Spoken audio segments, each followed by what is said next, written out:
The Seventh Victim by Mary Burton. Narrated by Johanna Parker. Copyright 2013 by Mary Burton. This unabridged audiobook is published by arrangement with Zebra, an imprint of Kensington Publishing Corporation, and was produced in the year 2013 by Tantor Media Incorporated, which holds the copyright thereto. Prologue. Seattle, 7 years ago. The man crouched by the unconscious woman lying on the dewy grass by the highway and tilted her pale, still face toward the moon. He laid calloused fingertips over the pulse point on her throat. The thump, thump of her steady heartbeat drummed against his skin. Relief collided with excitement. Thank God, she wasn't dead. He'd hit her so hard hours ago that he'd feared there'd be no coaxing her awake, and he needed her to open her eyes, to see his face. Gently, the man stroked her blonde hair as a chilling, wet breeze blew over the lush landscape. Stars twinkled between thickening pockets of rain-soaked clouds, which hid a waning moon. 20 yards behind him, cars buzzed past on U.S. Route 10. "Wake up!" Several minutes passed as he patted her face, each touch growing increasingly harder. "Open your eyes. Look at me. You need to know what is about to happen." He needed fear, her terror. The woman's eyes moved under her lids, but they did not open. Damn, he'd hit her too hard. In the distance, cars rushed by. He should carry her deeper into the woods to avoid detection, but he was more worried about waking her up than discovery.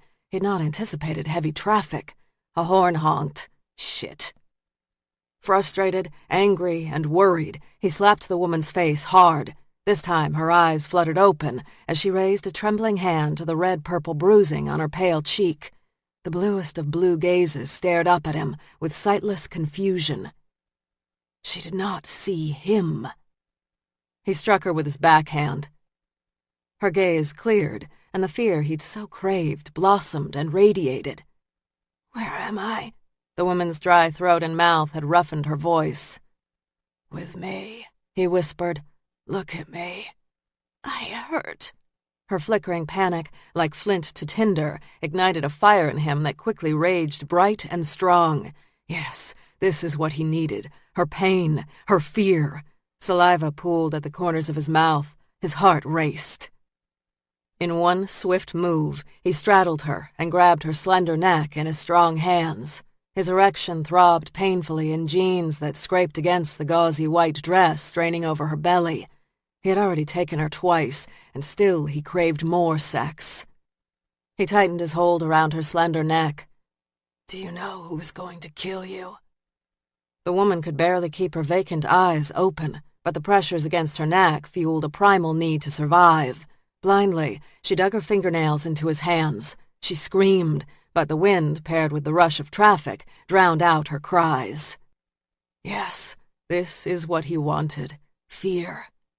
"Open your eyes. Look. See me." The first time he'd seen her, years ago, the beast in him had wanted to drag her into the woods. However, logic demanded caution, and so he'd tracked her every move, photographed her, kept a detailed accounting. Nothing violent, nothing alarming. Simple, easy, thrilling. It had gone on this way for years, until 2 nights ago when he'd scraped together his courage to implement what he'd planned for so long. She'd had too many drinks, celebrating, relaxed, unaware, and he had taken her easily. Memories of what he'd done replayed in his mind. He squeezed his thighs against her midsection, compressing her ribs and shoving the air from her lungs. She arched, kicked, and twisted her neck as more traffic roared past. A streak of lightning cut across the sky. Thunder rumbled, but he barely noticed, his focus fixed on the erotic play of energy between master and victim. "Look at me!" As the woman grasped his fingers encircling her neck, tears pooled in her unseeing eyes and trickled down the side of her cheeks. Her nails dug into his flesh as desperation oozed from her pores. He squeezed harder, his excitement growing as her fingernails clawed his hands. "Do you see me?" he said. All this planning would be fruitless if she didn't know who had brought her to death.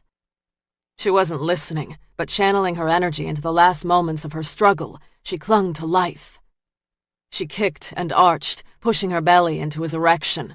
A strangled cry croaked from her lips, but she did not have the air in her lungs to scream or the strength to break his hold. Her eyes closed. In mere moments, it would all be over. She would die, but she would never know who had dominated her in the last moments of her life. A car horn honked. The frantic shouts of men grew louder as the glare of approaching flashlights glared brighter.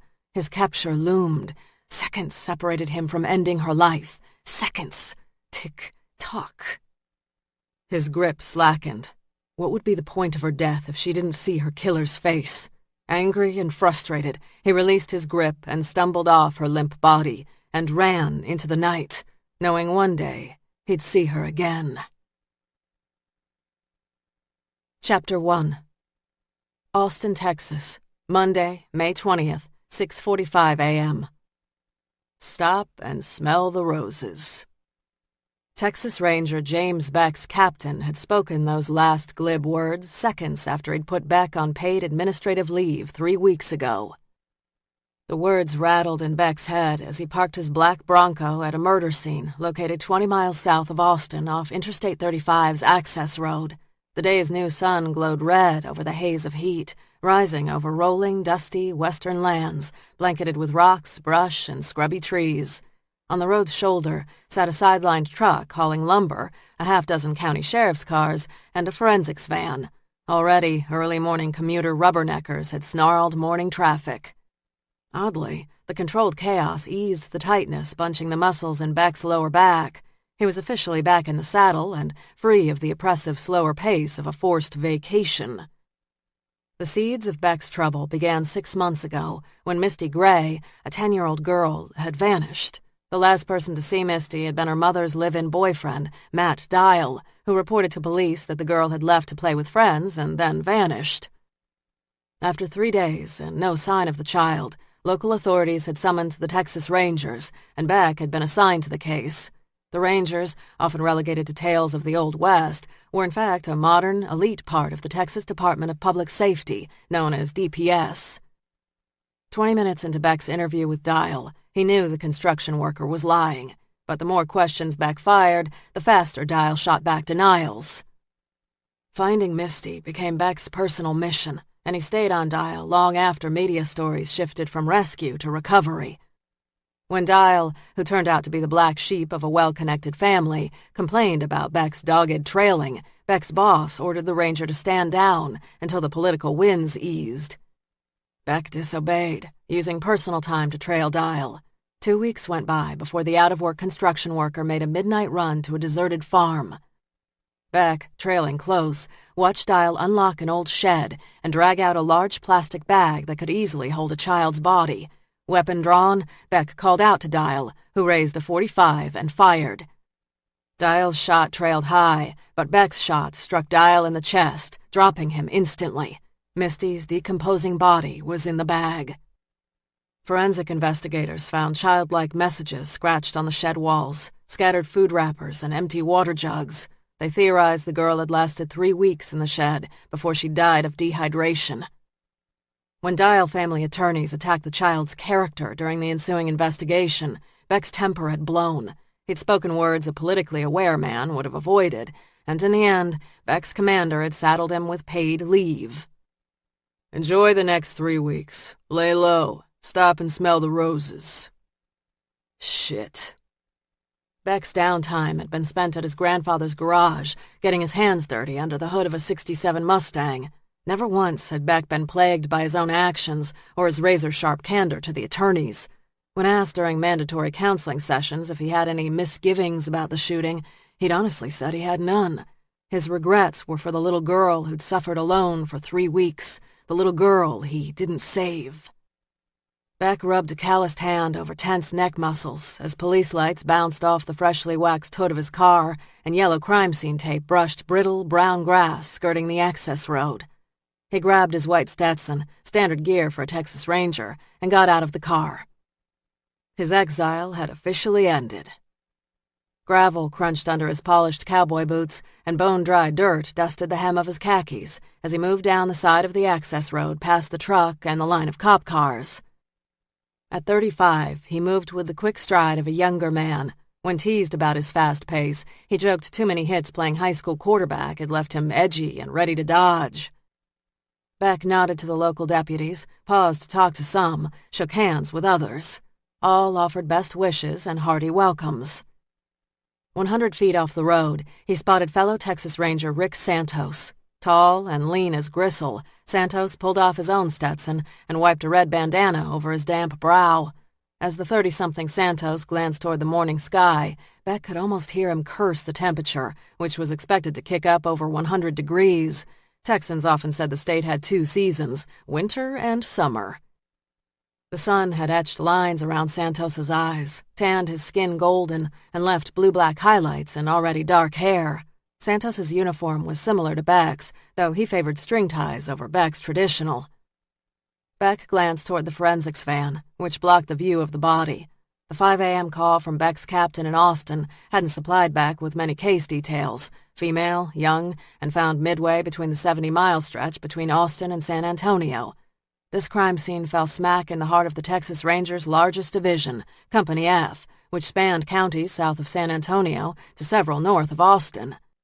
As Beck approached, the San Antonio-based Santos extended his hand. "Looks like we were both invited to the party." Santos clasped his hand, squeezed hard.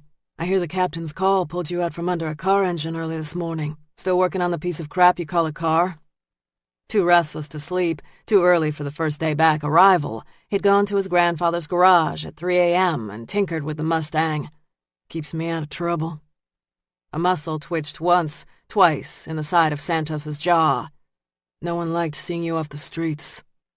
Anger, he thought, conquered, clawed beneath the surface, even as he reminded himself that dwelling wouldn't help him catch the next monster. Penance is good for the soul.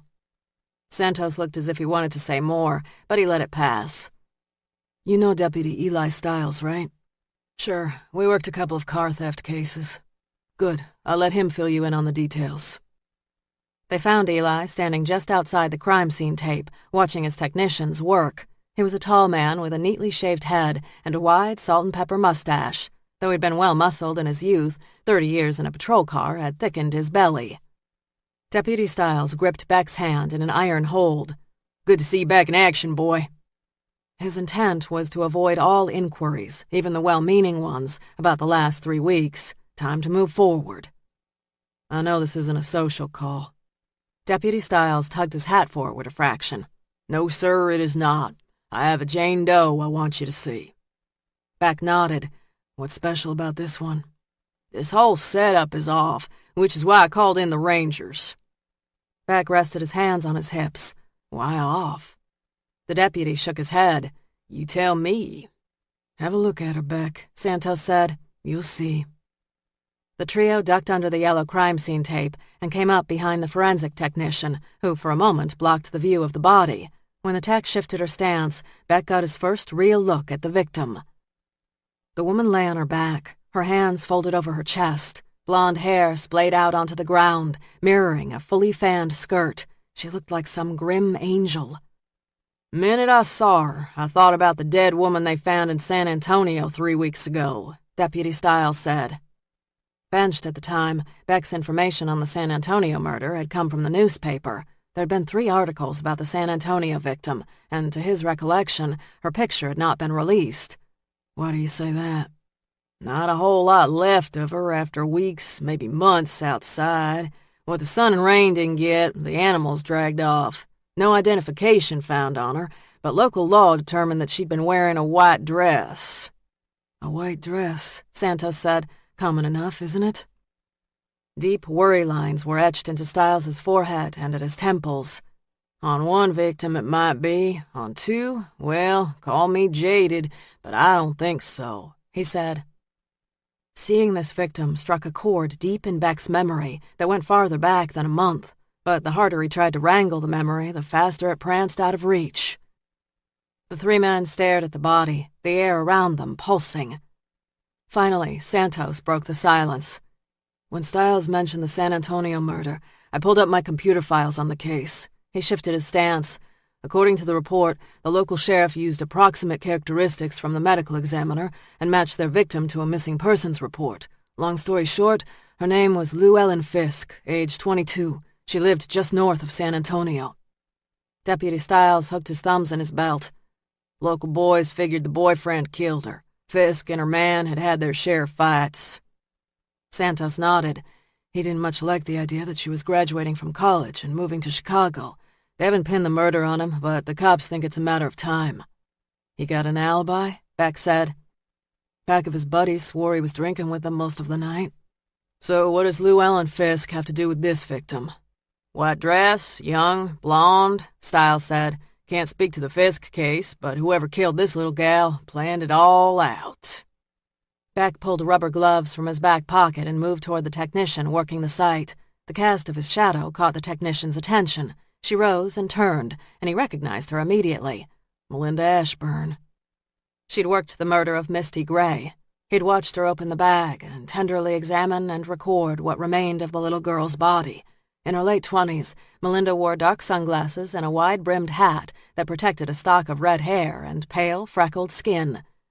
"Good to see you back, Sergeant Beck." "Good to be back. What did you find, ma'am?" "Still taking pictures and sketching. As you can see, she's got a good bit of bruising around her neck. My guess is strangulation."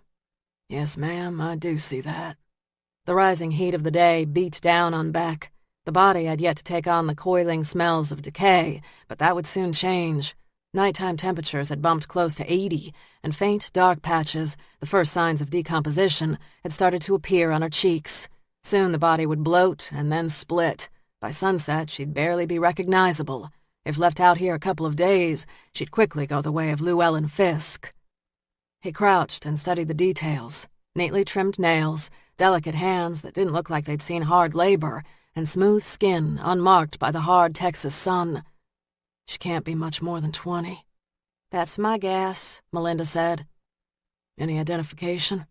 "None that I've found, but we'll roll her prints as soon as she gets to the medical examiner's office." Prints were no guarantee of identification. If she wasn't in the automated fingerprint system known as AFIS, they'd start digging through missing persons reports. Any signs of bruising or wounds on her face or arms? A warm wind skidded across the grass, teasing the hem of the victim's white skirt.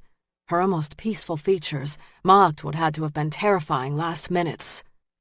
Beck flexed his gloved fingers as he stared at the woman. Is she clenching something in her right hand? "I think so," Melinda said. "I'll be getting to it soon enough." "I don't want to rush your process, but when you open that hand, let me know what you find." Again, a vague memory pestered. Beck rose, thanked Melinda, and turned to Santos. A muscle in the back of Beck's neck tensed as it did when he grabbed for a memory out of his reach. "Why does this case feel familiar?" "Bugging the hell out of me, too," Santos said. Beck rested hands on hips as he mentally shuffled through old case files. Strangulation, white dresses, blonde females. And then the memory hit. Remember the Seattle murder 6 or 7 years ago? Santos rubbed his chin. "I do. I was still with DPS then. The press called him the Seattle Strangler." As mental gates opened, the memories flooded. 6 women were strangled, and all were wearing white. Each had a penny in her hand. The penny detail had never been released to the public, but Beck had heard about it through police channels. Santos nodded. Good memory. He caused a panic in Seattle. I read about it in some report, but when the case went cold, it was pushed to the back burner. The guy ever caught? From what I remember, no. His last victim survived. The killer went dark, and I heard all kinds of theories. He was jailed, died, moved on, lost his nerve. What happened to the last victim? Santos said. A passing motorist interrupted the attack. Beck dug deeper. The surviving victim claimed no memory of the assault. Santos glanced toward the victim splayed in the dirt. San Antonio victim's bones were bleached white and scattered by the animals. We don't know how she died, and the penny didn't turn up during the search. No one was looking for it. True, and if the killer left a penny, we had a hell of a storm last month that likely washed it away. As Santos turned to respond to a question from a DPS officer, Beck shoved out a breath and turned back toward the body. Melinda, would you do me a favor and have a look inside that gal's hand? Mighty important." She nodded and squatted by the clenched hand. Carefully, she peeled back fingers, stiffening with rigor mortis. As she raised her camera to photograph her discovery, she said, "There's a penny." Beck leaned closer. "You sure about that?" "Very." She snapped dozens more pictures. Beck called Santos over and pointed to the victim's hand. Santos took one look at the penny and swore. "This nut might have resurfaced in Texas? Or a copycat." Beck rubbed the back of his neck with his hand. He'd need all the information San Antonio had on the first victim and an identity on this victim quickly. "These cases could stir up a hornet's nest," Santos said. "I believe you are right." Melinda bagged the penny in a small zip-top evidence bag. "Beck, I'll pass it on to the medical examiner in Austin." "Thanks, Melinda. Appreciate that." Beck turned to Santos. "I've got to get situated in the office, and then I'll swing by the medical examiner's office. I want to be there for the autopsy." He'd not seen his desk in 3 weeks, but he welcomed the waiting chaos. "Sounds good, Sergeant." Beck turned back toward the road and caught sight of the big rig. The massive black cab hauled a trailer loaded with lumber. "You said a trucker called in this murder?" "Yeah." "He's still in his rig?" "Yep, and getting more pissed by the minute. He's squawking about schedules." "Let me talk to him." Beck moved toward the truck cab and knocked on the driver's side door window. No one was in the cab, but these big rigs came with a rear sleep compartment. Beck's grandfather, Henry Beck, had been a long-haul trucker in his younger days before opening his garage, and often said that during his trucking days he'd have traded a year's worth of steak and sex for a solid 12 hours of sleep. Beck pounded his fist on the side of the cab. Finally, a gruff, "Just a damn minute." Beck stepped back, squinting north over the median into the oncoming interstate traffic, now moving slower and slower as motorists tried to glimpse the crime scene. Soon there'd be a hell of a backup on I-35. After some shuffling, cussing, and more shuffling, the cab door opened and a tall bear of a man appeared. He wore jeans, a Dallas Cowboys black t-shirt, and a belt buckle shaped like Texas. He grabbed his hat from the cab, smoothing back thick gray hair before settling the cap on his head. "You here to tell me I can go?" "In just a minute or two. Right now I'd like a rundown." The trucker pulled a can of dip from his back pocket and tucked a pinch of tobacco in his cheek. "I already told the other cops." Beck shoved aside irritation. "And I do appreciate that. I do. But mind running it by me one more time, Mr. Rayner. Billy Rayner." He pulled a small notebook and pen from his back pocket. "You're from?" "El Paso." "So how'd you find the body? Can't be seen from the road." "'Cause I had to pee like a damn racehorse. Fucking prostate. Thought I could make it to the next stop, but was about to bust, so I pulled over. Figured I'd drain the well and get back on the road. Then I saw the buzzards flying overhead. I couldn't see what they saw, but thought I'd take a look. 20 steps, and I saw her. At first I thought she might be sick or asleep, but as I got closer, I saw the flies." He shuddered. "Looked like she was covered in wax." "Did you see anything or anyone else?" "No, just the woman and the buzzards." He jabbed his thumb toward his cab. "Hightailed it back here and called the cops." "Appreciate that." He spit. "Enough to let me get going? That damn deputy has held me up for 2 hours." "I suppose you should be grateful he's not hauling you to the station for questioning." The trucker's gaze hardened. "Why the hell would you do that?" Beck grinned. "Killers have called in their own work before." "Well, not me." He lifted his hat and smoothed his palm over his damp brow before replacing it. "Shit, I should have just kept driving." "You drive all over the state?" "Sure I do. What of it?" "Been down to San Antonio lately?" Chapter 2. Monday, May 20th, 10 a.m. Beck got caught in the tangle of northbound traffic into Austin and arrived at the office an hour later than he'd have liked. He passed through the main lobby and paused at reception to show his badge. A middle-aged woman with ink-black hair, a barrel-shaped body, and thick-rimmed glasses grinned up at Beck. "Well, look what the damned cat dragged in." He removed his hat, grinning. "Susie, you're looking mighty fine today." A hint of color rose in her cheeks. "Glad to have you back, baby doll." "Glad to be back, darling." He'd never admit to Susie or another soul alive how much he'd missed the job. "So what you been doing with yourself these last weeks?"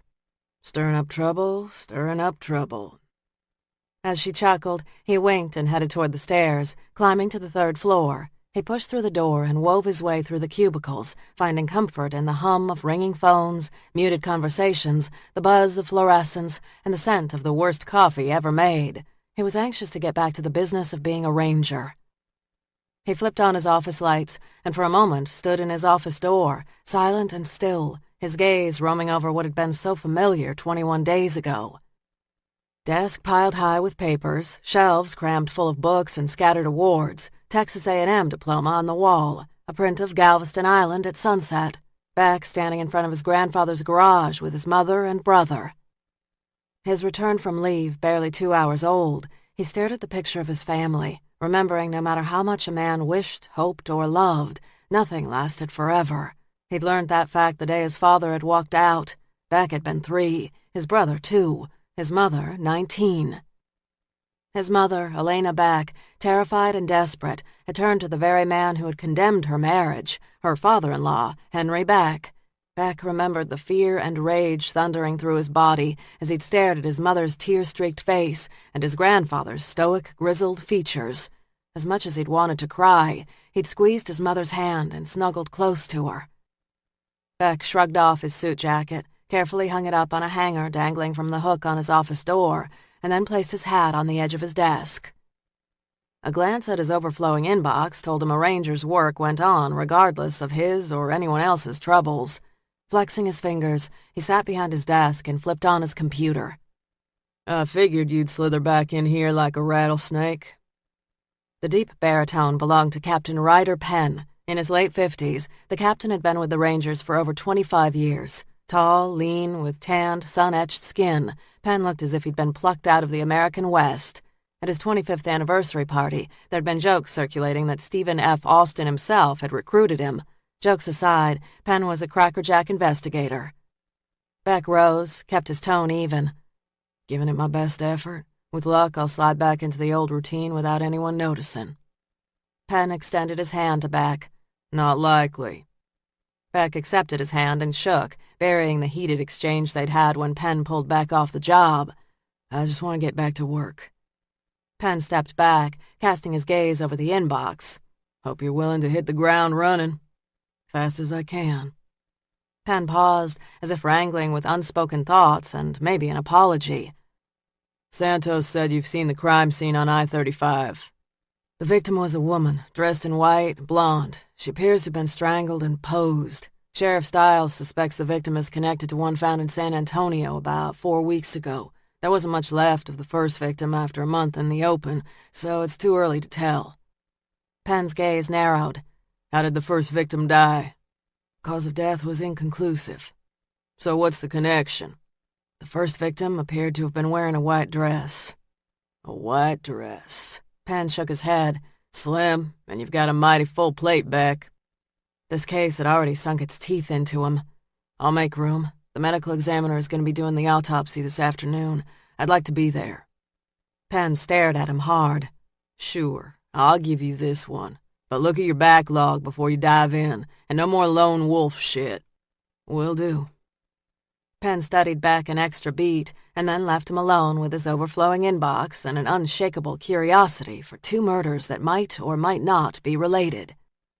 He spent the better part of the morning digging through his inbox and getting a handle on the active cases he'd been forced to put aside. Several hours passed before he tore away from his backlogged files to do an internet search. In the search engine, he typed, "strangulation, white dress, female." Several unrelated hits appeared, but halfway down the page, a reference to the Seattle case popped up. He clicked the link to an article that had been written 5 years after the last attack. The anniversary perspective outlined the history of the 6 murder victims, all young women who'd been strangled and dressed in white. A 7th victim had survived her attack, but police had never revealed the woman's identity. The article also discussed the fact that police had never found the Seattle strangler. The hinges of his chair squeaked as he continued searching the Seattle Strangler case and reading through old online references to the case. 6 women dead, 1 survivor, a missing killer.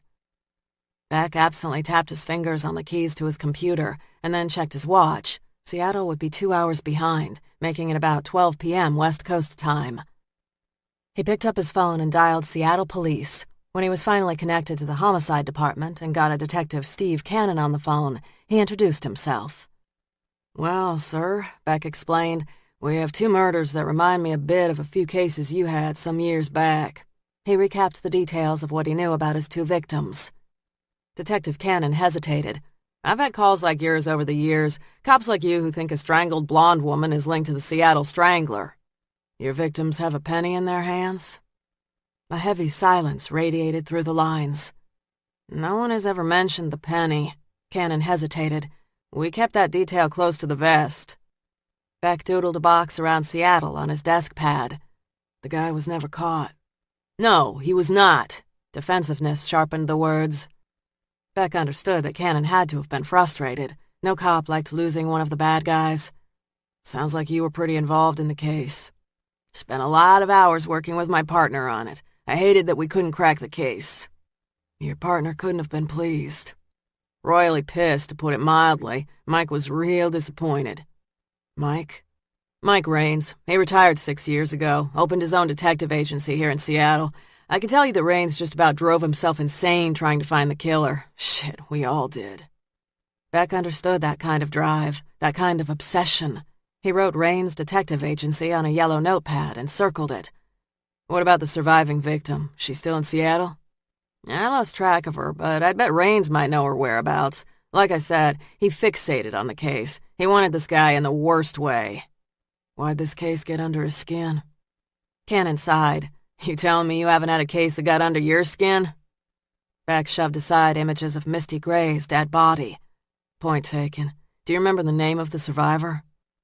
Cannon exhaled.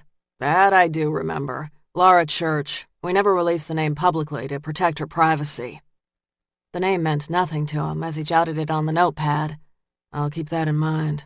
He glanced at Raines' name, his inbox, and then his watch. "Thanks. I'd have said your guy wasn't the Seattle Strangler, if not for the penny.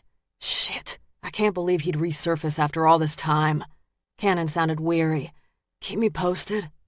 "Will do, and if I have more questions, I'll give you a call."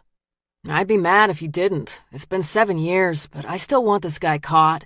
I know Mike would feel the same." "I'll keep you in the loop." "Appreciate it." Beck hung up and checked his watch. The medical examiner's autopsy was scheduled in a couple more hours. Hopefully he'd know if he had a connection to Seattle or not.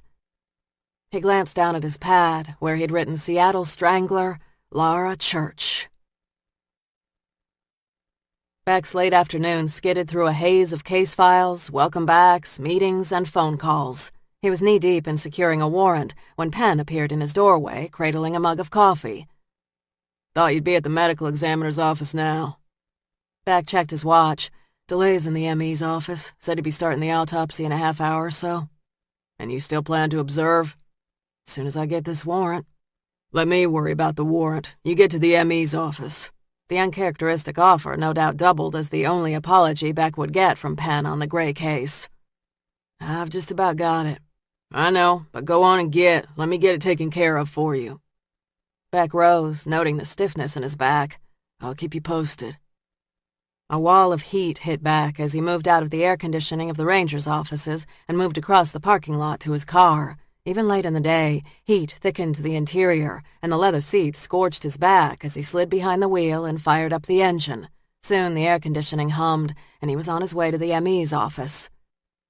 Out of his car, heat rose off the asphalt as he crossed to the medical examiner's building. The thick smell of ammonia and death greeted him as he signed in and strode toward the medical examiner's office. A reed-thin man with a dark mustache stood behind a desk covered in stacks of files, journals, and papers. He wore scrubs and a surgical cap, which covered a stock of dark hair. "Heard you might be joining me." "Doc?" Dr. Hank Watterson was in his late 30s and had joined the medical examiner's office just months ago. From Colorado, he'd served in the Air Force after graduating from medical school. "Beck, Santos called. He'll be here in 10 minutes. Traffic delay." A ranger spent a good bit of his time in the car covering his territory and understood stalled traffic, storms, and a dozen other delays could slow him down. After more pleasantries, Beck donned a surgical gown and gloves and followed Watterson into the autopsy room. The victim lay on a stainless steel gurney. A white sheet covered her slight frame, except for the shock of blonde hair, which peeked out by her shoulder. I did a quick look at the body this morning. The bruising around her neck is consistent with strangulation, but I'll make the official call once I've done a full exam. Dr. Watterson's assistant, Fran, a slight woman with mousy brown hair, nodded to Beck as she clicked on the overhead light and double-checked the instruments. "Ready, Doc," she said. The doors pushed open, and Santos appeared, unruffled and ready to work. "Give me a minute and I'll be good to go." He removed his hat and, like Beck, donned surgical gear. Santos stood shoulder to shoulder with Beck as the doctor began the external examination of the body. She'd been a pretty little lady. Petite, delicate frame, high slash of cheekbones. She had no signs of drug use and sported a yellow rose on her right ankle. The doctor did a full set of x-rays, including her neck, which he put on the viewing screen. The hyoid, a horseshoe-shaped bone in the center of the neck, had been snapped. "She was strangled," Dr. Watterson said. "The snapped hyoid is consistent with strangulation." The internal exam showed no stress to internal organs. This woman had lived a clean life. What had attracted the killer? Her beauty and youth could have been factors, and her small stature would have made her an easier target. When Beck stepped out of the autopsy room 2 hours later, the digital clock read 7:02 p.m. His stomach growled, and he realized, except for a pack of nabs, he'd not eaten since a bagel at the garage. Coffee and a steak would tank up his reserves and keep him moving for hours. Dr. Watterson emerged from the exam room. "Here are her personal belongings." Beck and Santos tossed their scrubs in the hamper and took the plastic bag filled only with a white dress. The simple dress was made of white cotton and brushed. Lace trimmed a scooped collar and a hem long enough to brush her ankles. "There's no label," Beck said as he inspected the inside collar. "It looks handmade," Santos said. Beck rolled a length of lace between his calloused fingers. "I called Seattle this morning about their strangler case. Kind of premature? Maybe, but the killer took his time, and Seattle never caught their strangler." Santos shrugged stiff shoulders. "What do you know about the survivor?" "Only a name, Laura Church. The lead investigator has retired but is still in Seattle, a private detective now." "So you gonna call him?" "I want to dig more on our end, see if there are more connections." "What's that in the evidence bag?" Beck dug out a small plastic bag containing a penny. He studied the coin through the plastic. "The penny is dated 1943. A heavy patina suggests extensive circulation, but there's nothing remarkable about it." "So why put a penny in her hand? Why dress her in white, and why lay her on the side of the road? Crazy's got its own set of answers." Beck didn't have to wait long before he got identification on his Jane Doe. He'd been back at his desk less than an hour when a detective in Austin's Missing Persons division called. "Jim Beck," he said, cradling the phone under his chin. "Detective Walter Cass with Austin Police Missing Persons." Beck leaned forward in his chair. "Detective Cass, what can I do for you?" "I think I might have a hit on your Jane Doe." "Really?" "We started a file yesterday on a Gretchen Hart, age 22. She'd been a waitress at a diner near the university. Her boss got worried when she didn't show up to work 3 days ago. He sent one of the other waitresses to her apartment, and when she didn't answer, the gal got the manager to open up Hart's place. No signs of trouble, but no Gretchen. She could have just taken off. Not her style, according to the boss. Punctual and hard-working. She was a student studying English at the university and using the waitress gig to pay bills." Paper rustled through the phone. "I'm looking at your autopsy picture, and it matches the pictures I have." Beck scribbled the woman's name on a pad. "The victim's prints have no hits in APHIS. I doubt this gal would be in the system. Seems squeaky clean. What happened to your victim?" "Strangled. Body found this morning on the side of I-35. Cass released a sigh.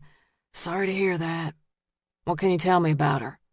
"I don't have much else other than a DOB, height, and weight, but I can give you her boss's name, Mac Rivers of the River Diner."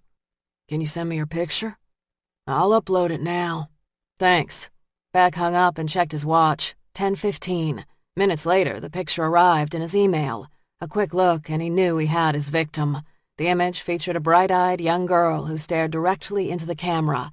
Long, full blonde hair framed a face with skin as smooth as porcelain. His thoughts flashed to the crime scene and what the killer had done to this young woman. Damn. A quick phone call to the River Diner told him he had 2 hours before closing. Standing, he stretched the knots from his back and crossed to his door, where he retrieved his coat. He grabbed his hat and headed out.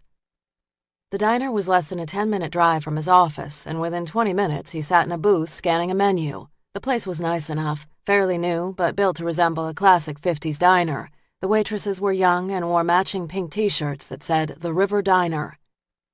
Beck ordered a burger, fries, and a soda, and asked for the owner. The waitress hesitated and eyed him carefully for a moment, and then left. Minutes later, a man approached him. Early 40s, with dark black hair and olive skin. He wore the same t-shirt as the waitstaff, but grease and flour stains covered his. "I hear you wanted to see me?" Beck rose. "Sergeant Jim Beck with the Texas Rangers." "Mac Rivers." He wiped his hands on his kitchen apron. "Does this have to do with Gretchen?" "It does." Beck nodded toward the booth seat across from him and waited until Rivers sat. "Did you find her?" "I believe we have." Rivers shoved out a breath. "This isn't good news." "No, sir. We found her body early this morning." Rivers sat back as if the wind had been knocked out of him. "What happened?" "She was strangled." "What?" He shook his head. "That doesn't make sense." "No, sir. News like this never does." He pulled a pad from his breast pocket. "She have any boyfriends or family that you know of?" Mac's face paled as he fully absorbed Beck's news. "No. Said she didn't have time for a boyfriend. She was either working here or going to school." "What about patrons or any guy that might have been giving her a hard time?" "Everybody liked Gretchen. Sweet kid." Mac rubbed the back of his neck as if trying to distract himself from strong emotions. "Where'd she go to school?" "UT here in Austin." "She have close friends?" Rivers pinched the bridge of his nose as if fighting tears. "Everybody liked Gretchen. She was a good, hard-working kid. Are you sure it's her?" "The picture you sent to Austin Missing Persons matches the victim we have at the morgue. We'll match fingerprints and dental records to seal the deal, but I don't anticipate surprises." He dug his fingers through his hair. "Good Lord." "Did she have family?" "Came from back east. Family in Maryland, I think. Living in Texas on her own and paying her own way." Beck glanced around the diner, which even at this late hour maintained a lively pace. "There been anyone hanging around here that might have shown a special interest in Gretchen?" He cleared his throat, drawing Beck's attention to a large snake tattoo that coiled around the guy's neck. "Like I said, not that I know." "Would you have known? The place is busy and there's a lot to keep up with." His gaze sharpened. "I look after my girls. If there's a problem, I hear about it." He shook his head. "Shit." "Can you give me her home address?" "Yeah, sure. I've got to look it up." Rivers rose and walked away, his shoulders hunched. The waitress appeared again. "Your order is almost up." "Can you make it to go?" "Sure." Small, pale hands clenched at her sides. Her name badge read Danny. "This is about Gretchen, isn't it?" "It is." Heavy eyeliner couldn't hide the blonde waitress's youth. She couldn't be more than 17. "I'm the one that went by her place and got the manager. She's not the type to blow off work." "I'm surprised your boss sent you." A dark brow arched. "Why, because I'm young?" "Exactly." She shrugged. "None of us figured we'd find real trouble." "But you did." "There were a couple of newspapers in front of her door and a notice from a delivery company. She'd been waiting on a new exercise video and wouldn't have just left the sticker on the door and not gotten the package." "There anyone out there with reason to hurt her?" "She's like the ultimate goody two-shoes. She never made anyone mad." "Danny, how long have you known her?" "Not super long. A couple of months. She was nice." "No one gave her trouble?" "No one. The customers loved her." "You get lots of regulars?" 80% of the business is repeats. Our cook makes good food, and it's cheap, so people keep coming back." Rivers appeared with a note card that he handed to Beck with a hand that slightly trembled. "Here you go." "Thanks." He glanced at the address. Apartments near the campus. It was late, but Beck wanted to visit Hart's apartment. "Thanks. If I've got more questions, I'll give you a call." Danny and Rivers promised to answer whatever questions he had, and after leaving them both his card, he left. He called Santos. "It's Beck. I spoke to the owner of the River Diner. He's given me Hart's address." He repeated the address to Santos. "I'll meet you there. How long will it take you to get up to Austin?" "I'm halfway, a half hour." Rangers worked until the job was done. Didn't matter how long. They just kept working.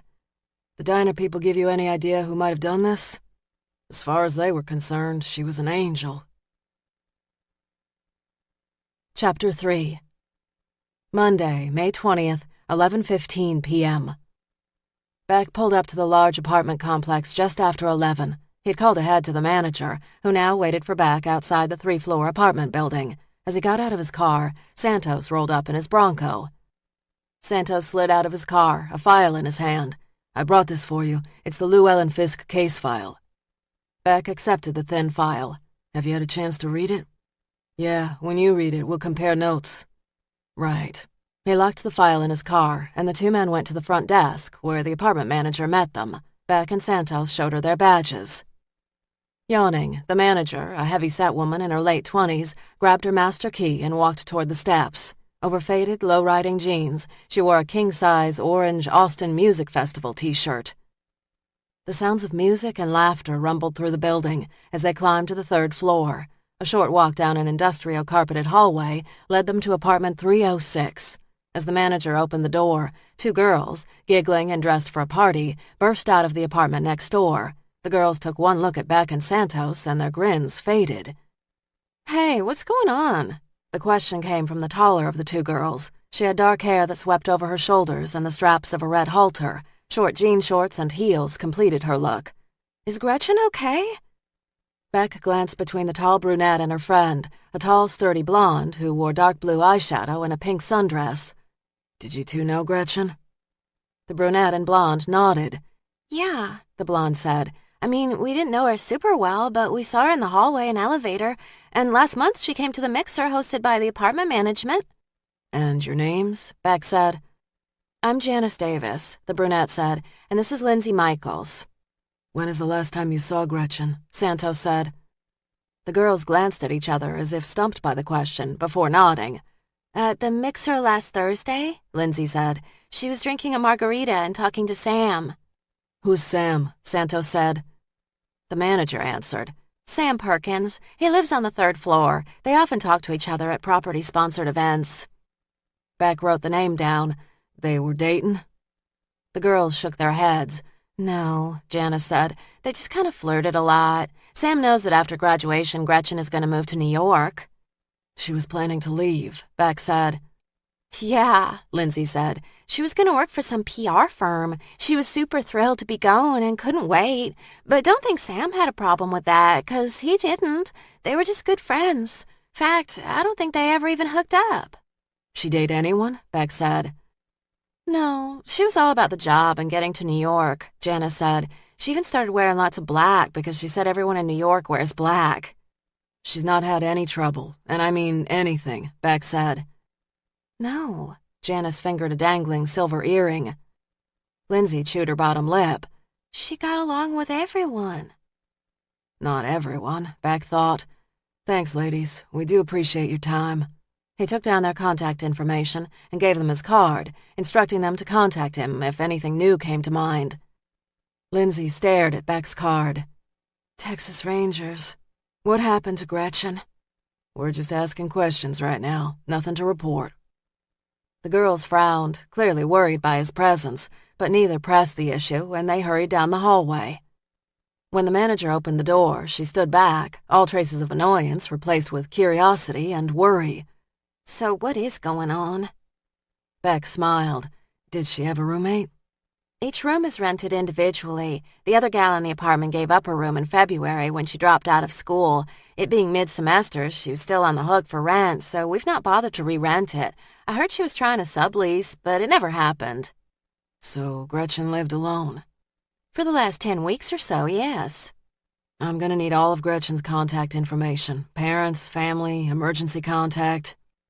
The manager didn't like having her question dodged, but she nodded. "Sure. Stop by the desk on your way out." "Appreciate it," Beck said. When the manager started to the elevator, each ranger pulled on rubber gloves. Beck snapped on the front entry light. The apartment was basic, but as college apartments went, it was suitable. The foyer opened into a small kitchen, which led into a small living room furnished with a leather sofa and a chair. A collection of boxes were stacked high in the corner of the living room by an old television. "Looks like she was getting ready to pack," Santos said. Beck glanced down at an open calendar on the counter. Notes were scribbled in the 31 blocks of May. He flipped to June and saw that the 4th was circled, and in bold red ink Gretchen had scribbled, "Move." She'd been weeks away from starting a new chapter in her life. Down a short hallway were 2 bedrooms on the left and a bathroom on the right. The first bedroom was stripped bare and furnished only with the stock bed and desk supplied by the apartment building. The next bedroom was a riot of purple bedding, pillows, and sheer curtains. Neatly laundered and folded clothes were piled high in a laundry basket by a desk that was covered with books and papers. Above the desk hung a collage picture frame with an assortment of black and white photos. Some shots appeared to have been taken in Austin, others at the beach, and others in New York. Gretchen was smiling in the mall. Beck rubbed the back of his neck as he stared at the neatly made bed and the high-heeled shoes lined up beneath it. She was organized. Hell of a sight better than my college dorm room. Beck had lived at Henry's when he'd gone to UT. It hadn't been the fun ride lots of his friends had had, but he'd never been able to justify the extra rent. Plus, being at home, he'd been able to work in the garage during his spare hours. "I'll have a check run on her financials. According to missing persons, she has no police record in Texas." Santos leaned into a picture of Gretchen hugging a woman who could have been her mother. "Kid seemed to be doing everything right. Played by the rules." Beck opened her closet. It was crammed full of clothes that came in every color but white. She doesn't seem partial to white. Santos glanced over his shoulder. The whole room is color. Beck captured a red coat sleeve between his fingertips. "Nice material. The dress we found her in was homemade." "So the killer put her in it?" "In Seattle, the killer did redress his victims." "You actually think we have the Seattle Strangler?" "Shit, I don't know." Fatigue hung heavily on his shoulders. He'd had 2 hours of sleep last night, and the adrenaline from this morning had waned. They spent the next hour searching the apartment, going through her mail, her notes, her school books, and even the kitchen drawers. No evidence suggested she'd been threatened, hassled, or stalked. "How the hell did she catch his attention?" Beck muttered. They'd have to dig and peel away the layers of her life before they could hope to find that answer. Most folks who stayed on the straight and narrow didn't find themselves murdered. Generally, it was the folks who strayed to the dark side, drugs, alcohol, or prostitution, who got tagged. But there were exceptions. And after 2 hours of mining information and finding nothing, he wondered if Gretchen Hart hadn't been one of those who just attracted the attention of a nut with his own twisted agenda. Gently, he closed the book of Gretchen and placed it on the shelf in his office. The slim, red book resembled several others he'd shelved, and like the others, was filled with a collection of notes, photos, musings, surveillance notes, and, of course, his dark plans. Keeping and creating the books for his girls was such a part of his process now, he didn't think he could just kill anyone without knowing them. His books created an intimacy, a connection, a bond. He'd been watching Gretchen since Christmas. He'd seen her crossing the university campus. It had been a cool, brisk day, and she'd been wearing a black turtleneck, jeans, and boots. She'd stopped for coffee, a non-fat latte. She'd been talking to a friend, laughing. Her eyes had danced with excitement, and she'd spoken of moving to New York. "I'm counting the days," she'd said. He'd kept his gaze on his newspaper, but he'd not seen a single word after she'd come into the shop. She had consumed him, overtaken him. And that exact day, he'd gone out and purchased one blank red leather-bound book and had her name engraved in gold raised lettering on the cover, Gretchen Hart. He skimmed his fingertips over the other books and settled on the thickest, the Book of Lara. He'd been keeping this book for 12 years. He'd kept so many notes on Lara that he'd had to buy another book, which he realized was now almost filled. She was the one that got away.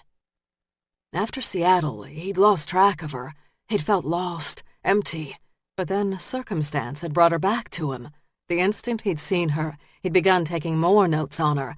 He dreamed of her, of having his fingers around her neck again. It would have been easy to kill her outright. She was his for the picking. But where was the fun in rushing? She wasn't going anywhere, and he had time.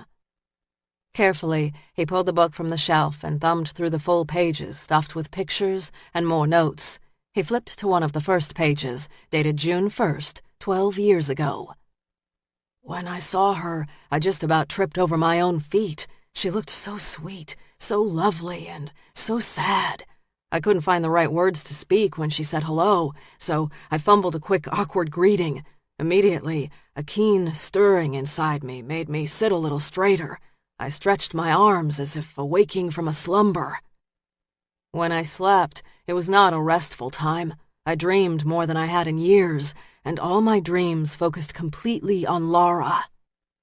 He ran his hand down the page. He was no longer a stumbling fool as he had been 12 years ago. He was a man in control of himself. Laura was the one whom he craved when he'd strangled Llewellyn and Gretchen. She was the one. And soon he'd let his beast out to play with Laura. For now, watching was enough. Chapter 4. Tuesday, May 21st, 6:45 a.m. Laura's German shepherd, Lincoln, barked behind the house, a clear sign he'd found another rabbit to chase. While the dog woofed, she watched the sunrise over the horizon as she'd done dozens of times over the last 8 months.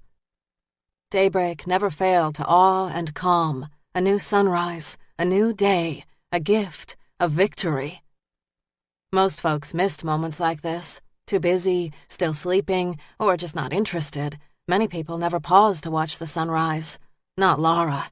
She watched every one she could. Lincoln barked louder, prompting her to rise from her chair and walk around the one-level rancher to the backyard. The lush, now overgrown gardens had been her grandmother's pride and joy. They'd grown wild during the last years of her grandmother's life. Though she'd tilled the soil with her grandmother as a child, she'd neglected the beds. She'd claimed lack of time, but in all honesty, she wanted to avoid the memories of a loving grandmother whom she still missed. To appease her grandmother's spirit, she'd bought a collection of annuals and put them in scattered pots on the porch, but so far she'd not been great about watering them. For the last 6 years, she'd dedicated herself to photography, and the rest of life just got done when it got done. Lincoln dug deep next to a rose bush, and though she enjoyed watching the dog joyfully burrow, her grandmother's unquestionable concern for her roses had her saying, "Let it go, boy." Lincoln looked up, his brown nose snorting. "Go on, eat the breakfast I set out for you." She took the dog by the collar and led him to the large dented bowl by the backsliding door. He sniffed his dry food, which she'd laced with a bit of chicken broth. He started to eat. She sat on the stoop beside him and sipped her juice. For the last 7 years, Laura had lived a gypsy's life, traveling from west to east and back again. Fear of settling had kept her moving from town to town. And then, 8 months ago, her grandmother had passed in her sleep and had willed Laura her one-story limestone house set on 10 acres of wooded land accessible by a winding gravel road. Her grandmother, Edna Bauer, had not been an easy woman. She and Laura had had their share of disagreements. Laura had been a bit of a know-it-all in her teens, and her grandmother rigid. But despite their differences, she'd given Laura all her summers, and finally, the home they'd shared. Laura had been in Maine when Edna had passed, and she had not received word in time to return for the funeral. When she'd come back to Austin, she'd had no intention of staying. She'd settle the estate and move on. But this place, her summer home as a kid, had had a pull she'd not expected. The house, more than simple shelter, had come with a collection of comforting memories that had seduced her to defy better judgment and give up her nomad life for just a few days. Days soon turned into a few weeks, and when she'd been here a month, she'd set up a darkroom in her grandmother's old potting shed. She'd cleared out the collection of clay pots, swept the dirt off the floor, and covered the windows with black plastic. The shed came equipped with electricity and water, so it was little time before her equipment was out of the back of her truck and installed in her first official darkroom. And almost immediately, Lincoln had fallen in love with his morning walks, digging in the yard, and chasing rabbits. Despite their recent gypsy life, the idea of putting him in the truck and hitting the open road made her feel selfish. Without constant travel, she'd had so much more time to pull out the glass negatives she'd created over the last 6 years with her antique bellows camera and carefully go through them. No longer developing on the back tailgate of a truck, but in a real space, her art had taken on a sharpness she'd never experienced before. Seeing her work in print and on the walls of her studio and in her home had fostered a satisfaction that ran deep. So much motivated her to make Austin her home, so much.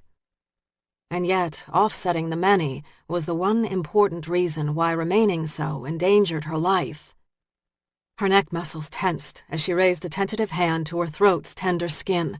She could still remember the moment 7 years ago when her eyes had sprung open and she'd gasped for air. Terrified, a hoarse scream had strained her bruised vocal cords, and she'd stared widely around a hospital room at the dangling IVs pulling at her arms.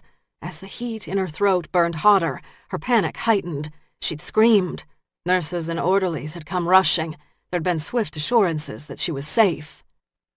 "Shh, shh, Lara. No one will hurt you again." No one would hurt her again. What made matters worse was that she could not remember what had happened or what her attacker looked like. The horrific attack that had left her battered inside and out had been wiped from her memory. Doctors had said she'd suffered a concussion. Her memory of the 2 days leading up to the attack may or may not return. The nurses again assured her she was safe. But as the days passed and her memory didn't return, her anxiety swelled. "Just relax. Heal. It will come back to you." But the memories had not returned. There'd not even been nightmares to offer glimpses of her attacker. The police had been careful to keep her name from the press, which had been clamoring for an interview with the Seattle Strangler's lone survivor. Reporters had guessed at what might have happened to Lara.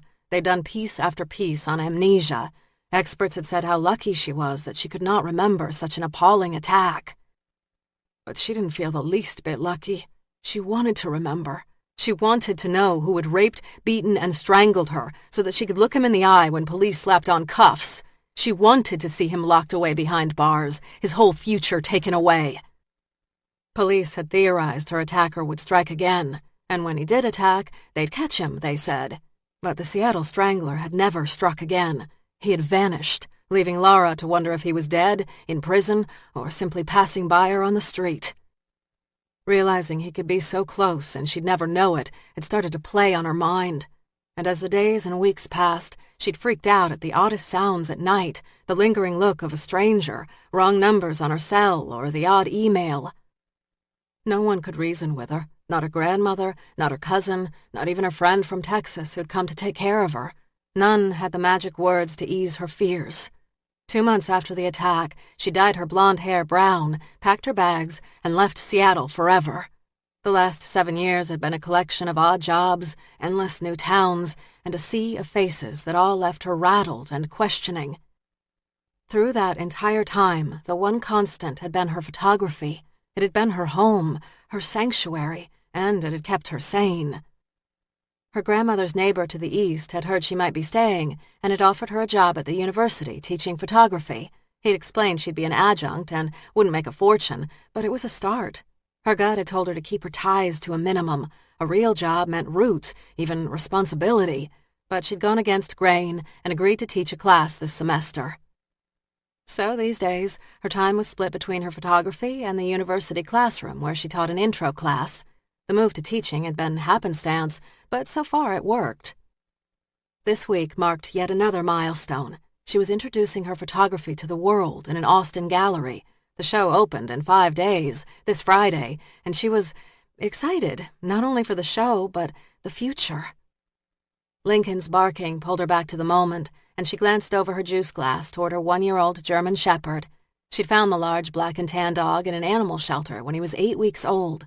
According to the shelter owner, the dog had been left behind because of a bent ear and a crooked tail. Such imperfections had rendered him poor breeding stock, and therefore worthless. In her mind, the imperfections made him perfect. She'd taken him immediately, and they'd been inseparable ever since. Lincoln ran up to her and dropped a large stick at her feet. Wagging his tail, he barked.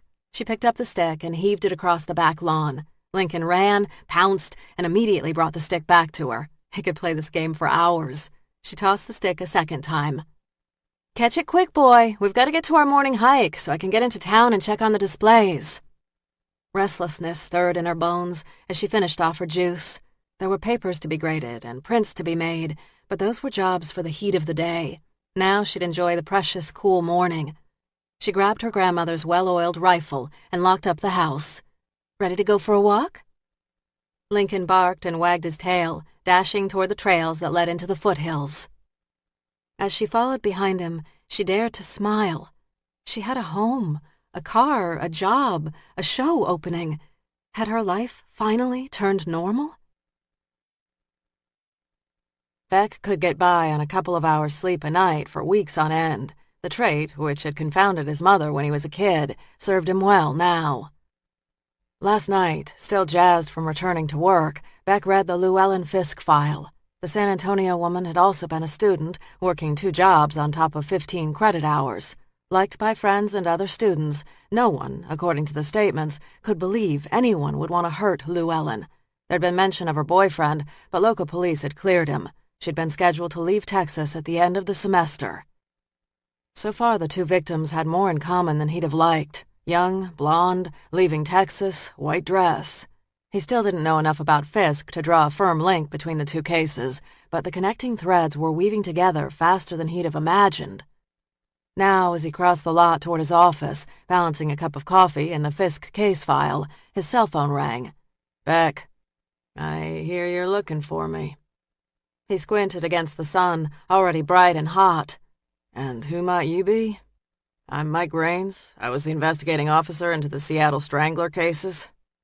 Beck had never placed a second call to Seattle, but no surprise that Detective Cannon had called his former partner and given him the heads up. He'd have done the same. "Who said I was looking for you?" Raines chuckled, accepting Beck's test with grace. "Steve Cannon. He was the officer you spoke with yesterday." He paused outside the front door of the Rangers' offices, preferring privacy to the cooler inside temperatures. "What else did he say?" "Steve and I went to the academy together. He was there when my kid was baptized, and I was there for all his 6 kids' christenings. We were partners for 8 years. When you called, he thought I'd like to know. He told me you've got a case reminiscent of the Seattle Strangler." "Right now, I can't say for certain what I have. There are a couple of red flags you need to watch out for." "Such as?" "Cannon said there was a penny." Beck turned from the building's front entrance, but didn't acknowledge the statement, not knowing if he actually had Mike Raines on the phone. "Was the year 1943?" Raines prompted. He could have been speaking to the Almighty himself, and Beck wouldn't have given case details away. "I can appreciate you not wanting to talk. Shoe on the other foot, and I wouldn't be talking to you. The first 6 victims in Seattle had pennies dated 1943. All the victims died except the last." "I'm listening."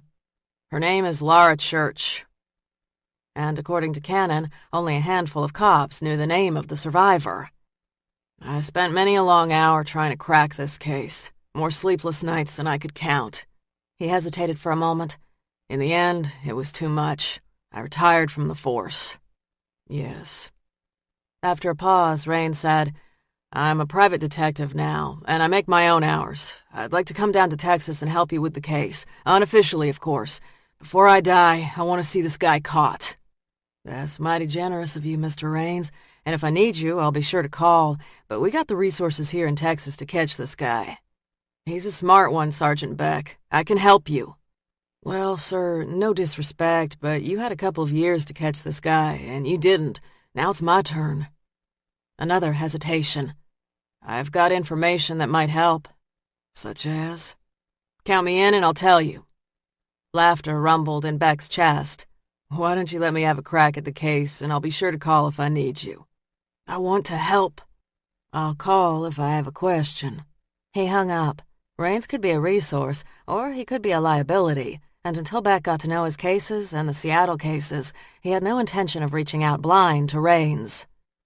As Beck reached for the front door, he heard, "Sergeant Beck?" Beck turned to see a lean, muscular man walking toward him. The guy was in his mid-40s and had blonde, short-cropped hair, a strong jaw, and a straight-backed posture that suggested a stint in the Marines or Army. The man tucked a cell phone in his breast pocket before he extended his hand. "Sergeant Beck, I'm Mike Raines." Beck took his hand, not sure if he should smile or have the guy escorted to the nearest airport. "When did you arrive in Austin?" "A half hour ago. I booked the red-eye as soon as Cannon called me." Beck didn't like being hoodwinked. You might as well turn around and head on back to Seattle. I got this covered. Dark circles smudged the skin under his eyes. I'm here to stay until this killer is caught. He shook his head, annoyed that this guy was pushing. No, sir. I can help. You got information? Then give it to me. Otherwise, move along, or I'll find an officer to help you. A faint smile tipped the edge of Raines's mouth as if the threat amused him. Did you know the Strangler's lone survivor lives here in Austin? That caught Beck short. He'd given Lara Church more than one or two fleeting thoughts since he'd first heard her name, but had dreaded the search to find her. What? Raines grinned. That's right, she lives in town, has for the last 8 months. Beck's gaze narrowed. And how do you know that? I've kept tabs on her. She was my only witness, my only link to a killer, and I wasn't going to let her slip through my fingers. Where is she? Raines scowled. I want in on this case, Beck. I want this guy caught. He paused, letting the air hum with anger. I want him caught, too, but this is my case now. Raines muttered an oath. You've never had a case that dogged you or got under your skin? Misty gray. Beck didn't answer. So you do understand. Raines nodded. If you were me, Raines said, what would you do? A smile tugged at the edge of his lip. He'd have gone to the ends of the earth to catch Dial. I'd be here dogging your ass. Raines shoved out a breath. I don't want to get in the way, and I don't want credit. I want this guy caught. Then I'll go back to my life. Tell me where I can find Lara Church, Mr. Raines. She might have been your witness in Seattle, but in Austin, she's mine. He shoved his hands into his pockets and rattled change. Finally, he said, She lives outside of Austin, in a small place she inherited from her grandmother. He supplied the address. She wasn't much help after the killings in Seattle. She didn't remember her attack or her attacker. Beck set his coffee on a ledge, pulled a notebook from his pocket, and scribbled down the address. You think she was telling the truth? At first, no. I thought she was scared and might have even known her attacker. But as the weeks went on and she still had no memory, she agreed to hypnosis, hoping it would help. Did it help? No, we kept coming up empty-handed. I had an army of forensic psychologists who worked with her. Toward the end, she was pretty sick of dealing with cops and doctors. Beck checked his watch. He could clock in and be at Church's place within the hour. She's gonna have to deal with another cop. I'd tag along, but I think you'll get more out of her if you see her alone. She was pretty angry with me toward the end. I'm not good at letting go. Really? Never would have thought it. Beck shifted his stance toward Raines. Let me make myself clear, Mr. Raines. She is my witness now, and I want you to stay away from her. Raines smiled. I'll stay clear for now. You have my word. What does for now mean? You get the job done, and we won't have an issue. Beck didn't like threats, even sugar-coated ones. You don't lift a finger on this case, period, while you are in Texas. If you were to ask my former commanding officer, mother, or wife, they'd tell you I could be stubborn. I intend to place a call to your commander. He tucked his notebook in his side pocket. I would too. Like I said, you don't know me from Adam. He opened a small briefcase and removed a thick, weathered file. My case notes on the Strangler case. I'm giving you what I have because this guy needs to get caught. I don't give a shit about my ego anymore. The file, now pressed against the Fisk file, felt heavy in Beck's hand. Thanks. Raines smiled. I suspect we'll get to be good friends before this is over. He removed a card from his breast pocket. Call me anytime. I'm in town for a while. Beck glanced at the card made of a nice thick white stock. Embossed in black and gold was Raines Security, and below it a P.O. box and a phone number. Stay out of my case, Raines. The first call Beck made when he got to his desk was to Seattle. Cannon was not on duty this early, but after 15 minutes of introducing and reintroducing himself, he got Captain Ron Grayson. What can I do for you, Sergeant Beck? Grayson, who'd been ending his night shift soon, sounded tired and annoyed. I got a visit from one of your former detectives this morning. Mike Raines is in Austin, Texas. After a moment's hesitation, Grayson sighed into the phone. He called in yesterday out of the blue and asked me and Cannon to lunch. We said yes, and your call came up during the meal. A chair squeaked in the background. Him showing up in Texas? That's classic Mike. He always was like a dog with a bone. It's one hell of a bone for him to get on a plane and fly down here to see me. That case got to him. Hell, it got to us all. 6 women strangled in 6 months. The press ate us alive, and the public was furious. But no matter what we did, we couldn't catch the guy. Drove Mike nuts more than any of us. Why'd he leave the force? The job had drained him, and yet it still wanted more. He just didn't have more to give, and he'd pissed off too many higher-ups. He was offered early retirement, and he took it. His security business is one of the best in our area, and he's done real well for himself. I was kidding him yesterday that he didn't look like a beat cop no more. Mr. Fancy Pants, I called him. Beck tried to picture himself if he'd not cracked the Misty Gray case. Would he still be parked outside Dial's apartment? Yes. Would he have been driven to retire? He wants in on my case. He could be a resource. He was one hell of a cop. Is he going to be a problem for me? Is he going to start stirring shit up? Grayson chose his words carefully. He'll give you some rope, but if you don't deliver, he won't remain on the sidelines. If Raines had still been with Seattle police, Beck would have demanded Grayson bring his man home. But Raines was a private citizen, and until he broke a law, there wasn't much he could do. Beck thanked the man and hung up. He found his commanding officer and gave him the rundown. Go see this Laura Church, Captain Penn said. This Raines guy has given you a real nugget. I bet my last dollar Raines doesn't give much, and he'll expect payback. You don't owe him squat. This is your case. Look, it's been 7 years since the attack. Something might have jogged free in Laura Church's mind. Plus, your second murder is going to hit the media outlets soon. I don't want her reading about strangled women, connecting dots, and bolting. I'll head out there now. Keep me posted. Chapter 5 Tuesday, May 21st, 9 a.m. Beck's black Bronco kicked up dust as heat wafted on the horizon as he wound his way up the back road toward Laura Church's home. Without Raines, it would have been a bitch to find Laura Church, who resided in a house still under her grandmother's name. Raines got points for the tip. Raines shared a single-minded dedication with Beck. First-hand experience had taught Beck that the trait was as valuable as it was volatile. Beck slowed at the entrance of the driveway and noted the name on the mailbox, Bauer. The Bauer name tickled his memory, and for a moment he paused, staring at the scratched lettering on the rusted box. The more he mined for the memory, the more elusive it became, so he tabled the search and drove down the winding gravel driveway. He shut off the engine, got out of the car, and surveyed the house. Made of stone, the one-story house had to have been 100 years old. Rustic with a bit of weather-beaten charm, the house had a low, wide front porch furnished with a couple of bright blue rockers and a scattering of painted planters filled with flowers. Laura Church didn't know much about Texas summers if she thought keeping those flowers alive was going to be an easy task. Last summer's heat had cracked foundations and dried out wells. One missed day of watering, and the heat would burn up those pretty little flowers. A rustic wind chime dangling from the porch jingled gently in a breeze. Twin sets of windows decorated with faded red curtains flanked the front door. A new stained glass oval hung above the door. Before he'd headed up here, he'd run a check on Laura. There'd been no priors in the system, but a quick internet search led him to the 101 Gallery located on Congress Street in Austin. According to the gallery site, Laura Church was having her first photographic exhibit opening this Friday.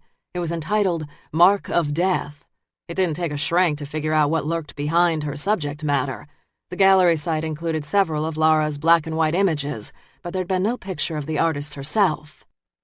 In the distance, he heard a dog bark. Judging by the animal's deep timbre, it was big and running in Beck's direction. Absently, he moved his hand to the gun on his hip. Nice places like this could turn nasty or even deadly in the blink of an eye.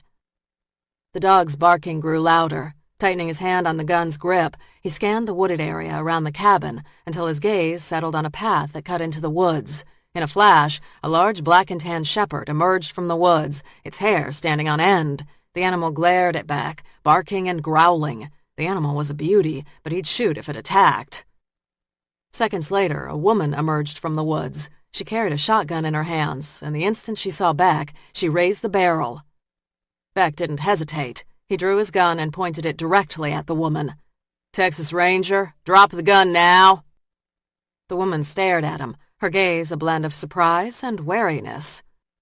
"Put the gun down." Each word was sharpened to a fine point. She lowered the tip of the barrel a fraction, but didn't release the gun. "How do I know you're a Texas Ranger?" The Texas Ranger uniform was easily recognizable to anyone who'd been in Texas more than 5 minutes, but that discussion came after she released the weapon. "Put the gun down now!"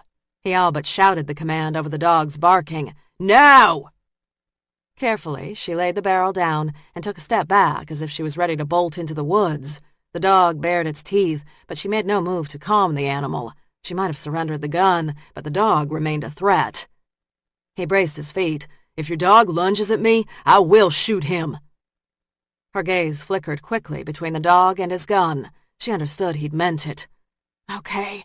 She looped her fingers through the dog's collar and ordered him to heel close at her side. "You and the dog step back." "Why?" "Do it!" He glanced at the shotgun, knowing he'd not breathe a sigh of relief until he had it in hand. "I am not turning around." Her raspy voice stutter-stepped with panic. "I want to see your badge." He studied her. If this was Laura Church and she'd survived the strangler, fear would be a logical response. "Step away from the gun." She drew in a breath and moved back with the dog.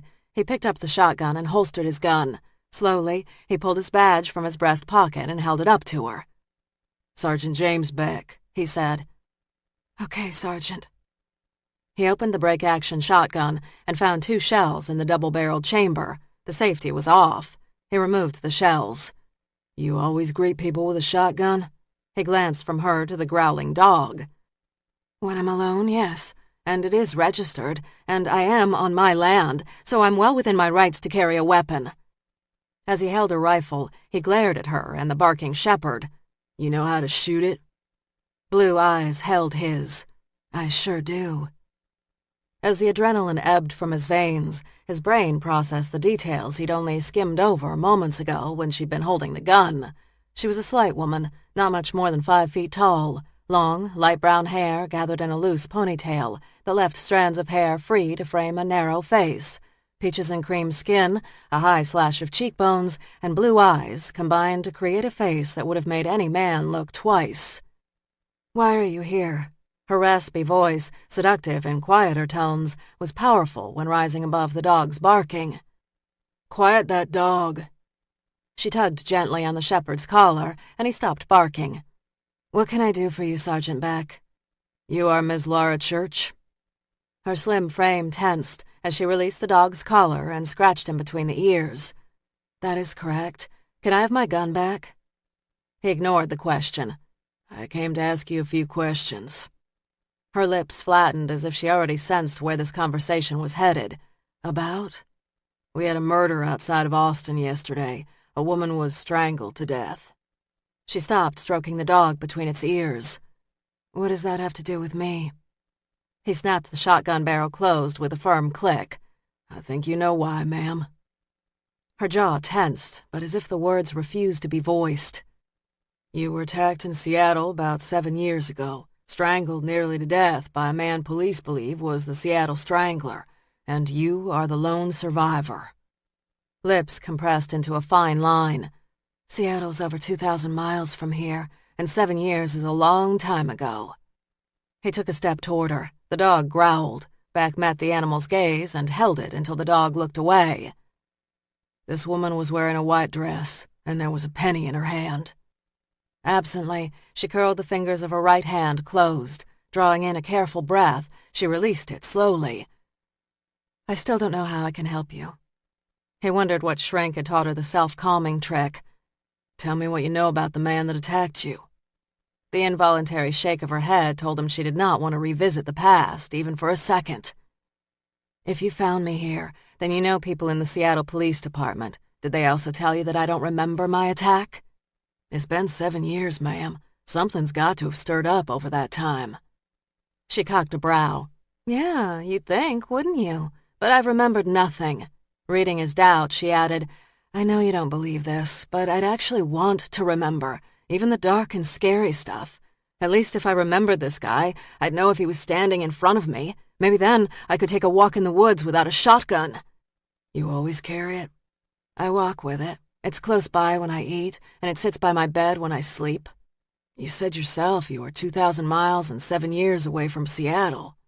I think I don't want to be a victim ever again, so I've learned to take care of myself. He handed the shotgun back to her. Would you be willing to come into town and talk to our forensic psychologist? She's sharp and might do you some good. She crossed her arms. How did you find me? I spoke to the Seattle police. Her expression showed her distrust. They don't know where I am. Mike Raines does. Her gaze narrowed. Detective Raines? How? Beck rattled the shells in his hands. He's kept tabs on you?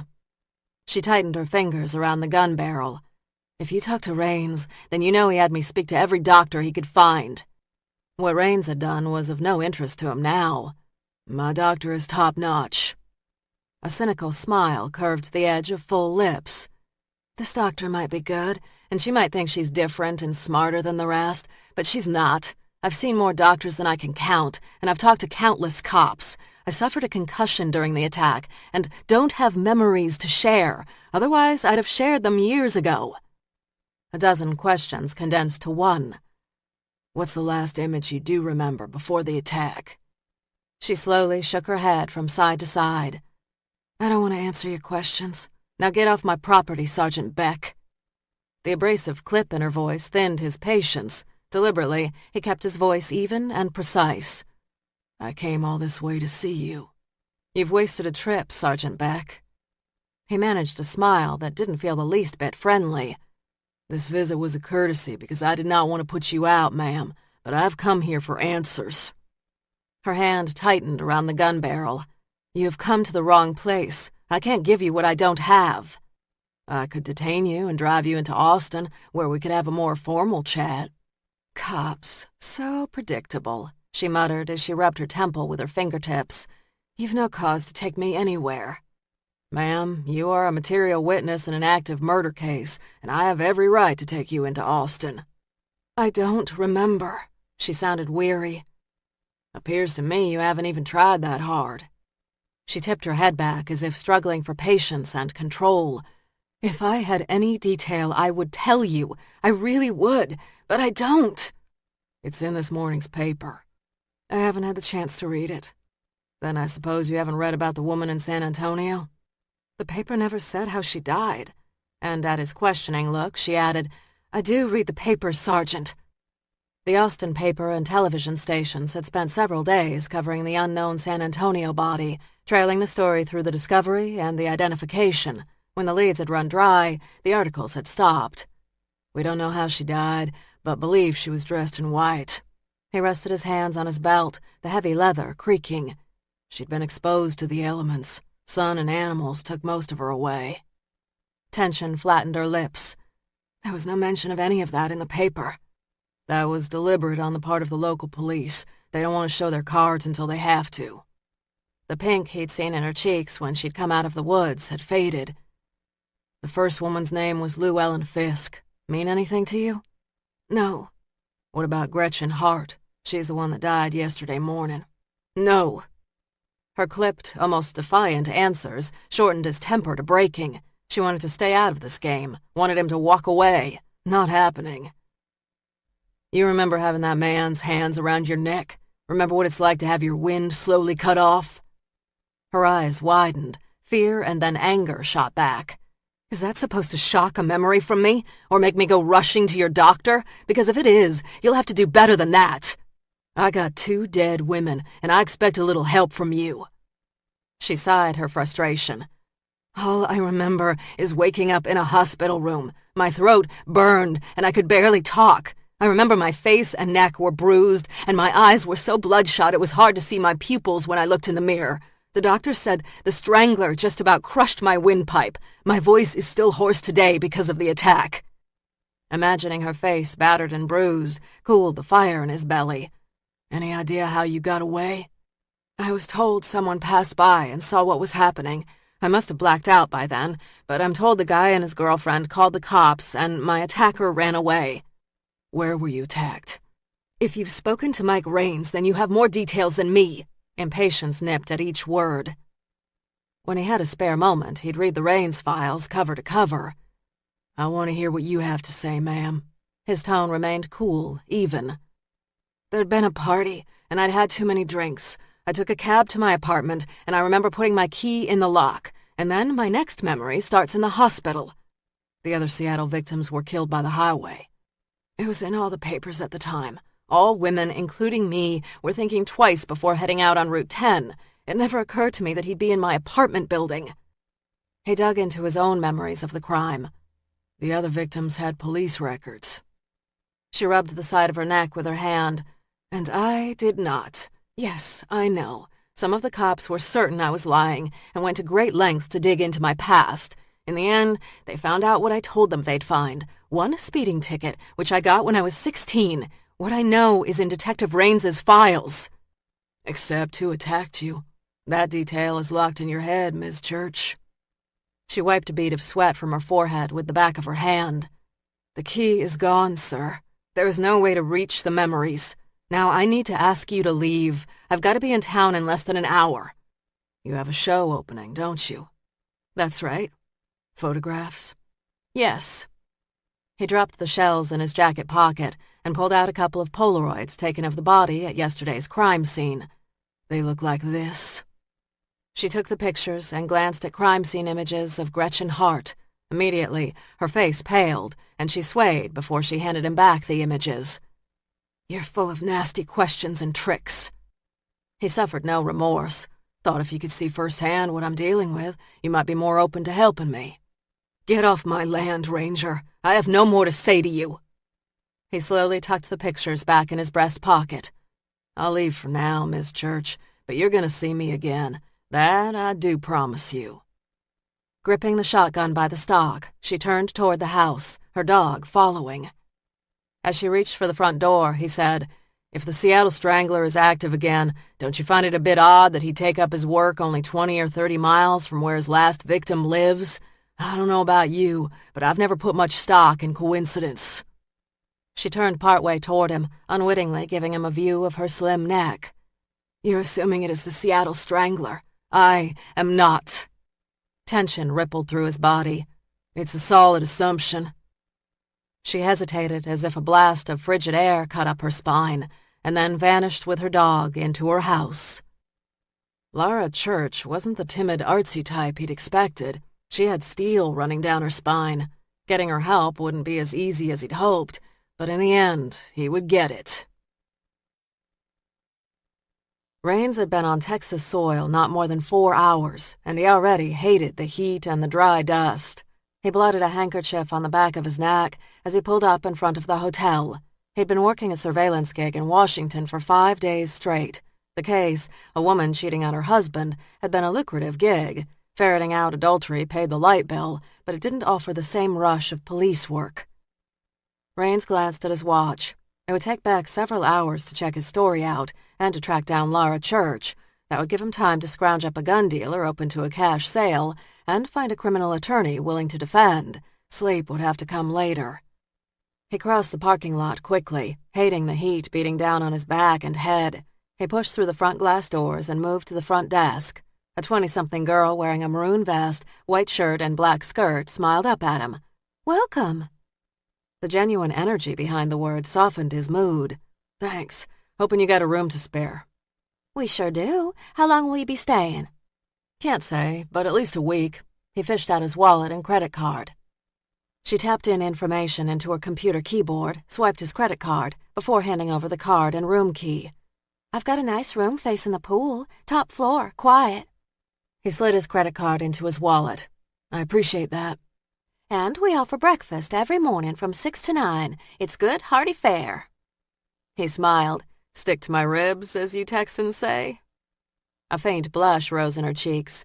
"That's right, sir. So where are you from, if you don't mind me asking?" "Seattle, Washington." "And what brings you to Austin?" "Just thought I'd have a look around." "Well, we've got any kind of brochure you'd ever need on the rack by the elevators. Lots to see in town." "What do you recommend?" "Well, if you don't mind a bit of a drive, the Alamo is a sight to see. It's down in San Antonio. Though if you're driving down I-35, don't go during rush hour. There's always backup." He winked. "I'll be sure to grab some brochures." After collecting pamphlets he'd never read, he made his way to the elevators. Less than a minute later, he'd stepped off the elevator and found his room. It was neat, tidy, and efficient. Not fancy, but it would serve his needs well. He moved to the curtains and pushed them back. As promised, his room overlooked the pool, which now hosted a young couple with 2 small children splashing around the shallow end. Seeing the kids tugged at the knots in his back. He thought about his own wife and daughter. God, but he missed them. Raines flipped open his phone, checked messages, and played a message from his wife. "Hey, baby, happy birthday." From the background, his daughter's giggling rose up like a blooming flower. She started to sing happy birthday, and his wife, laughing, joined in. He closed his eyes and listened as they danced through the song. "We miss you," they said. "Come home soon." He closed the phone and pressed it to his temple. He should be with them. Only an insane man would fly across the country and chase a killer that no one else remembered but him. But if anyone understood his need to catch this guy, it was his wife, Susan. She understood he'd always be a cop, and that being a cop was more than a job. "It's not your nature to give up," she'd said so often. "It's why I married you, after all." He checked his watch and subtracted 2 hours. Susan would be getting Tara off to school now. She'd be rushed, distracted. Tara would be sitting at the kitchen table, nibbling on her toast and taking far too long to eat. He smiled. Now wasn't the best time to call. He'd give anything to be there. "I'll catch this guy, Susan. I'll catch him, and then it will be over, just like I promised." Chapter 6. Tuesday, May 21st, 9:45 a.m. Laura sat on the stone hearth next to the cold fireplace and buried her face in her hands. Her heart drummed so loudly she was certain it would crack through her ribs. She told Beck she read the papers. What she hadn't told him was that these last 7 years she read the local papers from cover to cover, searching for signs that the Strangler had resurfaced. She'd read about dozens of murdered women over the years, and each time she'd pause to pray for the soul wrenched from this earth. She closed her eyes and whispered, "Llewellyn and Gretchen, God bless you." After several moments of silence, Lincoln nuzzled her hand with his nose and looked up at her as if he was worried. She summoned a smile and scratched him between the ears. "It's okay, boy. I'm just fine. Only a little rattled by that guy." That guy was a Texas Ranger. She didn't know a lot about Texas, or even being Texan, but she'd gleaned enough to know that the Texas Rangers tackled some of the nastiest and toughest cases in the state. They weren't people to go against. The fact that Sergeant Beck had shown up on her land suggested that this case, and especially that ranger, weren't going away. Even without the hat and the badge, Beck would have put her on edge. A 6'6" frame coupled with broad shoulders and a lean, muscled body intimidated without a single word spoken. Cutting ice-green eyes, combined with steel under his Texas drawl, had her struggling not to lock herself inside her cabin. She shoved out a breath and straightened. Just because 2 women had been murdered within 30 miles of her didn't mean the Strangler had returned. Those 2 women, like most, probably had known their attackers. She'd read all the statistics. Random acts of violence, as she'd suffered, were indeed rare. Most women were killed by men they knew, or, worse, loved. The man who'd attacked her was not in Texas, because the odds that he had come to Austin were astronomical. Beck's extremely male appraisal had her smoothing nervous hands over her jeans. Worse still, a deep, deep part of her had been intrigued and pleased. There had been a time when she'd loved the scent and feel of a man. Confident and self-assured, she'd never been afraid to ask a man to dance or to join her for a cup of coffee. But for the last 7 years, she walked wide circles around males, and most who showed interest were easily dissuaded by anger, sarcasm, and humor, her shields. God, she wanted to love, wanted to be held, but behind each new man lurked the fear that he was her attacker. The lingering unknowns and lost memories no longer sent her into hiding as they had after the attack. These days, they drove her to her camera. Though she needed to finalize details for her gallery opening, the need to create overrode practicalities. Laura's upcoming show, Mark of Death, featured murder scenes from around the country that she'd photographed with her 150-year-old bellows camera. Since only a handful of people knew about her attack, Many considered such subject matter odd and more than a little quirky in one so young. But it didn't take a shrink for her to know why she took the pictures she took. In each new image, she searched for the spark that would trigger her memory. "Come on, Lincoln. Let's get our lunches packed so we can hit the trail and shoot some pictures before class this afternoon." She thought about yesterday's murder scene. As it was only 24 hours old, the cops would still have it roped off. She'd not get close for days. But the first crime scene that Beck had mentioned was well over a month old. That scene would be open now. She made herself a cup of coffee and toast and headed to her computer. Lincoln followed and lay down at her side, keeping a careful eye on her toast, just in case crumbs should fall to the floor. Since he was a small puppy, she'd never been able to eat in front of the dog without sharing. He'd had her number since day one. She tossed a piece of buttered bread his way, grabbed her reading glasses, and searched San Antonio, woman's body found, April. She got a hit almost immediately. The woman Beck had mentioned had been in her 20s. She'd worked in a bar and, according to the articles, been liked by friends. She'd been a student. She'd been months shy of graduation. The murder scene was off I-35, north of San Antonio. The articles did not mention that she'd been wearing a white dress or that she'd had a penny in her hand. But then the Seattle cops had not released many details at first. They'd been guarded about giving specifics until the fourth victim had been discovered. That's when they'd mentioned the white dress. There was no label in those dresses, but the hope had been that someone might come forward with a description of the man who'd commissioned the dresses. But the tips, from what the media had reported, had led nowhere. The fifth and sixth victims had been wearing the same dress, and when she'd been found, she'd been wearing the same dress. She ran her hands over her arms, remembering the feel of the dress's cotton sleeve. She couldn't recall wearing the dress during the attack, but one of the shrinks had convinced her to put on the dress, hoping she'd remember. The dress had smelled of sweat, and the backside of it had been stained with grass. She'd stood in the doctor's office for over an hour, willing her brain to release one single detail that would help catch this killer. Nothing had come that day, or the next, or the next. Inwardly, she'd begun to crumble under police questions and the constant talk in the media about the unidentified victim. Who was she? How had she crossed paths with the killer? One reporter had offered a bounty to anyone who could identify her. Fear of discovery, coupled with not knowing her attacker, had simmered to boiling until finally she'd fled Seattle. She'd not had a plan when she'd left the West Coast. All she'd wanted was to get away. And so she'd bounced around aimlessly for months, working odd jobs that kept her gas tank filled and food in her belly. She'd been aimless, lost. And about 9 months after Seattle, she'd wandered into a pawn shop and spotted a digital camera. On a whim, she had spent what little savings she'd had and bought the camera.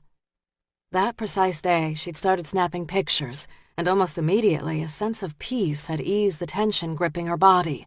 The world made a little more sense when she saw it through the lens of a camera. Her subject matter had been varied and scattered until she'd read an article in the Baltimore paper about a murder scene. A woman had been stabbed near the Inner Harbor. Pulled by forces she could not articulate, she'd gone to the murder scene and started snapping pictures. Later, when she loaded the images onto her computer, she'd studied them so carefully, hoping to see just one element that would explain the violence that had claimed a woman's life.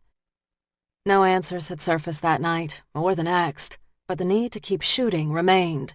Her cameras got fancier, more sophisticated, but none gave her the feel she needed. And then she visited a Chicago auction house selling old photographic equipment. The trip had been more of a curiosity than a mission, until she'd seen the 150-year-old Bellows camera. Instantly drawn to the camera, she'd bid high enough to win the camera and drain her savings. The digital camera had forgiven her amateur photographic skills, but the Bellows camera had no patience for novices. She'd found a photographer in Pennsylvania who taught her how to prepare her glass negatives, shoot her images, and develop the smoky, moody pictures that so suited her subject matter. Laura scribbled down the address of the murder scene and grabbed her keys. "Right in the car?" The dog perked up immediately and bounded out the front door to her black truck. He sat by the driver's side door, barking and wagging his tail, while she fired up the engine and the car's air conditioning. She loaded her camera equipment into the back of the truck, along with a cooler of water in the back seat. She slid behind the wheel, shifted into drive, and headed toward the main road. Traveling to the murder scene took 45 minutes, and by the time she arrived, the sun was high in the sky and the air hot. Laura pulled off the highway. A glance at the rolling landscape told her the light was not right. The sun was too high. But later, maybe at sunset. Still sitting behind the wheel, she snapped digital pictures of the road, her truck, and the area around it as she tried to get a feel for the area. In the distance, she spotted a slight flap of yellow, which she guessed was crime scene tape left behind by the police. Shutting off the engine, she locked the car and, with Lincoln, headed toward the hint of yellow. Gravel crunched under her boots as Lincoln dashed ahead. She stopped 10 feet short of the yellow tape. The tape looked fresh, as if the cops had returned to the area to renew their search. Made sense if they were looking for a connection between the two murders. Pulling off her sunglasses, she stared at the low-lying grass in the center of the tape. It still appeared to be matted down. She squatted and set her sunglasses on a rock. Was that the impression of a body? She started to snap pictures, moving in a counterclockwise fashion around the site. Later, she'd load the images on her computer and then determine which angle would work best for the bellows camera and tripod. When she'd snapped over 100 images, she lowered the camera and, without the lens's protection, stared at the ground. A woman had lain here, perhaps dead, perhaps dying, as someone had knelt over her and wrapped strong fingers around her neck. She closed her eyes, as she'd done 100 times before, and tried to imagine her attacker. The cops had said that she'd had no defensive wounds, but there'd been skin under her nails. She'd fought. The strangler had brought her to the wooded location off Route 10 and had laid her on the ground. What had happened next? Had he straddled her before he wrapped fingers around her neck? Had he been in a rush, or had he enjoyed slowly watching her fade away? She glanced at her hands, wondering where she'd scratched him. She prayed it had hurt him like hell. Laura could not remember. A honking horn from the highway snapped her back to the present. Sweat dampened her brow, and the sun had left her pale skin pink. "Lincoln!" The dog appeared over the ridge and ran toward her. The two hurried to her truck, where she replaced her camera in its bag and then filled a water bowl for Lincoln. Her hands trembled slightly as she held her own bottle to her lips and drank.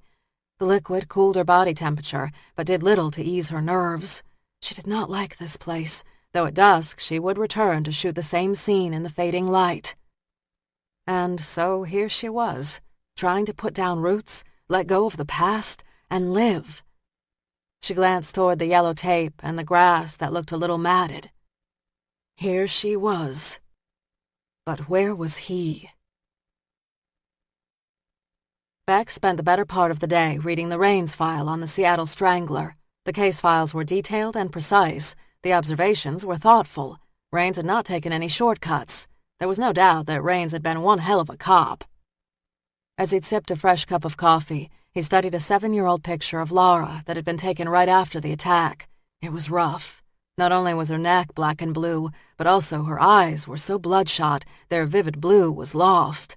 Notes indicated that an internal examination confirmed rape, though no semen had been found in or on her body. There was DNA under her fingernails, but the sample didn't match any known DNA on file. Anger twisting his gut, Beck closed his eyes and rubbed calloused fingers over a brow.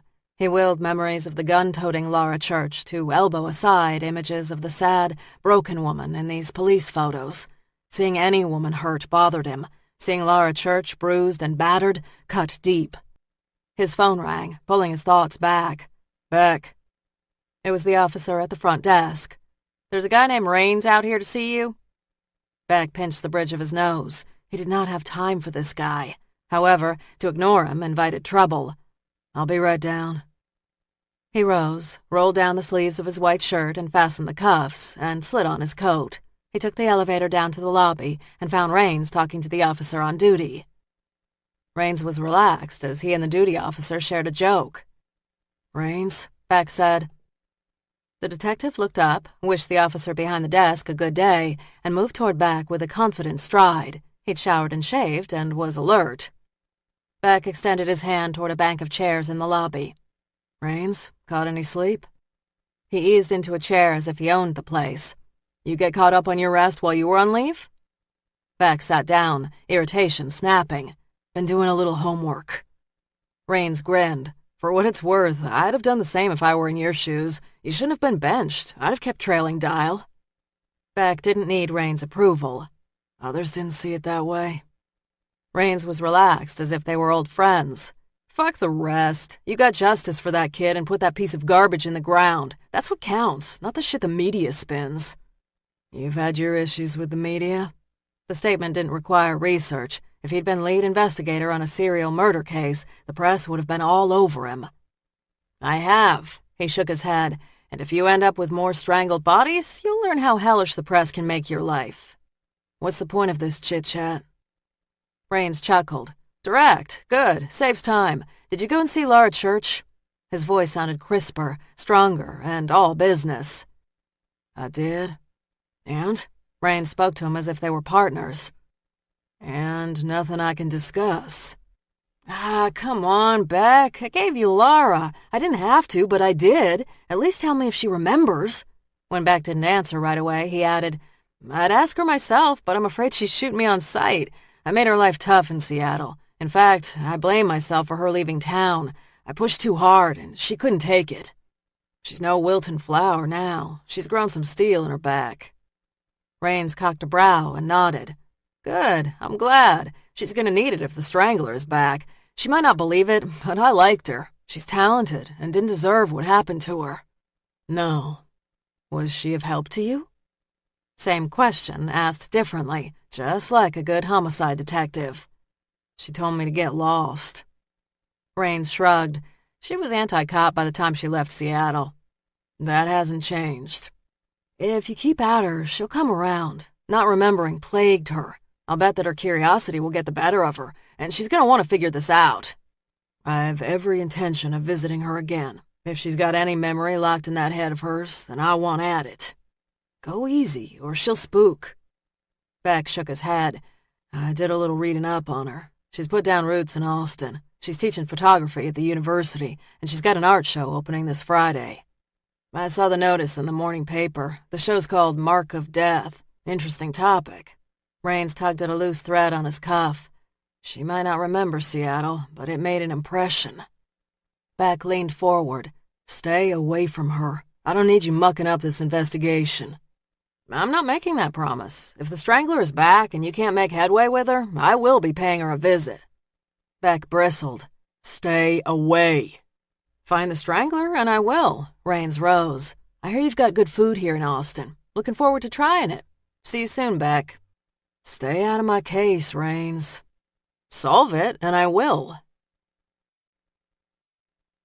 Raines couldn't hunt this killer if he didn't understand the hunting grounds.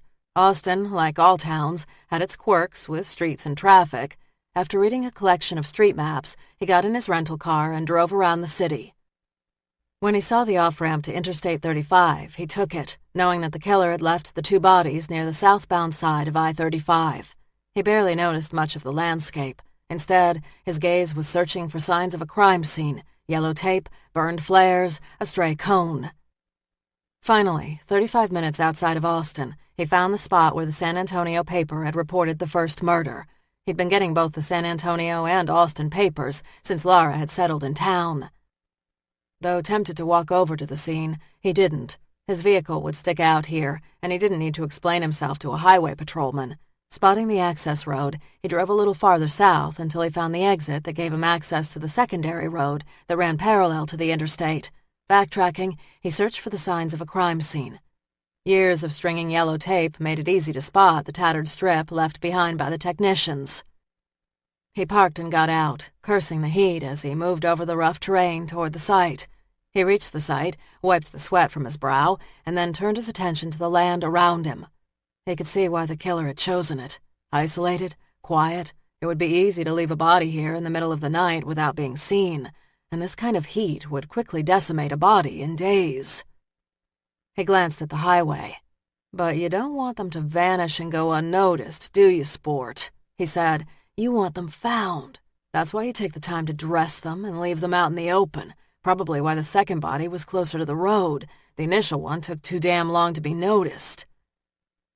When he'd read about the first woman, he'd not given her much thought. The papers had said scattered bones and mentioned the boyfriend was a person of interest.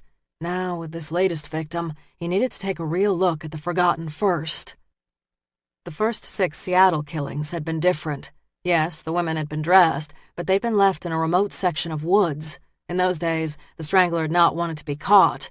And then there'd been the sloppy attack on Laura Church. The killer appeared to have acted impulsively. He'd introduced sexual assault to his new M.O. He'd strayed too close to the road. So what had changed? Laura. 7 years ago, the notion that Laura was the key burrowed into his bones. And though not everyone in his department believed him, he'd not wavered. It was why he'd kept tabs on her the last 7 years. What was it about Laura? Frustrated by the taunting lack of answers, he caught the glint of metal in the corner of his eye and moved toward the shiny object. He reached down and picked up the sunglasses. They looked clean and pristine. They'd not been out here long, and likely didn't belong to the first crime scene unit. And, judging by the size, they'd belonged to a woman. What woman would come out here to see a strangler crime scene? He grinned. It made sense Laura would come out here with her camera after Beck's visit. This place, like all the murder scenes she'd photographed, potentially could unlock the answers trapped in her mind. Laura Church. She still wanted to remember. Good. He pocketed the glasses, knowing he'd see her soon. The glaring sun prompted Laura to reach up on her head for her sunglasses. When she didn't feel them, she remembered setting them down by the crime scene, 20 miles back. Damn. She considered going back for the glasses, but she was already a half-hour late for her appointment at the gallery. She balanced the value of dime-store glasses against the cost of gas and her lack of time. The glasses lost. Laura, with Lincoln in the front seat of her pickup truck, rode into Austin. Her show was opening in just a couple of days, and she'd promised the gallery owner and her cousin, Cassidy Roberts, that she'd swing by to discuss last-minute show essentials. Cassidy's 101 Gallery was located on South Congress Avenue in a bustling, albeit quirky, section of Austin. The 3-story brick building, rimmed by glass high-rises on neighboring streets, dated back to the 1930s. It had belonged to their grandmother, who'd snapped up land in the 70s when it was cheap and converted it into a dress shop. When her grandmother had gotten ill 2 years ago, she'd gifted the building to Cassidy. Her cousin had painted the brick building white with 3 red horizontal stripes and expanded the first-floor windows so that passers-by could see the art inside the studio. 101 Gallery blinked bright in blue neon above the main door. Laura parked in the small lot behind the building, and she and Lincoln made their way through the back entrance. Dwindling renovation dollars had left the back entrance area much as it had been when their grandmother was alive, with dim lighting, old cracked linoleum floors, and a rickety shelving system. "I can smell that mutt a mile off," Cassidy's clear, young voice shot down the hallway that led to the main gallery. "He doesn't smell." Laura dropped her car keys in her backpack. "You saw my truck pass in front of the gallery." Cassidy emerged from a small office. She wore a peasant blouse, a black ruffled skirt, and a thick belt that matched a pair of cowboy boots. Dark hair was swept into a top knot and held in place by hair sticks. No makeup enhanced her smooth olive skin and high cheekbones. Silver and turquoise bracelets jangled from her wrist. Cassidy tossed a wary glance at Lincoln, who settled on the cool wood floor. "God, he gets bigger every time I see him. Are you sure he's not part wolf?" Laura rubbed Lincoln between the ears. "He's just a big puppy." "With big fangs." Despite Cassidy's protests, she looked as if she had no problem with the dog. Though she groused about his smell and his hair, she never once said he wasn't welcome in her gallery. Cassidy had been 12 when her mother had died, and she'd gone to live with their grandmother. Laura, however, had only lived in the Austin home during the summers, a time when her own mother needed a break from the demands of motherhood. The start of her summers with Cassidy always began with tension, as each wondered how much the other had changed over the year. But by the end of summer, the girls cried when Laura's mother appeared and took Laura away. Cassidy studied Laura. "Looks like you got some sun today." "I did some preliminary shooting." "You should wear a hat. The Texas sun chews you up." Cassidy arched a brow just as their grandmother had. "Where did you shoot?" "A site off of I-35 north of San Antonio." "Odd choice." "I don't pick the places. They pick me." "Not another murder scene." The words rushed out in a sigh. "Yep." Cassidy was silent for a moment. "Don't get me wrong. I adore the pieces you've taken. But every time I look at them, I realize how dangerous it is for you to take those pictures. And the side of the highway can't be the most secure location." I'm always careful. Cassidy clasped her hands together. Please, for my sake, would you not take any major risks between now and the opening? I need my artist looking radiant and wonderful and not dead on the side of a highway. Logic demanded Laura lock her doors every night and carry a shotgun when she walked and was out in the field. However, deeply buried emotions overruled logic, at times sending her to tenuous places to take pictures. The irony was not lost on her. I'll be fine. Now show me what you have so far. Cassidy grabbed a ring of keys and unlocked the door that separated the front of the gallery from the back. Are you nervous about this show? A casual shrug hid a flurry of nerves. No, why would I be nervous? It is a big step. It's a show. It's a show. It's just a show. Green eyes narrowed. Then why do I smell your unease? Laura smiled. Maybe you just smell Lincoln. Cassidy wasn't put off by the joke. No, you've been different since you got back to Austin. You travel to crazy places for your pictures and yet treat strangers with caution. You have an imagination. You weren't like this as a kid. You were the brave one, the one never afraid to talk to anyone. I've grown up. You have an obsession with death. I do not, and that was the truth. I'm compelled to understand death and the mark it leaves behind, but I have no desire to meet up with it for at least another 50 or 60 years. Cassidy smiled, but didn't appear amused. Maybe the time has come to understand life. Laura arched a brow. You sound like a shrink. Maybe you need a shrink. The offhand comment struck a painful nerve, but she grinned. Don't all artists? Cassidy's head tilted as if she picked up the dark vibrations under the words. What happened to you? What do you mean? Like I said, you've changed since we were kids. Life is change. Cassidy shook her head. You're not going to tell me what happened. Cassidy, I'm here to look at the show, not talk about me. Cassidy opened the door to the gallery. Follow me.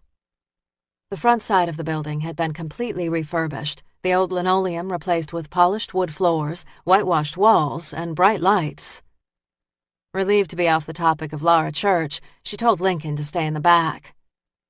Cassidy's boots clicked as she made her way down a side hallway. Many had questioned Cassidy's business sense when she announced she wanted to own an art gallery, but so far she was doing more than just keeping her head above water. She was also making a name for herself in art circles.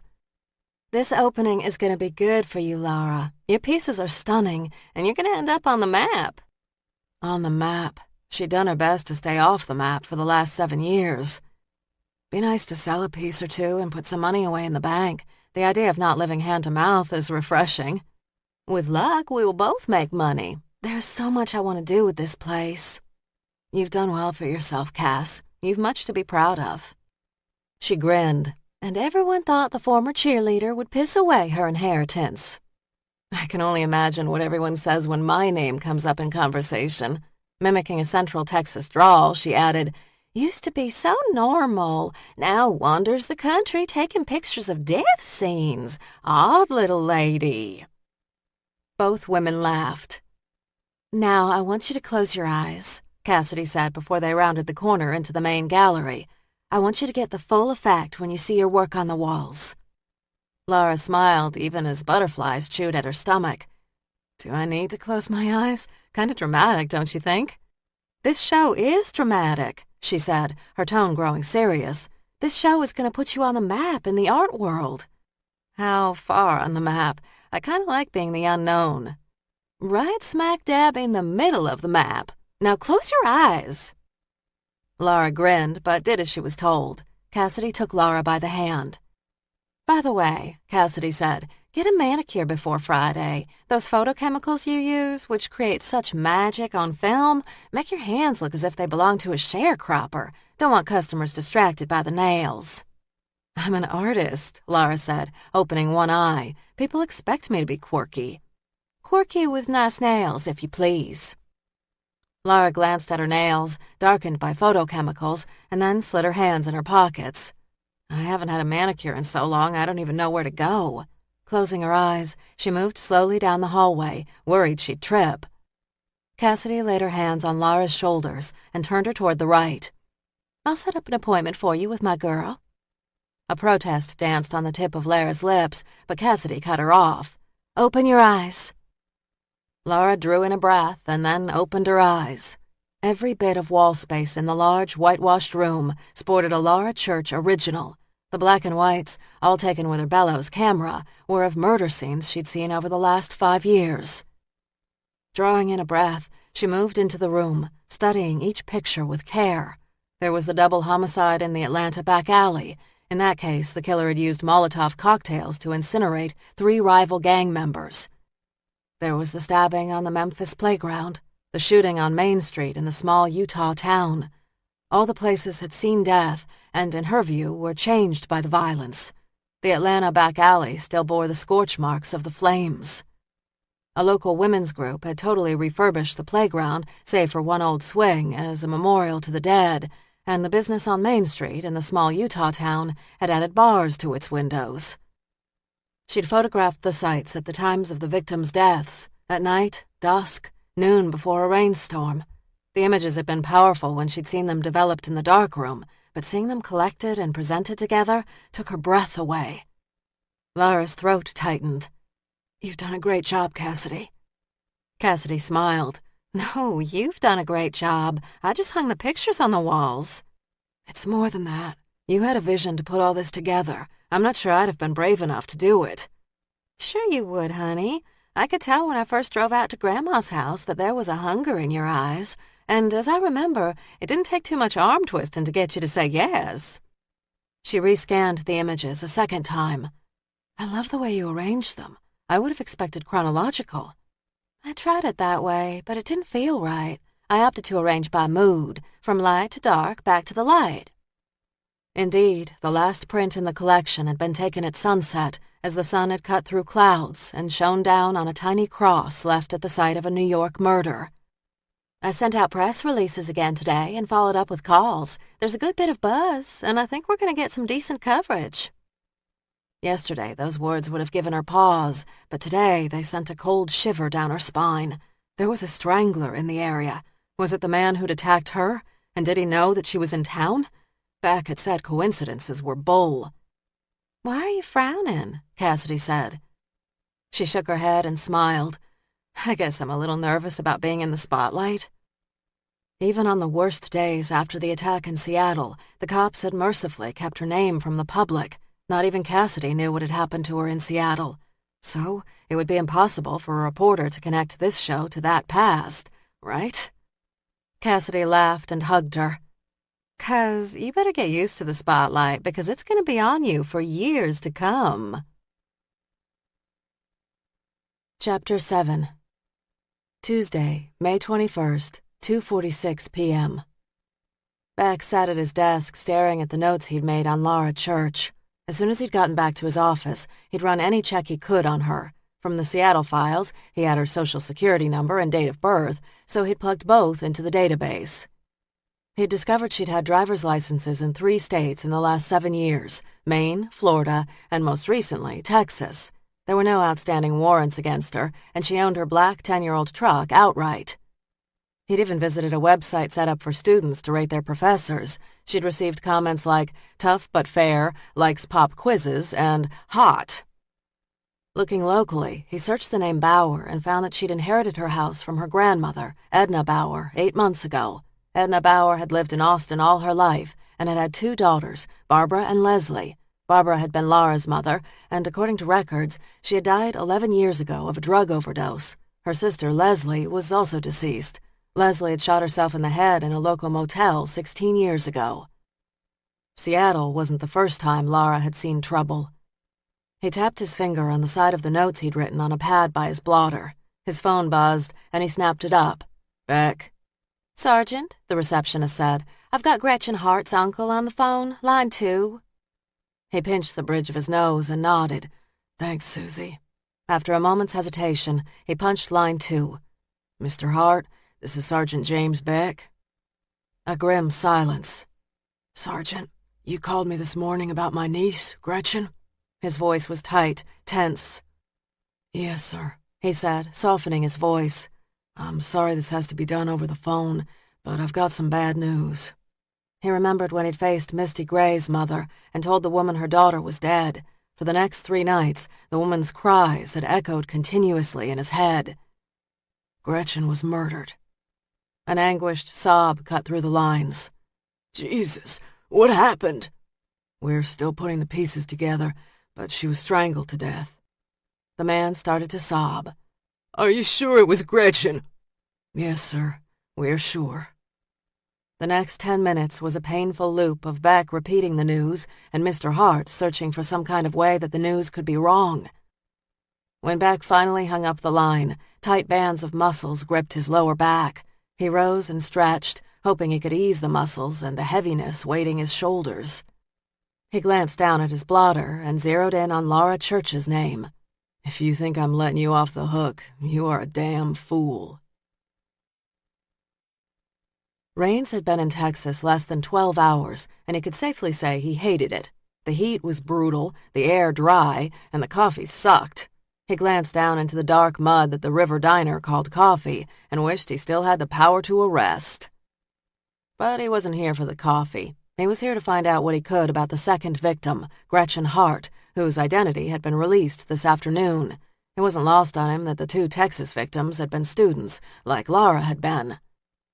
Setting the cup down on the cafe table, he leaned back in the metal chair and surveyed the busy diner located blocks from the university campus. College students huddled at tables, chattering to each other, talking on their cell phones, or listening to music. There was a lot of activity and noise, but he wondered how much they were truly getting done. Shit, half of them looked like they couldn't be more than 12, and he wondered if he had ever been that young, or if there'd been a time when he wasn't worried. He'd known from a young age that he'd wanted to be a cop, and had been focused on getting a spot on the force. Initially, there'd been the entrance exam, and then the academy. He'd had to work his ass off for both, but the struggle had been worth it when the chief had pinned his first badge on his chest.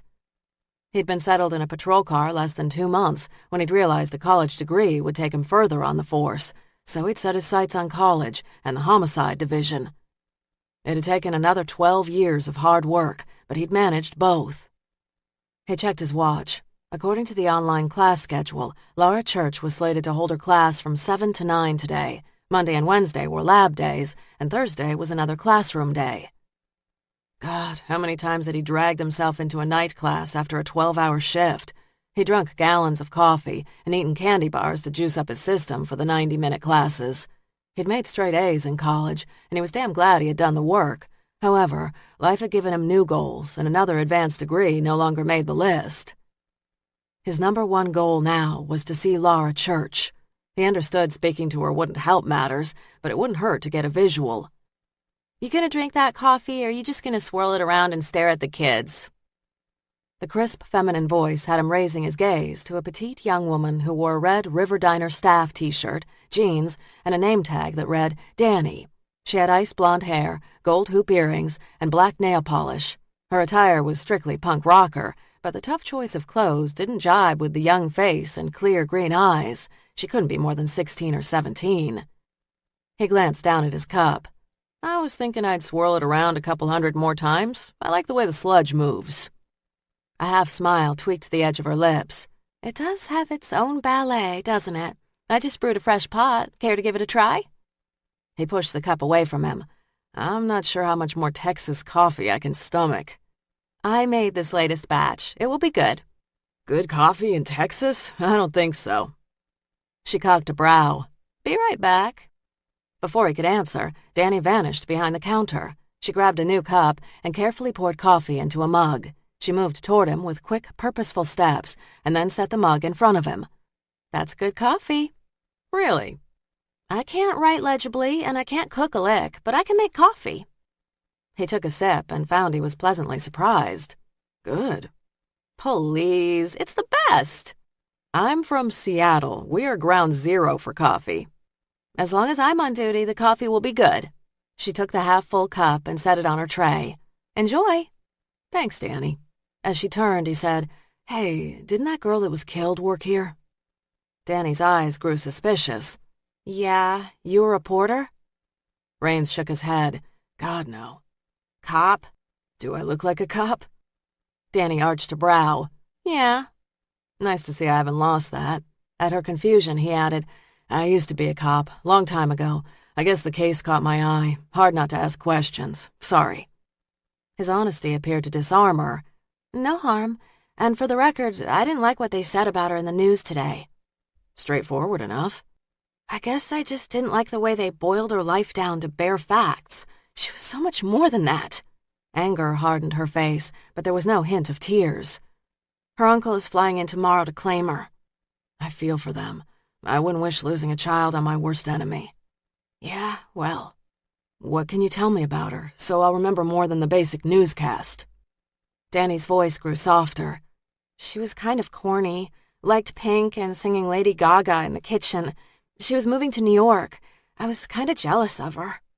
"You've got nothing to be jealous of, Danny. You strike me as a sharp kid." She snorted a laugh. "Was there anybody who might have wanted to hurt her?" "Mac and I were talking about it, and none of us can think of anyone. Like we told the Rangers, we're all thinking it was some random guy." A customer at another table caught her attention. "I've got to go." He watched as she moved toward another table and began to gather up plates. Danny was a tough nut and no wilting flower, just like his daughter. He could almost hear his wife now. "That girl of ours is going to be a general one day." He sipped his coffee, thought of his wife, Susan, and how much he missed her, their daughter, and home. Pushing aside a pang of guilt, he redirected his gaze to the patrons.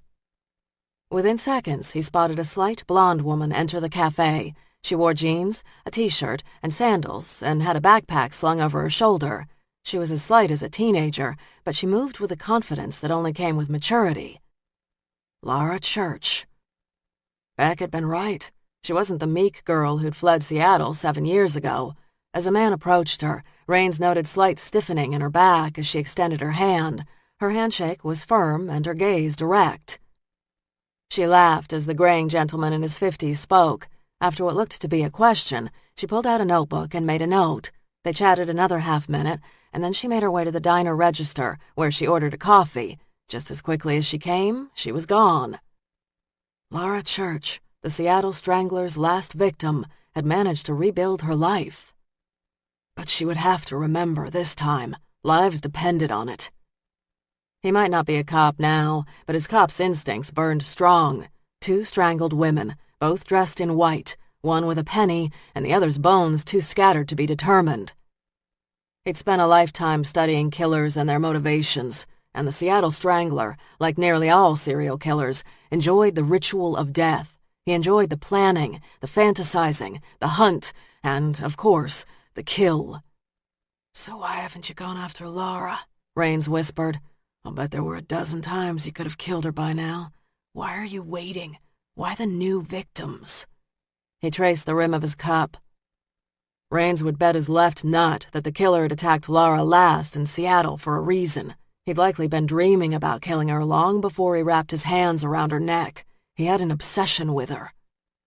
The Seattle Strangler, who many had come to believe was either dead or in prison, was back. Keep playing your game, pal. Danny hadn't expected to like college. When her high school counselor had suggested she try the college art class, she thought the woman was mental. High school sucked, so why would she want to take on more schoolwork? But the counselor had pushed, and knowing the class would keep her away from home more often, she said yes. And then the unexpected happened. She'd been pleasantly surprised. The 2-day-a-week class plus lab wasn't totally lame, and her teacher, Laura Church, was pretty cool. When she was on the university campus, life didn't totally suck. She hefted the tray of dirty dishes, pushed it in the industrial dishwasher of the River Diner, and hit start. As she reached for the strings of her apron, her boss called out from the kitchen door. "You're gonna be late for class," Mac said. Mac Rivers had offered her the job in February when she tried to pay for a coffee with spare pennies and had come up short. Mac liked to talk about high school and his days on the gridiron, and he wasn't so fond of the college crowd. Spoiled, ungrateful. He used those adjectives plus a host of others all the time. His life had peaked during high school, and the once muscled, lean body of a high school receiver had turned doughy and a little ugly. She glanced up at the large clock positioned above the stainless steel sinks. 5:45. Class started in 15 minutes. "I've still got the glasses to run through, and we're short-handed since Gretchen... left. He wiped his hand on his white apron. I'll do the glasses. Don't be late for class. You sure? I can be a little late. She didn't want to lose this job. She'd be 18 soon. Her father would stop paying child support, and there'd be no reason for her mother and stepfather to keep her around. He nudged her away from the dishwasher. Go, or you are fired. She grinned as she untied her apron and hung it up. You're the best. Chuckling, he loaded glasses into the next tray to go into the dishwasher. That's what I keep telling everyone. I'll be back tomorrow right after school. Can't wait. Danny grabbed her backpack from Mac's office, hoisted it on her shoulder, and hurried across campus toward the brick building that housed the art department. She'd not stopped to analyze why she liked the class. Likely it had more to do with its unstructured nature. Adjunct Professor Laura Church expected her students to work hard, but she had no desire to babysit. Art was subjective, she'd say, but it was also time-consuming and hard. If you put the work into her class, you'd do well. If not, your grade would suffer. Laura's speech had hardly put the fear of God in Danny. She'd seen enough shit in her life not to be intimidated by Laura Church. But in Laura, she'd seen another wounded soul, whom she happened to like. The photography classroom was large, with long, wide windows that allowed lots of sunlight.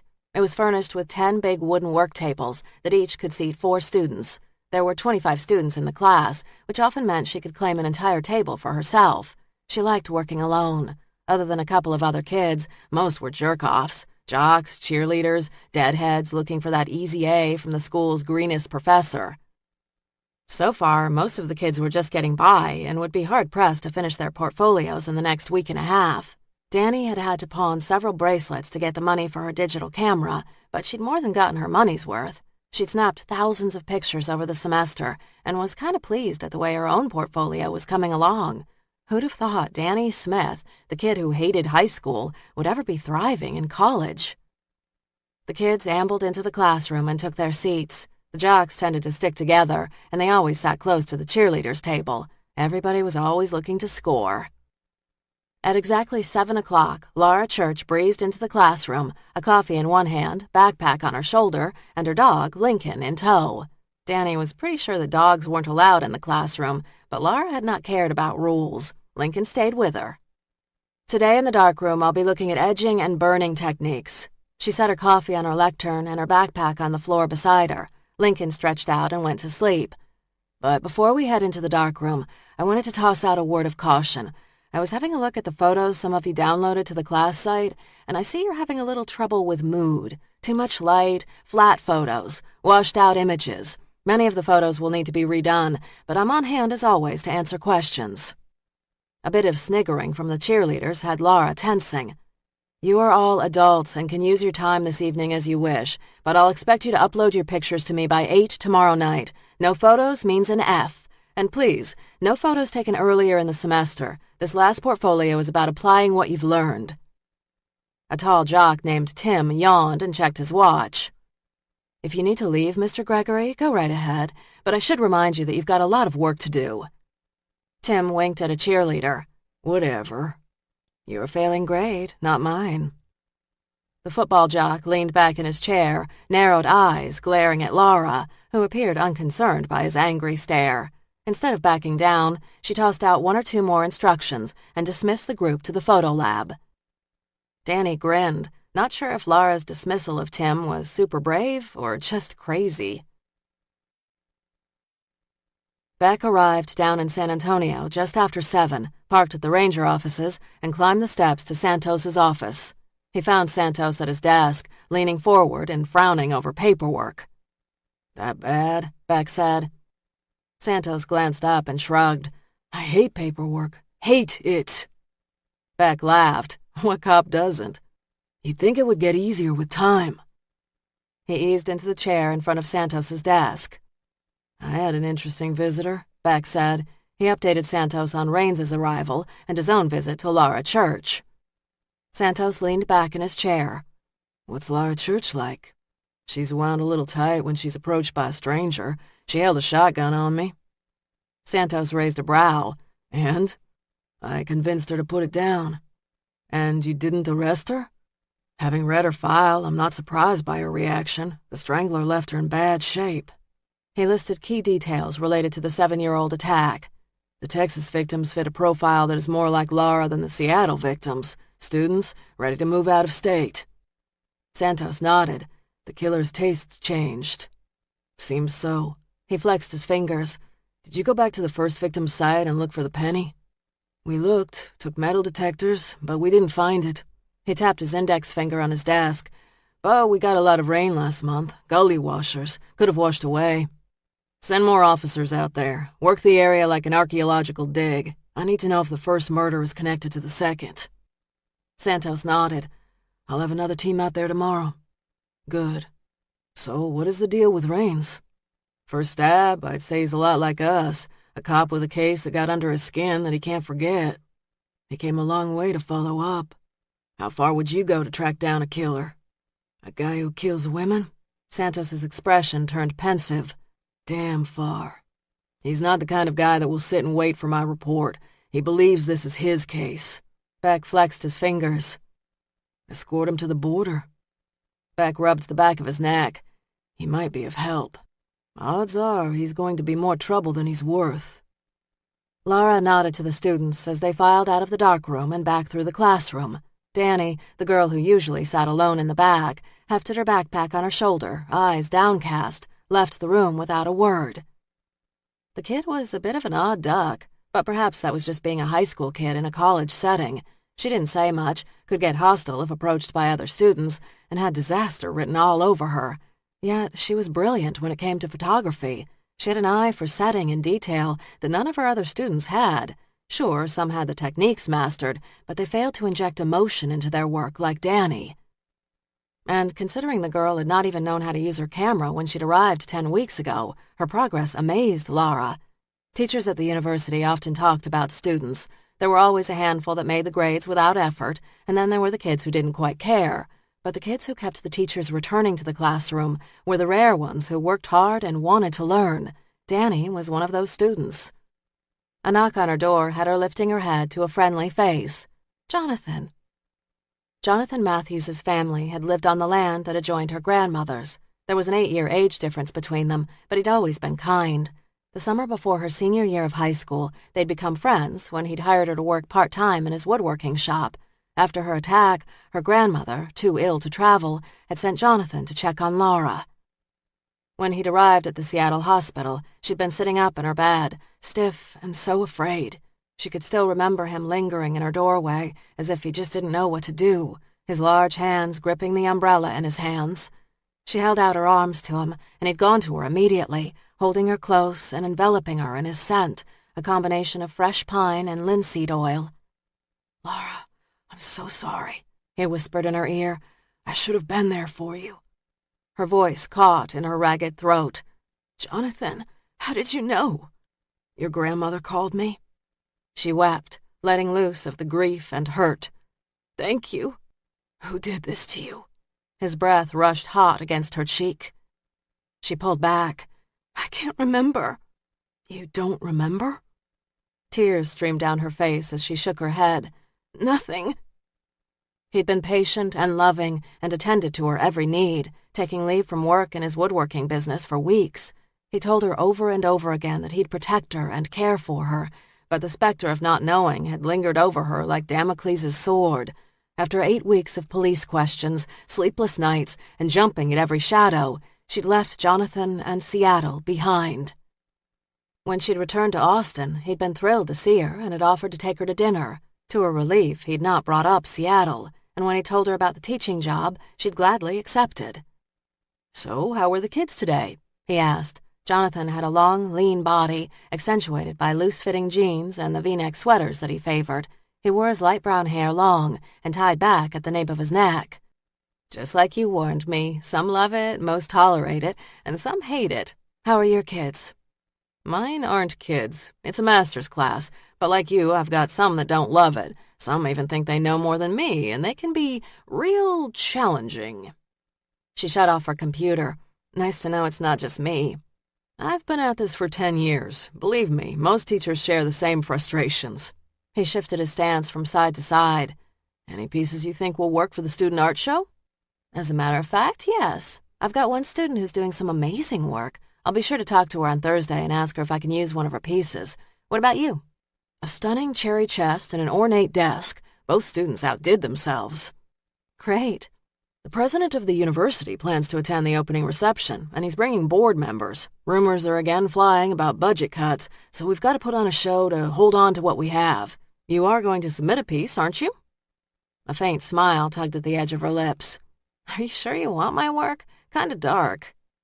He laughed. Maybe avoid the murder scenes and use the images of the Alamo. The Alamo is always a hit in these parts. In recent months, she hadn't limited her work to just crime scenes, but had also started shooting pictures of battlegrounds where death had also left its mark. Though the Alamo was a scene of great bloodshed, it was also a source of pride for Texans. I'm not so lost in my art that I don't understand the practical side of life. I'll print and mount the Alamo series. You've come a long way. Really? In Seattle, you were all about career and goals and doing only what you thought was best. That was the first time he'd mentioned Seattle since she'd arrived in Austin. A taste of real life tempered me. He frowned. Laura, you've been back 8 months, and we've not talked about Seattle. She stiffened. I appreciate that you've not gone there. He dragged long fingers through his hair. Maybe we should talk about it. She shoved her laptop in her backpack.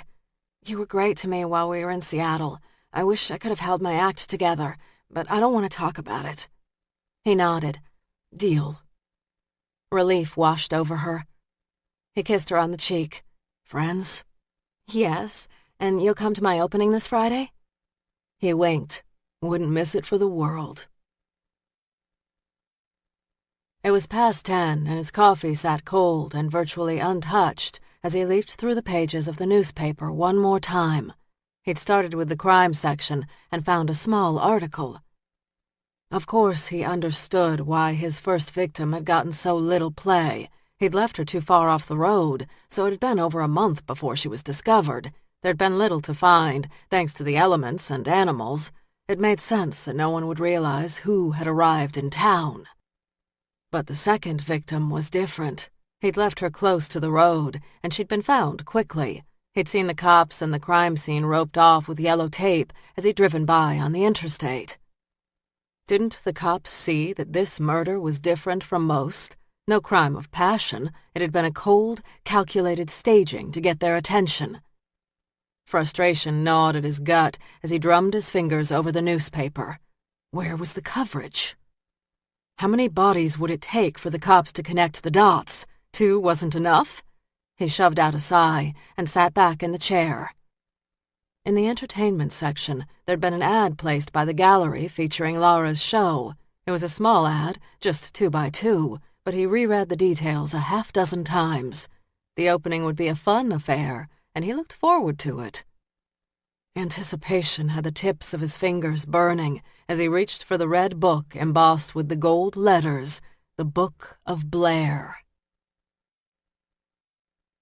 After Lincoln's late-night walk, Laura locked up the house and moved into the bathroom to brush her teeth. Her limbs ached with fatigue, and she was ready to sleep. After she rinsed her mouth and raised her head, she stared at her face, wondering for the millionth time what he'd seen in her all those years ago that made him want to kill her. She ran long fingers through her light brown hair and drew in a breath.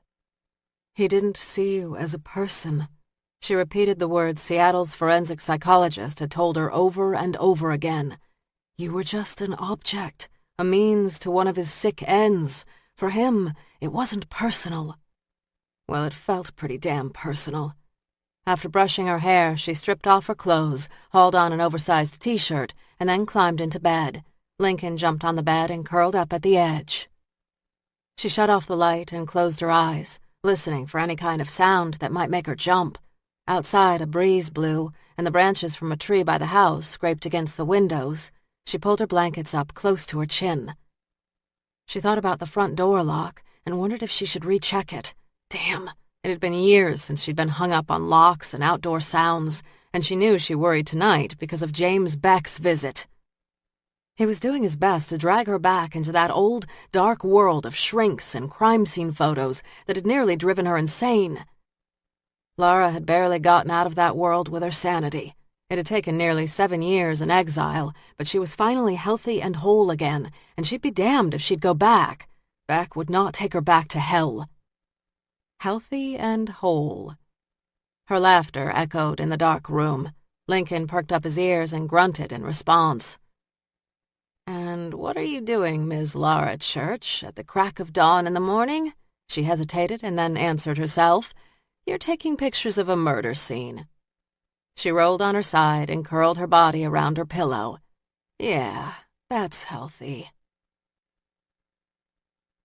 Chapter 8. Wednesday, May 22nd, 4:45 a.m. Lincoln glanced up from the passenger seat of the truck, yawned, and laid his head back down as Laura climbed out of the front seat of her truck cab. Eyes heavy with sleep and joints stiff after a restless night's sleep, she stretched her arms and glanced at the night sky perched on the edge of dawn. When her alarm had sounded at 3:30, she'd been so tempted to roll back over and go to sleep. She tossed and turned too much last night and had not gotten more than a full hour of sleep at any given time. But as much as she craved the warmth and security of her bed, she needed to get up and photograph this spot. Her art wasn't a job. It was a compulsion, a jealous mistress that required her attention and kept her from straying too long. She'd exited the interstate onto the access road and then, spotting a flat stretch, drove off the side road onto the dry, cracked land. The truck bumped and rocked as she crossed to the murder scene. She'd parked as close as she could to the site, knowing she'd have to move quickly to prepare her negatives and catch the rising sun. "Stay put, boy. See you in a bit." As the dog relaxed against the seat, she shut the cab door, moved to the back, and opened the lid of the camper top. Between the cobbled sections of clouds, stars winked clear and bright. The scent of rain hung in the air. Switching on her flashlight, she did one last inspection of her equipment and then studied the path ahead. 100 yards behind her, a truck blew past on the interstate, sending a rush of energy, air, and sound cutting through the quiet night. She hefted her large bellows camera on her shoulder and, with her flashlight in hand, followed the matted path until she spotted the billow of the yellow crime scene tape. She set up the tripod facing east and checked her watch. It was 5 a.m., and the sun would rise in about 45 minutes. Thunder rumbled in the distance. She hurried back to her truck and, from a wooden storage box, retrieved a 10x8 glass plate that she'd pre-cut and cleaned last night. After wiping down the plate one last time, she uncorked a glass bottle filled with the chemical collodion, poured the syrupy liquid on the glass, and gently tipped her wrist back and forth. The trick was to evenly coat the glass. The masters of this process, known as flowing the plate, strove for no streaks or runs, but she'd found the occasional imperfection added depth and interest to her final prints. When she'd coated the plate to her satisfaction, she poured the excess collodion back into the bottle and opened what looked like a black, slim file box. She slid the glass negative into the box, which was filled with silver nitrate, and waited 5 minutes. Tenting her work area under a large black blanket that blocked out all light, she removed the tacky, light-sensitive glass negative and loaded it into a plate holder. She hurried back to her camera, knowing her negative needed to be used while still damp. Under another black drape, she inserted the first negative into the camera just as the initial bits of light appeared on the horizon. Through the viewfinder, the image appeared upside down, but when she processed the negative, it would right itself. The sun inched up to the edge of the horizon, and she reached around and pulled the cap off the lens. She counted to 30 and then replaced the cap. With the morning heat already rising, she hurried back to her truck with the exposed negative, ducked under her blanket again, and poured developer evenly over the glass plate. As she counted to 15, she gently agitated the glass and watched for her image to appear. More thunder rumbled in the distance, and the rising winds whooshed over the tall, dry grass. When the image emerged, she poured water over it, halting the development process. She set the negative aside to dry and prepared a second. With thunderclouds looming, she shot and developed 2 more negatives before the threat of rain forced her to load up her equipment. By 6:30, as the morning traffic on the interstate built, she was angling her camera gently into the back of the truck. The pleasure of her morning's work ended abruptly when flashing blue police lights reflected in her side mirror. Damn! She'd been through this before, cops spotting her at a crime scene and stopping to ask what she was doing. Logically, it made sense. What person in their right mind would do this? but logic didn't temper her irritation. The officer, in his mid-40s, short with dark hair, got out of his car and approached her, one hand on his gun. "Ma'am, what are you doing out here?" Turning, she kept her hands, palms open, at her side. "I'm a photographer. I was taking pictures of the sunrise. In the back of my truck, you'll see my camera and equipment." He moved to the back of the truck, touched her back tailgate with his palm, and glanced inside. "Are you alone?" "Yes, sir." Eyes narrowed, he pulled a flashlight from his belt and shined it inside. The light swept over the camera, the chemicals, and the box of negatives. "My name is Laura Church. I teach at the university, and I have an art show opening this Friday in Austin." He glanced at her, and then at the equipment. "What is there to photograph out here?" "I've been known to pick some random places at odd times." "What kind of camera is that?" "It's a bellows camera, the kind photographers used during the Civil War. Ansel Adams took his pictures out west with a bellows camera." She'd found the better she explained herself, the less time she would be detained. He stared at her as if he wasn't sure if she was crazy or just stupid. She could have told him maybe a little of both. "Can I see your driver's license and registration?" "Sure." She moved toward the front of the truck and paused. "I have a dog in the front seat. He's pretty big, but harmless." The officer nodded and held back as she moved to the front of the cab and grabbed her purse. She fished her driver's license out of her wallet and handed it to the officer. He glanced at the license. "Texas." "I just changed it to Texas from Florida a couple of weeks ago." She'd had the Florida license for 2 years, but hadn't lived in the state for over 2 years. After Florida, there'd been Vermont and then Maine. Out-of-date identification was another red flag she was careful to avoid. "I'll be right back. And do me a favor, get back in your truck." The order made her bristle. "Sure." She slid behind the wheel of her car, scratched a curious Lincoln on the head, and waited, irritated. If she'd just been a minute faster, she'd have been gone and well on her way home. This delay meant she'd get caught in early morning commuter traffic. After a 10-minute wait, the officer returned and handed her back her papers. "Looks like you're clear." She swallowed a smart-ass response. "Right." "It's not safe out here by yourself, Miss Church. We've had trouble in this stretch of road." "I know. A woman was murdered, and I just photographed the spot where they found her body. I'll be more careful." "It's not about being careful. It's about staying away from places that leave you vulnerable." 7 years of careful had landed her in a half-living kind of existence. "Thanks. I'll keep that in mind." The drive back to her house took 45 minutes, and by the time she arrived, she'd driven through a heavy but brief thunderstorm. She let Lincoln out of the car, reached over the back seat to grab her box of negatives. A barking Lincoln waited for her on the front porch. Okay, I hear you. Breakfast, pronto." She set her negatives down on the dining room table, moved into the kitchen, and pulled out his bag of food, which she dumped into a bowl. She filled his water bowl with fresh water and then placed a chew stick by his bowl.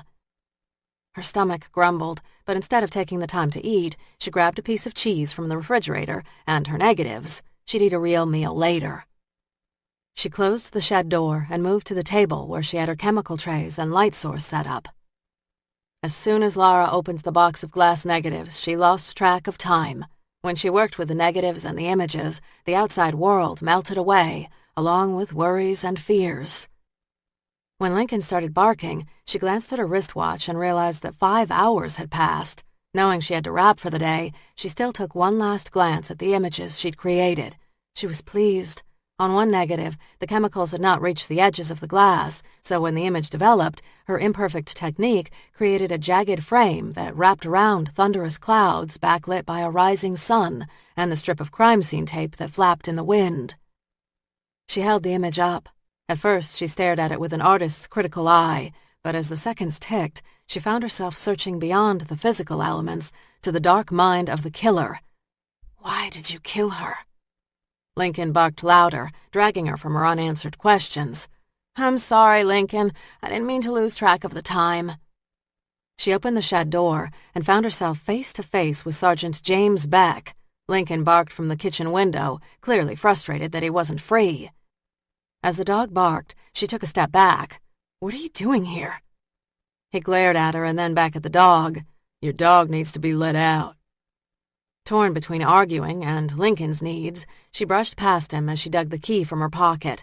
Seconds after she opened the door, the dog bounded up to Beck, who stared at the animal until it lowered its gaze. "What are you doing here?" she repeated. His gaze held the darkness of an angry man. "What were you doing at my crime scene this morning?" She teetered between flustered and annoyed.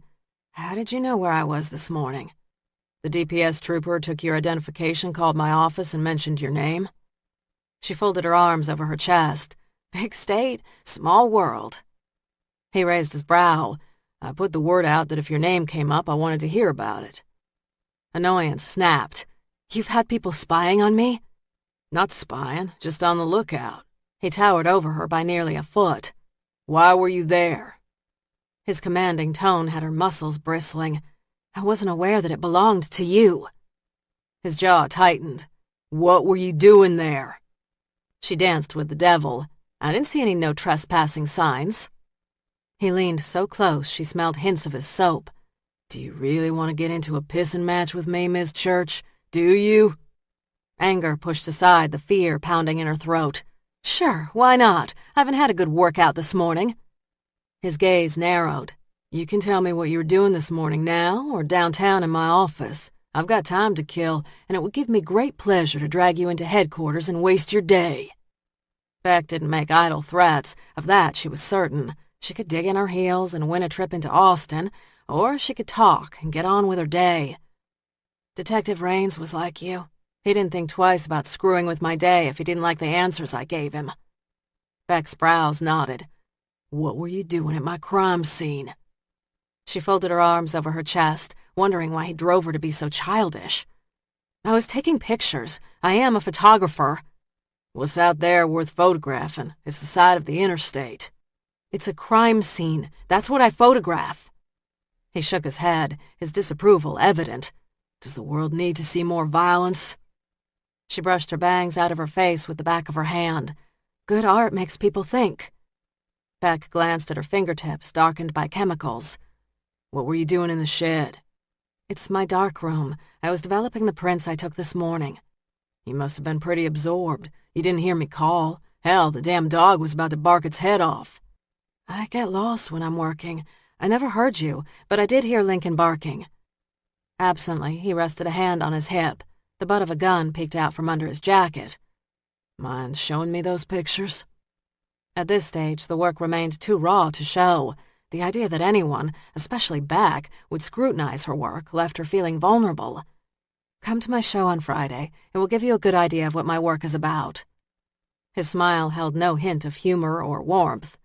"I'm interested in the pictures you took at my crime scene. Today." My crime scene. He was a dog with a bone. "The work isn't finished." "I'll keep that in mind. Show me." An order, not a request. "Will you arrest me if I don't?" "Yes, ma'am." A promise, not a threat. Demanding a search warrant would likely translate into a lot of lost time for her. "Sure, follow me." She opened the shed's screened door. Lincoln scrambled past Beck to be by her side. Beck fell in step behind them. His purposeful steps sounded annoyed and angry against the cobblestone path. She pushed open the door to her dark room. The heavy smell of chemicals hung in the air. Above the developing table hung a clothesline where a half-dozen prints hung. "You painted the walls black," he said. "Better for the negatives." She clicked on the overhead light and moved toward the work table where the prints dangled. The chemical scents grew more cloying the deeper she moved into the room. If she didn't keep the AC window unit running, the smell could leave her lightheaded. She gestured toward the pictures. "See? Just photographs." He pulled off his hat, leaned in, and with a narrowed gaze, studied the prints. "They look old." This close, the restrained power of his body made her skin tingle. "I use a bellows camera. It's well over 100 years old." He kept his gaze on the photographs. "Why do murder scenes interest you so much?" "Probably because I almost had my own personal murder scene." 7 years ago. She shifted her stance. "You're not the first person to tell me to get over it. I know I should be back to normal after all this time, but, well, I don't think that I am." His intense gaze soaked up the image's details. "Why'd you shoot at sunrise?" "I don't know. Normally I shoot at sunset." "The end of a day. The end of a life." "Yeah, But you chose sunrise. The beginning of a day, the beginning of life. Yeah, someone like you, a survivor, should go out of your way to avoid murder and violence. Someone like you should take color pictures of flowers and clouds, kittens and puppies. A laugh startled from her. You think? Those subjects don't feel exactly real to me. As he straightened, his gaze settled on her. It's because you can't remember your attacker. She cocked her head. You think you've got me all figured out. You're not so complicated. You were attacked, nearly died, and you're using your camera to jog your memory. Annoyed, she brushed a stray hair out of her eyes. Fill in the memory, and I'll be all better? You cannot cure a problem that you do not acknowledge, Miss Church. She cocked a slim brow. Is that my 5-cent shrink evaluation? Common sense, Miss Church. Until you can put all the pieces together, you aren't going to feel whole. Silence, as heavy as death itself, settled before she broke it. I don't want your advice, Sergeant. Stay away from my crime scenes, and I'll keep my thoughts to myself. She wasn't sure if she could stay away. When she didn't answer, he said, Like it or not, you are involved in this case. I'm not involved in this case. I am not. The words rang hollow. When it comes to my case, your opinion doesn't mean much. He flicked the edge of a dangling print with his finger. I don't want you close to any evidence. She shoved her hands in her pockets. I never go near an active scene. I wait until the police are finished with the area. Don't care, ma'am. While you're in my district, you stay away from all murder scenes. You can't tell me where I can or cannot go. I can when it comes to crime scenes. So what are you going to do? Arrest me? That's about right, Miss Church. That is about right. He swapped the smile for a sneer. And if you'd care to test me and see if I'm a man of my word, go right ahead. Resolve radiated from him, raw and intense, triggering a sudden shakiness that permeated her muscles. She attributed the unsteadiness to her early morning wake-up call, an empty belly, and too much time in the dark room. Fine, I've been warned. If that's all, you can leave now. He took another step toward her, close enough to bump, but not violate her personal space. Miss Church, we have not seen the last of each other. I bet you we have. Grinning, he replaced his hat. I'll take that bet. Chapter 9. Wednesday, May 22nd, 1 p.m. Laura drove into Austin shortly after Beck left. She told herself she was not skittish or restless because of Beck. Her sudden lack of concentration and frayed, restless nerves were rooted in hunger, not Beck. She just needed to eat, and then she'd be fine. She had no groceries in the house, and she hadn't eaten a real meal in 24 hours. Lab wasn't until 4, so she had time to treat herself to a hot meal at the River Diner near campus. When she sat at the cafe's corner table, her stomach grumbled, and she was suddenly anxious to eat. As she glanced at the menu, she noticed her nails remained chipped and stained from work. Cassidy had called her this morning and told her she'd scheduled an appointment for Friday morning. Laura studied her chewed and chemically darkened fingernails. She used to care about makeup, manicured nails, and pretty clothes when she lived in Seattle. She'd been in fashion, and appearance mattered. Clothing stores, shoes, and accessories had driven her days. It had been her eye for structure and assembling quirky combinations that had won her the job with the Seattle-based fashion company Forward. She'd gone for an interview with the company's marketing department, not sincerely believing she had a shot at the job, but the director had liked her mix of vintage and modern and suggested a second interview. A week before the holiday break, she'd been offered a job to start after graduation. It was entry-level and paid little, but it had been a first huge step toward the rest of her life.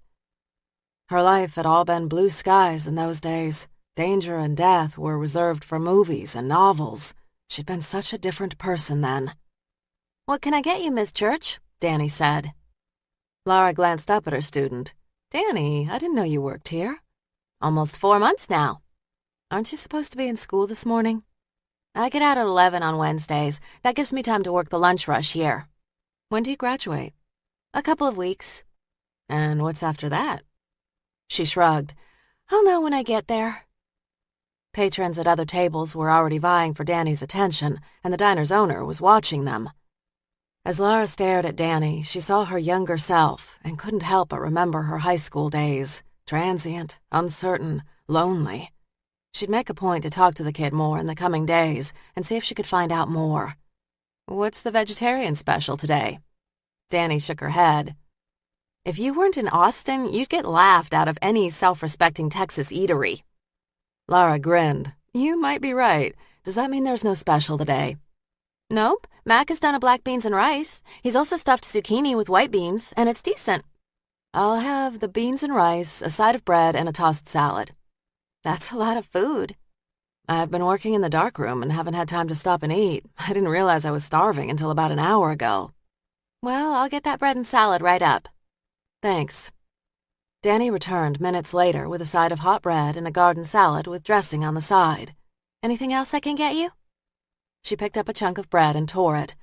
"I've been meaning to tell you how much I've enjoyed your work this semester. You've got a great eye for light and composition." Danny's gaze brightened. "Thanks." "You said on your student survey form that you'd never taken photography before." "Nope." "You must have dabbled in it." "No, didn't pick up a camera until I bought the one I have in class." "Amazing." "What can I say?" Her attention drifted as a man at another table flagged her. "Gotta go. See you soon." Lara had eaten her bread and salad when Danny returned with the plate of black beans and rice. To her amazement, she was still hungry. "Thanks." "Hey, Miss Church, if you ever go out into the field with that crazy camera you showed the class, I'd love to tag along."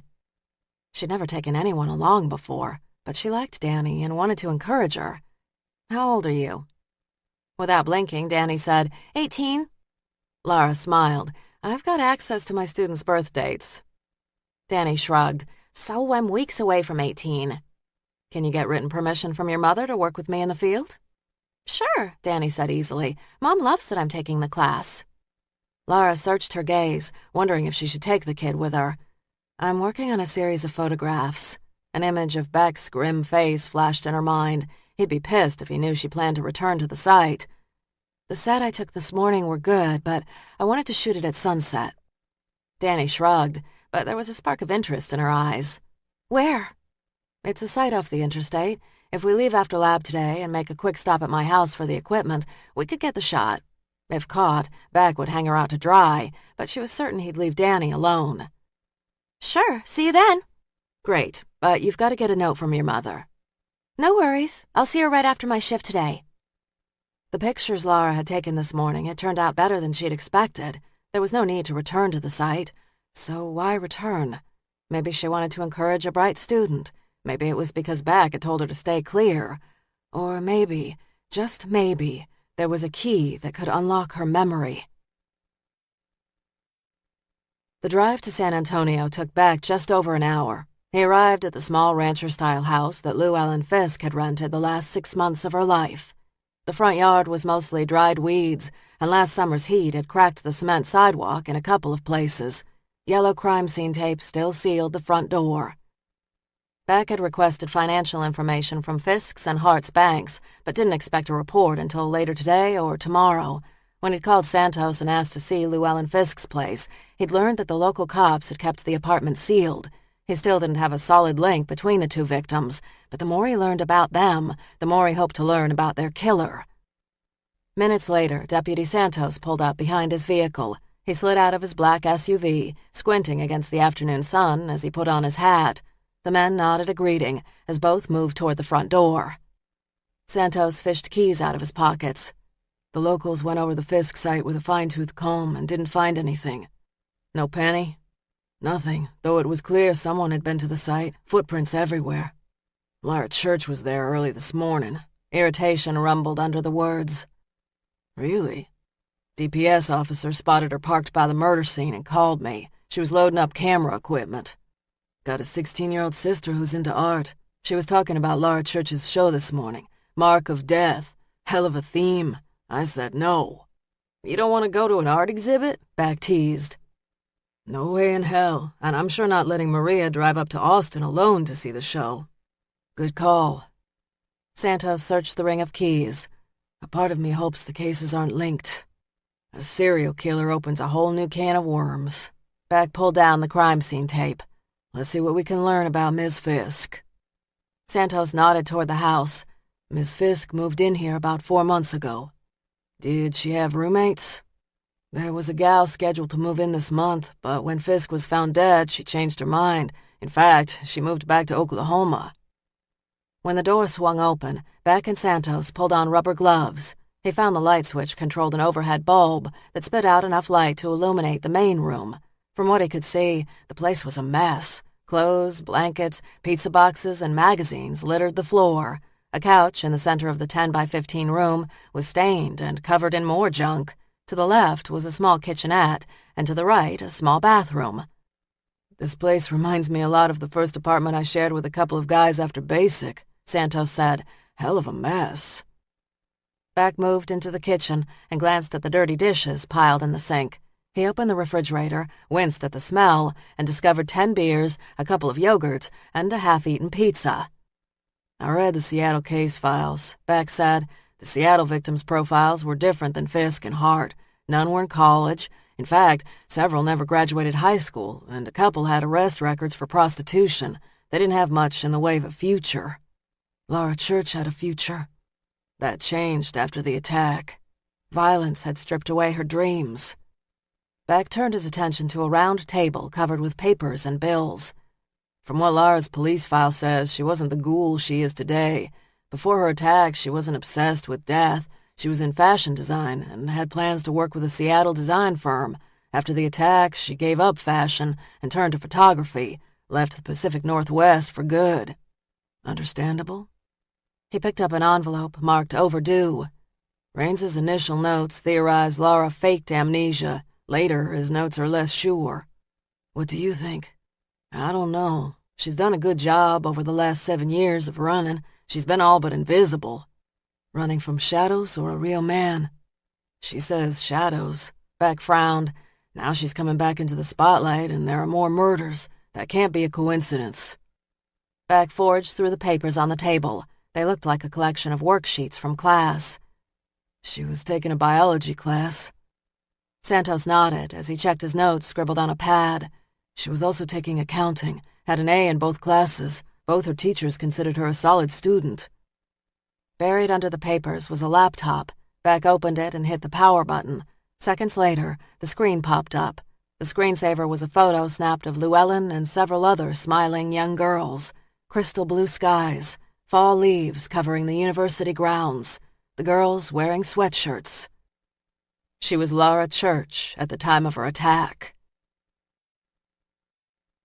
After a call from forensics, Beck and Santos returned to the Department of Public Safety's Austin offices to meet with Melinda Ashburn, the forensic technician who'd worked the Gretchen Hart crime scene. Beck and Santos entered the lab.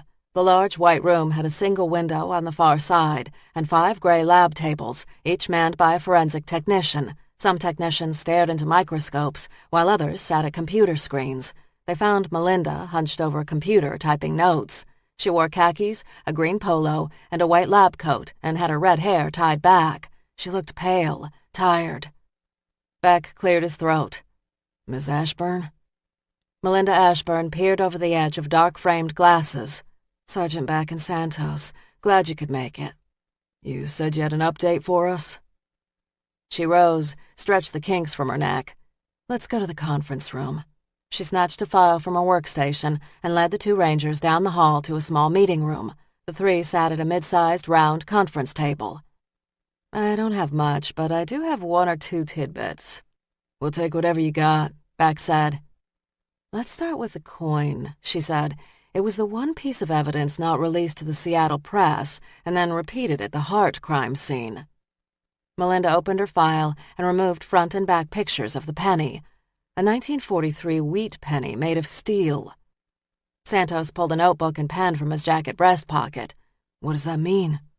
According to a coin collector I spoke to, it means the coin is worth about 50 cents. If it had been made of copper and imprinted with an S, which means it was minted in San Francisco, then it could have been worth $60,000. There were many counterfeits made of this coin, and this is one of them. She shook her head. As you can tell, my coin collector is passionate about his work and kept me on the phone too long. A hint of a smile tugged the corner of Beck's mouth. I want a tight lid kept on the source of the penny. The cops in Seattle kept the same detail from the press, which was the primary reason Laura Church's strangulation was pegged on the Seattle Strangler. The dealer I spoke to is in Boston. I gave him no case particulars, just a verbal description of the coin. He told me to hold a magnet to it and test for the steel versus copper issue. Her gaze sharpened. I made no mention of the Strangler and asked him to be discreet. And he will be? Melinda arched a brow. Sergeant, I did not just fall off the turnip truck. Times like this, everybody who knows you work for the cops wants the inside scoop. If I can keep it from nosy dates and my own mom, I can keep it from the press. Good. Everyone needs to guard that detail carefully. She scanned her notes. These days, the internet is the go-to place for coins like this one. The possible dealers are too vast to count, but my pal did offer a bit of lore about coins and death. The significance of a coin placed in the hand of the departed? Melinda pulled off her glasses and wiped them with the edge of her coat. In some cultures, a coin is placed in the hand or on the eyes of the dead to pay Charon, the ferryman on the river Styx. Who? Charon. In Greek mythology, he is the one that transports the departed souls across the river Styx, which separates Earth from Hell. Even the dead got to pay a tax, Santos said. If you don't pay Charon, it's said the departed soul wanders the earth forever.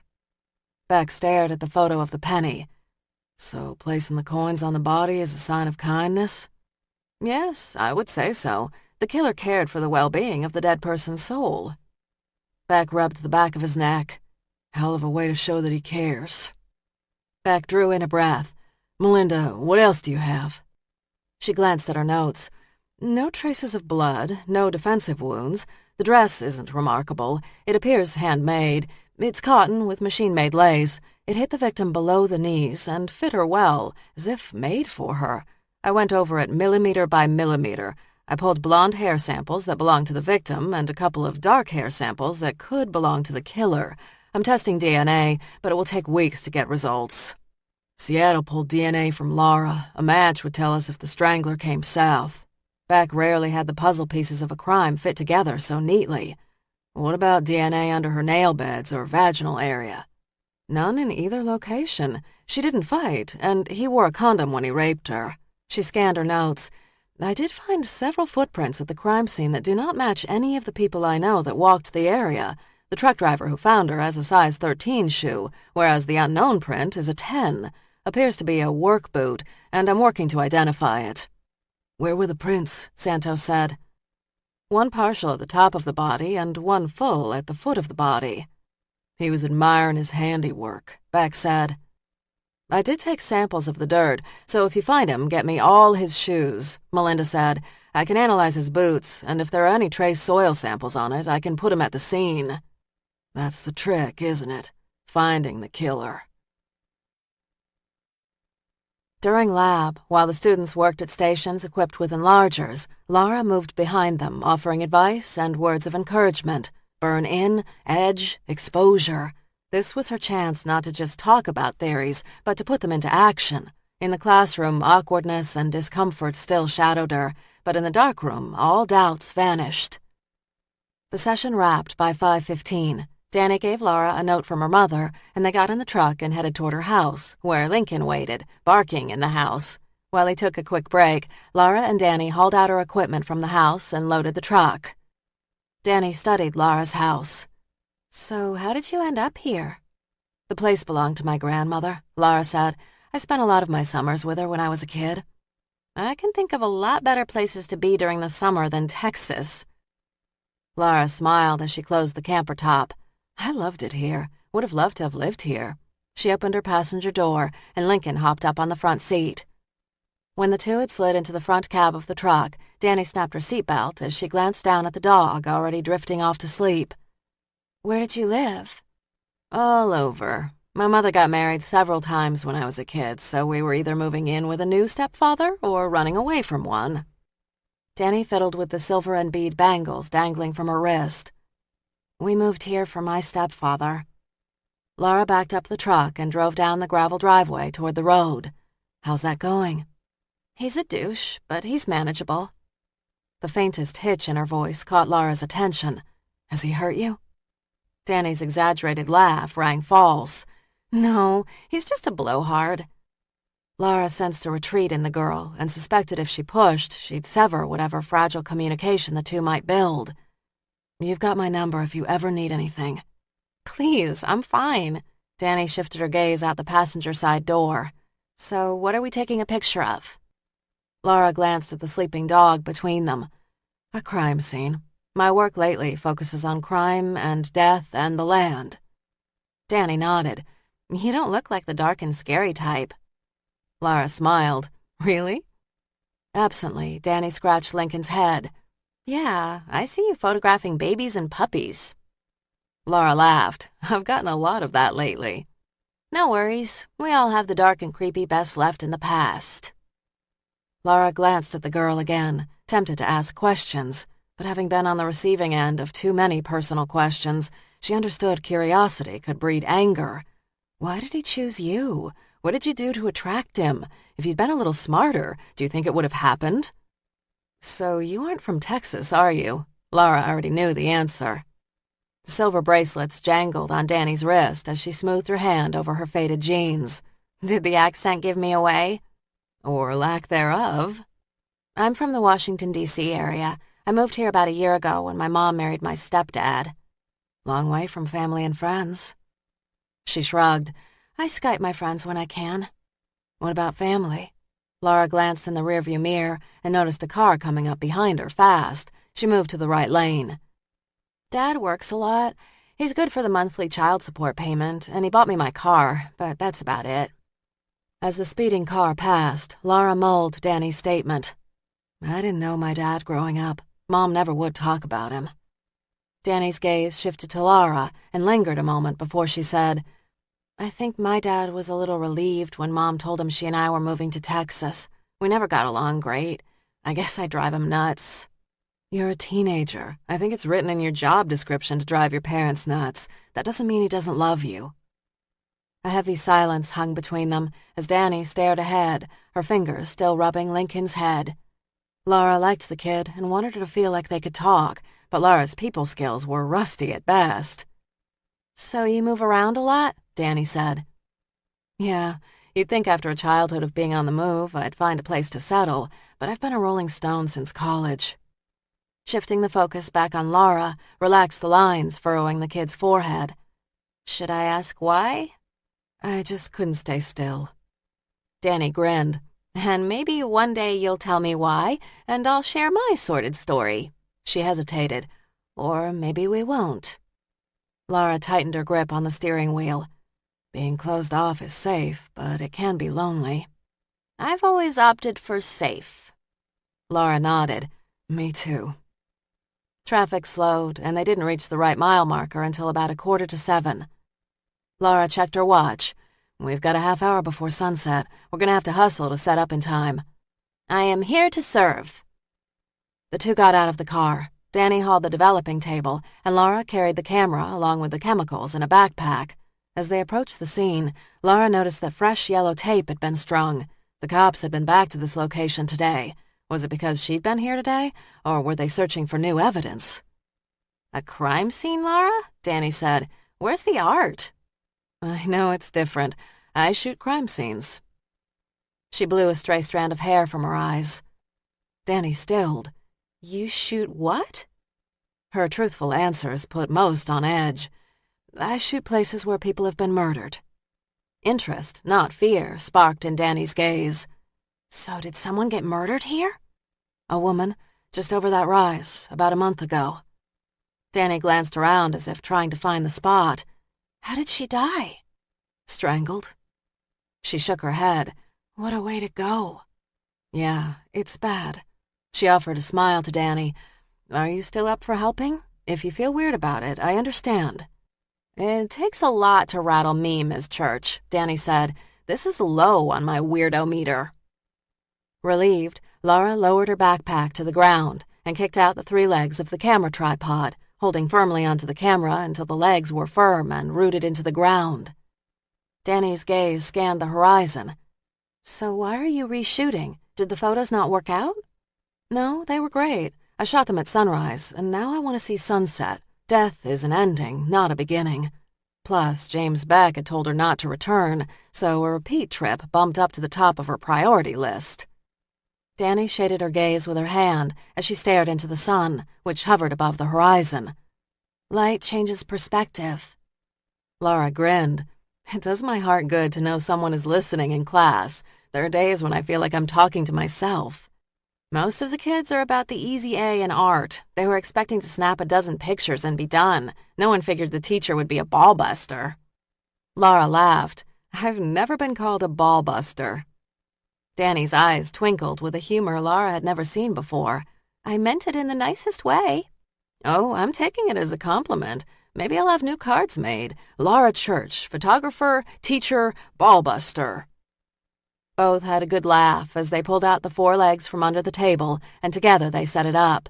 She pulled the chemicals from her backpack, and as she went along, she explained the process to Danny. When the table was set, Danny shook her head. God, and I thought 35mm was a pain in the ass. All a matter of degree, I guess. This was cutting edge 150 years ago. Danny watched as Laura prepared the glass negative.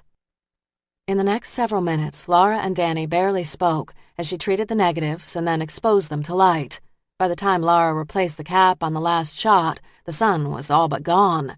The remaining 10 minutes of light allowed them to pack up and get back to the car. They hauled the equipment to the car, and she closed the back hatch. All the while, she kept her gaze on the highway, searching for a DPS car. So why do you keep looking in the rearview mirror? Danny said. I'm not. You are. Challenge underscored the 2 words. You think the killer might come back. Laura shrugged, knowing she'd never win the girl's trust if she wasn't honest. There's a Texas Ranger who doesn't appreciate me hovering around his crime scene. He's threatened to arrest me, and I'm prepared to take all responsibility so you won't get in trouble. Dark eyes sparked with interest. Then why did you still come here? Laura shook her head. I suppose I'm just a little hard-headed. Join the club. Patsy Cline's Crazy crooned from a CD player, greeting Beck as he walked into the service bay of his grandfather's garage just after 8. The place smelled of oil and gasoline, 2 scents that reminded him of home. He'd been working all afternoon and planned to return to the office after this quick visit to check in on his grandfather, Henry, who he found under the engine of a late-model red Honda, cussing as he struggled to release a stubborn bolt. Tall, as wiry as rawhide, Henry Beck had skin leathered and lined by the sun, and a stalk of white hair still as thick as Beck's. His gray coveralls were covered in grease stains no amount of washing could erase.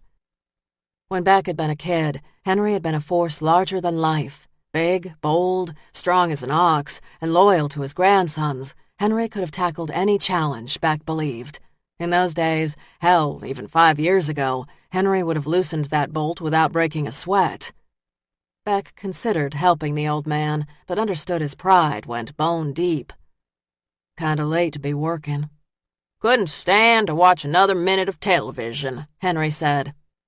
Henry gave the stubborn bolt one last jerk before turning away in frustration. He swiped the sweat from his brow with the back of his hand.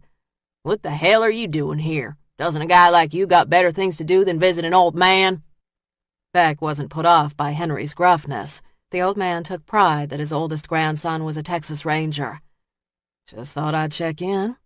I don't need a babysitter. The statement wasn't friendly, but didn't bite. When Beck had been on mandatory leave, he'd spent most of his time here working on the infrequent repair job that still trickled into Beck's garage, and his presence had allowed Henry to kick back and rest more. Technically, Henry was retired and working only part-time, but the old man was having trouble adjusting to the slower pace that his aging heart demanded. Now that Beck was back with the Rangers, Henry was back under cars. Despite part-time, Henry didn't appear to be faring well. He looked pale and drawn, and was sweating more than he should. Not here to babysit. One whiff of patronizing and Henry would shut down. Just wanted an ear to chew. The old man clenched the wrench in his hands. The boss giving you more shit? Despite the check-up nature of the visit, Beck valued Henry's open ears, sparse but sage advice, and discretion. Penn and I both put the work before the personal. It's that murdered woman case. The case is chewing on me.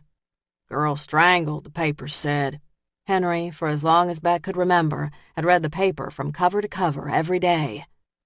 Beck sat on a stool by the workbench, hitched the heel of his boot on a rung, and removed his hat.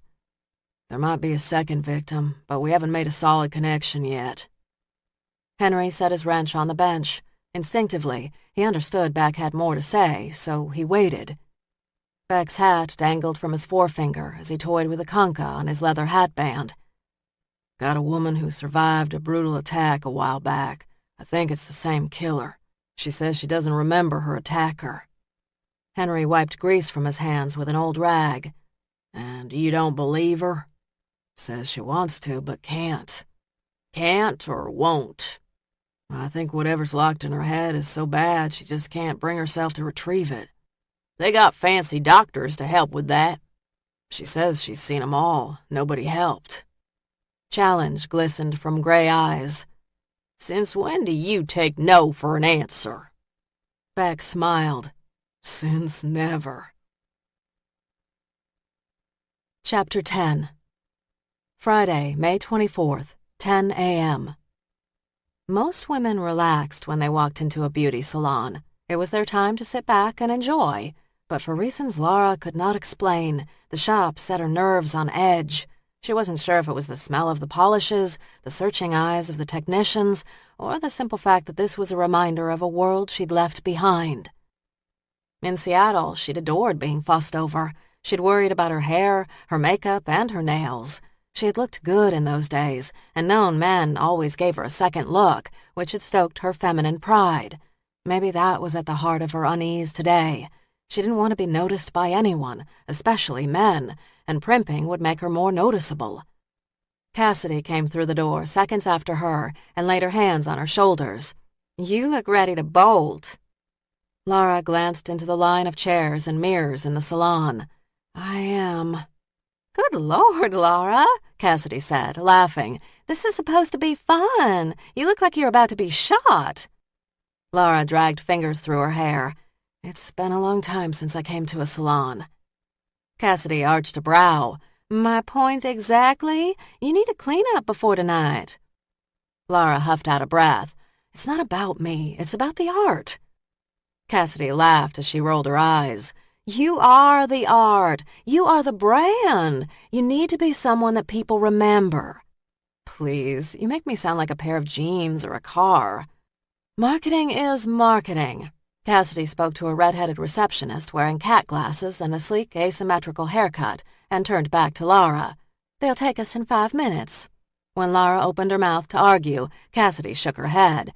Baby, just shut up and let the ladies here do their magic. Magic? Wooden bracelets jangled on Cassidy's wrist as she adjusted her purse on her shoulder.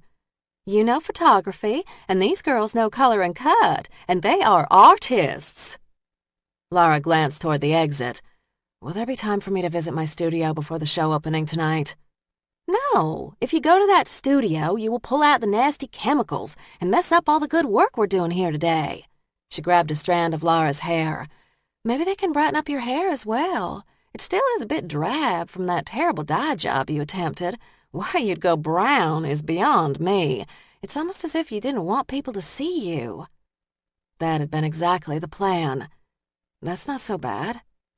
Cassidy cocked a brow. You were such a show-off when we were kids and well into college. You craved attention and everyone knew your name. I get so sick of people asking me, when is Laura coming home? Or, too bad Laura had to leave again. Everyone noticed when you were in town. That's not true.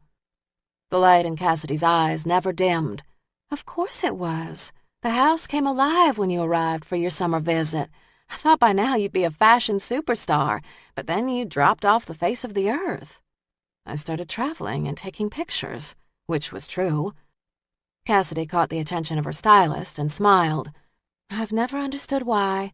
What changed? And do not tell me nothing. The truth danced on the tip of her tongue, but she couldn't find the right words. We're here now. My show is about to open. Does it matter? Cassidy softened her voice. Yeah, it matters. I always thought something pretty drastic must have happened to you. Laura glanced around at the receptionist, who was trying to get their attention. It doesn't matter anymore. Cassidy frowned. It does if it's still driving your life. It's not. It is not. The conviction behind the words almost convinced Laura that she was just fine. Cassidy hesitated. Was it about your mom dying? I know when my mom died, I didn't feel like myself for a long time. That was a little different. You were 12 when your mom died. To the shock of everyone, Cassidy's mom had committed suicide, and I've long forgiven my mother for the demons that drove her to uproot us almost yearly. Before Mom died, I used to be so jealous of you and all the cool places you lived, San Francisco, New York, Chicago, and then I was jealous because I couldn't get out of Austin and away from the sadness. Laura glanced at her chipped nails. San Francisco was a one-room efficiency that always smelled of garbage. The Chicago place was on the south side, full of warring gangs, and New York, I think, was a motel room. If anyone should be jealous, it was me who was envious of you and your mother. The light in Cassidy's gaze dimmed for a moment. Your mother left you for summers. My mother shot herself in the head and left me forever. For a moment, neither woman spoke before Laura broke the silence. How did this get so serious? Cassidy arched a brow. Memory lane is not the smooth ride, is it? Laura shrugged. The past is a done deal. It's over. Time to move on. Cassidy leaned in closer and lowered her voice. How can you move on when you're not at peace with the past? Unease nibbled at the back of her neck. What makes you think I'm not? Cassidy dug her BlackBerry out of her purse. I know you. I know when you're happy and when you're not. A dozen summers burned your moods into my brain. What's eating you? Laura swallowed. Maybe I'm just nervous about the opening. Maybe once I get that behind me, I'll be my old charming self. Cassidy looked as if she wanted to say more, but instead said, After our morning of beauty, we have got an appointment at a dress shop and then a makeup artist. A groan rumbled in Laura's throat. Cassidy, does it have to be this involved? Baby, your ass is mine until after the event. James Beck had never been to an art opening. Truth be told, he didn't have much use for art. He appreciated the talent it took to create a painting, but art was about as interesting to him as watching paint dry.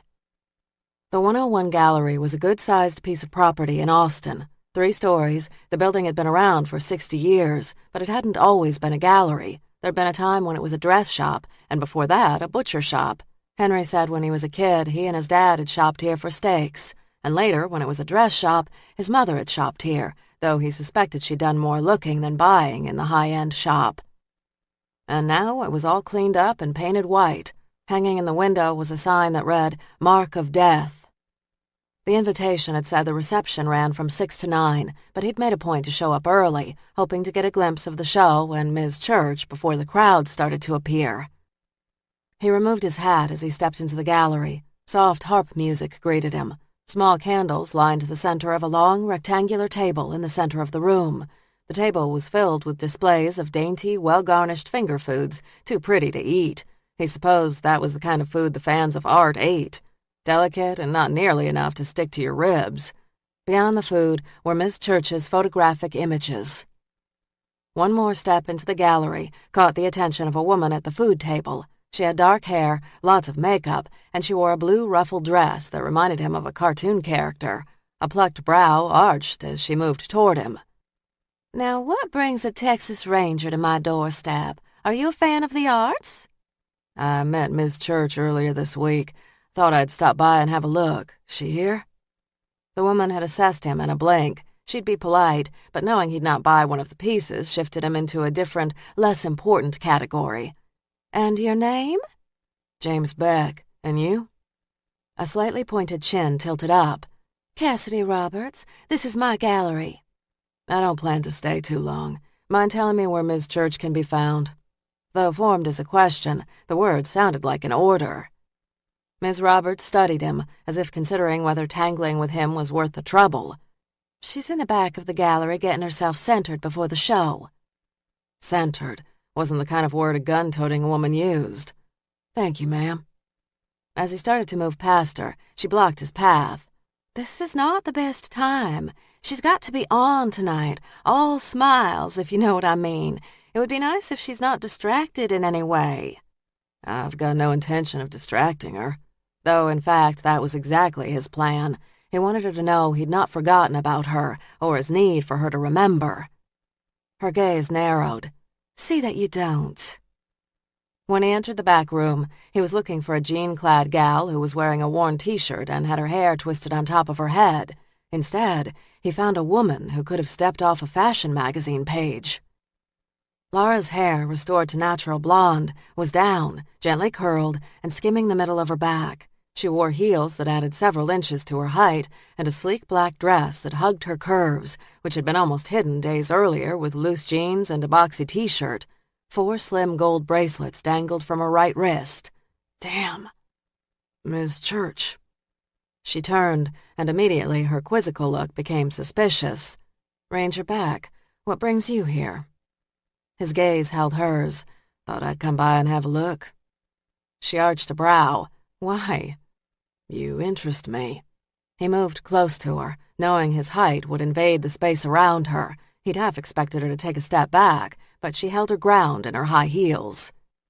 I'm fairly unexciting. I'd never say that. He caught the scent of a perfume, a bit too spicy, but he liked the dress and hair. Show me what you got. Gold bracelets jangled from her wrists, and he suspected the bling and the whole look had been Ms. Roberts's doing. What? Your pictures. Show me what you got. She glanced past him, half hoping there'd be someone else to rescue her, but an empty studio was the reason he'd come early. He'd wanted her to himself. Sure. Those high heels gave her legs a long, lean look that he liked. They also caused her hips to sway just a bit back and forth when she walked. Perfume aside, he gave Ms. Roberts big points for the new Ms. Church. Laura stopped at the first black and white photograph. It was an interior shot of an old warehouse, and like the pictures he'd seen in the darkroom, these images had sharp detail, high contrast, and frayed edges that added a moodiness to the piece. This was taken in the Washington, D.C. area. This is a warehouse that overlooks the Potomac. I was able to get to the top floor, where the body was found, and take this image. The chalk outline of the body remained, as did a couple of discarded plastic evidence bags. A full moon shone through a large window and caught the lingering flecks of dust dancing in the air. He spotted holes in the ground. I remember that case. The killer thought his victims were witches. He staked their bodies to the floor. I'm surprised you'd know. Virginia is a couple of thousand miles away. I remember the worst cases, like Seattle. She didn't speak for a moment, and then moved to another scene. This one, she explained, had been taken in Boston. He didn't know the section of town, but it didn't take a local to recognize Twilight in a back alley. He traced the rim of his hat with his fingertip. You've been to some dangerous places. Do you always go alone? Sometimes. I had a friend who worked with me at the art store go with me to this site. Even I know when to take precautions. Even when she was dressed down, no man would miss the fact that Laura Church was a beautiful woman with a stunning figure. He hated the idea of her going to any of these murder scenes alone, or with some work acquaintance. Not smart, Miss Church. Not smart at all. Her smile looked brittle. I suppose you've got your opinions, and I've got mine. Tension rippled through his muscles. He wondered if her hair was as soft as it looked. How'd you come across your first murder scene? She shifted her stance, uncomfortable with the heels or the question. By accident. I was in a small town in Utah, and there'd been a brawl. A man was killed. The yellow tape caught my eye, and I stopped. Before I realized it, I snapped a picture with my cell phone camera. That night in the motel, I was fascinated by the image. It had secrets to tell. He leaned closer. The scene needed to talk to you? Yeah. Fire flashed in her eyes. Sounds crazy, I know that. But after Seattle, I didn't care so much about people's opinions. Why? After touching death, life's smaller details can be petty. That he did understand. So just like that, you became a photographer. More like a waitress who worked the odd shifts so I could shoot when the light was right. I moved around, studied with different people. Where'd you get the old camera? An auction in Chicago. I didn't know what to do with it and had to travel to a photo shop in Pennsylvania to get a photographer to show me how it worked. And now you have a show, and you're teaching. That's right. He leaned into a photo taken on a sandy bank by a river.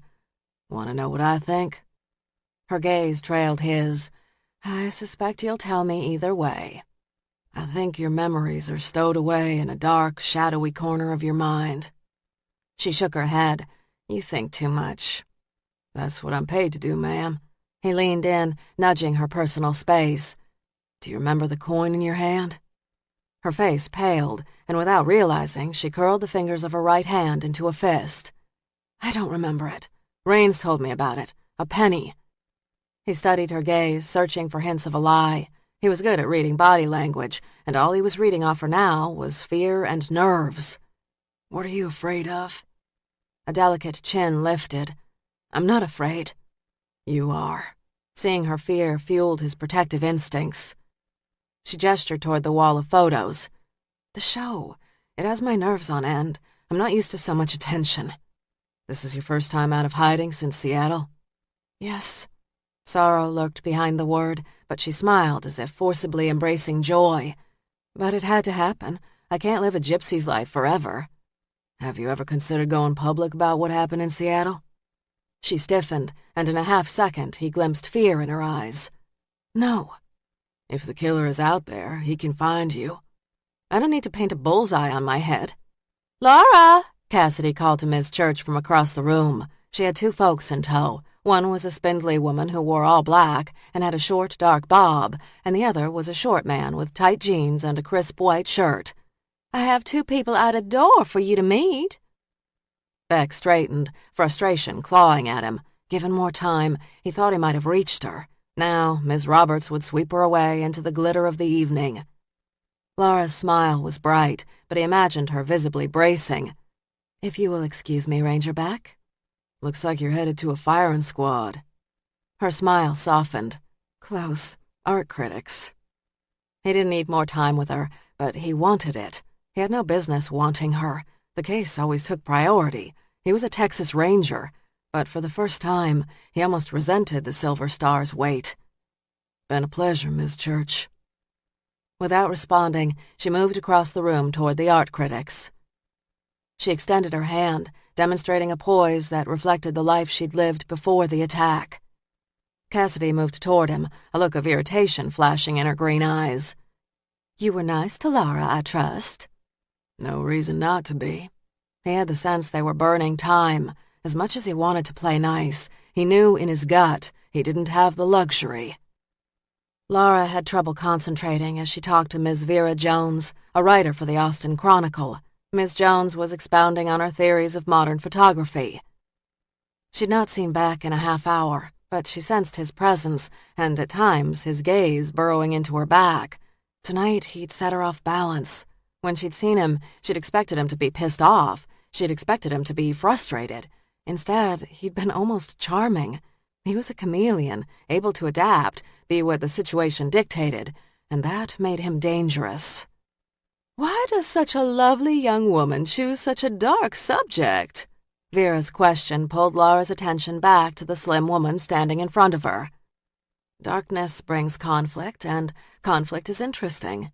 She swirled the untouched glass of wine in her hand. Frankly, you look like the flowers and butterflies kind of photographer. Laura raised her wineglass to her lips and pretended to drink. I get that a lot. Vera leaned in closer to Laura, as if they were co-conspirators. What drives your work? This attraction to death doesn't come from a place of butterflies and puppies. Anxiety clutched Laura's stomach. No. Vera's eyes narrowed. Then where? What drives your art? Later, she'd wonder over and over what prompted her candid answer. Beck's presence? Guilt? Need? Anger? She'd never peg what prompted her to say, I was attacked 7 years ago. I survived, but it left its mark. Vera's expression softened, but her eyes gleamed with excitement. What happened? I was nearly strangled to death. Several women before me were killed by this man, but I survived. She'd never spoken the words out loud, and there was a freedom that came with the truth. Here in Austin? No, Seattle, 7 years ago. Vera's eyes gleamed. I remember reading about the case. What did they call him? Ah, the Seattle Strangler. She nodded, her body now numb. Yes. That case got national attention. It did. I never heard your name mentioned. I was the 7th victim, the one that survived. The police never released my name. Vera sipped her wine, and Laura could almost hear gears turning in her brain. There was a woman strangled in Austin recently. Her throat tightened. I know. Vera's attention was finally honed. That's got to make you uncomfortable. It makes me very sad. Vera glanced around the room. I would think death scenes wouldn't interest you. She swirled her wineglass, staring at the golden depths. There are gaps I don't remember. I keep thinking I'll remember with each photograph. Vera released a breath she'd been holding. Remarkable. Fascinating. She didn't feel remarkable or fascinating, only vulnerable and afraid, and sorry she'd been so candid. Vera laid a hand on Laura's chilled hand. I'd like to talk to you more about this. Perhaps another time. Before Vera formed a new question, Cassidy came up beside her and hooked her arm around Laura. Vera, do you not love Laura? The slim woman's smile was calculating. She's charming, and her work is as excellent as she is fascinating. Violent death is not easy. Cassidy, sensing Laura's stress, said, Miss Jones, let's get a fresh glass of wine and have another pass around the gallery. There's a picture that I must show you. Laura eased a sigh from her lungs as the two walked away. In the moments she'd been talking to Miss Jones, the gallery had filled with several dozen people enjoying the wine and food as much as the art. She wished she could just get outside for a moment and get fresh air. You look like you could use this. The sound, a familiar and friendly voice, made her smile. Jonathan Matthews grinned down at her as she exchanged her warm wine for a cool, fresh glass. My hero. I do try. His smile deepened the lines around his eyes. As much as she craved a cool liquid sliding down her throat, she didn't take a drink. So, how is the show going? Jonathan said. Well, really well, I think. Everyone is definitely talking about the photographs. I knew you'd be a success. Did you? I could use an extra compliment or two right now. You? Oh, come on. You are the bravest person I know. She smiled. Feet of clay, my friend. Feet of clay. But you're the only person I dare admit that to. His gaze softened. I'm glad you feel like you can talk to me. I have your back. I know. And thanks. Cassidy cut through the crowd, her smile bright and eager. She nudged Laura gently with her elbow. You are a hit, my girl. I've heard whispers of sales. Heat rose in Laura's face. I wasn't sure how well my work would be taken. Taken tremendously well? Cassidy glanced at Jonathan. Jonathan, I don't think I've seen you in several years. Jonathan smiled. I've been busy. You've been busy. That's nice of you to support her. A chill iced the words. Cassidy and Jonathan had never been friends, for reasons Laura could not explain. Jonathan winked at Laura. She's the best. And now I must steal her away from you, Cassidy said. Laura tossed a fleeting glance to Jonathan, who smiled back and allowed Cassidy to introduce her to more people. Laura let their conversation trickle over her head as she scanned the room, not so much looking at the crowds, but looking for James Beck. For reasons she couldn't explain, she wanted to talk to him again, tell him what she told Vera. When she didn't spot his huge frame standing above the crowds, disappointment nagged her.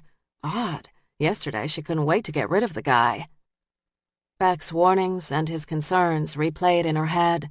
Anxiety churned in her belly before she made a conscious effort to still the chaos.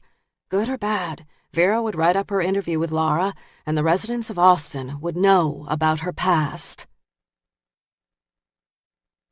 Raines had intentionally arrived late to the gallery opening because he'd wanted to blend into the crowd and see Laura in action without being noticed.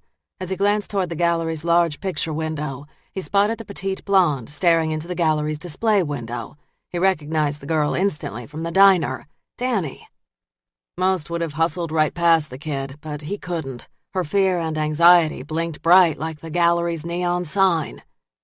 You heading inside? Shocked that someone had spoken to her, she hesitated.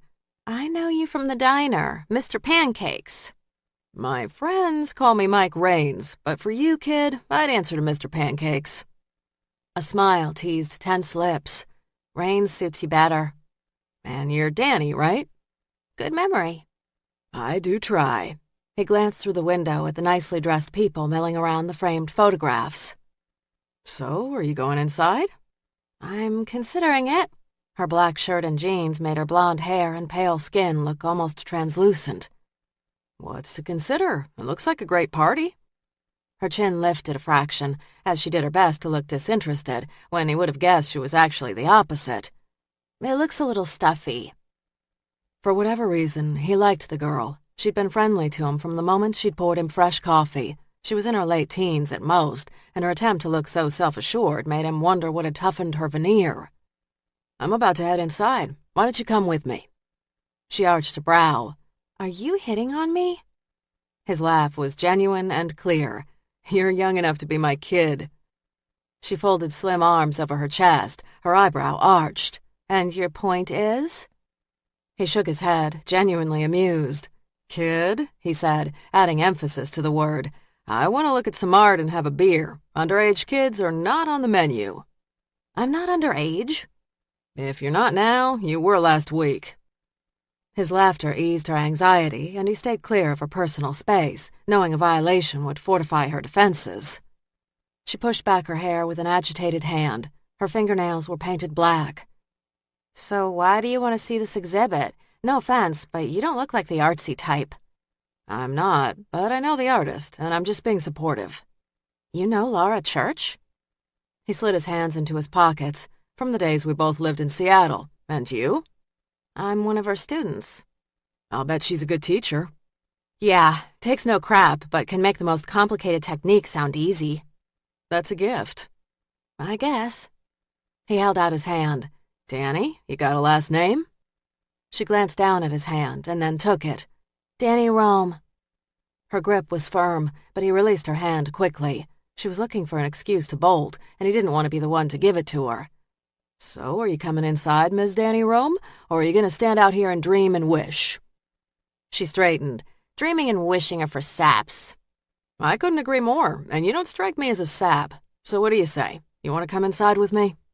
Okay, Mike Raines. Let's go inside. That a girl. He opened the door for her and waited until she passed before he followed. Let's hit the bar. Easier to break the ice with a drink in hand. Sounds like a plan. He followed behind her and, though tempted to place his hand in the small of her back and guide her, he did not. At the bar, he glanced down at her. What would you like, Miss Danny Rome? Beer. The bartender raised a brow. Mike grinned. She meant to say soda. I get the beer. The bartender nodded. Right away. Color rose in her face, but she didn't speak. You still act like a cop. Mike leaned toward Danny. I'll take that as a compliment. The bartender popped the top on a beer and handed it to Mike. Both with drinks in hand, they faced the crowd. Danny took a long sip. Thanks. Sure. Raines glanced at the artsy crowd. They lived in an insulated dream world. He worked back alleys and dark streets. So what can you tell me about this art, Danny Rome? I'm helpless in places like that. You? Helpless? Laughter twinkled in her gaze. What can I say? The artsy types aren't for me. He glanced down at her. Present company excluded. Thanks. She took another sip. Laura uses a 150-year-old bellows camera. He listened as she explained the photography process to him. Sounds like you know what you're talking about. As of yesterday, she asked me to help her with a shoot, and I got a chance to prepare a glass negative and shoot a picture. Nice. So what did you shoot? He knew the answer, but wanted to hear it from her. What she always shoots, a crime scene. A crime scene? Tension rippled up his spine. I'm surprised she'd take an underage kid. Danny sipped her drink. I gave her a note from my mother saying it was okay. So she was as young as he thought. Did your mother write the note? Danny sipped her drink, her lips wide in a grin. Thought so. When do you hit the big 1-8? 9 days. Raines let out a sigh. Kid, you are far too old for 17. Technically 18. In 9 days. He raised a brow. So where did you go? A clump of land off Interstate 35. Not much to look at, but she was determined to get the shot. When did you go? About dusk. She'd been there earlier in the day at sunrise, and she wanted to get a different perspective on the site. He thought about the woman's sunglasses in his breast pocket. And did you? I'll know tomorrow. We'll be developing the negatives. He spotted Laura across the room, and for a moment was taken aback. When he'd first met her, she'd been traumatized and so afraid, and during their subsequent interviews, she'd drawn deeper into herself. The harder he pushed, the deeper she'd burrowed. However, this Laura wasn't like the woman he'd interviewed countless times. This Laura was hot. Her blonde hair draped over her shoulders, and her black dress hugged her curves in all the right places. Her smile was radiant, and her gaze sharp. So, do you know who died at that spot? Mike said. Some woman was strangled there. Apparently, she was pretty decomposed when a utility worker found her body. You two should be careful, Mike said. Killers have been known to return to the crime scene. She cocked a brow. So that line you gave me about being a cop was true? You don't believe me? I don't know you. You could have been feeding me a line. He winked. Smart girl. He sipped his beer. Yeah, I was a cop. Best 20 years of my life. Was? Regret always mingled with these words. Gave it up about 6 years ago. Time to expand my horizons. And the new horizon is? I own a security firm. We aren't huge, but we get by and do well enough. So do you follow or find people? She tapped a finger against her glass. He sensed the deep curiosity behind her questions. She wasn't just making small talk, but was intrigued. So, Danny Rome, do you need me to follow or find someone? She offered a whatever shrug.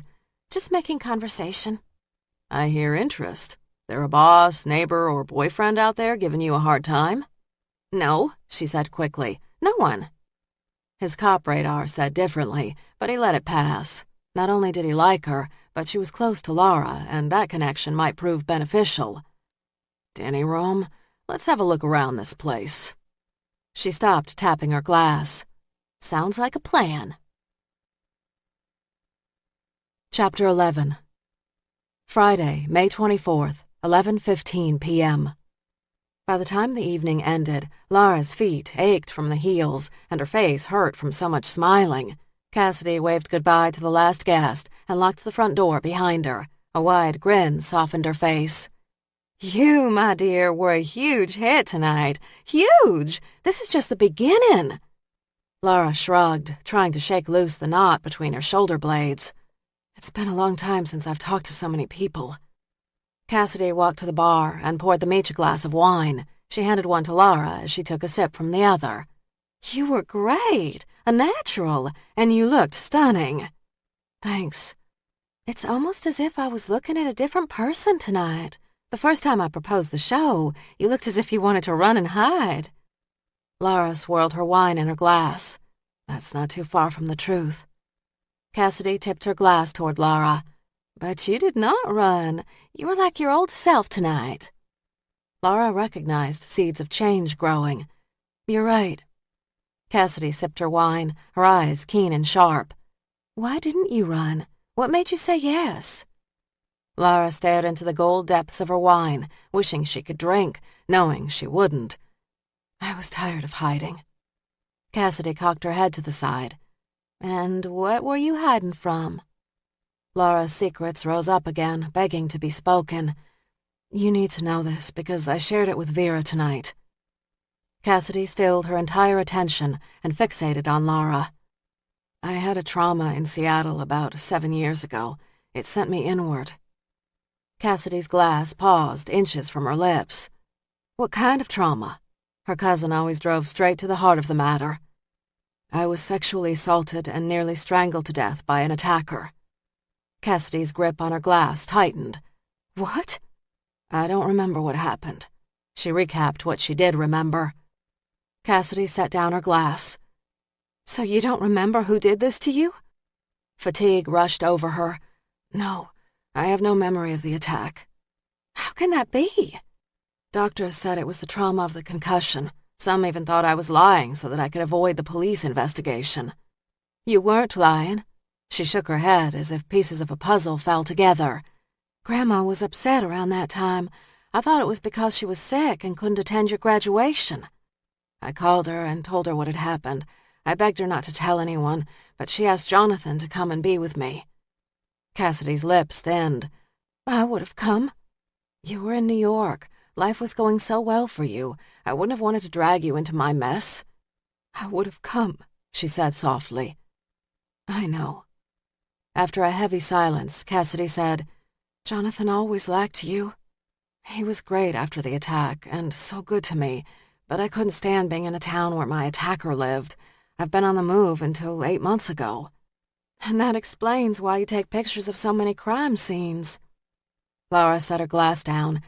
I told Vera because I know she'll write about it, and I'm tired of hiding. Cassidy raised a brow. Oh, she will. It will be an eye-catcher for her readers when it runs in Sunday's paper.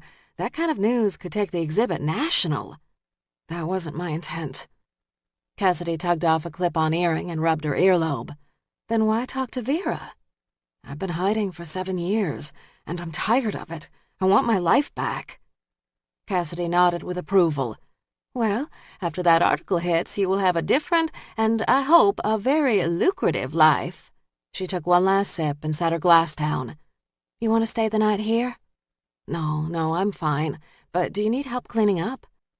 Cassidy laughed. Laura, you must be more of a diva. Artists do not clean up. A chuckle rumbled in her throat. I'll remember that when I'm walking Lincoln and bagging his business. No, I do not need help. I was offering a bed so you don't have the long drive home. I can't leave Lincoln. The wolf will survive a night. Likely, but I'd worry. I'd better get home. If you must. Cassidy hugged Laura. I'm proud of you. Tonight was a big step for you. An understatement. Laura thanked Cassidy again and then headed outside. The night air was cool and crisp, and a welcome break from the day's heat and the gallery crowds. Her heels clicked on the sidewalk as she crossed the street to the parking lot where her truck remained. She dug her keys out of her purse and shoved the key in the lock. You had an impressive crowd there tonight. Beck's rough voice startled her.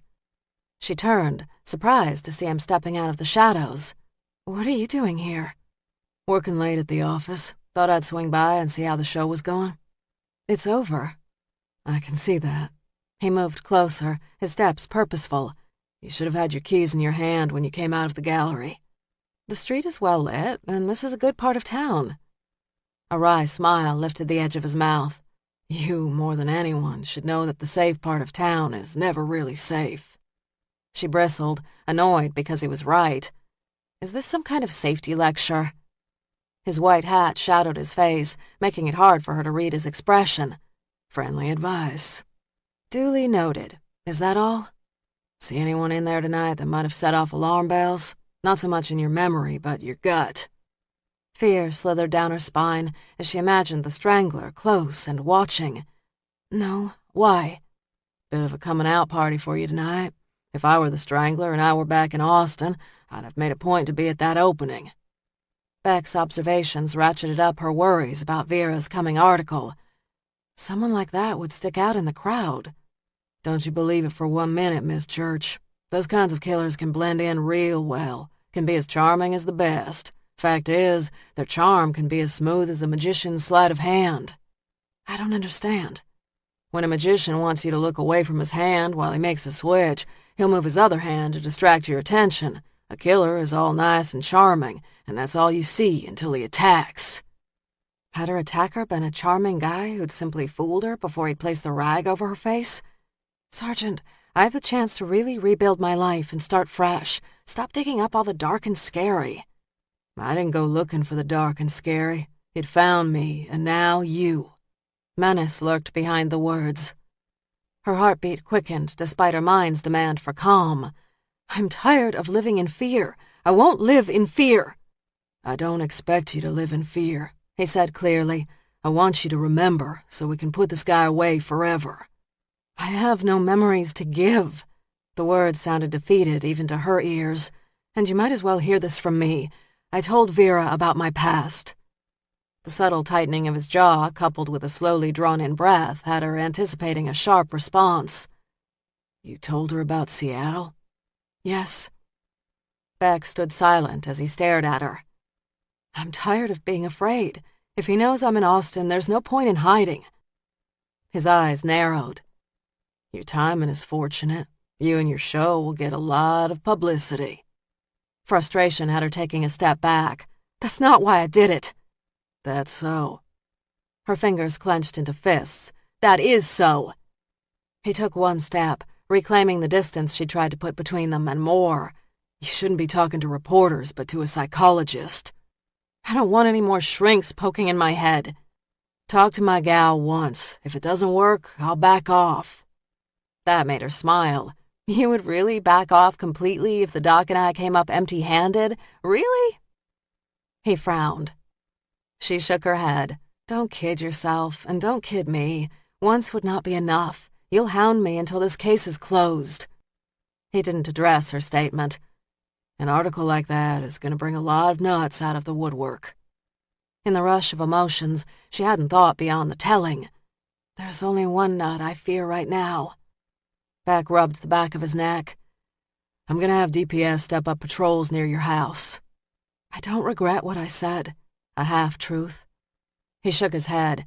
"Not going to get into it with you tonight. But tomorrow—" A smile tugged at the edge of his lips. "Like you said, I don't give up easy." Stunned by his clear-cut honesty, she got into her car and started the engine. He waited, watching as she backed out of her space and drove down the block. At the stop sign, she paused and glanced in her rearview mirror to find Beck watching her. Her life wasn't going to come close to normal until Sergeant Beck had his killer. Blair Silver was irritated. She lit up a cigarette and slid into the front seat of her Bronco just before midnight. She was bone-tired, and she'd spent the better part of her Friday night studying. With exams just over a week away, she'd been studying non-stop for 3 days so she could pass her econ exam.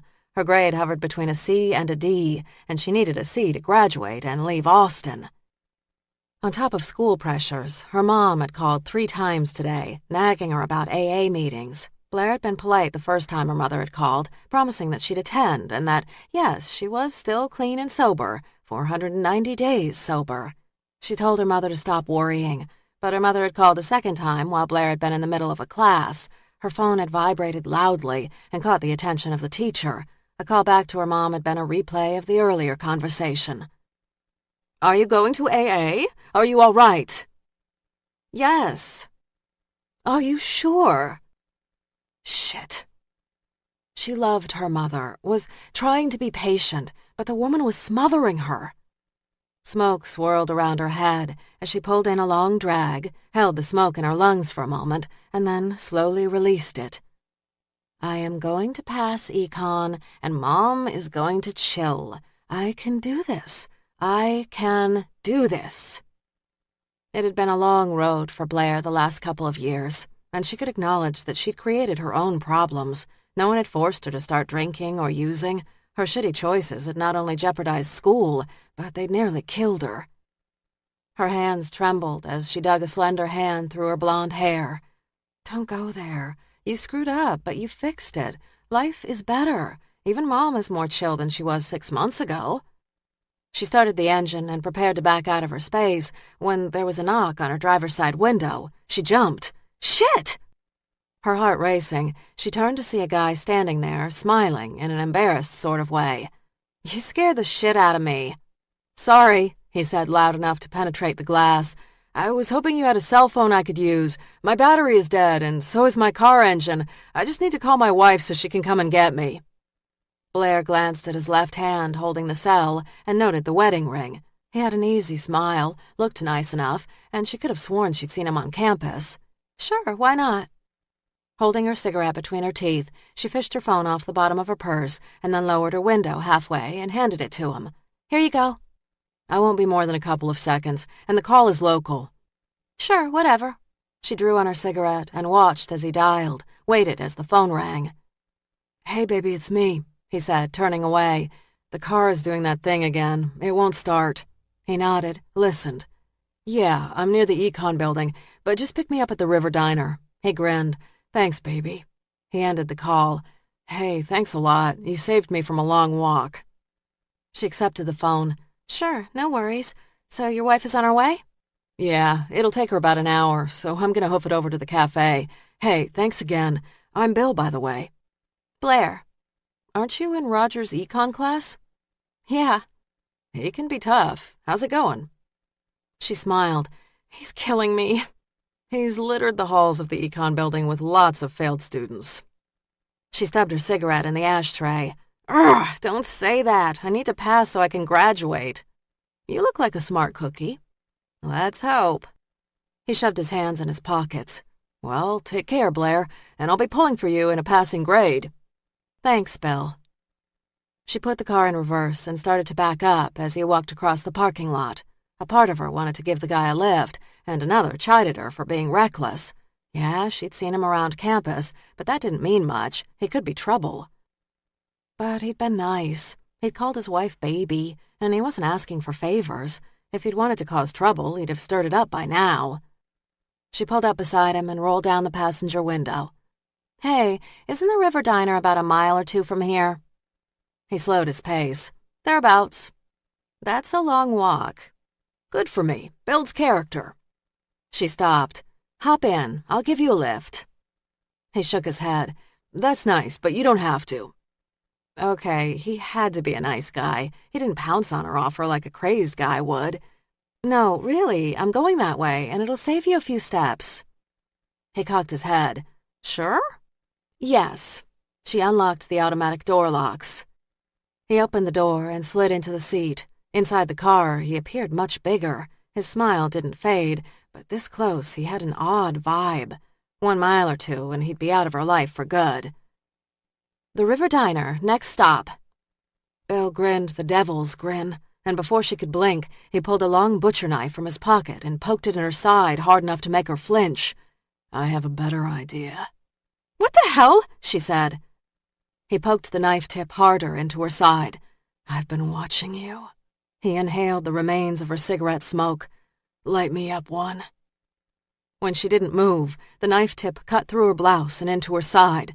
Tears of fear burned her eyes as she frantically dug the cigarettes out of her bag, lit one, and handed it to him. He inhaled deeply. Start driving. Where? A place where we won't be disturbed or rushed.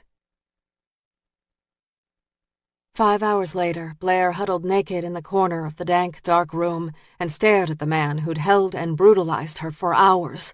When he'd first brought her here, she'd feared he'd rape her. And then, after she'd lain under him, she'd sensed deep in her bones that she'd never leave this room alive. He held up a simple white dress trimmed with a hint of lace at the cuffs and collar. I want you to put this on. She pushed back a lock of hair, wincing when she touched the bruise on her cheekbone. Though craving the protection of clothing, she understood his offer had nothing to do with kindness. Mustering strength and defiance, she lifted her chin a fraction. Why? A smile twitched the edge of his mouth. I can make you hurt more. Blair's chin dipped and quivered. The things he'd done to her. She'd not known pain could be so intense. You don't want me to make you hurt more, do you? No. He held out the dress. She accepted it. Without rising, she lifted the garment over her head and slid it on. Oddly, it felt soft and warm against her skin. Carefully, she tugged the hem over her naked legs, craving coverage. I won't tell. I won't. He nodded. I know you won't tell, Blair. I know. Fresh tears filled her eyes. Then you'll let me go? He held out his hand to her and waited for her to accept it. Wrapping gentle fingers around her hand, he pulled her into a standing position. She winced as she straightened, trying to ignore the pain, and clung to the hope that he just might let her go. His hand trailed up her arm, over the cotton sleeve, and rested in the hollow of her throat. Your heart is beating so fast. I'm scared. You've no reason to be scared, Blair. The worst is over. His other hand joined the first at the base of her throat. You remind me so much of her. A fighter. I like that. Her? His warm, rough fingers closed around her windpipe, and he started to squeeze. She clutched his fingers, trying to pry them free, but they were as fixed as iron. Her heart beat faster as her body demanded air. Her fingers dug into his hands as she stared into dark eyes filled with such hate and anger. Soon, spots formed in front of her eyes, and her eyelids closed as her body's systems shut down. Her knees crumpled, increasing the tension on her neck. As the last tethers to the world frayed and snapped, he said, "You remind me of Laura." Blair's body weighed heavily in his arms as he carried her across the grasslands. Little moonlight lit the way, but he didn't need it. He knew every rock, crevice, and blade of grass in this area. In the distance behind him, the traffic on the interstate whooshed as he knelt and laid her body on the dry, cracked earth. Carefully, he arranged her hair and then fanned her skirt like a butterfly's wings. He dug 2 pennies from his pocket and dared a glance at her half-open eyes. No matter how hard he'd squeezed her throat, her eyes had not closed. He laid the pennies on her lids, knowing the weight would end her death glare. Blair had been good, better than the last. But she'd never be as good as Laura. And she would soon be his. Chapter 12. Sunday, May 26th, 7 a.m. Nearly a week of 18-hour days had dug into Beck's reserves, and by rights he should have slept like the dead last night. After he'd left Henry's for a quick dinner of takeout, he'd gone to his apartment and fallen into bed just after midnight. But instead of drifting off, he had tossed for hours until 3 in the morning, when a light, fitful sleep had taken hold. During those brief moments of slumber, he dreamed of Laura, standing before him in her black dress. She'd been smiling as she'd cupped his face with her hands and kissed him. The kiss hadn't been tentative or light, but fierce and demanding. He had pressed his hand to the small of her back, urging her silk-covered body against his. He deepened the kiss, run his hands over her shoulders and down to breasts barely contained by the sleek material. He'd awoken at 5 o'clock in the morning, hard and primed. He wanted a woman who likely would end up hating him before this investigation closed. A cold shower had done little to take the edge off, so he dressed. As the coffee gurgled in the machine, the apartment walls closed in, smacking of his paid leave days. Coffee in hand, he'd headed out, picked up the Sunday paper, and by 7 was sitting at his desk. He flipped to the entertainment section and found a striking picture of Laura standing in front of one of her photographs. Her sleek black dress hugged her curves and accentuated her blonde hair. Diamond stud earrings sparkled, and a lariat necklace dipped down her neck into the V of her dress.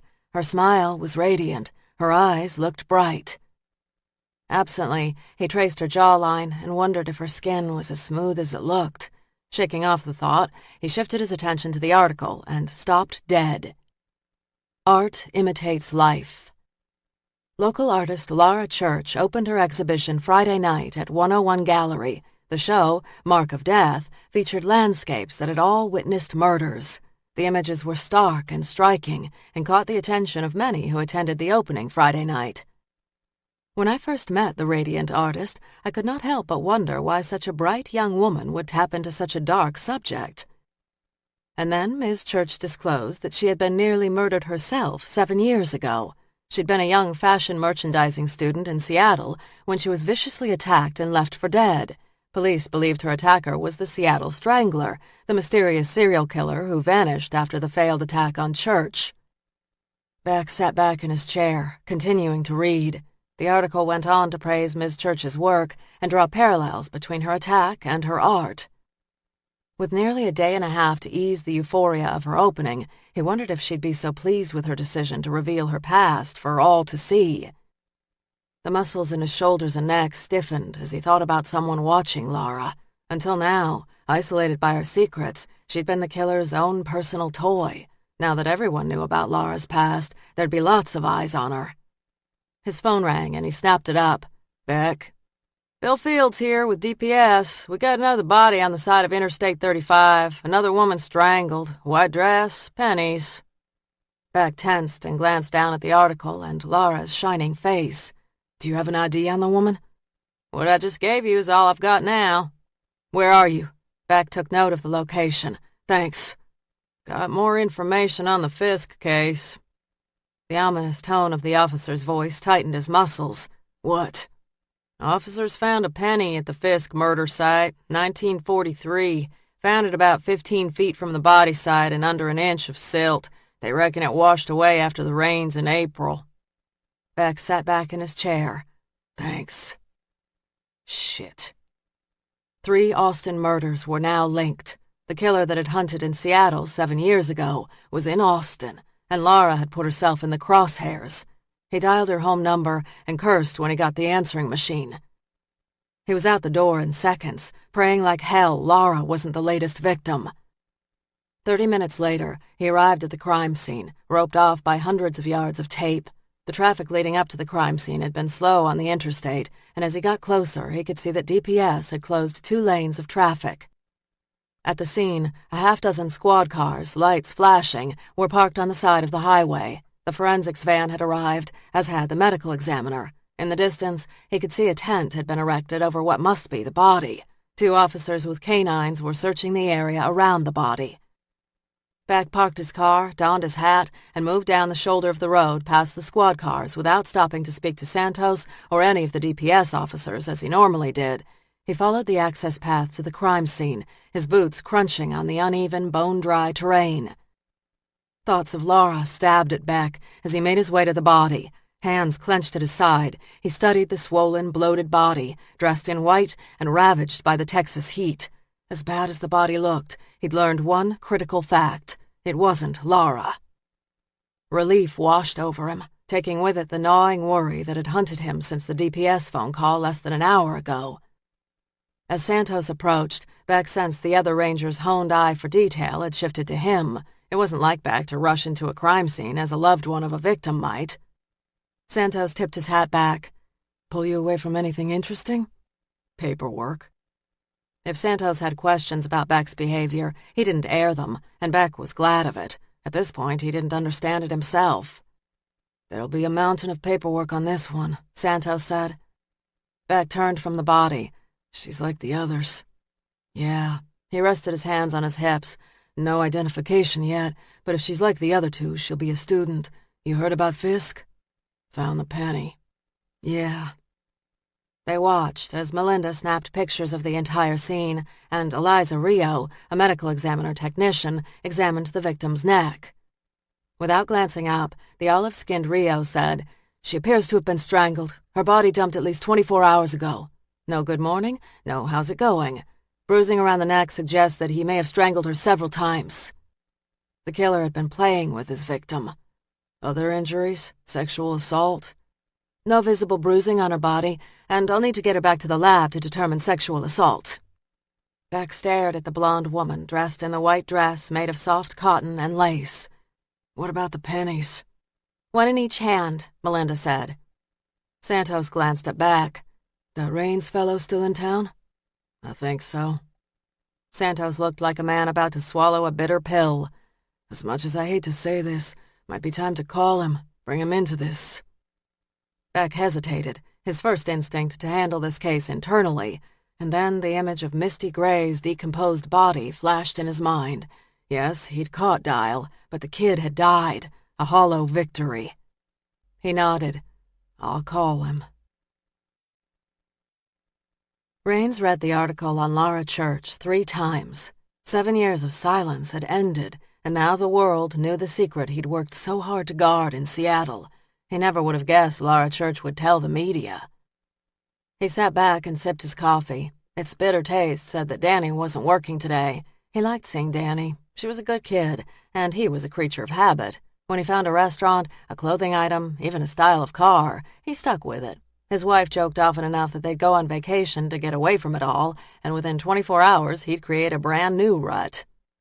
Mix things up, for God's sake, his wife would say to him. This article on Laura was certainly going to change the dynamics. No more hiding, no more running. Time to remember, Laura. An unknown waitress brought him a stack of pancakes and a fresh pot of coffee. Thanks. She refilled his cup.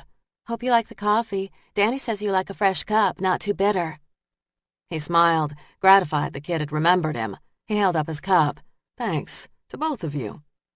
As he sipped the still-too-bitter coffee, his phone rang. He recognized the number instantly. Ranger James Beck.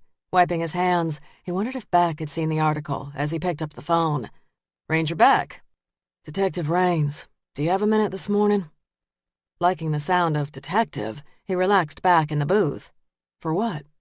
To visit a crime scene? Rains pulled off his glasses. Another woman? Why don't you meet me? He rattled off directions and exits. Do you know where that is? This nightmare scenario was playing out as he'd predicted, but he experienced no joy. That's close to the first two sites. Correct. Rains checked his watch. I'm leaving now. Where are you? The River Diner, Austin. See you in 20 minutes. If not sooner. Rains paid his tab and hurried out to his car. Excitement pumped through his veins. For 7 years, he'd waited for the Strangler to make a move, but the killer had remained dormant, and now the son of a bitch had at least 2 and possibly 3 killings to his credit in this area.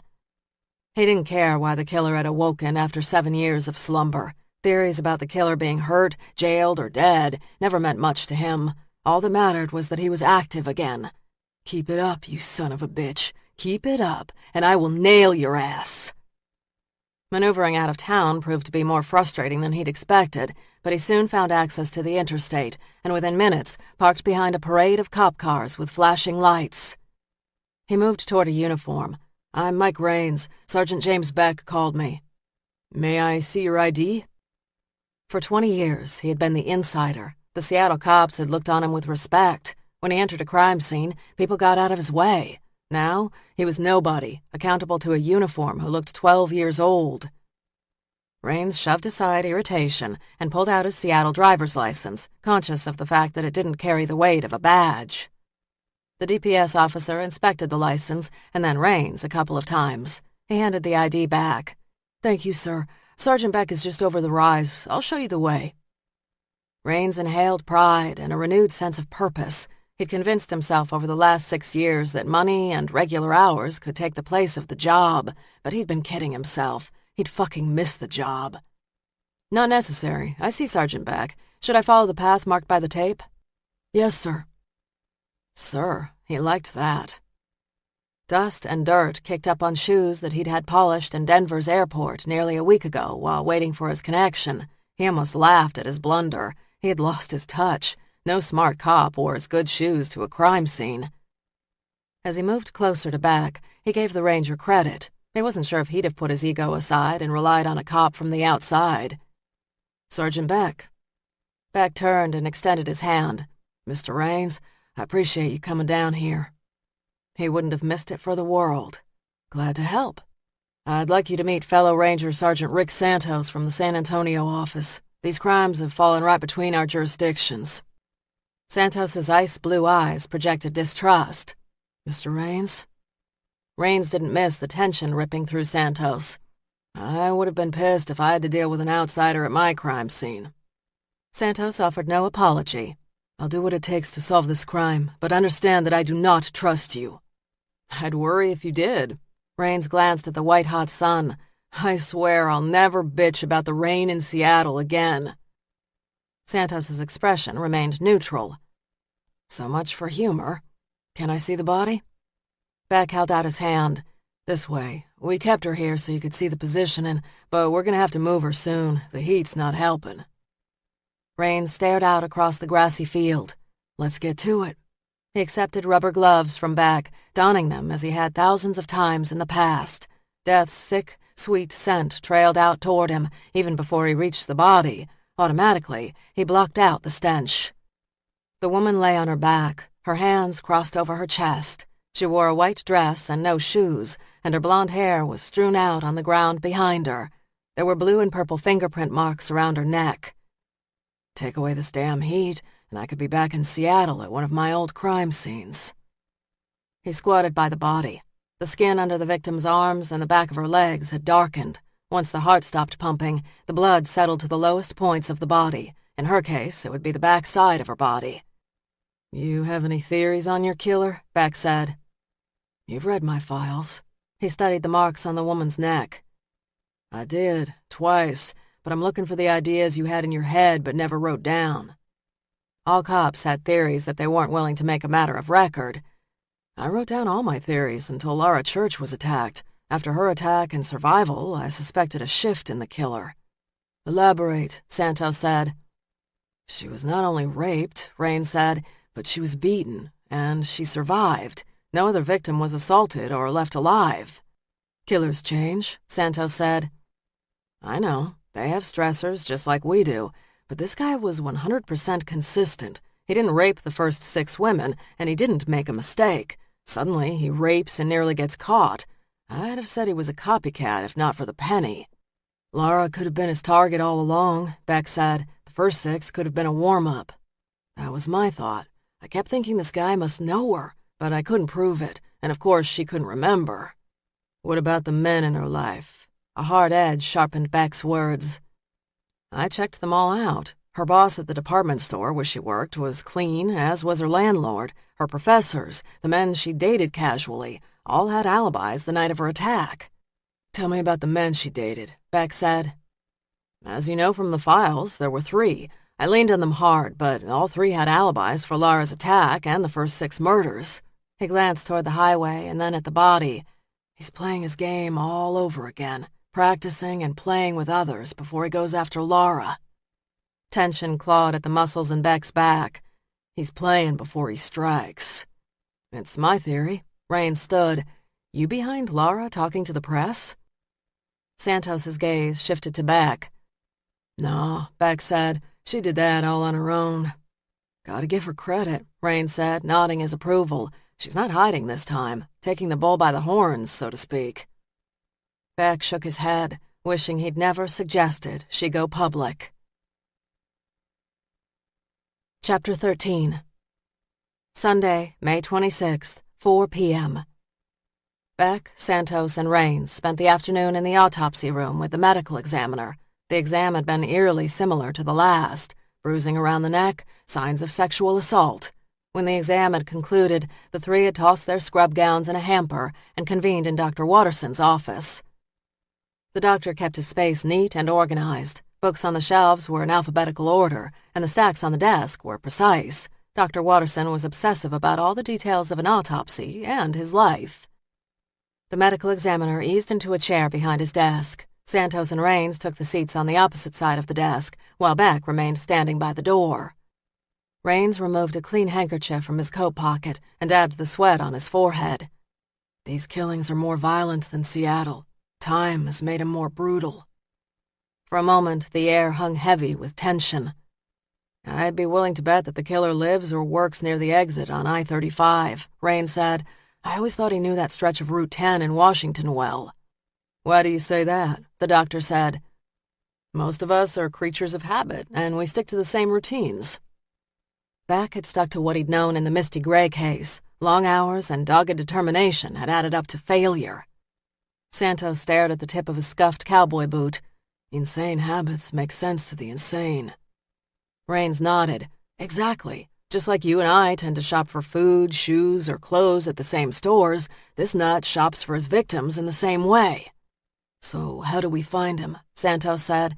We know he likes blonde students, but that's a wide description with so many schools around here. We're looking for someone who lived in Seattle or nearby. He's familiar with Washington's Route 10 and I-35 in Texas. Likely knows Laura Church, even if it's a passing acquaintance, though I would guess he's built up an elaborate fantasy life about her. Dr. Watterson leaned forward, his gaze intent on the conversation. Today's victim showed more trauma than the last. Laura Church, Beck said. We start with her. Rains gave us a good history on her life in Seattle, but I want to know what she did between then and now. I also want to know about the summers she spent in town when she lived with her grandmother. I kept tabs on her over the years, Rains said. I can give you my logs.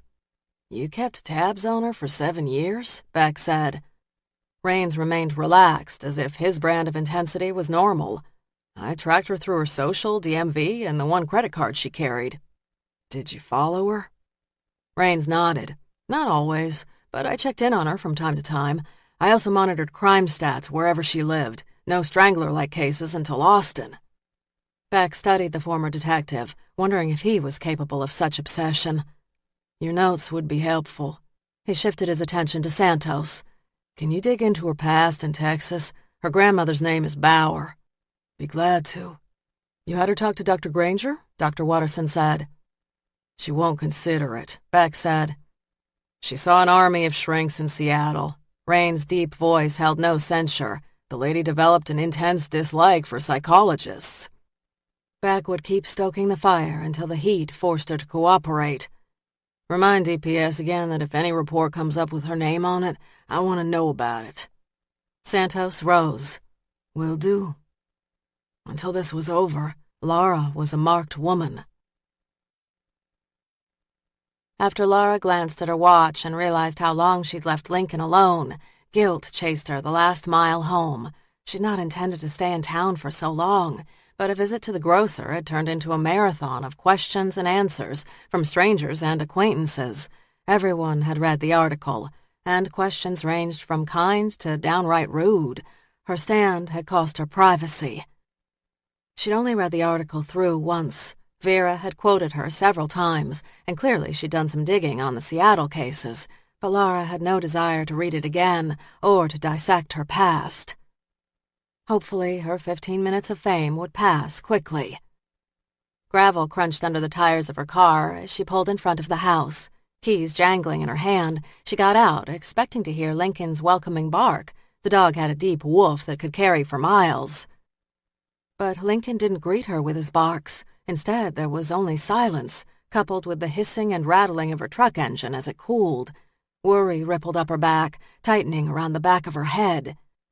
Beck and this morning's story forgotten, she hurried up the front steps and fumbled with her keys. In her haste, she dropped the keys. "Lincoln, I got chew sticks at the store."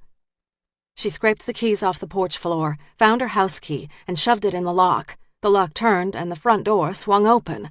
"Lincoln, where are you, boy?" An eerie stillness confronted her the instant she stepped into the house. Immediately, anxiety prickled her skin. Everything was in its place, and yet everything was wrong. Clutching her keys, she shouted, "Lincoln!"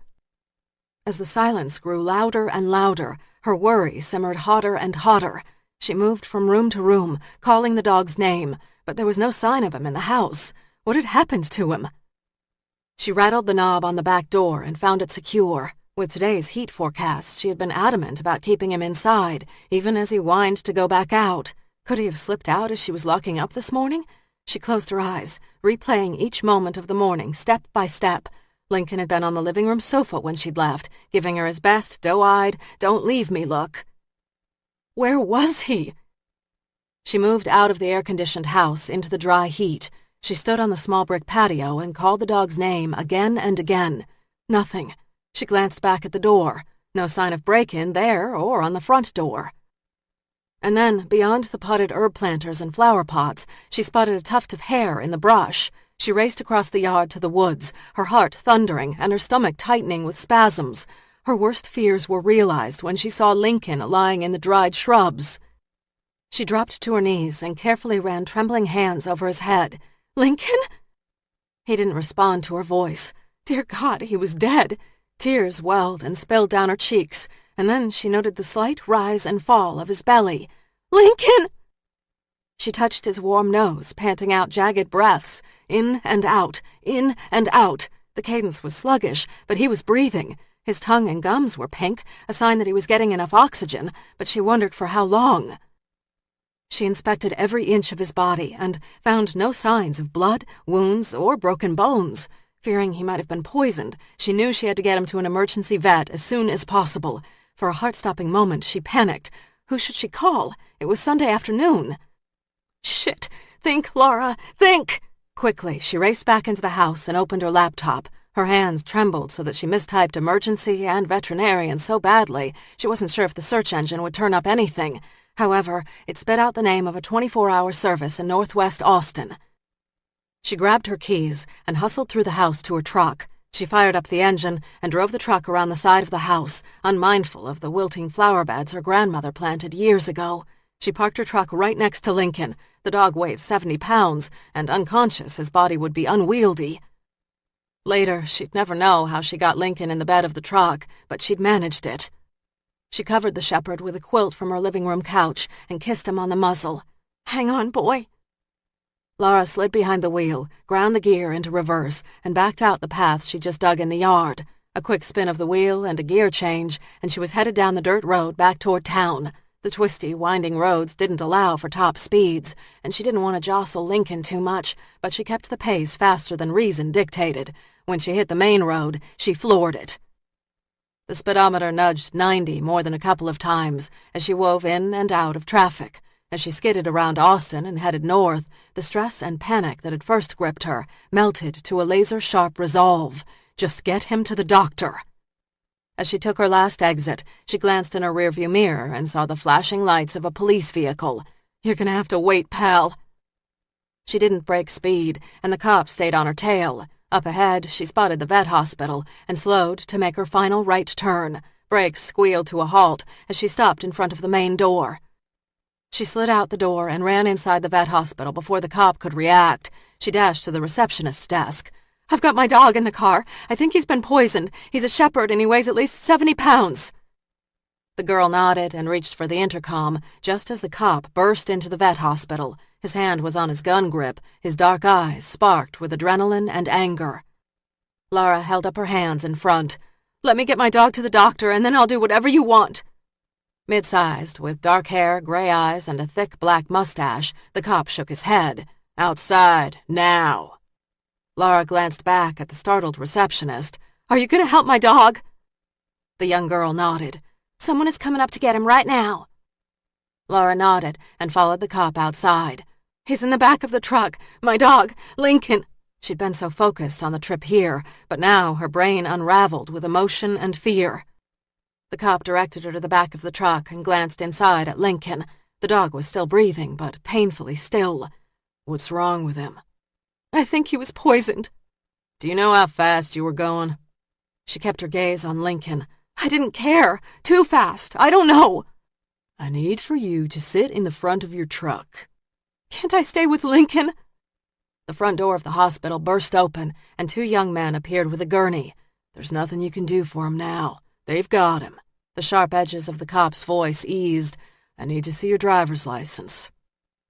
She slid behind the wheel and dug her wallet out of her purse. She handed it to the officer and watched in the rearview mirror as the technicians loaded Lincoln onto the gurney and took him inside. Laura leaned her head against the steering wheel. Tears rolled down her cheeks. "Ma'am, Ms. Church," the officer said. Surprised to hear her name, she sat up and swiped the tears from her cheeks. "Yes?" The name Brown glistened from a gold nameplate on his chest. "I'm writing you a ticket for going 89 in a 70. That's a mile short of reckless driving, and I'm not going to cite you for failure to pull over when I flashed my lights. I got a couple of dogs myself, and, well, I get it." "Thanks." She watched as he scribbled information on his form and turned it around for her to sign. Her signature was shaky at best. He handed her back her driver's license, insurance card, and a copy of the ticket. "Any idea who might have poisoned your dog?" The image of him lying in the backyard flashed and tore at her. "No, none." He hooked his fingers into his gun belt. "Think it might have anything to do with the article written about you this morning?" She stiffened. "Has everyone read that?" "By now, I'd say just about." She'd accepted that she'd catch heat for the article, but it had never occurred to her that Lincoln might be a target. "I don't know." He nodded. "Go ahead and park your truck. I suspect they'll have paperwork inside." "Thanks." Minutes later, she sat alone in the tiled waiting room, filling out papers fastened to a clipboard. The receptionist had assured her that Lincoln was being looked after and that a technician was caring for him. While she waited, another family rushed in a small mixed breed hit by a car, and another couple brought in an old cat that was seizing. The animals were taken in the back, and the distressed owners were left to wait with her. When the front door to the hospital opened the third time, she didn't even bother to glance up, but kept her focus on the papers. "Laura?" Beck's deep baritone voice startled her. She found him standing there, his hat in his hand. Stiffening, she rose. "Sergeant, what are you doing here?" "DPS tells me you racked up one hell of a speeding ticket." Worry for Lincoln kept her temper in check. You're keeping an eye on me. That's right. He nodded toward the chair as he removed his hat. Have a seat. You look wrung out. I'd rather stand. Nervous energy snapped and popped under her skin. Sit. Another order. If she'd had an ounce of fight, she'd have stood her ground, but she had no attitude to rally. She sat down, and he took the seat beside her. His hat balanced on long, lean, calloused hands. Want to tell me what happened? She tipped back her head, willing fresh tears to stop. Don't be nice to me. I'm not up for mind games right now. His gaze roamed over her from head to toe. I don't have an angle.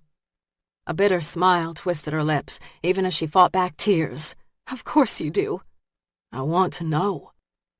Despite genuine empathy underscoring the words, this visit wasn't about her. It was about the case, always the case. For reasons she couldn't explain, that hurt.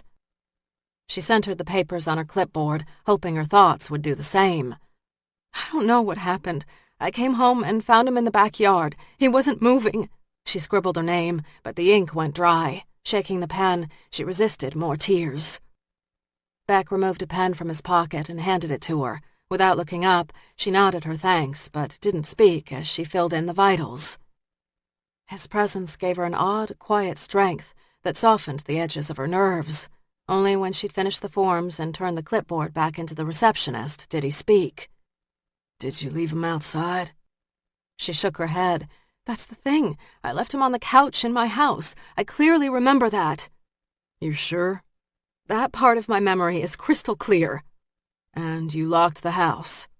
Yes, I'm obsessive about security for obvious reasons. Whoever got to Lincoln broke into my house and got to him. The staff door opened, and a young woman in surgical scrubs said, Lincoln? Laura rose. Yes, how is he? Beck stood, his head at least 12 inches above her. The woman at the door was small. Dark hair brushed her shoulders, and she wore rimless glasses and no makeup. I'm Dr. O'Neill, and he's doing just fine. He's starting to wake up now. Laura studied the woman's face for any signs of stress or deception. Finding none, the ribbons of fear binding her chest eased. Wake up? You can come back and see him. Laura hurried to follow. She didn't invite Beck back, but he followed as if he had every right to be there. The doctor pushed through a swinging door, which led to an exam room. Lincoln lay on the stainless table. His eyes were half open, and he was panting a little. An IV ran from his front leg to a clear bag. When she lowered her face to his and spoke his name, his tail thumped awkwardly against the table. I think he was drugged, not poisoned, Dr. O'Neill said. Drugged with what? Beck said. I don't know, but because he's such a big dog, he was able to metabolize the drug. If he'd been 10 pounds lighter, it might have been too much for him. She stroked Lincoln's head. Is he going to be all right? I believe he'll be just fine. The heat did not do him any favors, but I'm pushing liquids now. I'd like to hold on to him for a couple of hours and make sure he's fully awake and hydrated, but he should be good to go. And when you get him home, let him drink lots of water. He'll want it. A wave of relief washed over her, and the tears she'd been holding back spilled down her cheeks. Thanks, Dr. O'Neill. The doctor smiled. It's nice to have a happy ending today. She swiped away the tear, mindful of Beck's gaze on her. Can I stay with him? The doctor frowned. I'd like to put him in a crate. He'll be safer and can wake up at his own pace. Okay, I can wait out front, and when he's ready, I'll take him home. Dr. O'Neill glanced at Beck. It's going to be a couple of hours. Maybe you'd like to run an errand. I'll wait, Laura said. Beck shook his head. We'll go out and have an early dinner. Laura stiffened. I'm not leaving. Beck met the doctor's concerned gaze. Doc, is Miss Church going to do Lincoln a bit of good sitting here making herself sick with worry? Not a bit of good. Get some fresh air, Miss Church. We'll take good care of your baby. Laura finally conceded and allowed Beck to lead her outside. The heat of the day proved a welcome relief to the chill in her bones. Not sure what to do, Laura glanced around. It would be too hot to sit in her truck, but there had to be a mall or a fast food place around here somewhere. Beck made the decision. My car is right here. I know a place that makes the best enchiladas. I'm not hungry. His muscles bunched. You are pale, and the circles under your eyes look like bruises. A meal will do you good. This is my fault. she whispered. "If I hadn't talked to Vera—" He frowned. "You did not cause this, so don't blame yourself." "Who would do this to an animal?" More tears threatened. The furrows in his brow deepened. "I just hope I can get my hands on him." Gratitude washed over her. "Thanks." His expression softened a fraction. "Now you must eat." "Really, I'm fine." The rush of adrenaline had ebbed, leaving a clear path for exhaustion to take over. He cupped her elbow in his hand and walked with her toward a black SUV. "When's the last time you ate?" Her skin warmed at his touch. "I ate lunch yesterday, but then I went into the dark room and I meant to eat again but forgot. And then I went into town and bought groceries." She thought about the bags on the floorboard of her truck and the cold items she stowed in the cooler. "God, my groceries are still in the truck. Even in the cooler, the cold items won't last." He opened the passenger side door to his car. "Wait here and give me your keys." She complied and slumped back. Her mind raced as she replayed the scene over and over. Who could have done this? Beck returned, startling her. He opened the driver's side door to his car and slid into the seat. "The vet has a refrigerator and they're stowing your cold goods." "Thanks." "And you need food." He started the engine and they were blending into traffic. His car reminded her more of a command center with its computer between their seats, a printer, maps jammed in the side door, and a GPS that he quickly shut off when it started issuing orders. The restaurant he chose was a small adobe-style place on the side of the road. If she'd been driving, she'd have gone right past it, never dreaming that it would be a place to eat. Beck parked his SUV in front of the restaurant and got out. She quickly unfastened her seatbelt and got out, not expecting him to open her door. He met her at her side of the car and closed her door. "It's not much to look at, but the food is good." She'd always liked Mexican food, but it wasn't until she moved to Texas as an adult that she'd experienced authentic Mexican fare.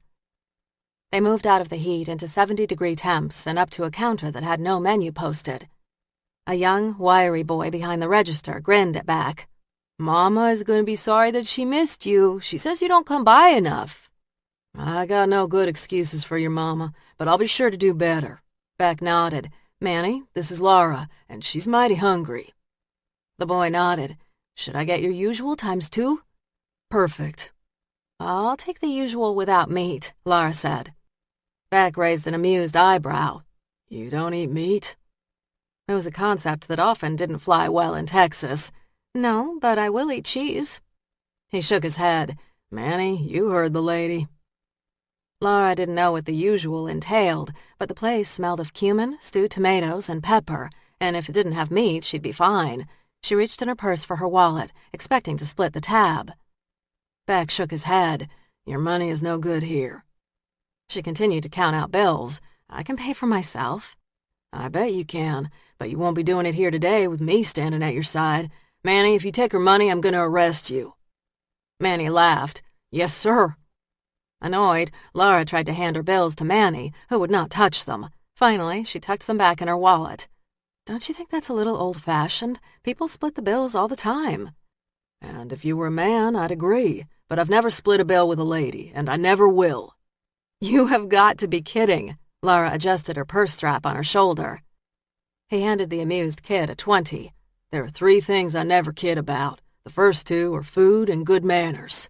He shoved his wallet back in his back pocket. "Keep what's left for yourself, Manny." "Thanks, Beck." He guided her to a table, and they sat. Seconds later, the boy brought them 2 glasses of fresh lemonade and a basket of freshly made chips and salsa. Laura drank deeply from her lemonade. She hadn't realized how thirsty she was. "That's good, thank you." "Best in Texas, and you're welcome." She traced the line of condensation with her fingertip. "So what's the third thing you never kid about?" He grinned. "Don't believe I know you well enough to tell you about that one." The sensuality lingering behind the words sent a rush of heat rising up her face. She sipped her drink. "You come here often?" "Been coming here since I was a kid. Manny's older brother and I used to run together when we were kids. We were hell on wheels."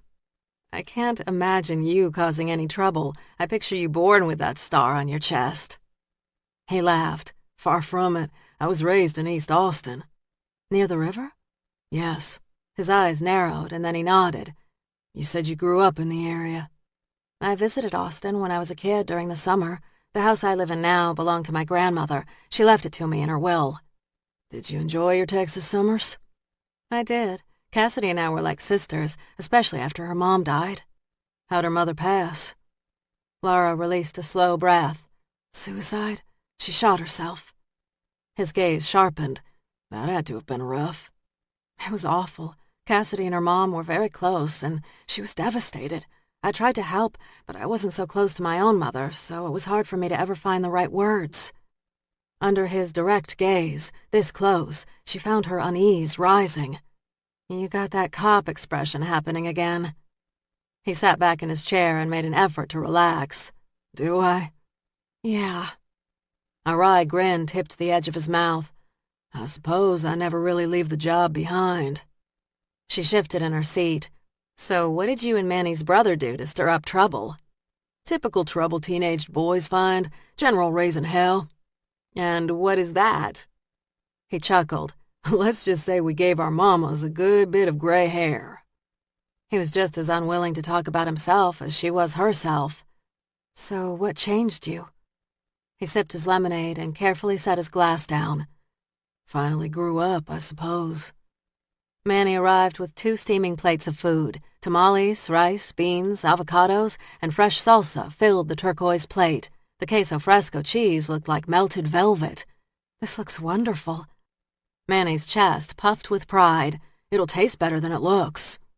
Thanks, Beck said, and tell your mama I said hi. Sure thing, Beck. Beck nodded. Dig in. Best food you'll ever eat. She took her first bite and savored the warm blend of spices and fresh food. If she'd been alone, she'd have closed her eyes and savored the moment, but with Beck so close, she did her best to keep her expression neutral. He might be all kind and nice, but she understood that under the aw-shucks veneer, he was driven steel. This is wonderful. He loaded his fork. I'd eat here every day if I could.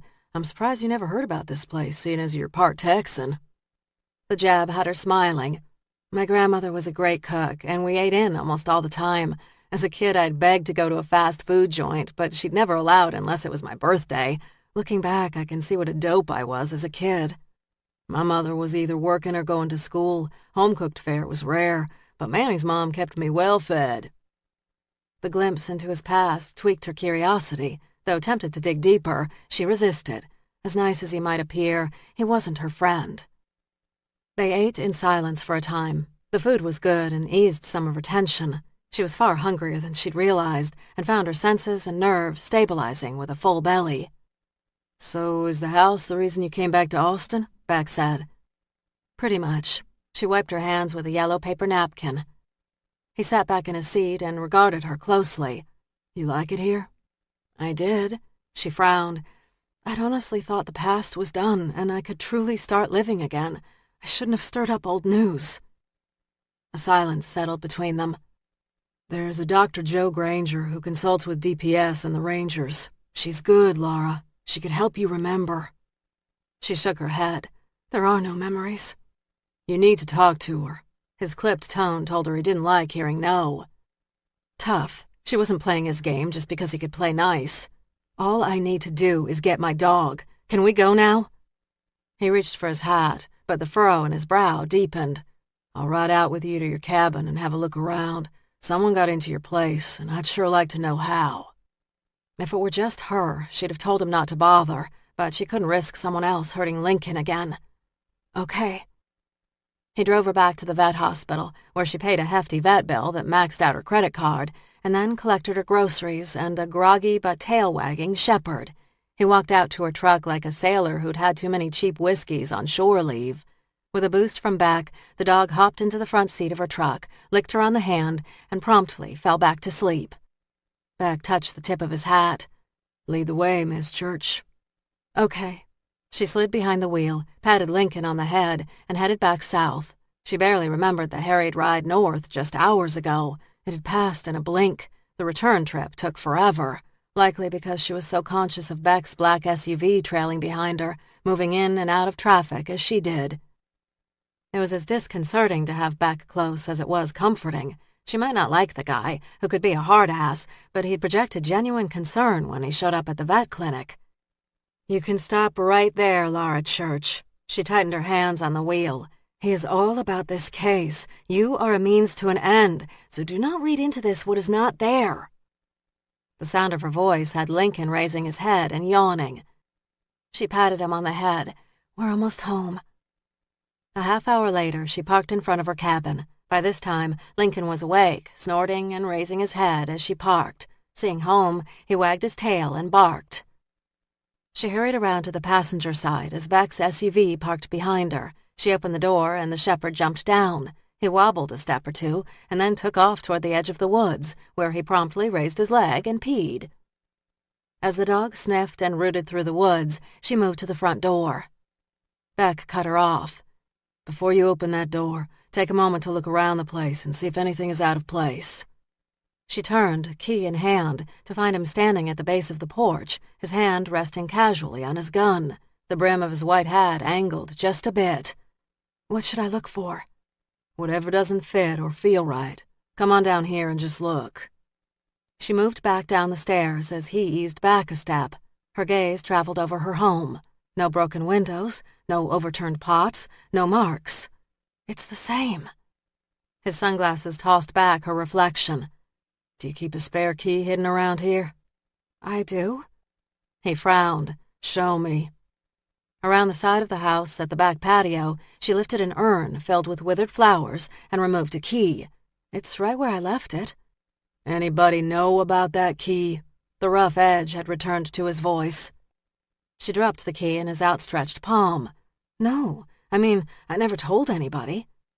A look filled with disapproval settled as he turned the key over in his hand. How long has it been there? I don't know. My grandmother used to keep a key there. She held the gold key in her hands. This key is new. I had the locks replaced when I moved in. Why take the time to put in new locks when you leave a key outside? Color warmed her cheeks. Because if I get locked out, which has been known to happen, I have no one to call, and seeing as Lincoln doesn't have pockets, I thought it wise to keep a key hidden. He rested his hands on his hips. Not smart. You're right, not so smart, but a necessary evil. Pocket that key now. His fingers brushed hers when he handed the key to her. She clenched her fist over it. What if I get locked out? Then call me. I'll get you inside. He said it as if he meant it. I'm not calling you if I get locked out. That's crazy. He leaned forward a fraction. What's crazy about it? If you live in Austin, then it means you're a good half-hour away. He grinned. This is Texas, Miss Church. A half hour is just around the block for us. Dependence was a slippery slope, and dependence on a man who'd already stated his murder investigation trumped her wishes was foolish. Still nothing. He looked around as if the matter had been decided. Let's have a look inside. It would have been nice to brush him off, but if someone had gotten into her house before, they could have returned while she was at the hospital. She unlocked the back door, but he moved in front of her and entered the house first. A flick of his thumb and the lights clicked on. His right hand rested on his gun. She followed. The cool interior was a welcome change from the heat, but it did little to soothe the tightness in her belly.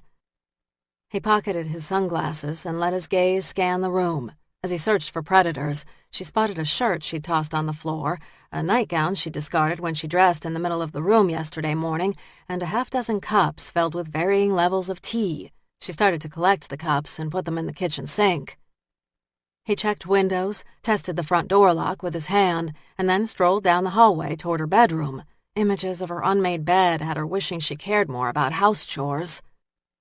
As Beck moved through the house, he moved slowly, taking in every detail of the home's interior.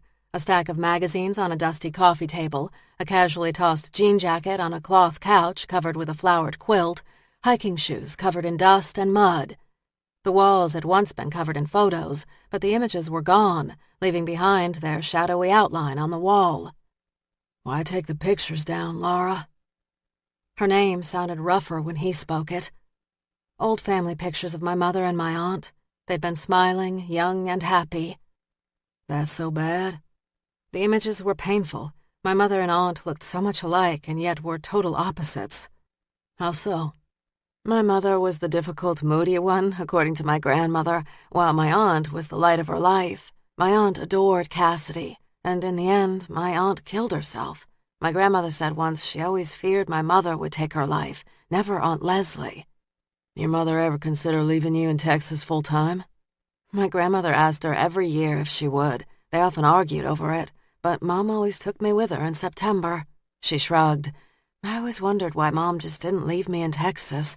Motherly devotion wasn't her driving force. Maybe it was pride, or maybe it was as simple as grandmother wanted me. Beck didn't press her for details as he took a second glance at the shadowed outlines and then moved down the hallway. When he reappeared minutes later, he said, "All the windows are locked and secure, and there are no signs of a break-in, which is all the more reason for you to not hide that key outside anymore. Better, do you have someone in town you can bunk with for a while?" "Not really."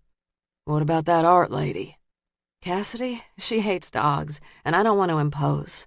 They got along well enough, and Cassidy would have taken her in, but asking her cousin for help went against the grain. He frowned, clearly irritated. "She's family. She wouldn't mind." "I would.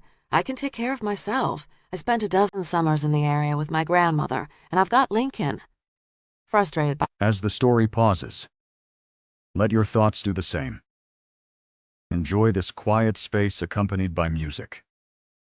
This audiobook is our gift to you.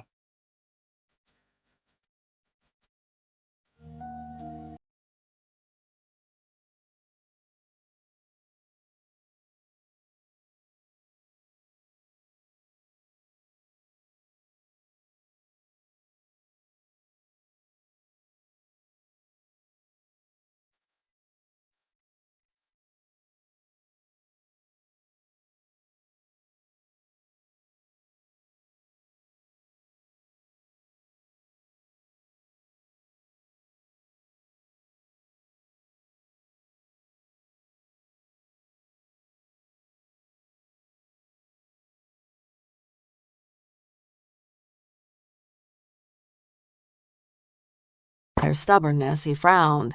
"A dozen summers. That's a lot of time in the area." 4 months out of the year I was here between ages 6 and 18. "How were your summers here?" "For the most part, fine." He arched a brow. "For the most part?" "The first week I'd miss my mom, and then I'd start to get used to the place again, and then I'd have to leave. I hated leaving." "Where'd you and your mother live?" "All over, depended on where her husband at the time lived." "Anything memorable happened during those summers?" "Memorable how?" "Anything that sticks to mind?" "Nothing out of the ordinary. Cassidy and I were either here at the house or helping our grandmother in town at her shop. It was a good time." She frowned. "Do you think someone from my past is the killer?" "I don't know. I do know someone knew about that key and drugged your dog." Shock and adrenaline gave way to anger. Maybe some nut who read the morning paper broke into the house. Maybe the article did unsettle someone. Maybe the article and Lincoln are unrelated, but I'd bet my last dollar that the two are connected. Fingers curled into fists. She had no answer to that puzzle. "How can you know that?" "I don't, and until we know, be careful, Miss Church. Keep the doors locked even when you're inside alone." Her defenses rose. "I do." A dark brow arched. "I walked in on you in your studio the other day." Color rushed up her cheeks. "I was working and just got lost." "All it takes is once." Being spoken to as if she were a child grated. "I can take care of myself. I almost shot you." Amusement lightened his gaze.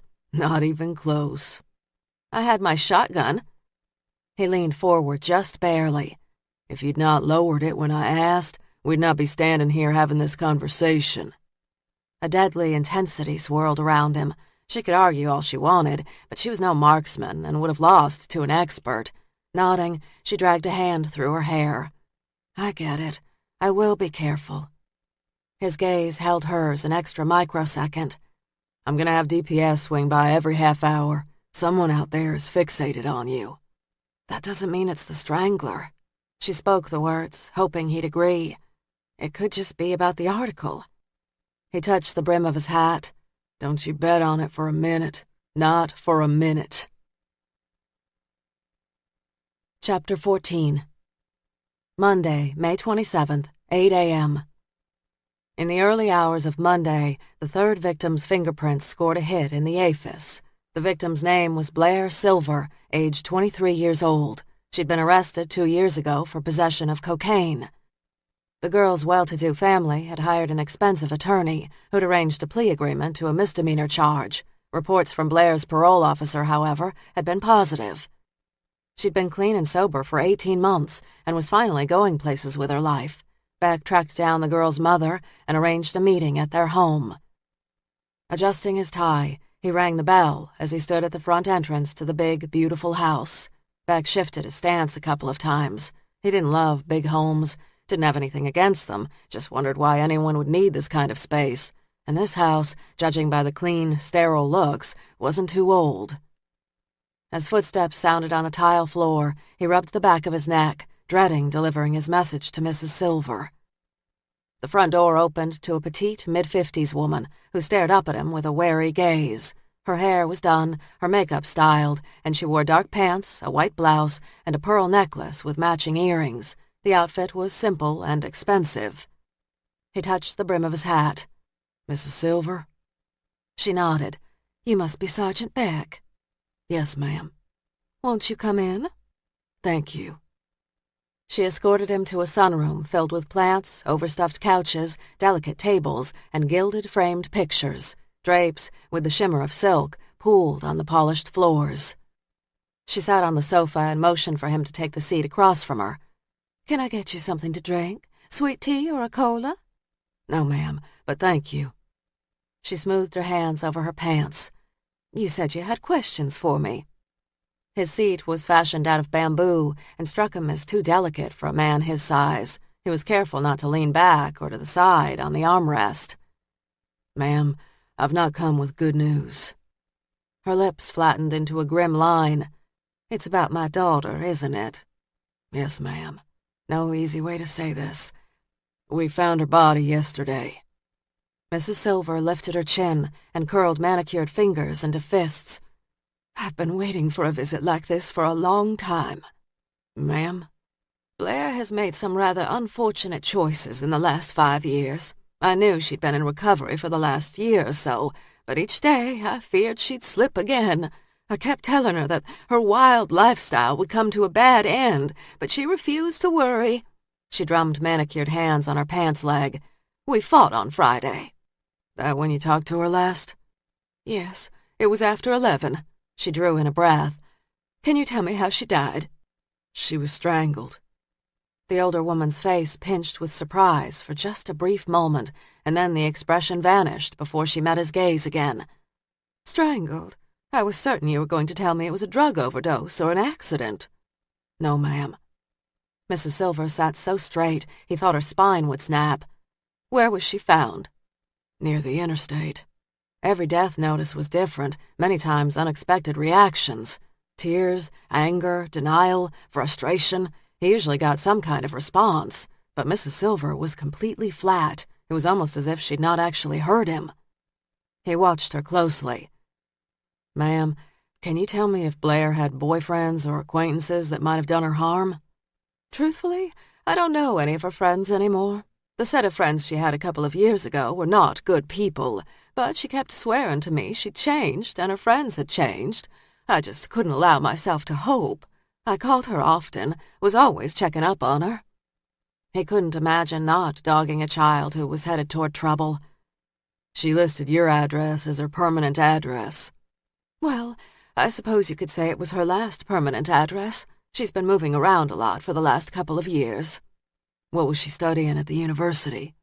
"English, history, economics of late. She could have done anything. She was brilliant, but she chose to have a good time rather than apply herself. She was about to graduate, but just barely." "Mrs. Silver, I've got 2 other victims who might have been killed by the same man." Her eyes widened as she struggled with unwanted emotions. "Her death didn't have anything to do with her drinking or the drugs?" "I don't think so." She swallowed. "I don't know what to say." "I'm trying to retrace her last days." "I wish I could help, but Blair and I didn't communicate well. I called. We were polite, but our conversations had little depth and generally ended with us shouting at each other." "When was the last time she lived here?" "She spent a night here about 3 months ago." Mrs. Silver leaned forward and from a silver box removed a cigarette and lighter. She lit the tip and inhaled deeply. It wasn't a good visit. We fought. I was worried she'd start drinking again, and she was furious that I didn't trust her. Could I have a look at her room? Certainly. Stiffly, she snubbed out her cigarette and rose. Follow me. He sensed beneath the ice sadness and regret swirled in a destructive twister. Thank you. Mrs. Silver led back up a cream-colored carpeted staircase that wound by walls sporting neatly framed watercolors. In his grandfather's house, the carpets had been worn and threadbare, and the walls filled with pictures of Beck, his brother, and his father as a child. There were images of Beck swinging a bat and posing with the football team. It was a chaotic mishmash of pictures, and he still found it warm and welcoming, especially compared to the elegant sterility of the Silver house. Mrs. Silver led him down a center hallway toward a door on the back left. She opened the door and stepped back as if entering hurt. Spend as much time as you'd like in the room. I'll be downstairs waiting. Thank you, ma'am. There's a computer in her room. She didn't take it with her, but the last time she was here, she spent time on it. Thank you. He waited until she turned to leave before entering the room. Painted in a pale pink, the room was dominated by a large canopy bed with a white eyelet coverlet. Twin nightstands sported crystal lamps, and a chaise sat by a large bay window. It was the perfect little girl's room.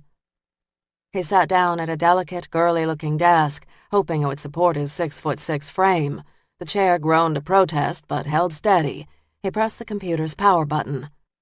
The screensaver was a collage of pictures taken of Blair and her friends over the last couple of years. In most of the images, she was grinning, her arm wrapped casually around someone's neck, a drink and cigarette in the other. In several, Blair's hair was dark brown. In others, she had dyed a streak purple, and finally she'd switched to blonde, the color that had caught the killer's attention. She wore deeply cut blouses and heavy makeup. Lots of gold bangles dangled from her neck and wrists. He shifted his attention to the men in the photos, wondering if any of them stood out. Many sported the ruddy cheeks and goofy expressions of a drunk, and most appeared to be college age. 7 years ago, they'd have been in middle or high schools. Nothing caught his attention. He opened her emails. 212 messages appeared. Most were ads for clothes, shoes, some even for an online university. Only a few appeared to be from actual people, but that wasn't surprising. Kids Blair's age communicated via text or cell. Email, Santos's youngest sister had once said, was for old people. The majority of personal emails were from men, and their messages dealt with setting up a meeting. Nothing specific was discussed, and Blair's outgoing box showed no responses on her computer. He'd need to track down her cell phone records for that. He checked her browser history, but found most of her stops were online stores and tarot reading sites. Beck rose from the chair and unplugged the computer, hoping Mrs. Silver would let him take it with him so his experts could search it. He could get a warrant, but hoped she'd make this easy.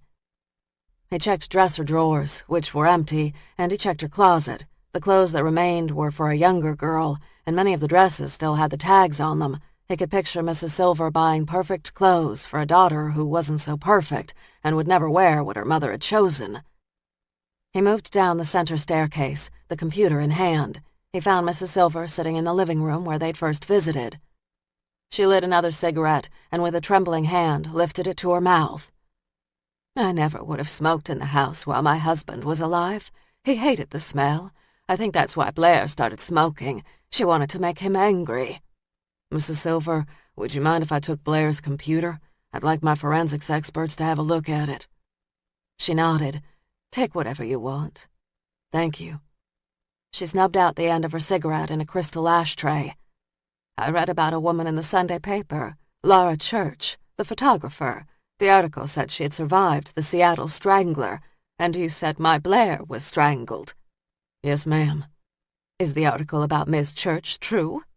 Yes, ma'am, it's true. Do you think the Seattle Strangler is here? I don't know. Her gaze narrowed. But you have suspicions, which I cannot discuss. Can Miss Church give you a description of her attacker? She has no memory of the attack. Dark eyes flashed with frustration. There's got to be a way to make her remember. We're doing all we can. Mrs. Silver shook her head. Are you? Her pain burrowed under his skin and grated against his nerves. "Yes, ma'am, we are. I made a lot of mistakes with Blair. Warning signs I shouldn't have ignored years ago. I should have trusted that she wanted to get sober, but I didn't. I failed her in so many ways, but there is one last thing I can do for her." "What's that?" Gray eyes hardened. "Make sure you find her killer." "I'm giving it my best." "You damn well better, Sergeant. You damn well better." Mrs. Silver walked to the front door, each step controlled and brittle. "Thank you for your kindness." He opened the door. "I'll be in touch." A quick nod was all she managed as she opened the door and watched him step onto the porch. She closed the front door with a soft click. Seconds later, he heard the soft, muffled sounds of her weeping. When Lara arrived in the lab with Lincoln, the room of students was unnaturally quiet. The students, who normally were chatting and texting and thinking about everything other than lab, sat tense and silent. As Lincoln lay down behind her desk, she set her backpack on the desk and carefully unzipped it. Beyond the silence, she heard the ticking of the clock and steady breaths of the kids in the front row. "I suppose you've read the paper?" she said without raising her head.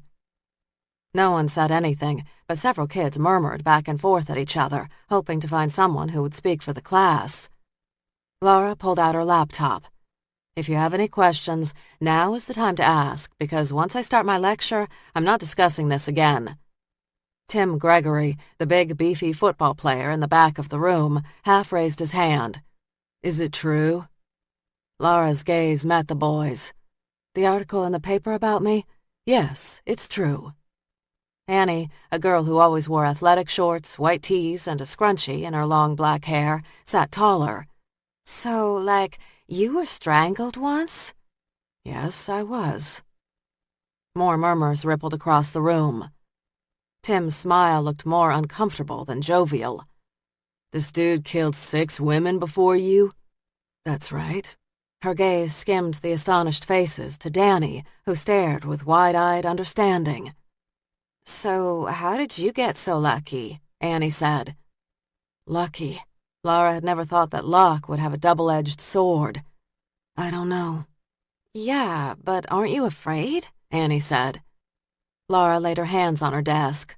"Honestly, at this point, I'm more afraid that the majority of you are going to fail my class this semester." That caused several kids to sit forward in their seats. "I've tried to treat you as adults, but frankly, most of you are more worried about the next party than you are about this class." Indignation welled, jostling aside the lingering fear of a man she could not remember. "If you think it's an easy A, you are going to be sadly mistaken. Most are going to have to hustle hard just to get a C, and for some, I know you need that C to remain on the roster for the fall sports teams." Tim grumbled.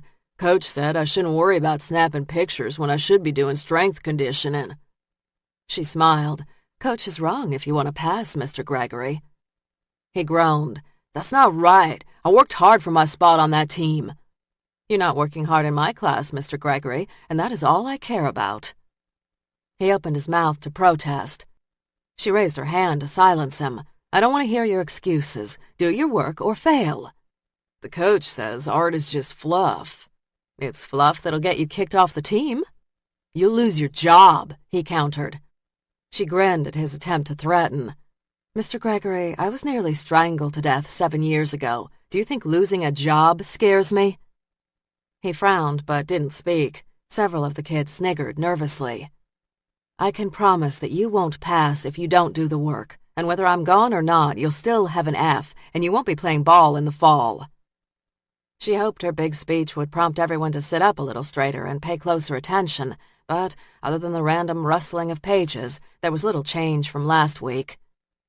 She dismissed the group into the dark room, where they worked for the next couple of hours. When lab ended, the students shuffled past her, some glancing at her as if they'd wanted to say more, but under Lincoln's watchful eyes, none voiced their thoughts, and each left. Danny stopped at her desk. "Hey, if you want to shoot more pictures, I'm in." Lara smiled. "Thanks, but it might be wiser if you stayed clear of me for the time being." "Because of the other dead women?" "I don't want anything to happen to you." Danny straightened to her full 5'1". "I've seen my share of shit." A half smile tugged at the edge of Laura's lips as she stared into the girl's world-weary eyes. "No need to see any more. Thanks, Danny, and as soon as I get the all clear, I'll give you a call." "You better." When the last student left, she packed up her bag and breathed a sigh of relief. "Okay, Lincoln, let's take a walk." His ears perked up and tail wagged. He followed her down the staircase and out the back door. The air was hot and the sky clear. This would be a good day to shoot pictures, and she mentally inventoried her developing supplies. When she reached her truck, a white paper flapped under her windshield wiper on the driver's side. A glance around confirmed that the same flyer was stuck under all the wipers, an ad. She got into the car, started the AC, and waited until it had cooled a little before she let Lincoln hop up into the passenger seat. She tossed her backpack on the seat between them. She grabbed the flyer, and as she balled it up, she caught sight of words scrawled in red magic marker over the advertisement. Carefully, she unfurled the paper to read, "The killer is close." Laura snorted her disgust as she stared at the childish handwriting, reminiscent of Tim Gregory's. She'd nearly been strangled to death, been on the run for 7 years, and now this little creep thought he'd scare her with words? She'd have gone to the dean, but knew she'd need more than an anonymous note before sanctions would ever be levied on a star football player. Nice try, Mr. Gregory. Resisting the urge to toss the note, she shoved it in her backpack as she slid behind the wheel and slammed the door behind her. If the damn note had done anything, it had solidified her decision to stand her ground. She wasn't running this time. She wasn't. The locals kept talking about the day's milder temperatures, but Raines believed Texas was hotter than hell. He longed to return to Seattle with its cool, misty days, great coffee, and familiar streets. Staring down at his plate of fried eggs, toast, and grits, he fished his cell phone out of his breast pocket and dialed his home number. He waited through the rings until he heard the answering machine featuring his wife's voice. "You've reached the Raines residence. Leave a message at the beep and we'll get back to you." Raines checked his watch and realized he hadn't allowed for the time difference. It was 4 in Seattle, and Susan had left work and was hustling over to Tara's school. He dialed Susan's number, hoping to catch her before she reached the chaos of the carpool line. After several rings, her voicemail kicked in, and he waited until he heard the beep before lowering his voice a notch. "Susan and Tara, it's me, Mike, a.k.a. Dad. I'm still in Austin and still chasing a bad guy, but I hope to be home real soon. Call me if you get the chance." Loneliness knotted in his chest as he thought about his 2 girls. God, but he missed them. He needed to catch this son of a bitch and fast so that he could get home to them. He'd given back his files in 6 days' time. His patience had worn thin, and his promise to stay away from Laura had officially expired. Flipping open a weathered notebook, he checked the notes he'd scribbled on Laura. Included was a detailed sketch of her schedule. Monday, her lab would be finished. He glanced out the cafe window and stared at the bright sky. He was no artist by any stretch, but if he were a photographer, he'd haul out his camera on a day like today and shoot pictures. He dug $10 out of his pocket, dropped it on the table, and glanced toward the diner's manager. "Gotta go, Mac. Money's on the table." In just 6 days, he had an established routine with the owner. Susan and Tara would have had great fun with that tidbit. "Glad having you, Mr. Raines. See you for dinner?" Mac said. "Wouldn't miss it." He grabbed a handful of mints as he walked past the cashier and headed out toward his rental car. When he traveled, he always rented the same kind of car, Toyota Camry. For the most part, the models didn't change too much from year to year, which meant he didn't have to spend needless time fumbling with buttons and knobs. Soon, he was headed south out of town on I-35. When he rolled down the interstate, he spotted the black truck parked on the side of the road. Laura's truck. He almost laughed. Folks said he was rote, but it was his experience that most people were just as predictable. Artists shot their pictures on somewhat of a schedule, cops stuck to old habits that had seen them through too many crime scenes, and killers stuck to patterns. As he drove past the truck and headed for the exit and off-ramp to the access road, he knew it would be this killer's habits that tripped him up. He liked blondes. He liked dressing them in white. He liked his pennies. He had violent sexual urges. So far, he'd killed 3 women, and Raines knew in his gut that there were going to be more. He had no reason to stop until someone made him stop. And Raines intended to be that someone. He pulled up behind her truck and parked. He could see in the distance that she had her big tripod bellows camera out and was preparing to shoot. Getting out of his car, he could see that she had that damn dog with her, Lincoln. The thing looked more like a wolf than dog, and Raines wouldn't have been surprised if the dog was a wolf. He knew a lot about her, but he wasn't sure if she'd picked the dog up in Virginia or on her way to Maine last summer. Careful to stay upwind of the dog, he watched Laura as she stared at her antique lens. No detail or imperfection was too small. Finally satisfied, she replaced the cap on the lens, put the negative holder in the camera, and removed the lens cap. By his count, she waited a full minute before she replaced the lens cover. She removed the glass negative, still encased in its wooden holder, and turned. When she glimpsed him for the first time, she dropped her negative, and it hit the rock-hard ground. Despite the casing, glass shattered. Her expression hardened. She took several steps toward him. Detective Mike Raines. Miss Laura Church, it's been a long time. The years had been good to her, leaning out her features and adding maturity he preferred. Not long enough. I was at your opening. The dog picked up on her edgy tone, and his ears slid back on his head as he stared at Raines. I didn't see you. He certainly didn't expect a grand welcome, but he also wasn't up for a fight either. Might want to keep a hold on that dog. Why? I think I would enjoy watching him eat you up. I'd hate to shoot him. Her gaze turned murderous. You'd shoot my dog? If he came after me, yes. He shoved out his frustration in a breath as he slid his hands into his pockets. Look, I didn't come here to stir up trouble.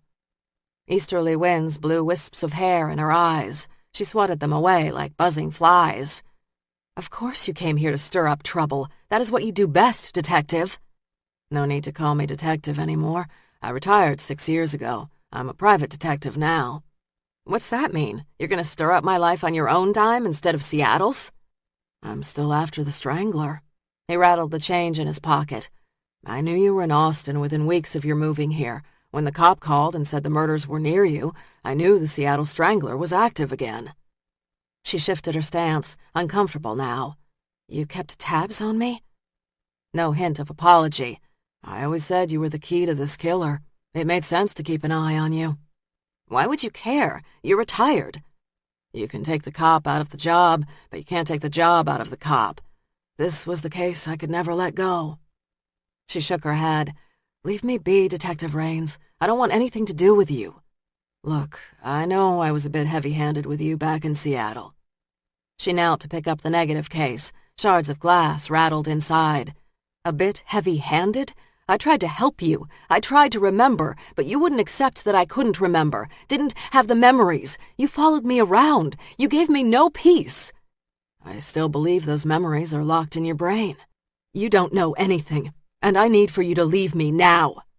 I've met with Back. He's got my old case files, and I studied his crime scenes. He wants you to remember as well. A bitter, sad smile curled her lips. Why doesn't it surprise me that you two are working together? He's not so different than me. A case gets under his skin, and he can't let it go. She held up her hands. I have nothing else to say to you. Lincoln growled, but she kept her hand on his collar. Leave. I'm not leaving Austin until I crack this case, Lara. I'm not. Whoever this son of a bitch is, he is killing women, and you can bet your last dollar that he's coming after you sooner or later. If I'm such a target, why didn't he just kill me 7 years ago? Or when he knew I'd moved to Austin? Why drag it out? She half shouted. Because he's like a cat. Cats don't just kill their prey. They toy with them first. He wants to see you afraid. He wants you to suffer. And when you're completely terrified, he's going to kill you. Color drained from her face. Laura, please, he said softly. I don't want to be an enemy. I want to work with you. I want to catch this guy. Dark circles smudged the skin under his eyes. He looked paler to her, but she wasn't sure if stress had taken its toll or if she'd just become accustomed to Beck's deeply tanned skin. If he'd bullied or ranted, she'd have dug her heels in deeper. Even his trademark edge, which she remembered from their first meeting, had vanished. Miss Church, I'm Detective Raines with the Seattle Police Department. Eyelids so heavy with sedatives fluttered open. Her neck ached so badly she could barely sit. She'd had no idea how many neck muscles she used just to sit up. Raines's black jacket and turtleneck, combined with slicked-back blonde hair, made the lines of his face all the sharper. Dark eyes, void of compassion, glared at her as if she'd committed a crime. She moistened her lips and stared at him. A metal chair scraped across the floor as he pulled it closer to the bed. He sat and leaned close, the scent of his soap mingled with stale cigarettes. "I've spoken to the doctors, and they told me you don't remember, but there has to be some detail about this John you remember." Hazy, bruised senses sharpened. "What?" "The John." A lazy, knowing grin accompanied a lingering look. "How'd you meet him? Did you hook up with him on the internet like the others?" "No!" "Then how? Come on, Laura. It's just the two of us. You can tell me, and I'll keep it to myself." Confused thoughts rattled in her brain, making it impossible to string the right ones together. "I'm not a prostitute." His grin turned bitter and mocking. "So maybe you like to call it something else. Dating service, escort, massage. I really don't care how you earn your money, honey. I just want the guy that attacked you." The IV in her arm pulled when she tried to sit up straighter. "I'm not a hooker." He tugged her sheet closer to her collarbone. "I got nothing against whores, honey. I don't. I just want this guy." Tears clogged in an already raw throat and burned. "I'm not a whore." "Look, if you're worried Mom, Dad, or boyfriend are going to find out about how you make your spending money, I won't tell. It will be our secret. Just tell me how you met the guy." The hot Texas wind couldn't erase the chill of the memory. "You've changed your tactics, Detective. Do you remember that insulting me didn't work?" He shook his head, his shoulders heavy with regret. The lines around his eyes were deeper, and the graying around his temples was thicker. "I was exhausted when I met you initially. I'd been chasing this guy non-stop for months. You were my first break, and I was desperate for anything that would crack the case." He held out his hands in supplication. "I wasn't fair to you. I'm sorry." The man she'd known 7 years ago would never have apologized. He'd been so hard, unyielding, and driven, she'd often joked that he'd have sold his own mother to solve the case. This kinder, gentler Detective Raines just doesn't ring true with me. A frown deepened the lines around his mouth. "I've changed a lot in the last 7 years." "So have I." His jaw tightened and relaxed. "Why won't you work with me?" "Because," she said calmly, "you're an asshole." His eyes widened with surprise, but instead of getting angry, he laughed. "I won't argue that. In fact, I've been called worse." He reached in his pocket and pulled out a card. "I'm hoping we can put the past behind us and work together to find this guy, Laura." He held out the card. "This isn't just about you. Other women have died, and more will die if we don't catch this guy." As tempted as she was to tell him to shove the card, she accepted it. Nervously, she flicked the edge with her thumb. "I don't remember anything." "I've seen your exhibit. Something is locked in your mind, Laura. Something dark and scary, and it is begging to get out. Otherwise, you'd not be standing here." "I know the attack left a mark on me. I've never denied that." He glanced toward her camera and the distant horizon. "It can't be safe being out here alone." "I've never had any trouble." He shook his head. "Killers often return to their crime scenes. Did you know that?" "Yes." "So, are you trying to run into this guy?" "No." She shook her head. "No." "Come on, it's the most ugly, hot piece of shit land I've seen in years. No artist would give it a second look." She didn't respond. "And what are you going to do if you do run into the Strangler? The dog will help, but if this guy carries a weapon, the dog is going to get hurt." She glanced down at Lincoln, knowing she now relied on his strength. "Do you carry a gun?" he said. She studied the open land around him. Her shotgun was in the truck. If he were the killer and standing this close to her, she might not make it to the truck in time. "If it's not in your hand, it won't do you a bit of good out here." He was right. She stood in the middle of nowhere at a murder scene. What was she doing out here?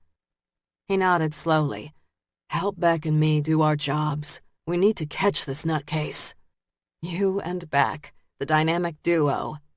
I am not the bad guy, Lara. I'm on your side.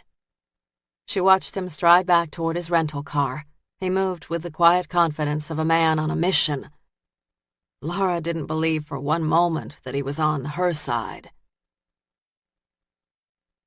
Cassidy was pleased with Lara's exhibit sales. Since the article had appeared, she'd had brisk traffic in the gallery. People were curious about Lara Church and her photography. This morning's gallery visitors were simply curious, but by this afternoon, there'd been a surprising number of return visitors and real interest in several pieces. By close of business, she'd had 2 significant sales, from a couple visiting the area and a local. She clicked on the computer and logged into her online store account. She'd been selling her art collections online for a couple of years, recognizing that her market was far larger than Austin. Her market, with the right kind of internet buzz, was the world. She checked her email and discovered that someone had hit the buy button on an image titled Near Death. She had set the price high on this piece because it was the jewel of the collection. Because it had been taken in Seattle, Cassidy now realized this was the spot where Lara had almost lost her life. Cassidy blinked and reread the screen. The image had indeed sold, and the payment had been credited to her account. She sat back in her chair and pushed her glasses up on her nose. Well, hot damn. That's going to be a nice paycheck for both of us. She quickly emailed the seller to confirm shipping instructions. The seller immediately responded and confirmed the San Antonio address. I don't know who you are, Mr. D. Smith, but you have made my day. Chapter 15. Tuesday, May 29th, 7 a.m. Lincoln's incessant barking tugged at Lara's concentration as she struggled to finish the last touches on the prints she'd been working on since 3 in the morning. 5 more minutes, Lincoln. Almost done. The dog had an internal clock, which told him he should be walking now. She, too, loved the morning hikes, especially when she had finished her work for the day. But today, she needed just 5 more minutes. She'd been developing the photos from the last crime scene that she'd taken yesterday. In each print, she'd searched for a trigger to make the shadows veiling the truth vanish. But as much as she printed and stared at the crisp black-and-white images, there was nothing that sparked her memories. Nothing. Lincoln's barking grew louder and louder until the distraction became too much. Shutting off the water, she grabbed a rag and dried her hands before reaching for the gun she kept propped by the door. What is bothering you? The dog's possessive growl drew her through the house toward the front door. Whatever he'd seen, it wasn't a squirrel or a rabbit. Someone was on her property.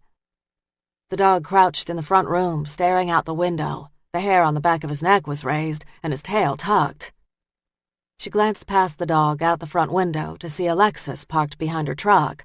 Beside the car stood a woman whose dark pants and silk top spoke as much of money as the gilded clip holding back neat gray hair. Behind dark sunglasses, the woman scanned the house as if wondering if she'd made a mistake. Lara patted the dog on the head. Don't worry, boy. She looks lost. We'll get her back to the main road in no time and then be off on our walk. The mention of a walk had the dog wagging his tail. He still barked, but the tone had changed. Lara unlocked the front door and through the screened door said, "Can I help you?" The woman shifted her gaze to Lara. "I hope so." She slid her hands into the back pockets of her jeans. "Did you take a wrong turn? It happens when folks are looking for some of the smaller towns in hill country." Lincoln muscled against Lara's legs and pawed at the front door. Lara tugged on the dog's collar, knowing she didn't dare let him out. The woman, unmindful of Lincoln, approached with crisp, purposeful steps. "I'm looking for Lara Church." Lara's smile faded. Few knew she lived out here, as the house title and phone remained under her grandmother's name. "Why are you looking for her?" The woman pulled off her glasses and stared at Lara with red-rimmed eyes.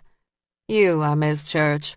You don't look like you did in the Sunday entertainment picture, but then I suppose an artist dresses differently for an opening." Tension burned up her back. "Who are you?" She compressed, neatly painted ruby-red lips. "My name is Monica Silver. I live in Austin." "Is this about Sunday's article? Because if it is, I have nothing to say." "It's not about the article. It's about my daughter, Blair Silver." "I don't understand." "Ranger James Beck came to see me at my home. He informed me that Blair was the latest victim of the Strangler. They found her body on the side of the interstate." Heat rose up through Laura's cheeks. "I'm sorry." "Honestly, Miss Church, sorry does not do me one bit of good." She tapped her glasses against her thigh. "Sorry will not bring my daughter back, and sorry will not catch her killer." A heavy sadness rose up in her. "Why are you here, Mrs. Silver?" "From what I've learned, you cannot remember what happened to you 7 years ago." She pushed Lincoln behind her and pushed through the screened door. "That is correct." Mrs. Silver opened a slim black purse and pulled out a crisply folded piece of paper. "I made a few phone calls. There are experts that can help with memory loss." "I met with countless ones in Seattle." "Have you met with anybody since you moved to Austin?" "No." Beck's frustrated features flashed in her mind when she'd refused his offer of a forensic psychologist. Lines creased Mrs. Silver's forehead. "Why not?" "It didn't work before." "That was 7 years ago." Anger clipped her words. "What about now?" A knot tightened Laura's stomach. "The memories aren't there." Mrs. Silver pulled a photo out of her purse and held it up for Laura. The image featured a young girl of about 15, smiling into the camera. Her blue eyes sparkled with laughter. "This was my daughter. I spoke to her for the last time on Friday. And I used that precious time to nag her. I didn't stop to tell her how well she was doing or how proud I was. And then some monster strangled the life out of her and left her by the road." Her hand trembled as she spoke. "Blair was 23 years old. When she was younger, she loved to ride horses, and she collected seashells from our family vacations. She wasn't perfect, but she was my child, and I want her killer found. You owe my girl." Unshed tears burned in Laura's throat. "I have tried. 7 years ago. 7 years ago means nothing to me or Blair. You must try again. Now. You must." When the woman's voice cracked, Laura's tears broke free. "I don't know if the memories are even there." Mrs. Silver raised her chin. "But you will try again." Laura glanced at the picture of Blair. A crushing sadness cut into her. "Yes, ma'am, I'll try." Mrs. Silver handed Blair's picture to Laura. "You keep it. I want you to remember her." With a nod, the woman got back into her car and fired up the engine, vanishing in a cloud of dust around the bend. Laura sat down on the step and buried her face in her hands. Tears filled her eyes and spilled down her cheeks. She didn't want to turn her mind back over to the shrinks. She didn't want them poking in her brain. But she would, not for herself, but for Blair. Beck, Santos, and Raines stood in the conference room at Ranger headquarters and stared at the collection of pictures divided into 2 categories. The first 6 were of the women killed in Seattle 7 years ago, and the second 3 were of the Texas victims. An image of Laura Church straddled the 2 columns. Raines nodded to Laura's picture. "Our Seattle profiler studied the characteristics of the crime scenes. The locations were remote, the victims were not buried and were posed. There were no witnesses. From that and other details, they developed a detailed portrait of the strangler. They theorized the killer was male, 30 or older, Caucasian, had some education, and worked in a semi-professional field. He is an organized killer and chooses his victims carefully." Raines tapped his finger on Laura's picture. "However, something drastic changed when he attacked Laura." There'd been studies done on serial killers and the dark motives that drove them, but each killer, like each person, had quirks and life experiences that changed them. Cops had bad days that affected their work routines. They had fender benders, their wives got sick or angry, or their bosses read them the riot act. Killers were no different, and just as susceptible to life's ups and downs. "We can assume whatever changed when he attacked Laura became a permanent part of his ritual." Beck circled his finger around the local dump zone. "He's also moving closer to Laura. First he was 20 miles away, then he was 12 miles away, and now only 10 miles away. He wants her to know he's coming." Raines twisted his wedding band around his ring finger. "He wants her to notice him." Beck rested his hands on his hips. Knowing a lunatic stalked Laura dug at him not only as a cop, but also as a man. From the instant he'd met Laura, the urge to protect her had been fierce. "Santos, did you find any cold cases that might have linked to Laura?" Santos glanced at his notes. "Laura spent 12 summers in Austin. During those years, there were murders and violent crimes, but none associated with Laura or her grandmother, Edna Bauer, except for the suicide of her aunt, Leslie. Any details? Beck said. One single gunshot to the head. She checked herself into a local Austin motel and half an hour later shot herself. Medical examiner ruled suicide and the case was closed. Any notes left? No. Witnesses had reported a fight between Leslie and her sister Barbara the day before, but the sister was across town when Leslie pulled the trigger. Case was closed within a week. So much violence around Laura, Beck mused as he traced the doodled letters LC on his pad. Anything else? There was nothing else in the criminal files, so I tracked down a couple of DPS officers who worked the I-35 area during those years. No murders fit, but there was a string of animal slayings during those years. Not during the summer, but in September and October. Beck leaned forward, right after she left Austin. The animals started off small, cats, dogs. Several were found at a time, which was why a report was filed. But as the years went on, the animals got bigger. Horses, cattle, all were cut up badly with a knife. Raines leaned back, expelling a breath. The killer didn't like it when she left. What were the years of the animal slayings? Santos glanced at his notes. 10 of the 12 years Laura visited Austin. And they stopped. When she moved to Seattle for college. 11 years ago. Raines said more to himself. The year my daughter went to kindergarten. I still remember the sick feeling I had in my gut when the school bus drove away. Wife and I cried like babies. We sent our kids off so they can learn, not so some nut can terrorize them. The phone on the table buzzed, and Beck moved toward it. James Beck. Beck, there's a Miss Laura Church here to see you, the receptionist said. Tension coiled in the pit of his stomach. She wouldn't have come unless something had happened. Send her right up. Santos raised a brow. That must be Laura Church, judging by your expression. He straightened, doing his best to shield fresh worries. She wants to see me. Raines stretched his shoulders as if a burden had been lifted. You think she wants to help? It would be nice, Beck said. Raines nodded toward the back door.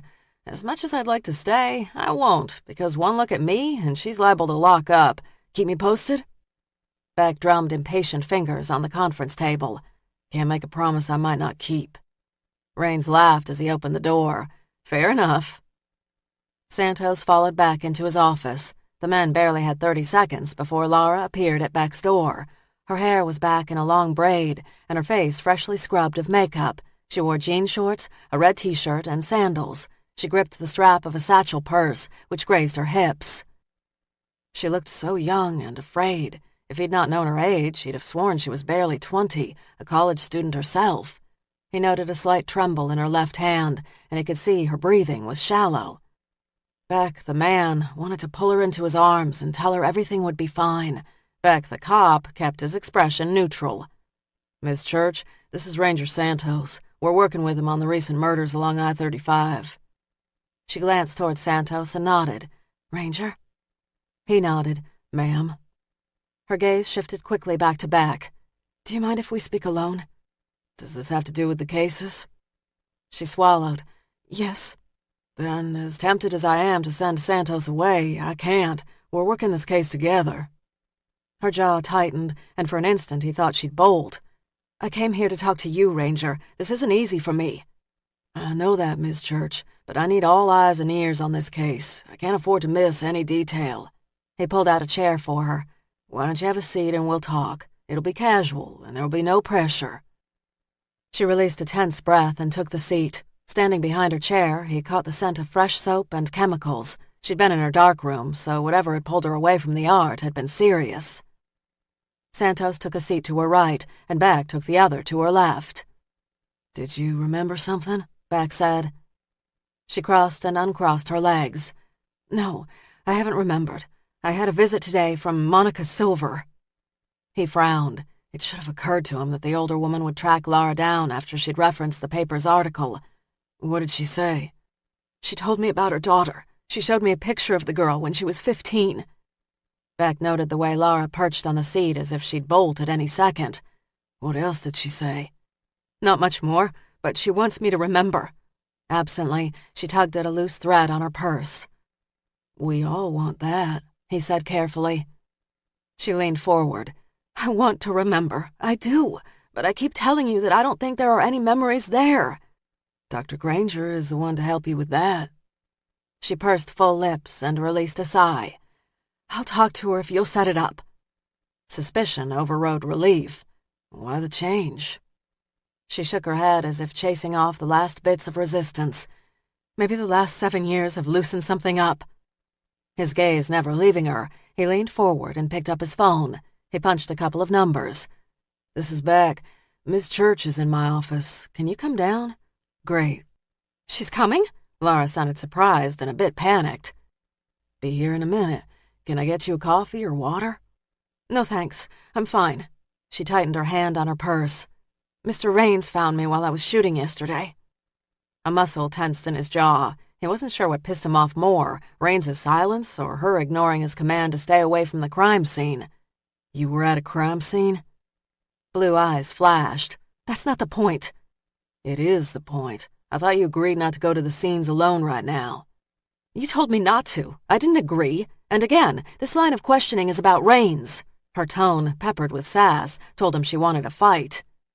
He'd not give her one today. He needed her on his side. He's an asset. I don't like him. He spoke carefully. I told you from the get-go that I would do whatever it took to catch this killer, Miss Church. If that means working with Raines, then so be it.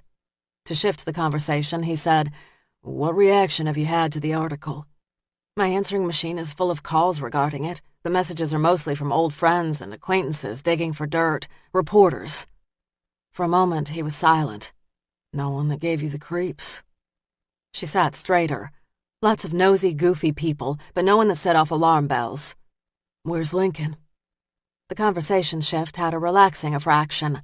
I dropped him at the gallery. Cassidy's not thrilled, but she's dealing, seeing as I'm turning into a moneymaker for her. You're selling prints? Amazed pride strengthened the tone of her voice. 4 since the article came out, and a large online order.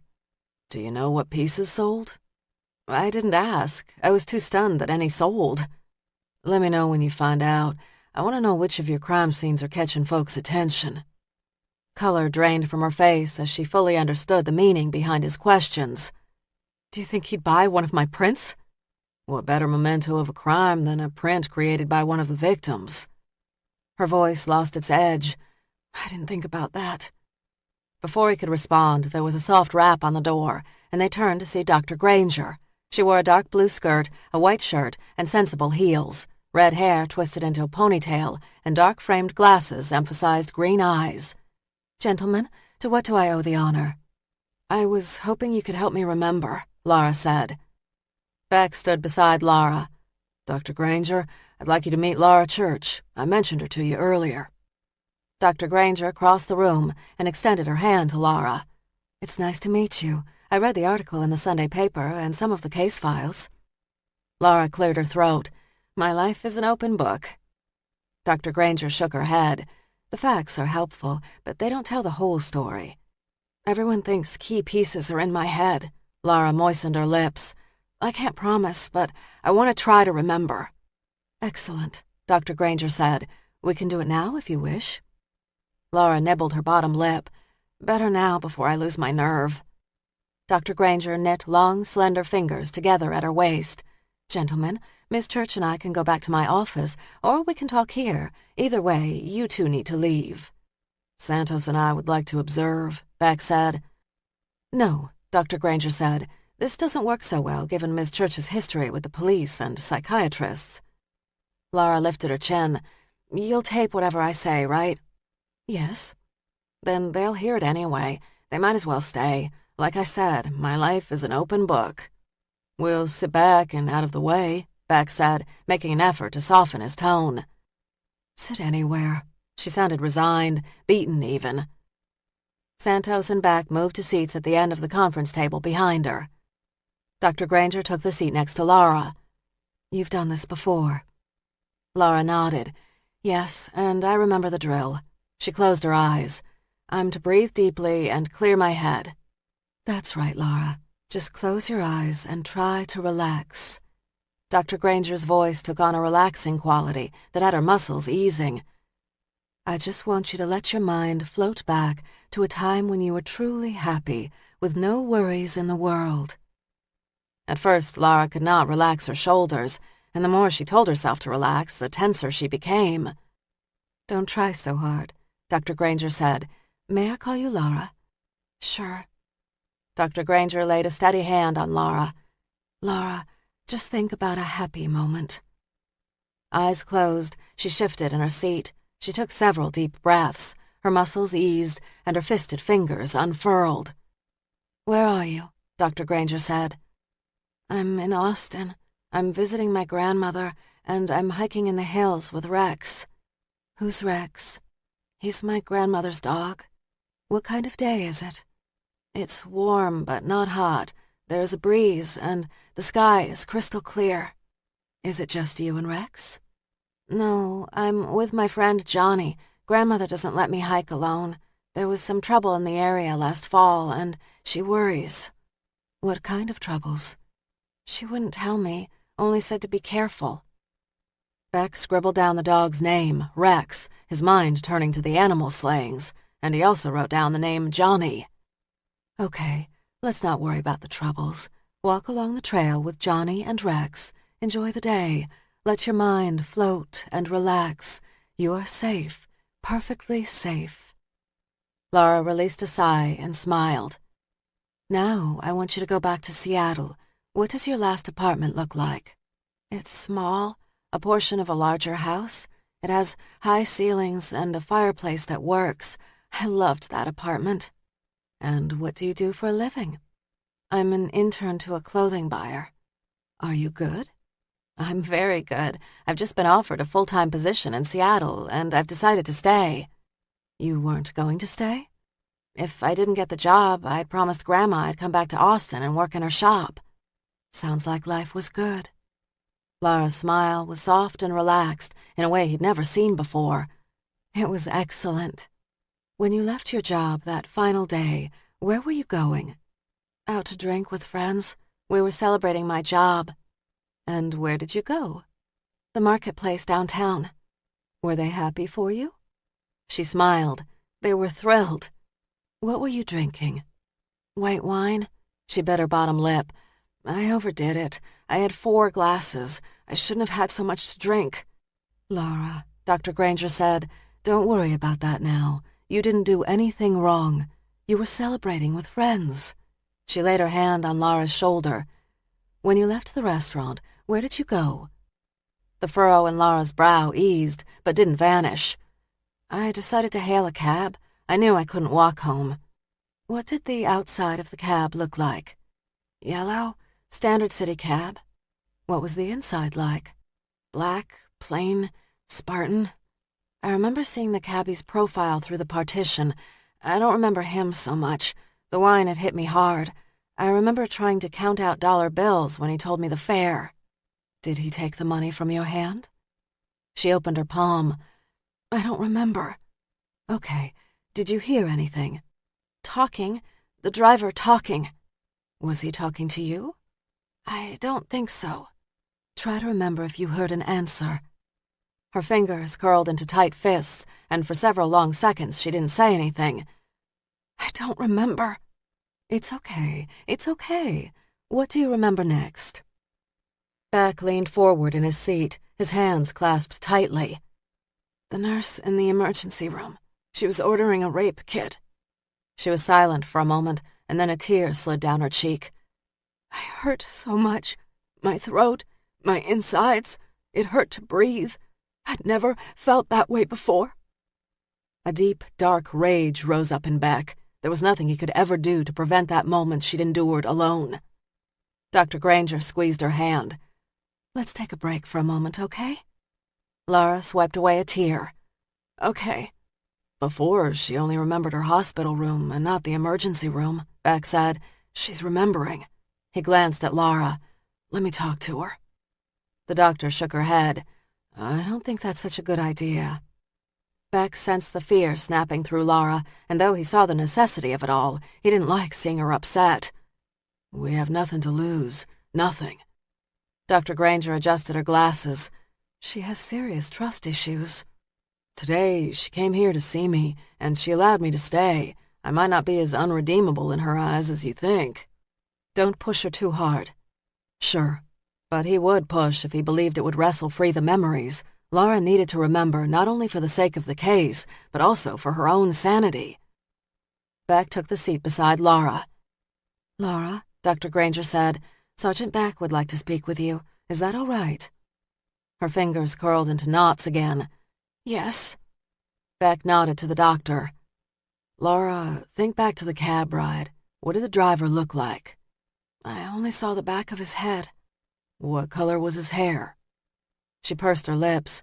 His hair was blonde and thinning.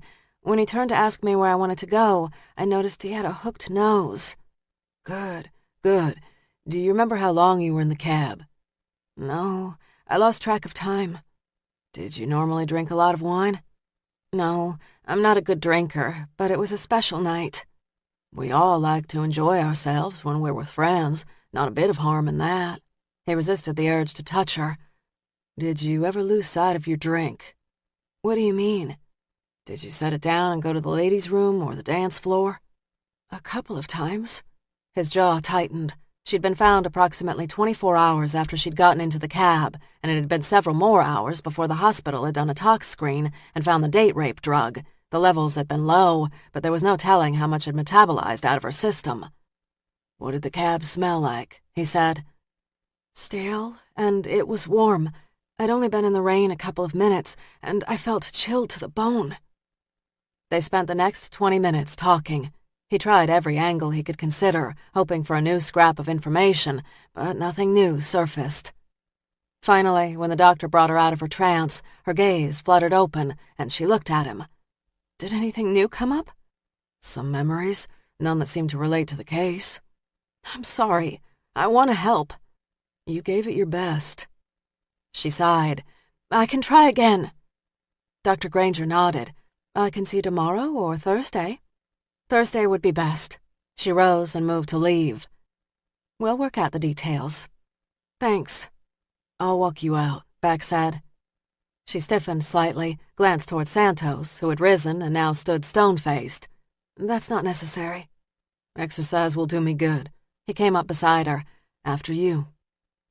They moved to the elevators and he punched the down button. I was hoping this time would be different. We all were. The doors opened, and they stepped onto a crowded car of officers. Some glanced at her with curious interest, some checked her out. He hovered close, careful to put his body between her and the other men on the car. When they arrived at the first floor, he followed her past security to her truck. She unlocked it, but he opened the door for her. I'm sorry. She tucked a loose strand of hair behind her ear. Nothing to be sorry about. Then why do I feel like such a failure? Tension dulled her eyes. Carry no shame, Miss Church. You never did anything wrong, ever. I should remember. He offered a smile that he hoped appeared warm. Keep seeing the doc. It will jog loose. I wish I could believe that. She started the engine. Take care of yourself. Keep your eyes open. I'll be fine. It pained him to see her drive off. She wasn't safe, but until they got a break in this case, or she remembered, there wasn't much he could do about that. By 10 in the evening, Laura was exhausted. She'd been replaying the events of Seattle over and over in her head. She knew there were critical details buried deep, but they remained veiled in shadows. She climbed into her bed, and Lincoln hopped up and settled at the bottom near his blanket. He curled in a ball and released a sigh. She lay back against the pillows, watching the play of shadows on the ceiling. Outside, the wind blew. A familiar branch scraped against the window. Since she was emotionally drained, it felt good to lie between the sheets and let her mind drift. She wanted to shut out the day and just escape. He reached for the buttons of her silk blouse and slowly unfastened each. His hands trembled, his touch feather-soft. White will suit you better than black. White makes you look like a goddess. A cool breeze brushed her shoulders as he pushed the blouse from her shoulders. So pretty, he whispered. So pretty. Her lids felt leaden, and as much as she wanted to open her eyes and look at him, she couldn't manage the task. Her darkness kept tugging at her, beckoning her deeper into unconsciousness. She imagined she was at the bottom of a deep pool, glancing up through the water. A man stood above her, his image obscured by the ripples and distortion of the pool's water. When a smooth hand cupped her naked breast, she moaned, not from pleasure, but the horror of knowing what was happening. "You like that, don't you?" he said. "I knew you would. I knew you would." He pinched her nipple hard, and the pain reached into the darkness and pulled her closer to the surface. His fuzzy, wavy features came closer to focus, and for an instant she thought the image would clear, but it didn't. His hand slid from her breast over her flat belly, and then below the waistband of her panties. "I've been waiting for you for a very long time, Lara. After tonight, you will be a part of me forever." She felt the weight of his naked body and erection pressing against her body. As much as she wanted to claw and scratch and scream for him to get off of her, her limbs would not move. Her voice was silent. Her alarm blared, shattering the image and jerking her up in her bed. She shoved trembling hands through her hair and wildly searched the room for signs of an intruder. Lincoln remained at the base of her bed, one eye open as he stared sleepily at her. Her heart racing, she smacked her hand on the alarm and shut it off. Swinging her legs over the side of the bed, she let the coolness from the wood floor rise up through her body and clear her mind. She glanced at the clock. 4 a.m. No one was here. It was a dream, just a dream. It was a dream she'd never had before, never, and it left her with a tangible sense of filth and violation. Lara pushed the sheets off and hurried to the bathroom. She turned on the water and pulled off the oversized t-shirt that doubled as a nightgown. She took a long, hot shower, hoping the hot water and soap would wash away the lingering fears, but she couldn't shake the sense that the dream had been more than a dream. Could it be a memory? Had today's session wrestled free something deep from the shadows of her mind? Lara closed her eyes, leaning into the spray, and suddenly a memory fluttered forward. She lay on a gurney as the emergency room nurses assembled a rape kit. A female detective stood by Lara and spoke all the right words. "It's not your fault. You didn't deserve this." But the woman's clipped tone made the words sound wooden, as if read from a script. And despite a nurse's gentle coaxing, humiliation burned in Lara as she put her feet in stirrups. And then the moment was gone. Lara tipped her face up into the water, letting the heat and wet wash over her, hoping her subconscious might whisper its darkest secrets, but it remained silent. No answers materialized, and her feelings of failure gained strength. Lara shut off the hot water, toweled off, and within 10 minutes had donned clean blue shorts, a simple colored shirt, and sandals. Her blonde hair hung around her face, damp but already drying and curling at the edges. In the kitchen, she buttered bread. She glanced at the clock. Nearly 5 a.m. Her afternoon class didn't begin until 4, but she'd never reached the spot she'd already visited 3 times before sunrise. There was always work to be done in the dark room, but she didn't want to be in the dark alone. She craved the sunshine and people. After she ate, she grabbed her purse and called Lincoln. Though it was just around 6:30 in the morning, she decided on a visit to Cassidy. She owed her cousin after yesterday's unannounced Lincoln drop-off. As she drove farther down the road, the window open and the morning breeze blowing, she saw the dream with a more analytical mind.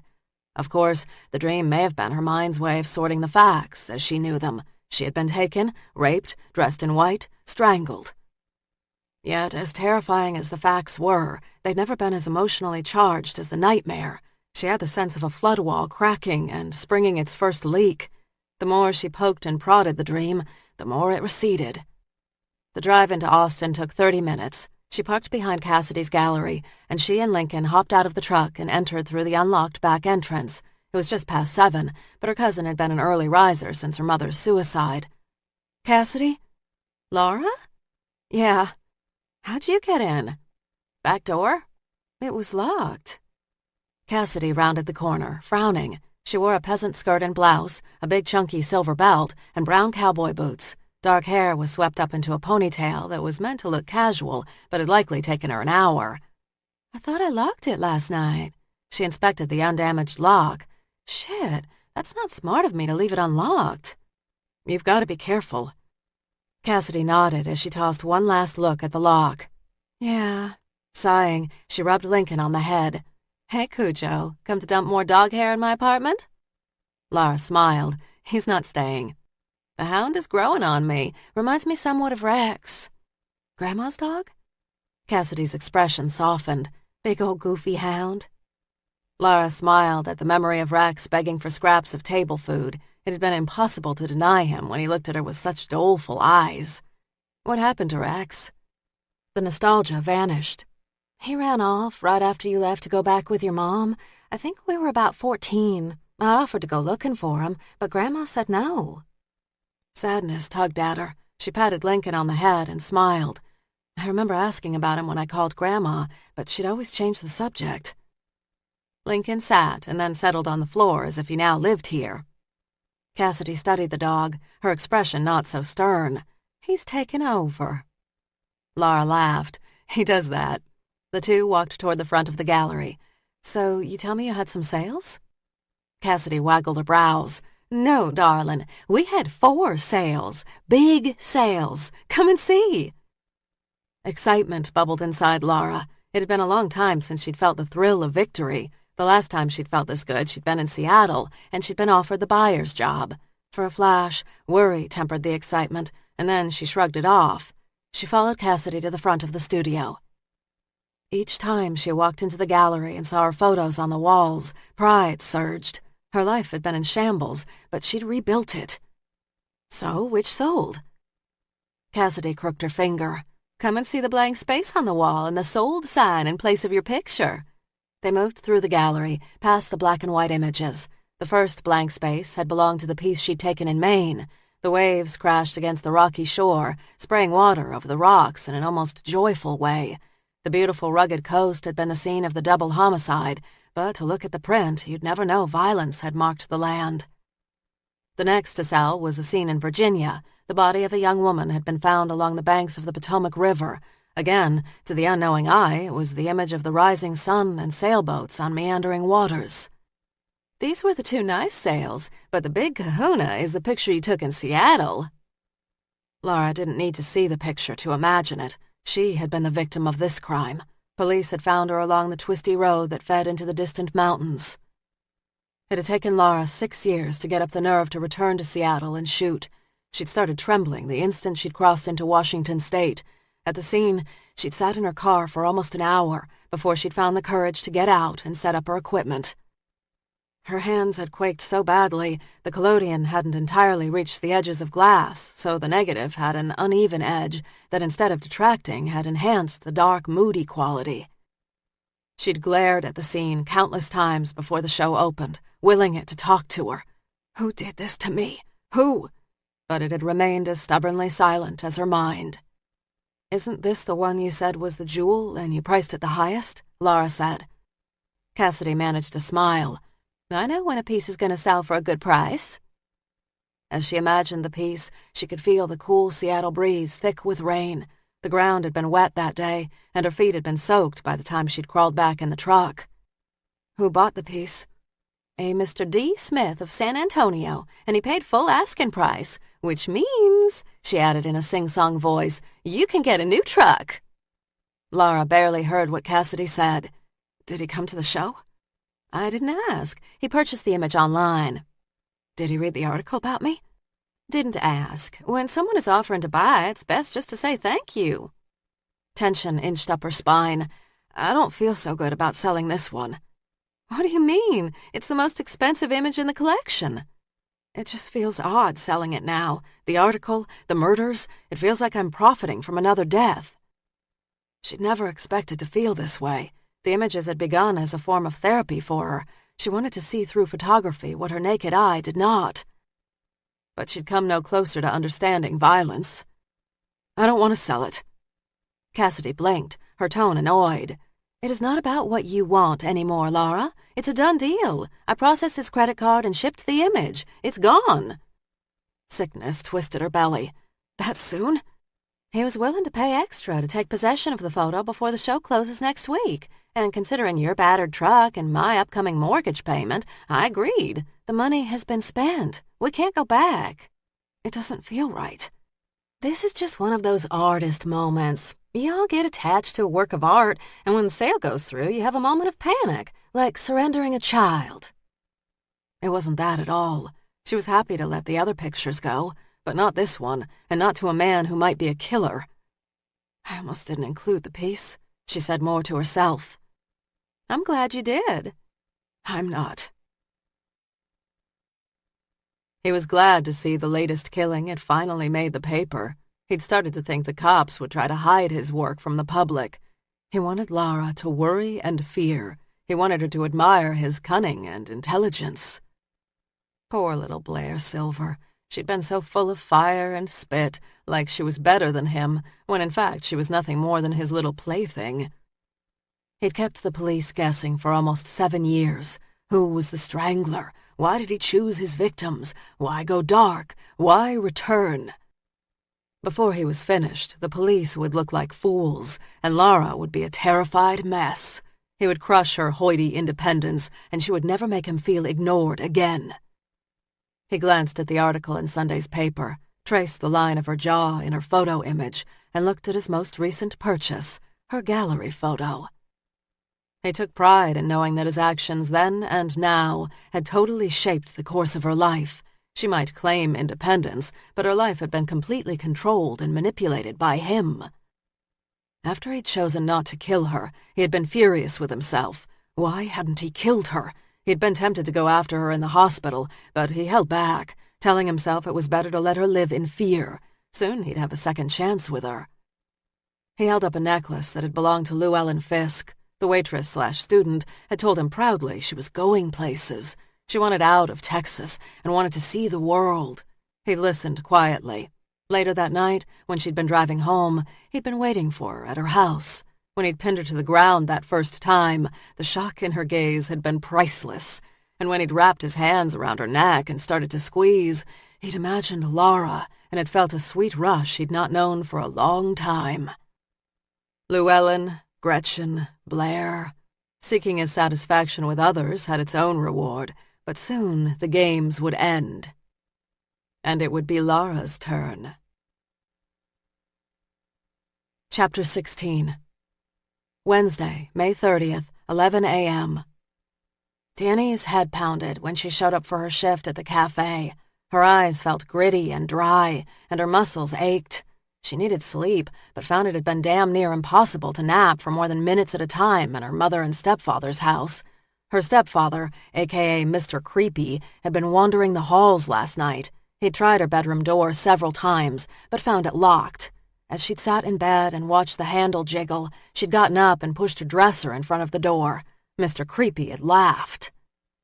She now glanced at her reflection in the stainless door of the refrigerator and grimaced at the dark smudges under her eyes. Her blonde hair looked like a bird's nest and her cheeks sallow. "Look what the cat dragged in," Mac joked. She glared at him. Very funny. He grinned as he set a stack of dishes on the wash station. "Too much partying?" "Too much studying. Exams coming." Shoving her purse in her locker, she grabbed her apron. He laughed. "Studying? Is that what they call it these days?" "No, really. Studying. Gotta make the grade if I hope to win the scholarship." He shook his head. "You? A scholarship?" "Yeah, I'm going places." His grin faded. "What's so wrong with here?" She rolled her eyes. "Everything." His lips flattening into a grim line, he carefully and deliberately wiped his hands on his apron. "So what are you going to study in college?" "Whatever gets me out of Texas." He sniffed. "Texas ain't so bad. It's been good to me." She didn't answer, not trusting her surly mood. Mac loved Texas, his old football days, and anything to do with the past. "Yeah." Feeling his glare on her, she stepped out onto the restaurant floor 1 minute late. The next half hour was a buzz of people, food orders, and dishes. All the while, her head pounded in the back of her skull, making her wish she'd taken 5 aspirins instead of 2. When she spotted Mike Raines, the strain in her back eased a fraction. He had quickly established himself as a welcome regular. Not only did he tip well, but also he was nice, always wishing her a good day on the way out. Too bad they didn't make more guys like Mike. Coffee pot in hand, she moved up to his table, her smile now genuine and not forced. So, can I get you the regular? He glanced up from his paper over readers. His gaze skimmed over her, and he frowned. What happened to you? Danny shrugged her stiff shoulders. What do you mean? He set down his paper and removed his glasses. You look like you've been hit by a truck. You sick? Not sick, just need a good night's sleep. Lines furrowed his brow. Why aren't you sleeping? His voice carried a paternal hint that made her yearn for better. That's kind of personal, don't you think? I like you. I'm concerned. So why aren't you sleeping? Danny shrugged, trying to make light of a situation that grew more serious daily. It's not that big a deal. I disagree. He leaned toward her. What gives, Danny? Look, she said, dropping her voice a notch. It's not that big a deal. I was just up late studying, which had been true for part of the night. Behind the intensity radiated genuine concern. Spill it. Her guidance counselor had been asking the same question for weeks, but now she wanted to answer. My stepfather is a douche, but he's nothing I can't handle. Is he hurting you?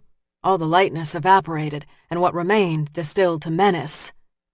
Her fears and worries rushed to the front of her mind and begged to be told, and then she caught herself. No, nothing like that. He's just being an ass. She glanced toward Mac, who was staring at her, always staring. Look, we better drop this, or I'm going to lose this job, which I need. So, can I get you the pancakes? He leaned back in the booth, making a visible effort to relax. Pancakes sound good. As she moved into the kitchen, embarrassment burned her cheeks. She'd nearly told a total stranger a nasty truth. She tried to tell her mother once, but she'd called Danny dramatic and selfish. Since then, she'd never told anybody about her new stepfather. When Raines's order was up, she was half tempted to get another waitress to deliver it. She didn't want to see pity or sadness in his eyes, when before there had only been easy laughter. He was one of the few people she enjoyed. Man up, girl, she muttered as she stared at the steaming plate of pancakes. She grabbed the order, thrust back her shoulders, and pushed through the swinging doors. He sat at his table, just like always, reading his paper. She liked the half glasses perched on his nose. They had a way of softening the sharp edges of his face. As she approached, he pulled off his glasses and laid them carefully on his paper before leaning back. She set the pancakes in front of him. Here you go. Can I get you anything else? No, I'm all set, Danny. As she turned to go, he said, Wait. He pulled a card from his jacket pocket and handed it to her. My cell number is on the card. I can be reached at any time. She stared at the white card with its simple embossed black lettering, Raines Investigations. Maybe if she could summon enough pride, she could just make him forget that she'd ever spoken about her stepfather. Why would I need to call you? He pushed the card toward her. Take it. As she stood there, frozen, he cut into his pancakes. Irritation and anger nipped at her heels. I take care of myself, Raines. Take the card, Danny. His pancake-loaded fork hung mid-air, inches from his mouth. Take it. She scraped the card off the table and shoved it in her pocket. I can take care of myself. He smiled. I've no doubt. The card is just in case. Laura was grateful when class was over today. Spring fever had struck, and no one was interested in listening to a review on technique when the sun shone outside. Mr. Gregory hadn't shown, and the cheerleaders looked as if they needed a nap. Even Danny had appeared quiet and distracted. She'd wanted to talk to Danny after lab, but she'd made a quick excuse about work and hustled out of the darkroom. Laura packed up her backpack, and she and Lincoln left the building. The semester would be over soon, and she was looking forward to spending more time in her own darkroom. She arrived at her truck and noticed a slip of paper under her windshield. Her body tensing, she tugged the paper free and glanced at the words. The killer is close. Her heart jackhammered against her ribs as she stared at the handwritten note that reminded her again of Mr. Gregory's beefy hands gripping a pencil. Crumpling the page, she cursed. She opened her door, tossed the wadded paper on the ground, and let the dog hop up onto the seat. Slowly, she got behind the wheel. Once was annoying, twice deserved a call to back. A tap on her window made her screech. Her gaze darted up to find Jonathan standing by her car. He was grinning down at her, a quizzical look on his face. Hysterical laughter bubbled in her chest as she rolled down the window. You startled me. You look like you've seen a ghost. It's just one of those days. Do you teach today? No, I was looking for you. I thought you might like to grab a quick dinner. I've barely had a chance to see you in the last few weeks, and I thought it would be fun. He nodded toward the dog. And I know a place that'll allow Lincoln if we sit outside. A hot meal was a welcome thought, and she could use a friendly face. Sounds good. My car is parked 2 spaces over. Follow me. Sounds like a plan. 15 minutes later, they pulled up in front of a small restaurant that had a lovely outside garden. As promised, Jonathan had a table on reserve outside where Lincoln could sit. She settled into her seat and savored the day's heat. It wasn't blistering hot, but warm, a welcome relief from the university's chilling air conditioning. They have great vegetarian fare here, he said as they opened the menu. Her stomach grumbled. I am starving. Good. They scanned the menu and placed their orders, and when their drinks arrived, Jonathan leaned back in his chair. So, have you sold any pieces from your show? She sipped her sweet tea. 4, as a matter of fact. Brown eyes warmed with pride. Well, good for you. I knew you'd be a success. Well, that makes one of us. I was convinced I'd be hauling all the pieces home and stashing them in the back room. You never used to underestimate yourself. When you were a teenager, you were ready to set the world on fire. Seattle changed you. She rarely referenced her life in Seattle or the days her grandmother had sent Johnny to take care of her. I got burned, remember?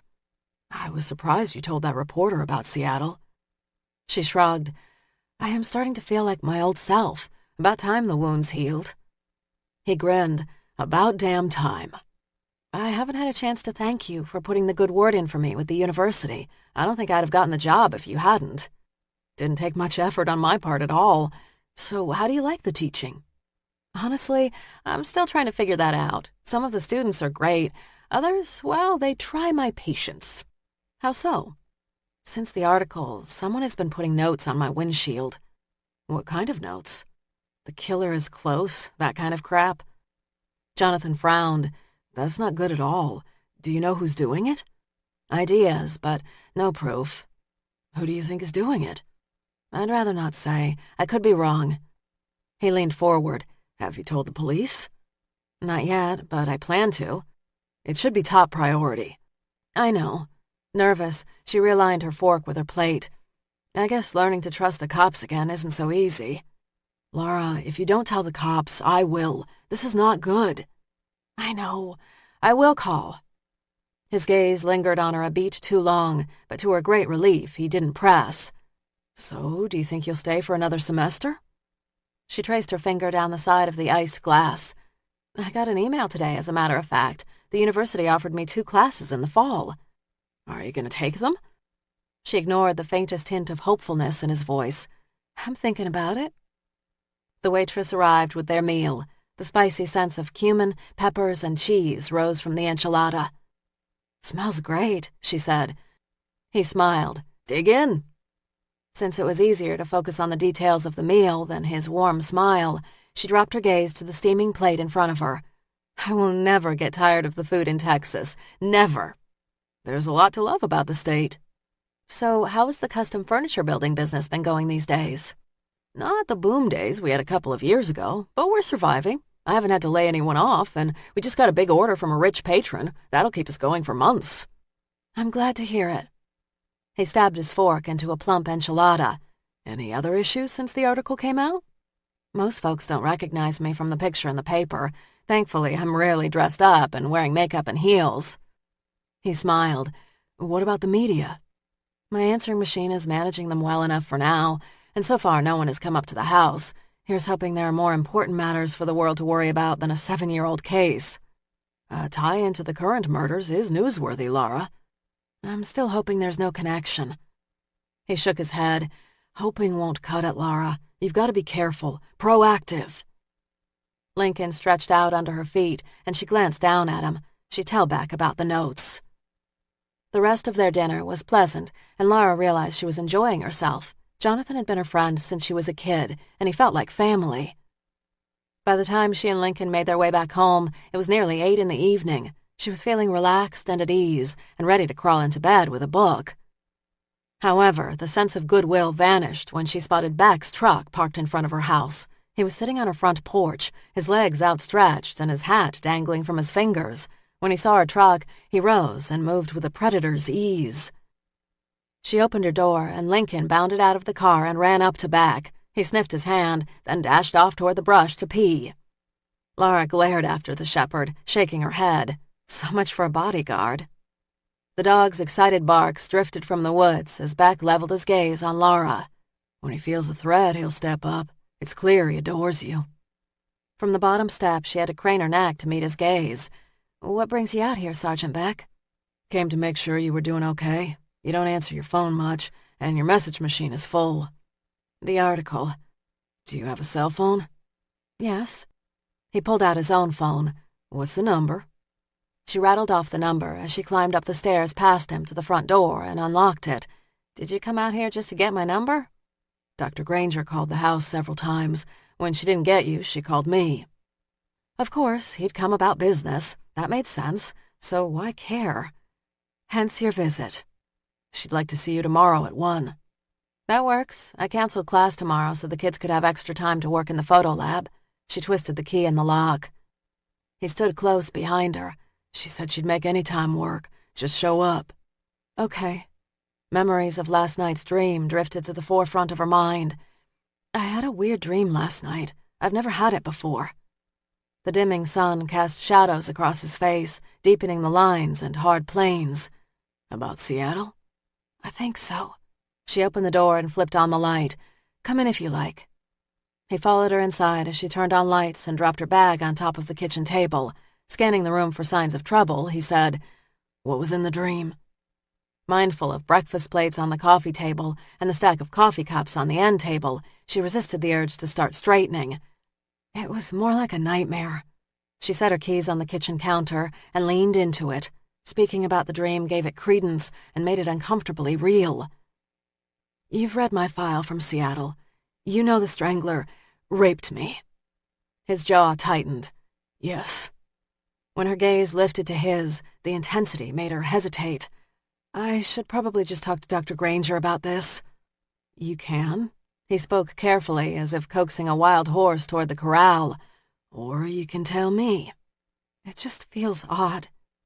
He nodded toward a stool by the kitchen counter. I could use a cup of coffee. I'll make some. I got it. She thought about him fumbling around in her kitchen, getting a better look at the dishes in the sink and the counter that she should have wiped last night. Let me make the coffee.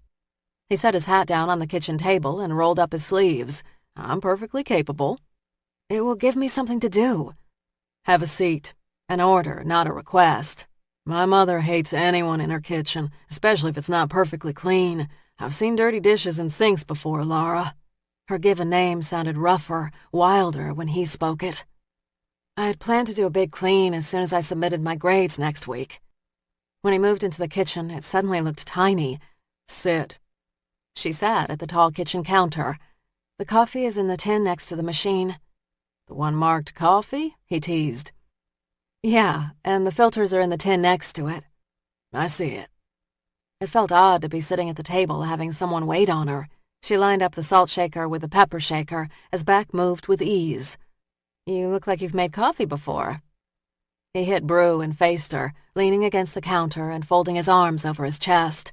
Can't be in law enforcement and not know how to make a strong cup of coffee.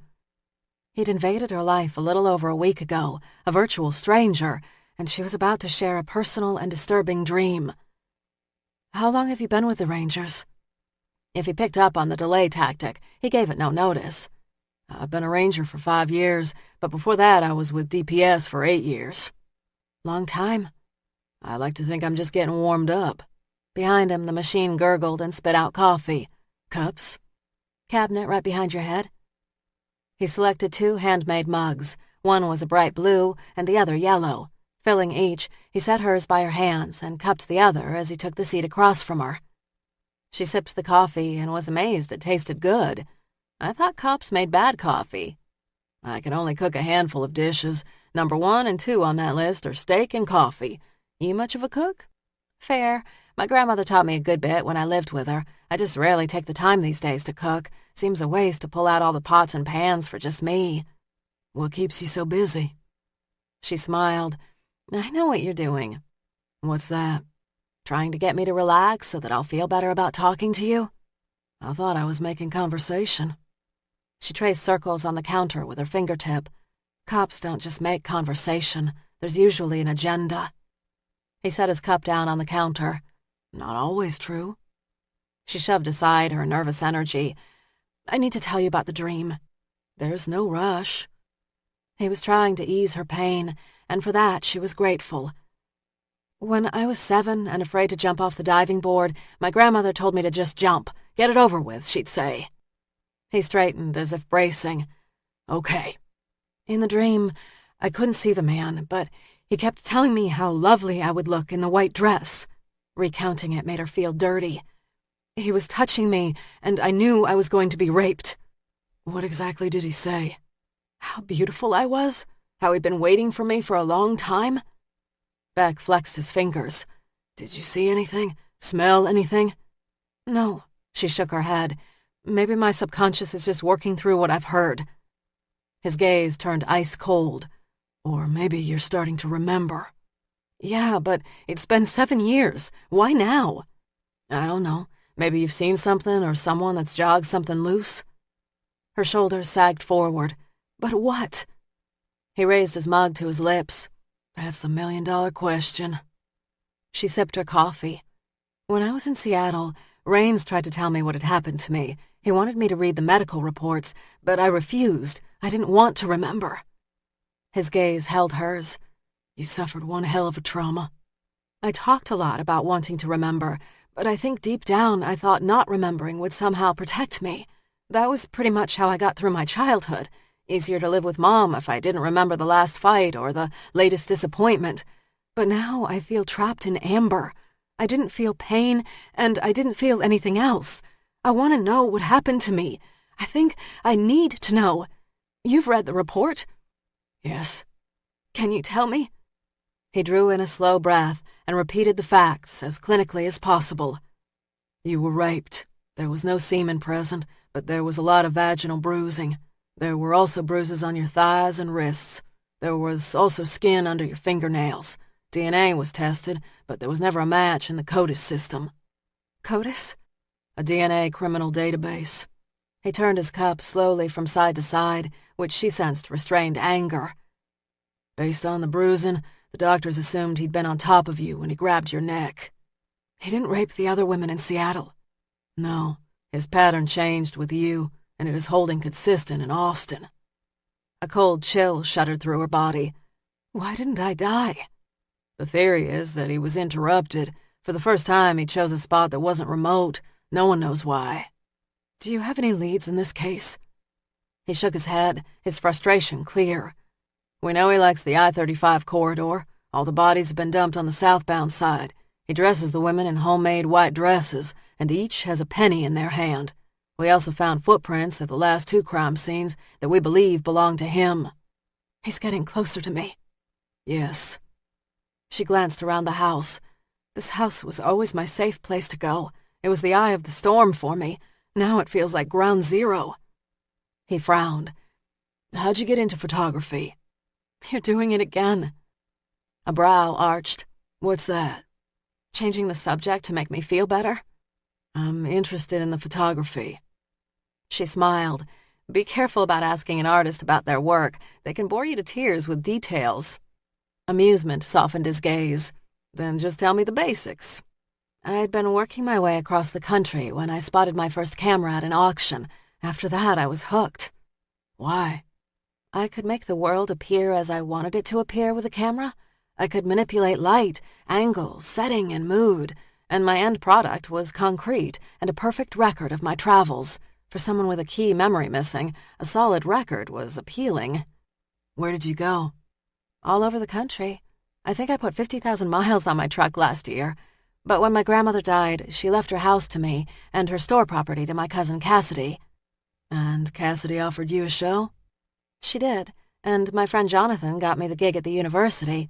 Austin, until last week, had become the perfect fit for me. You still planning to stay?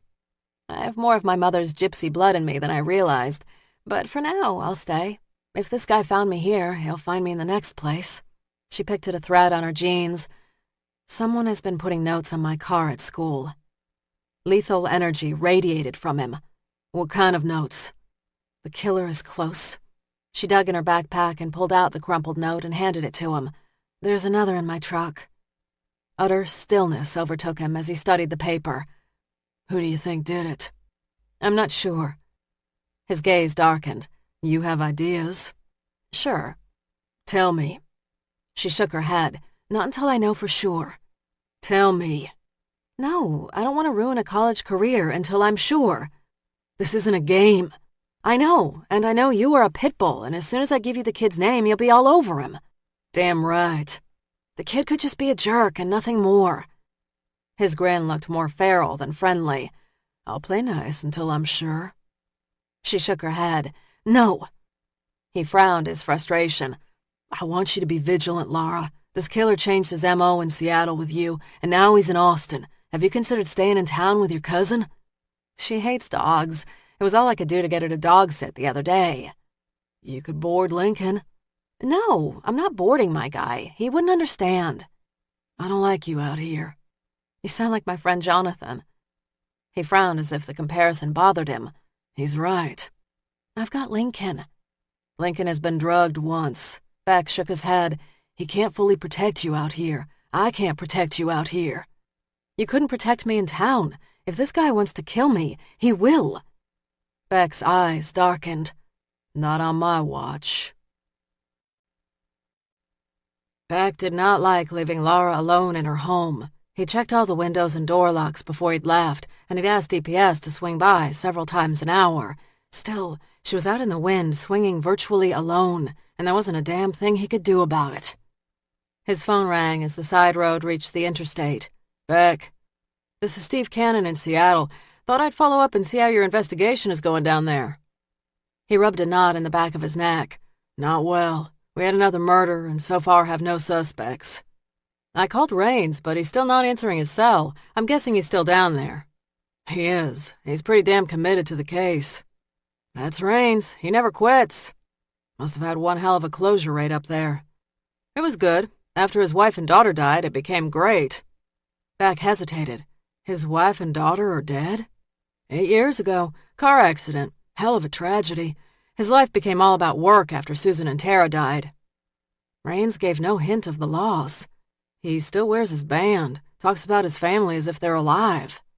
I know. They meant everything to him. Wouldn't be surprised if he still has Susan's voice on the home answering machine. How was he on the job after their deaths? It was hard the first 2 or 3 months. He couldn't work, but then slowly he started to come back bit by bit. Some days I could almost believe the old Raines had returned. And then he quit. It tore at him that he couldn't close the Strangler cases. The brass put a lot of pressure on him. He never said what happened in the last meeting with the chief, but he gave up police work. Said it was time to start making real dough so he could retire to Fiji. Honestly, I'm sorry you got this case, but I'm glad Raines has a second chance to catch this guy. He was one hell of a cop, and he deserves to nail this bastard to the wall. They talked a few more minutes, and Beck rang off, partly sorry for Raines, and more than a little worried that he had an unstable nut on his hands. There was no denying the guy knew the case inside and out, but Beck needed to know the guy could keep his shit together. Beck pulled up in front of Raines's motel 40 minutes later and knocked on his door. Inside, he heard the television and then the rustle of papers. Who is it? Raines called back, his voice gruff. Beck. Just a minute. Beck heard him moving around the room and then back to the door before snapping it open. He wore jeans and a shirt partly buttoned and was drying his wet hair with a towel. You taking the time to hide your gun? Raines smiled. It would be illegal for me to have a gun in Texas. Once a cop, always a cop. I feel naked without mine. Raines motioned for Beck to come inside. Why the visit? They're breaking the case? He opted not to share what Lara had told him. Along the way, his priority had shifted to protecting her. Just got off the phone with Seattle.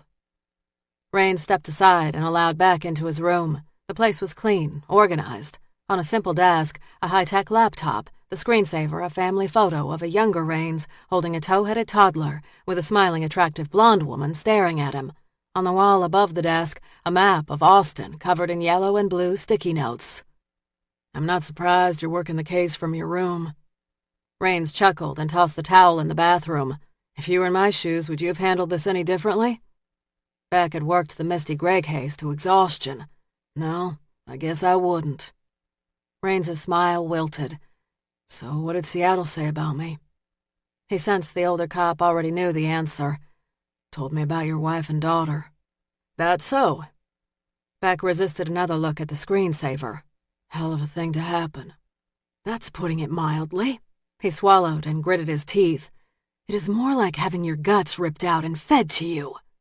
"Seattle said work was all you had." "That's about right." His demeanor offered no hint of apology. "I threw myself into work, especially the Strangler case. I lived and breathed it. It was a lifeline for me." "I can appreciate that, but I need to make sure you're not a loose cannon, Raines. You are dangerous if this case doesn't stay impersonal." He shook his head. "The case has been personal for me for 7 years. A change of cities or job titles does not change that. I'm going to do whatever it takes to catch this guy. You break any of my laws, and I'm going to arrest you." Raines held his gaze. "Then I guess I better mind my manners, or at least not get caught."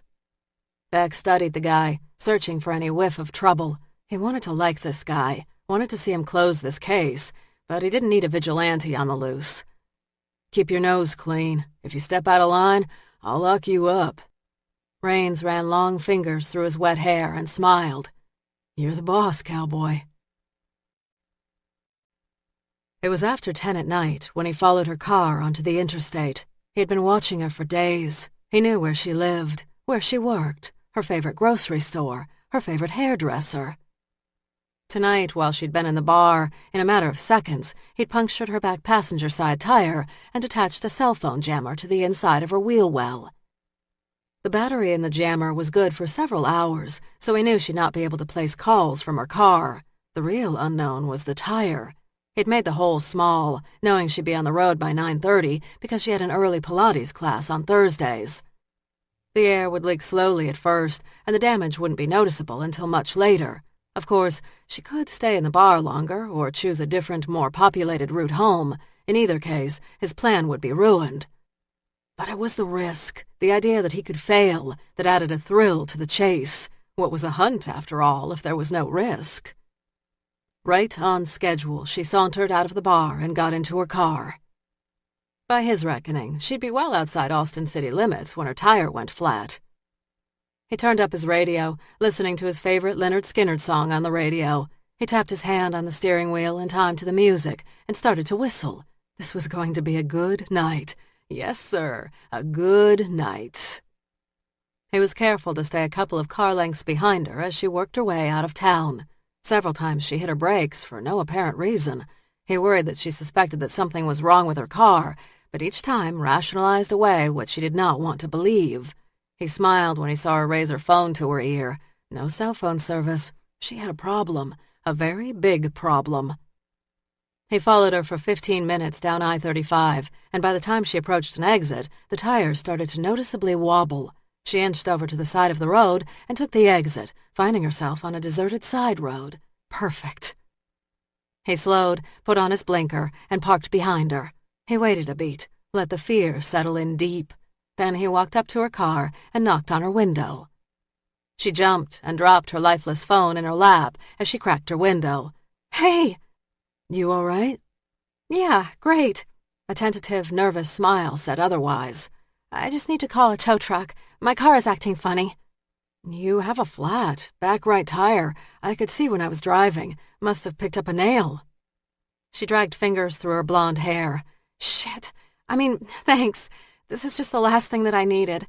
She punched the number for information, waited, and then frowned. "No cell service here." "Yeah, this stretch is known for that. Let me try my phone. Maybe we'll get lucky." He'd already established them as a team.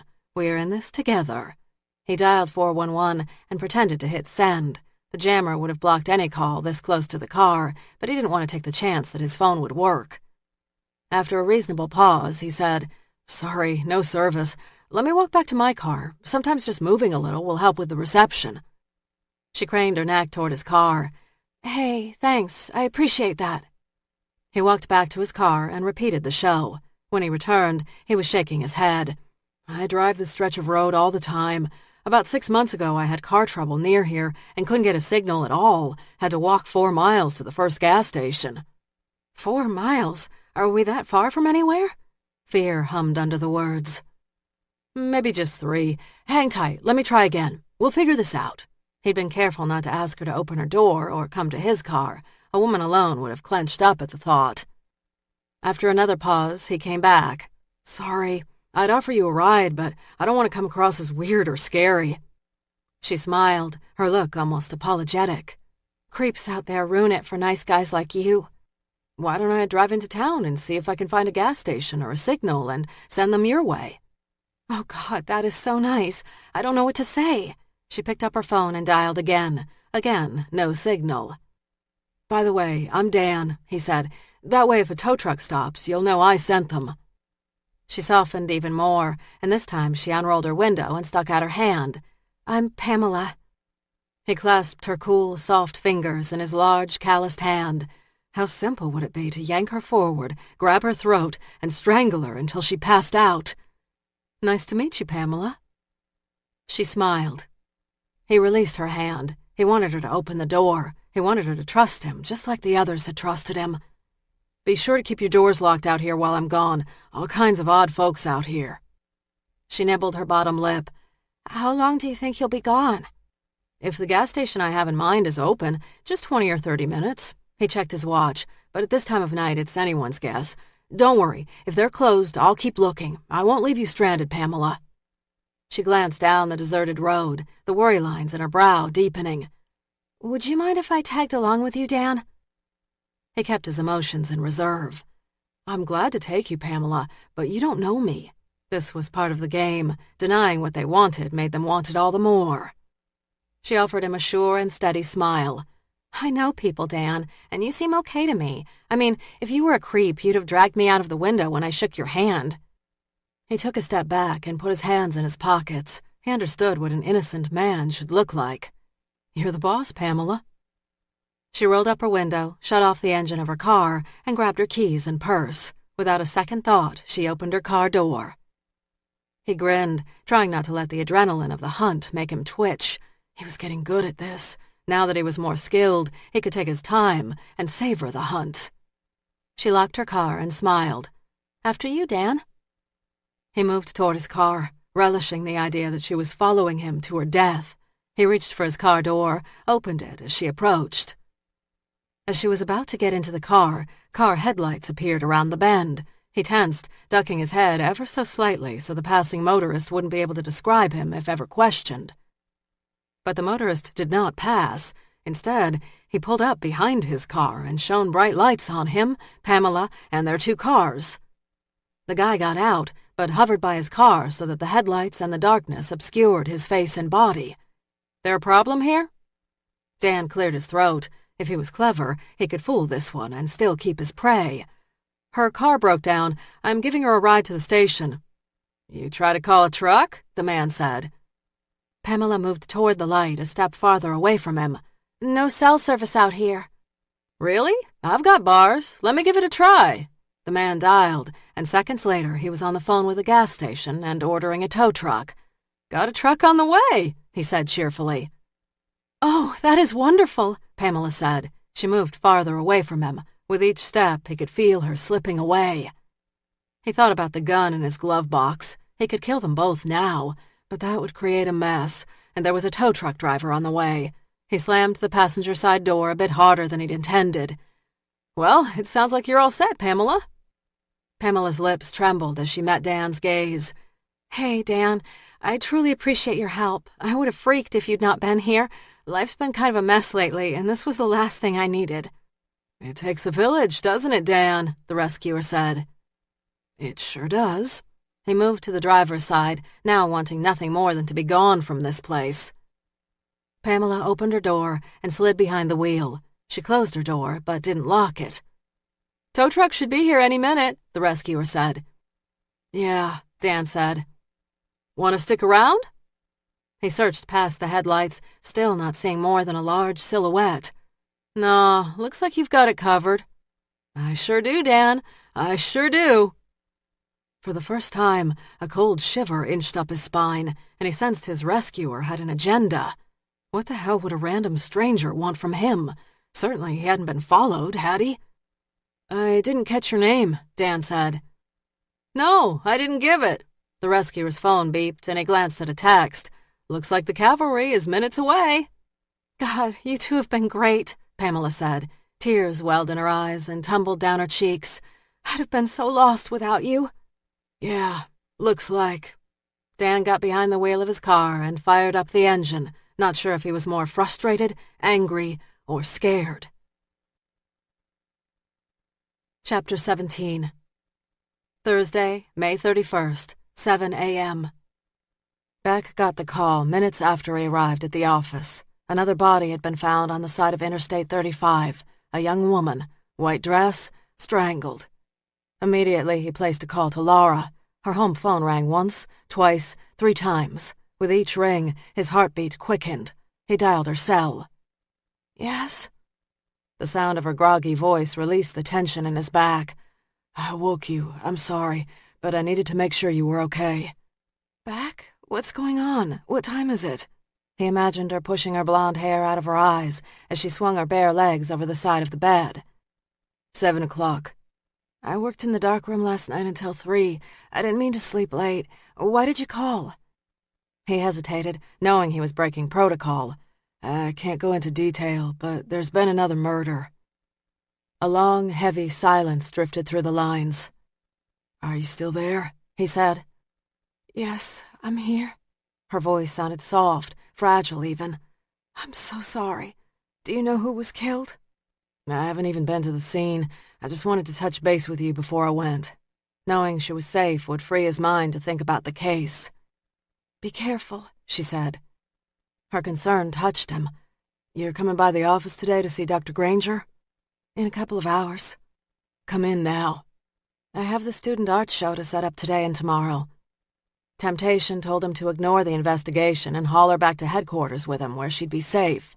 Get out of that house. Surround yourself with people. Okay, sure. Be careful.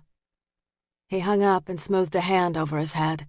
As he dialed Laura and counted the rings, he'd not been thinking rationally like a professional. He'd reacted like a man, worried about a woman. Beck didn't want to analyze his feelings for Laura. He cared about her safety, and that was enough for now.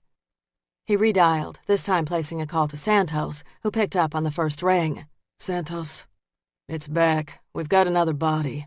He was scanning his desk as he spoke, triaging the active cases. All could wait until he saw the body.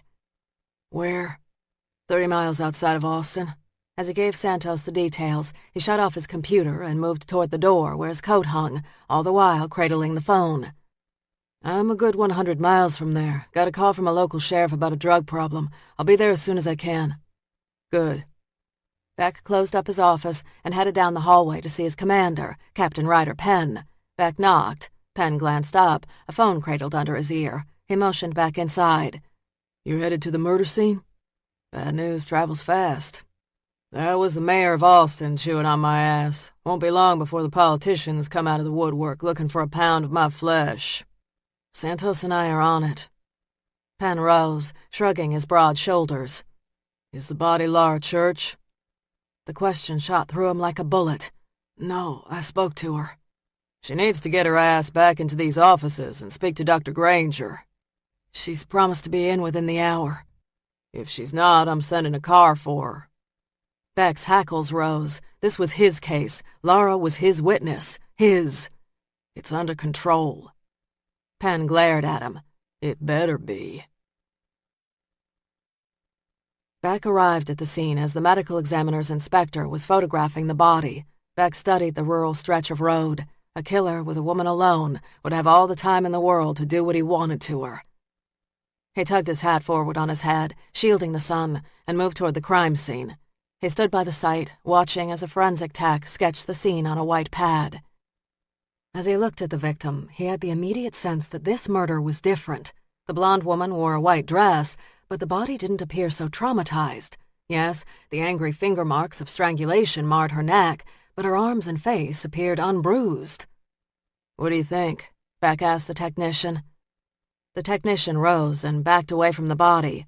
I don't know if he was in a hurry or what, but he doesn't appear to have toyed with this one as much. So his impression was right. Explain. No bruising or trauma other than the strangulation marks, and the ME will have to confirm, but there appears to be no sign of sexual trauma. A breeze blew across the grasslands, fluttering through the victim's hair and ruffling the edges of her white dress. Why not assault her? You had plenty of time out here. Thanks. He moved to the uniformed officer who had been the first responder to the scene. He shook the guy's hand. Beck had been with DPS nearly 9 years, and in that time had gotten to know a lot of the local sheriffs and deputies. Matt, good to see you. When they move you up from Waco. Deputy Matt Jarrett was 6'1", broad-shouldered, with a straight-back posture that hinted to his time in the Marines. He wore his hair short. A dark shadow covered his square jaw, telling Beck the deputy had worked the night through. Few months back. Already missed the place. You been back lately? Wish I could. I stay close to Austin these days. City living is gonna make you soft. I hear you. I do. Beck asked Matt about his family and the politics of the local election before he asked, "Who found the body?" We got a call into the sheriff's office. A motorist spotted the body and called us. Do you have the name of the caller? Deputy Jarrett arched a brow. The call came in on a disposable phone. No trace. But then that's not unheard of in these parts. We got lots of folks coming across the border who don't want to be traced. That was true, but most wouldn't have paused to call in a dead body. You ever have an illegal or coyote call in a murder? Jarrett shook his head. Doesn't happen every day. No, it does not. You thinking the killer called this in? It crossed my mind. Why would he do such a thing? The longer that body's out here, the less evidence we're going to retrieve. Killers had motives that didn't always make sense to anyone but themselves. Good question. He'd want to stay under the radar so he could keep doing what he's doing. He likes the attention. Did you see the news last night? Missed it. The national news anchors are paying attention to the killer now. Jared shook his head. Shit. After Beck's call, Lara's mind buzzed with thoughts of a woman she didn't know. She imagined the woman breathing her last breaths as the killer's hands crushed her throat. For the briefest instant, her throat closed, and an overwhelming jolt of fear burned through her body. She tried to draw in air, but couldn't. Panic tightened her chest, and she staggered backward to the couch and sat down. She couldn't breathe. She couldn't think. She raised her hands to her throat as if invisible fingers squeezed out her life. It's taken so much planning to get you here, so much work. He drove into her with a force that made her entire body scream with pain. I've dreamed about this moment for years, and now I have your life in my hands. If you thought you'd ignore me, you were wrong. Sweat beaded on her brow, and her hands shook as she drew in a shaky breath and released it slowly. Her head cleared, and her heart slowed. For several seconds she couldn't move, frozen, unable to stand, call for help, cry. What the hell was that? She muttered. She'd never had a panic attack before. Could that have been a memory? She rose and found her jean jacket hanging on the back of a chair. She fished out Dr. Granger's card and dialed the number. The line picked up immediately. This is Dr. Granger. I'm in a meeting now, but if you'll leave your name and number, I'll get back to you. Dr. Granger? This is Laura Church. I think I'm starting to remember. I'm headed toward your office now. She left her cell number and then carefully hung up the phone. 7 years of wanting these memories, and now they were cracking through the blocks in her mind, and she was terrified. Danny entered her mother and stepfather's house just after 9. Her hope was that they were still sleeping off last night's bender. If she was super quiet, she could grab and pack enough to last her several days. Last night, they'd both had too much to drink and had started fighting early. When she'd pulled up in the driveway, she heard the shouting and the crashing of dishes. She'd not wanted to go into the house, and so had pulled down the street and slept in her car. She'd considered asking Raines for help, and had gone so far as to call his phone and let it ring once, before losing her nerve and hanging up. He'd offered assistance, but it had been her experience that most people truly didn't want to help. Carefully, she cracked open the back door and snuck through the polished kitchen down the back hallway to her room. She gently opened her dresser drawers and pulled out a pair of jeans, t-shirts, and extra underwear. She also grabbed the $100 she'd hidden under a mattress. As she moved back through the house, she could hear her stepfather's steady snoring coming from the living room. She returned to the kitchen and opened the stainless steel fridge. It was all but empty except for a 6-pack of beer, a jar of mayonnaise, stale Chinese food from 3 nights ago, and a jar of peanut butter. She snagged the peanut butter and turned to a bread basket, knowing the bread was only days old. She took the softest pieces from the center of the loaf, dug a knife out of a drawer, and smeared peanut butter on the bread. Her stomach grumbled at the smell of the peanut butter. She was about to take a bite when she heard footsteps in the living room. Shit. She tossed the sandwich and grabbed her knapsack. Her hand was on the back door when she heard her stepfather. "Where the hell were you last night?" Roger Hale wasn't a tall man, but what he lacked in height he made up from girth. He had wide shoulders, muscled tattooed arms and legs that looked like tree trunks. His white, sleeveless t-shirt was stained with hot sauce, and his jeans hovered below a beer belly on narrow hips. Her spine stiffened as she turned to face him. "I was out." "Your mother and I were worried." Bloodshot eyes glared. "You two were fighting." Her hatred for the guy goaded her to snipe. "It didn't seem like you missed me." He hiked up his pants. "Maybe we were arguing over your bony ass and all the trouble you caused us." Her mother and stepfather's lives were in the shitter not because they were hopeless drunks, but because they'd been saddled with a teenager. She'd heard this from both of them before, knew it was bullshit, and still it stung. "I guess as long as my real daddy keeps sending the child support payments, which pay for your beer, you're gonna have to deal with me. Wouldn't look good to the social workers or courts if they found out you were pissing away my money." "Don't you get smart with me, girl." He moved toward her, raising his hand as he did. She'd been hit by that hand before, and remembered the bone-rattling smack that had knocked her to the floor. But as strong as he was, she was smaller and quicker. When he lunged for her, she ducked out the back door and ran down the steps toward her car. He stumbled and stubbed his toe on the threshold. "You worthless little bitch! Get back in this house!" She shot him the bird as she ran. The momentary sense of accomplishment quickly faded as her trembling fingers fumbled with the door lock. She tossed her clothes in the car, dug in her pocket for her keys, and hit the auto door lock just as her stepfather pounded a meaty fist into the car window. "Open this fucking door, bitch!" Hands trembling, she shoved her key in the ignition and turned the starter. As the car engine turned over and fired, Roger reached down and picked up a large landscaping rock and hauled it over his head, ready to toss it through the windshield. She gripped the wheel, her heart ramming against her chest as she put the car in reverse. She knew he was a mean drunk, but she'd never figured him for a psychopathic killer. Shit! In that instant, another car screeched up the driveway. The driver's quick jerk of the steering wheel and sudden brake landed the car beside hers. Her stepfather's attention shifted, and his angry glare hardened. To her surprise, Raines got out of the car. Without a glance toward her, Raines moved toward her stepfather, gun drawn, with deliberate slowness that suggested trouble. "Raines, what are you doing?" she shouted. He didn't break stride or turn. "Stay in your car, Danny. We'll talk after I've had a chat with this gentleman." Her stepfather clung to the rock, but lowered it a fraction. "What the fuck do you think you're doing, pal?" "I'm here to tell you to leave that kid alone." A smile curled the edge of his lips. "Or what? You'll call the cops? I ain't left a mark on her." "Looks like you were about to." "About to don't hold shit in a court of law." Raines pointed his .45 at her stepfather's head. "Didn't catch that." Her stepfather's grin vanished. "Wait a minute." "Raines," Danny said, "you cannot just shoot the guy in his backyard." Raines grinned. "Why not? It's easy enough to do." The look on her stepfather's face was priceless. Fear, hysteria, anger, all blinked in an instant. "You can't just kill me." Raines shook his head. "I sure can, and I promise you if you come near Danny again, I will kill you." The old man's gaze narrowed. "What is she to you?"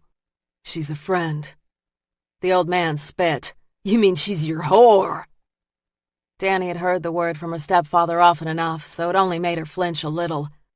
Raines, however, moved several steps forward, the tip of the gun moving closer to her stepfather. "Apologize to Danny." "I ain't fucking apologizing." When Raines spoke, his tone was calm and chilling. "I don't have to kill you with the first shot. I can start with your kneecaps." The old man paled. "Why do you care about her? She's just a damn kid." "I have not heard that apology yet." Her stepfather looked as if he were chewing on barbed wire when he said, "Sorry, Danny." She had to admit it felt good to see the bastard squirm. I'm sorry, I didn't catch that. Raines lowered the barrel of his gun to her stepfather's foot. "You heard the lady. She didn't hear you." "I'm sorry!"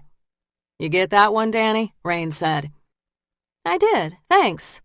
"Now get back in your house," Raines said to the stepfather. "And if I hear or see anything regarding this kid that makes me worry, I'm not giving you a warning. I'm going to kill you." Her stepfather swallowed and ran back in the house. When he was out of sight, Raines holstered his gun at the base of his back. Danny dragged long fingers through her hair and rolled down her window. "Man, you still got some moves." A smile twitched at the corner of his mouth as he glanced one last time in the stepfather's direction. "I like to think so." He's gonna be pissed. Exhilaration mingled with fear. "And I bet he calls the cops." "No doubt." Raines looked down at her.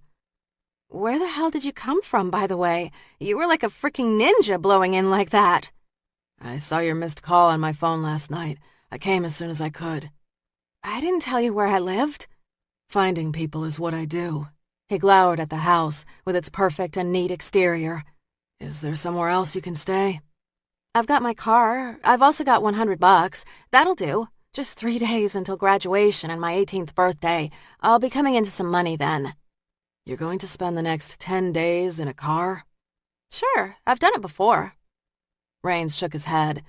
"I'm staying at the Foothills Hotel. It's not fancy, but it's clean." She blinked. "What, stay with you?" "God, no." Genuine amusement softened his expression. "We drive each other insane. I'll get you your own room." "And then I would be in your debt. Sorry, cowboy, no can do." "My business does well, and I don't have anyone to spend my money on. Might as well be you." "And still, I would be in debt to you." "No, you would not, and you will take the room." "Or what?" His gaze turned serious. "I'll call social services." She shook her head. "I do not like dealing with those people." "Then take the room, finish school, and move on with your life." When she didn't agree, he said, "Look at it this way. I'm paying it forward. Somewhere down the road, you will get to do a good deed for someone. Do that deed, and consider yourself paid back to me." "You're an odd duck, Raines." "So I've been told." He rested his hands on his hips. "You taking the room, or am I calling in social services?" "No strings?" He laughed. "Like what?" "Oh, come on, you must know." "Danny," he said, laughter still dancing in his eyes. "No strings. Now, want to join me for breakfast? I'm starving." "Not at the River Diner." He chuckled. "I'm a creature of habit." "I know a diner. It's good, and you can get your pancakes." "They as good as the River Diners?" "Better." "I'll follow you." Beck was still at the crime scene when his cell buzzed just after 12 noon. He glanced at the caller ID, and when he saw Austin City Hospital, he hesitated. His mind tripped through 100 different scenarios. A colleague shot, his mother, his grandfather. Releasing a deep breath, he opened the phone. "Sergeant James Beck." "Ranger Beck, this is Adele Knight at Austin City Hospital. We have your grandfather here." He sat back in his patrol car, letting his gaze drift beyond the crime scene. "Is it his heart?" "Yes, he had a mild episode early this morning. He's resting comfortably now." "I'll be there within a half hour." Beck explained his situation to the people at the scene, and then drove to the hospital. The old man was tougher than rawhide, and Beck couldn't remember a time when his grandfather hadn't been in command of his life. When he'd been diagnosed with heart disease last year, it had been a wake-up call for Beck. The old man wouldn't live forever. But another decade or two will do. When he arrived 20 minutes later at the emergency room, he found the nurse's station. He recognized the woman at the station, Jessie Parker. She'd worked with his mother at the hospital for at least a decade. Dressed in green scrubs, blonde hair pulled into a topknot, and glasses perched on her nose, she smiled at him. "Beck." "Jessie, I hear my grandfather's here." She tucked a pencil in her topknot. "He is. Been raising a fuss with the nurses." "How's he doing?" "It was a serious attack, but he's hanging tough. He's in room 12, down the hall, 5th room on the right." A cold knot clenched his gut. "Is Mom with him?" She's been with him for the last hour, but just took a break to get a coffee. She worked the night shift and needed a few minutes to herself. Beck's mother worked harder than anyone he knew. When Beck, his mother, and his brother had moved in with his grandfather, the boys had settled quickly, and Henry had relished being father to his grandsons. His mother, just 19, had not been content. She dreamed of being a nurse, so the old man had told her to stay put with the boys and get her degree. Soon she had enrolled in a nursing program. By the time he was 7, she had her 2-year degree, and by the time he graduated high school, she'd completed the full 4-year nursing degree. Though there'd been opportunities for his mother to find a new place for Beck and his brother, she'd stayed with his grandfather. His mother had dated men, and his grandfather had a lady friend he'd been seeing for over 20 years, but his mother and grandfather had never remarried, choosing instead to keep a stable home for Beck and his brother. Everyone had assumed that when the Beck boys moved out of the house, Elena and Henry would part ways, but Henry had suffered his first heart attack shortly after the boys had moved out, and so his mother had stayed with the father-in-law, who had become just as much a father to her as he had to his grandsons. Beck removed his hat and stepped into his grandfather's room. The old man lay on his bed, his face as pale as his sheets. Time had not thinned his white hair and thick mustache. Sun-etched lines burrowed deep around his eyes and forehead. The mechanic resembled Wild Bill Hickok. He was attached to a half-dozen wires and IVs, and for the first time in Beck's memory, Henry looked fragile. Beck pulled up a chair by the old man's bed, not sure if he should take his hand, say something, or just sit. "I'm not dead," his grandfather said without opening his eyes. Beck loosened his tie. "I hear you're making life tough for the nurses." "I don't appreciate their fussing." He opened his eyes and looked at Beck. "What the hell are you doing here?" With effort, Beck kept his voice steady and light. "I heard you were sick, but I can see they were wrong." The old man nodded. "Damn straight. I don't know what the fuss is about." "You had a heart attack," said Beck's mother from the doorway. Dressed in nurse's scrubs, Elena Beck's dark hair was pulled back in a neat ponytail. She was a petite woman who'd kept her figure trim, and at 51 could have passed for a woman at least a decade younger. A gold cross dangled around her neck. And it was more serious than the last. "You worry too much," Henry said. "Don't listen to your mother. She's a woman, and women worry." Elena arched a brow. "I am the most sensible woman you have ever known, Henry Beck, so watch your tone with me." They'd grumbled at each other like this for as long as Beck could remember. "Has anyone spoken to Steve?" "I called your brother," his mother said, "but he didn't pick up. I left him a message and told him to find his way back to Austin as fast as his fanny could carry him." "Leave the boy alone," the grandfather said. "He's most likely working." "Working," Elena said. "His obligation now is to family." Steve Beck worked for the FBI. He rarely discussed his work, which required him to travel a great deal. Right now, he could be anywhere in the world. "I'll track him down," Beck said. "No," the grandfather said. "Leave the boy be. I'm fine, and I'll be out of here by sunset." Elena shook her head. "I know my boy. He'll be here for a few days." Beck held his comment regarding Steve. He'd give his brother a little more time, and then he would track his ass down. In the meantime, he looked at his grandfather's pale, drawn face. The doctors and nurses, including his mother, were treating him like an old man. Their intentions were good, but Henry Beck wasn't used to being babied. "Old man," Beck said as he stood, "you need to stop bellyaching and do what the doctors say. You don't have to like a job to do it well." Henry grunted, frowning at words he'd tossed out to his grandsons often enough. "I got enough gas in my engine to kick your ass for being disrespectful." "I'd let you try, but I'm in the middle of a case right now. Once it's solved and you're on your feet, we'll mix it up." "Punk." Henry closed his eyes, but this time there was a grin on his lips. Beck clamped his hand over the old man's, and for the briefest second, the old man's fingers curled around his. "See you soon." Beck and his mother left the room. "The way you two talk to each other," Elena said. He cleared his throat. "I know you love him, Mom, but he's not a child." Elena's eyes reflected her pain and worry. "He's a sick old man."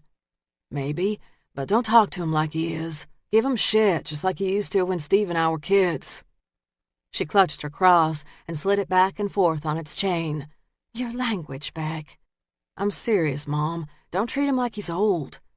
I got it. Beck softened his tone. So how bad is it? Bad. He coded in the ambulance. He called 911? Her intent gaze glistened with unshed tears. He was on the phone with me when he complained of chest pains. I sent the ambulance. His own chest tightened with frustration. It was his job to fix the broken, and he had no remedy for the pain in his mother's eyes or his own heart. Is he gonna be all right? They need to do more tests and see what damage has been done. He's tough. The words were meant to allay his fears as much as his mother's. Not so much right now. Which is why you need to track down Steve. I know your brother loves Henry and would want to see him. I'll see what I can do. Last I heard, he was working a case by the Mexican border. She removed her glasses and cleaned the lenses with the edge of her scrub top. Just find him. Beck leaned down and kissed his mother on her cheek. I will find him. Her gaze narrowed as she studied his face. You're not sleeping. Like I told Henry, I have a case. I read about the women who were strangled. Is that the case? It is. She fingered the cross dangling over her collarbone. Who would do such a thing to a woman? I don't know, but I plan to find out. She frowned. Be careful. If this crazy man can kill a woman, he won't think twice about taking a shot at you. Oh, well. He'd compromise his own safety in a heartbeat for the opportunity to drop this killer. Chapter 18. Thursday, May 31st, 12 p.m. By the time Laura drove into town, her nerves had calmed and the panic had all but gone away. She'd called Dr. Granger and confirmed their 1 o'clock appointment. With an hour to kill, she'd swung by the school to check on the students at today's open lab, being held in lieu of a final class. There were a half-dozen kids milling around the classroom attached to the lab, and more in the darkroom. She counted 7 students, and to her disappointment, Danny was not present. Danny had never missed a class or a chance to work in the darkroom. The kid was always early. Work done, good, engaged questions, and now she was MIA. Remembering Danny's drawn features yesterday, Laura quickly scanned her student list for Danny's cell number. She dialed. It rang once and went straight to voicemail. This is Danny. When the tone beeps, you know the drill. Danny, this is Laura Church. Just checking to make sure you're okay. Call me. She's a kid, Laura reasoned, bound to skip a class now that classes were wrapping in her high school. No doubt she had graduation practice or parties or whatever normal kids did when high school wrapped. She was feeling edgy, so everyone else could join her. Let's see what you've done in the last week. Our projects aren't due until tomorrow, Wally complained. He stared at a collection of drying prints, his subject matter always focused on baseballs or footballs. I want a final look. I might be able to offer some helpful tips. She moved to the first table, where 3 girls focused on matting their black and whites. The first girl, Tiffany, had taken pictures of her front porch. The play of shadows is nice. The next 2 girls had taken pictures of their cars. Not original, but they'd put forth the effort. The next few students had completed varying degrees of work. Most were close to completing their portfolio, but all could use more work. Tim sat at the back table where Danny usually sat. He leaned back in his chair, his posture relaxed, his demeanor telegraphing a lack of interest. Want to see my stuff? She arched a brow. You've been photographing? He grinned. Yeah, working like a dog. He flipped open a portfolio to reveal a collection of stunning shots of the Texas State Capitol building.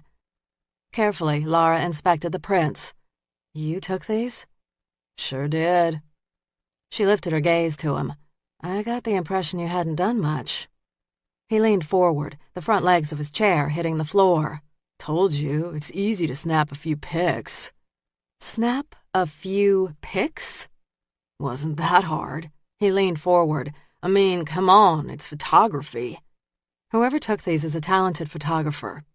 Why, thank you. I'm having a hard time believing you took these.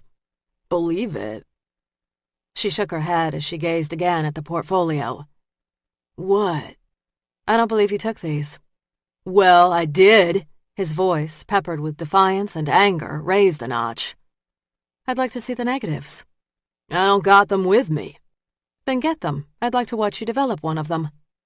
Tim glanced around the room at the other students, who were all staring at him now. He was a hothead, but smart enough to understand that confronting a teacher publicly wasn't wise. He shrugged. Whatever. She studied him an extra beat and then shook her head. How about tomorrow? Sure. She lingered another 20 minutes, answering questions and making suggestions, and then she and Lincoln headed out so she could make her 1 o'clock with Dr. Granger. As she got to her truck, she tossed her bag in the seat and turned it on so the AC would cool the interior. Lincoln jumped in the front seat and went to sleep. She happened to glance back and realized that her back tire was flat. Oh, you have got to be kidding me. Really? She strode to the tire, squatted, and spotted the knife that had been driven into the tire. Tim or one of his buddies came to mind. Damn. Laura rubbed the back of her neck and rose. She shrugged off her jean jacket and reached for the metal box mounted to the back of her truck bed. She spun the dial of the combination lock and opened it, yanking out a jack and wheel wrench. If 7 years on the road had taught her any lessons, it was how to take care of herself and her car. She changed several tires over the years, and though she didn't enjoy the task, she could do it. She moved to the cab and shut off the engine. Sorry, Lincoln. Let's get out and sit in the shade while I change the tire. He yawned and jumped out of the truck and sauntered to a bit of shade. She pushed up her sleeves, popped off the hubcap, and placed her wheel wrench on the first lug nut, loosening it half a turn. When she'd loosened all the nuts, a fine bead of sweat pooled down her back, and she could feel her temper ratcheting up. She slipped the jack under the frame, stood, and pumped the jack with her foot. The car rose slowly. Looks like hot work. Tim's gleeful voice was right behind her. Tough break. Slowly, she turned around. He stood there sipping on a cold soda, grinning. A pragmatic tone hid her anger. Did you do this? He shrugged. Why would I do that? Anger burned behind the ice. Because you're an immature kid? His brow nodded. You deserve every bit of grief you get. Why? Because I care about doing a good job and I don't have use for slacker kids? Lincoln picked up on the tone of her voice and rose. His hackles lifted and he growled. And if your dog comes near me, Tim said, I'll jab a knife in his throat. The heat, coupled with the flat tire, had put her temper on simmer, but a threat against Lincoln was enough. She could never take Tim physically, but she could challenge his work to the dean. She moved to the front seat of her car and dug her cell phone out of her purse. Who are you calling? The police, and after that, the dean. She was just about to hit send when she felt a large hand clamp down on her shoulder. He squeezed hard, forcing her to cry out and drop the phone. He twisted her arm behind her back and shoved her against the truck. If we had more privacy, he breathed into her ear, I'd fuck you right here and now so that the next time you saw me, you'd be afraid. Lincoln's high-pitched bark cut across the lot, garnering some attention. When the dog lunged at Tim, the boy kicked at the dog. The intended blow skidded past the dog's head. Let me go! She tried to twist around, but he increased the pressure on her arm. Call your dog off, or I'll break your fucking arm! She drove her foot into his shin, and though he flinched, the impact wasn't enough to make him release his hold. He twisted harder. She screamed. Lincoln bit at the back of Tim's leg. Footsteps pounded behind them, and in the next instant, Tim's grip was broken. Circulation immediately rushed back into her arm, and she turned her fingers already curled into a fist. Beck stood behind her, his large hands twisting Tim's arms behind his back. Give me a reason, kid. Give me a reason. The kid tried to break free, but Beck kicked his legs out from under him and sent the kid sprawling to the ground. Beck put his knee into Tim's back and cuffed his hands behind his back. Beck rose and opened his cell phone as he stared at Laura. You all right? I'm good. She rubbed her arm, aware that if this encounter had gone on a little longer, Tim would have broken her arm. Beck spoke to local police and requested a car be sent to their location. Satisfied police would soon arrive, he reclipped his phone to his belt and hefted Tim to his feet. Get up. Christ, man, you're hurting me. Beck got right on the boy's ear and whispered words she couldn't hear. Judging by the look on Tim's face, whatever Beck said wasn't pleasant. Seconds later, 2 police cars arrived, and officers got out. Beck explained the situation, and Tim was led off in cuffs. Laura sat under a tree with Lincoln. Against her will, her mind tripped back to the dream of the strangler. A cold shiver slid over her body, puckering her skin with gooseflesh. As Beck approached, she rose to her feet, doing her best to shield her emotions. She didn't speak, fearing raw emotions would make her voice crack. Lincoln also rose. Beck scratched him between the ears. Mind telling me what that was all about? A student who can't fail my class, or he'll get kicked off the football team? I trust that he is failing. Hasn't done a bit of work this semester, and today he turned in a stunning portfolio. I was going to challenge his work with the dean. Beck glanced at the tire that still hadn't been replaced. A chilling anger rumbled under his voice. How does Hands end up on you? He came up to me while I was changing the tire. I told him I was calling the police because I'd had it with his stunts. Beck cursed under his breath. He's the one that wrote the note. I thought it was his sick idea of being funny, and I didn't have strong proof it was him. She shoved a shaking hand through her hair. It stopped being funny when he cut my tire. He rested tense hands on his hips. It was never funny. Come to think of it, I haven't laughed much. She sighed.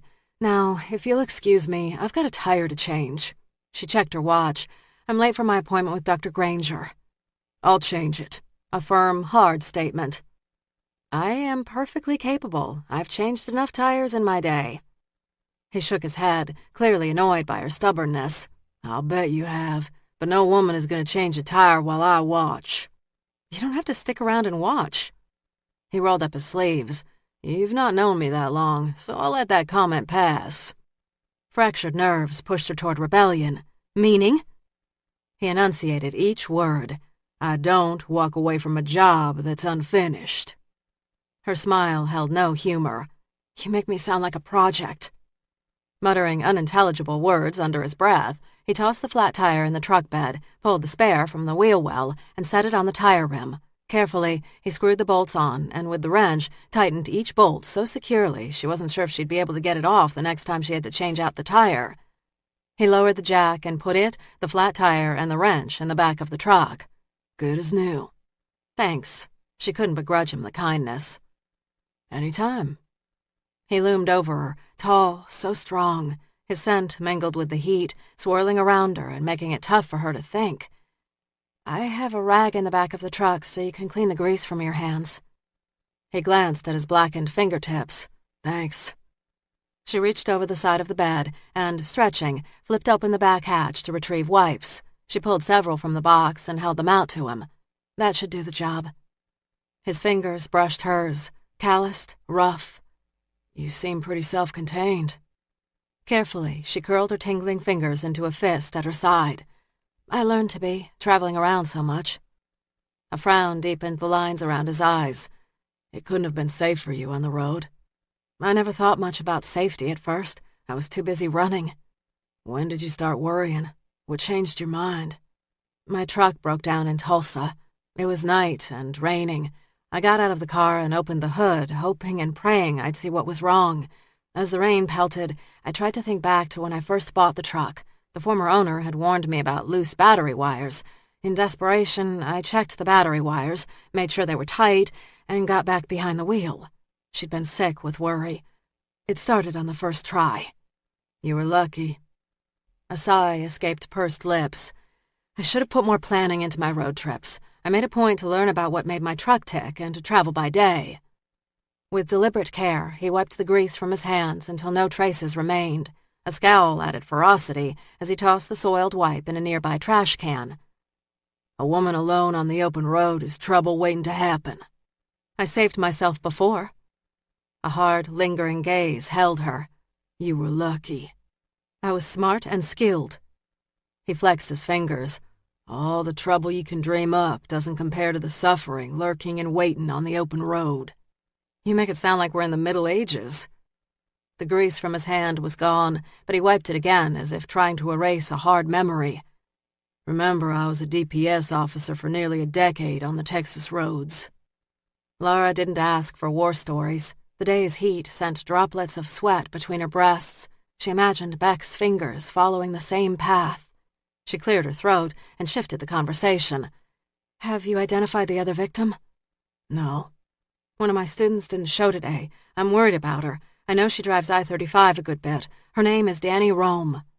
What does she look like? She's blonde, petite, dark eyes, just shy of 18. It wasn't her. The victim was blonde, but she was older and tall. Like the others. Like me. Danny's just a kid, 17 and finishing up high school. She's smart and great, but I get a bad vibe. Home must not be so good for her. I can ask around. Color rose in her face. The kid just missed one class. That's hardly a cause to call the cops in. But you have a feeling. Let me give it some time. I'll call her if I haven't heard. He stood so close she could feel the heat and energy from his body. She wanted to lean into that strength and absorb what she could. She didn't. His gaze lingered, darkening. He wasn't accustomed to being put off. Okay. I have to hurry to Dr. Granger's. She checked her watch. In fact, I'm late. I'd like to tag along, listen in. Sure, why not? Maybe you'll hear something when I start babbling. The corner of his mouth hitched a notch. You don't babble. You know those crazy stage shows that involve people being hypnotized? Humor acted as a relief valve. I've seen a couple. I picture myself barking like a dog or standing straight like a tree. The shadows behind his gaze lifted. You did just fine the last time. And you'll tell me if I act like a fool? Of course. Despite the stern tone, she sensed teasing. Her guard dropped. I just don't like giving over control. So I've noticed. That made her laugh. I didn't used to be so controlling. I used to be pretty fun-loving. I'd say you still are. How can you tell? Just a hunch. The warmth behind the words soothed as it unsettled. She was part of the job for him, and she'd be wise to remember that. Let's get going. Sure. She and Lincoln got in her car, and they drove across town to Dr. Granger's office. Beck was behind her the entire way, the sentinel, the guardian. She felt protected. It would be easy to forget she was an asset, a witness, and embrace the sensation she'd known rarely in her life. When she got out of her car with Lincoln, Beck was there to guide her to the front entrance. He opened the door for her, and for a moment she hesitated. It had been a long time since anyone had opened a door for her. She walked into the offices with Lincoln, and the security guard glanced sharply at her, but after Beck waved him off, he stayed silent. The ride in the elevator felt like it lasted forever. With just her, the dog, and Beck, there was barely enough room to move or breathe. Beck had a way of sucking in all the space's air and energy, a human tornado, powerful, huge, potentially destructive. The doors opened to a carpeted hallway, and they moved to glass doors that opened to a reception area. A quiet brunette with dark-rimmed glasses greeted them, and soon Laura was sitting in Dr. Granger's office with a promise from the receptionist that the doctor would arrive soon. Lincoln settled down on the floor and closed his eyes. As Beck sat next to Laura, his cell phone rang. He glanced at the number. I've got to take this. Sure. She smiled and moved to a bookshelf, hoping to give him a measure of privacy. He moved toward the window and faced the city skyline. Though his voice was low and controlled, she could not mistake his words. So far, he's fine, but the doctors are worried, Steve. Mom wants you home to see him just in case. There was silence as Beck listened to the other man on the line. Tension deepened the lines around his mouth with each passing second, and she couldn't help but wonder who Steve was or what had happened. When he closed the phone and faced her, she saw a menace that took her breath away. This was the face of a hunter, a warrior. Everything all right? She said. His gaze shifted to her deliberately. Yes. So tired of her own problems, she shifted her attention to his. That's the worst lie I've ever heard. I can handle it. So it is a problem. He exhaled. It's family. She laughed. Translation? Problem. Not always. Maybe in your family, not mine. I don't remember a Christmas, Easter, or Thanksgiving that wasn't pure hell in the church home. Grasping the sadness woven under the lightly spoken words, he frowned. It wasn't like that in our home. Who's Steve? My brother. Sounds like you have an issue with Steve? Since when did you get so interested in my life? Since mine hit the skids a couple of weeks ago. Easier to worry over what Steve has done to piss you off than wonder if I'll be able to remember the man that tried to kill me before he kills another woman. Beck's face softened. Steve is an FBI agent. He travels a lot for work and is hard to get. He rarely gets home these days. Our grandfather is sick, and I've told Steve he needs to come home. And he doesn't want to? He wants to, but he says he can't. He's in the middle of a big case. Where's your dad? Died on the oil rigs about 20 years ago. I'm sorry. Hard to feel sympathy for a man I barely knew. If not for pictures in Henry's house, I couldn't tell you what he looked like. Do you look like him? I look like Henry. Steve looks like Dad and has his wanderlust as well. And so you became the super responsible one who keeps the family together. Mom and Henry did that until 5 or 6 years ago when Henry had his first heart attack. When he got sick, I did step in and help with the family business. Which is? Beck's garage. That explains how you changed the tires so easily. I've had my head in one engine or another since I was 3. Questions initiated as a diversion from her troubles had morphed into genuine interest. Why the Rangers? As a kid, it was easy to look up to them. Henry saw early on that that was what I wanted, so he encouraged me. Did the same for Steve. Wanted us to live our own lives. My brother took off first chance he got, but I stuck around. Would have been in the garage today if my grandfather hadn't fired me. Fire you? Why? He was smart enough to know I'd not have left otherwise. Beck's tone was matter-of-fact. The door opened, and Dr. Granger entered. She had her hair up in a French twist and wore another dark, slim skirt, a white shirt, and a discreet strand of pearls. Laura, I'm so glad you could come. They shook hands. Thanks for seeing me. I'm glad to have you. She shook Beck's hand. Beck, will you be joining us for the session? Yeah. When Laura nodded her agreement, Dr. Granger ushered the 3 to a small sitting area with a couch and 2 chairs. Laura sat on the couch. Beck sat to her right in a chair, hat in hand. Dr. Granger sat to her left on the couch. Now, I want you to relax. Dr. Granger's voice had a calming, quiet quality. Shoving out a sigh, Laura attempted a smile. Easier said than done. I feel as if I'm sitting on pins and needles. You're not. This is just you and me talking. No pressure. Laura glanced at Beck. Locked in my memory is the face of a killer.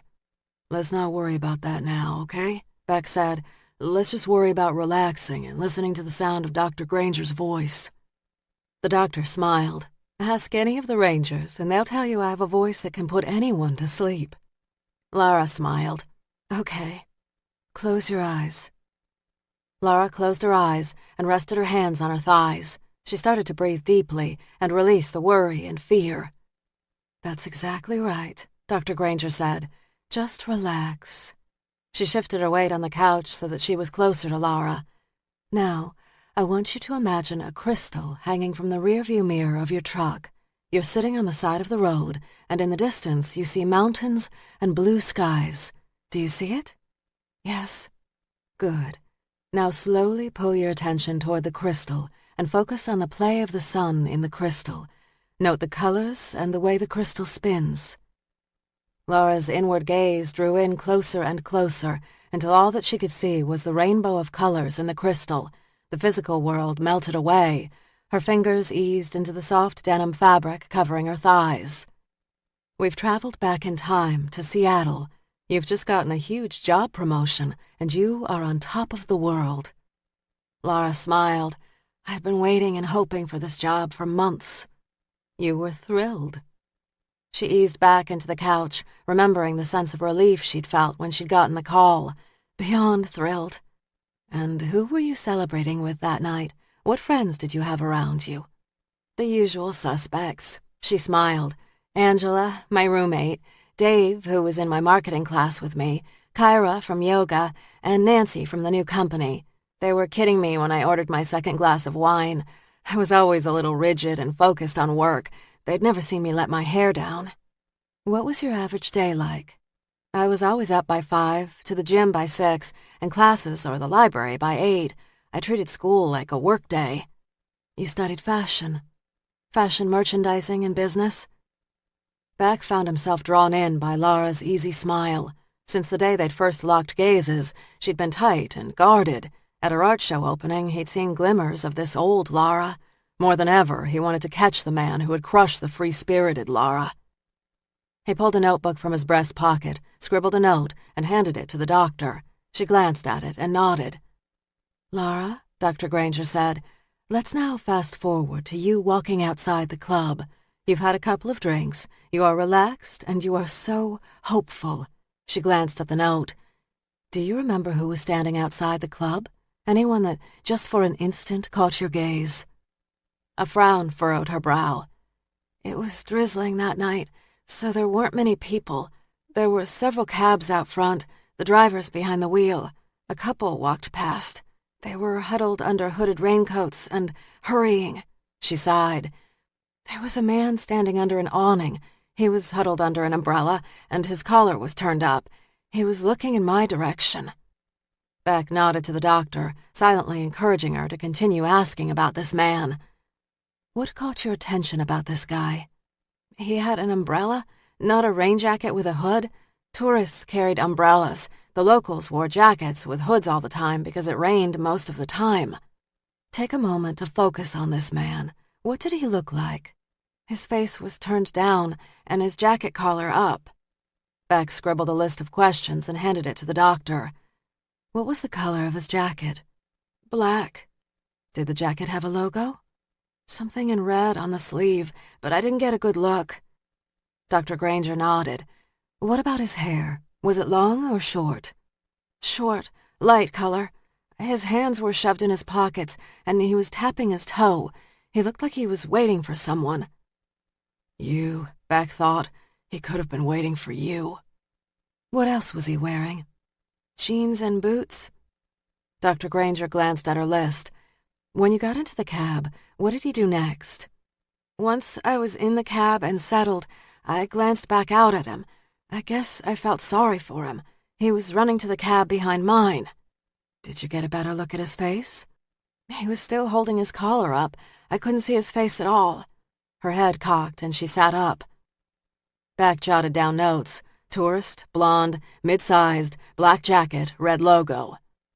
The cab took you back to your apartment? Dr. Granger said. Yes. I got out of the cab and hurried through the rain to the entryway. As the cab pulled off, I was fishing my key out of my purse.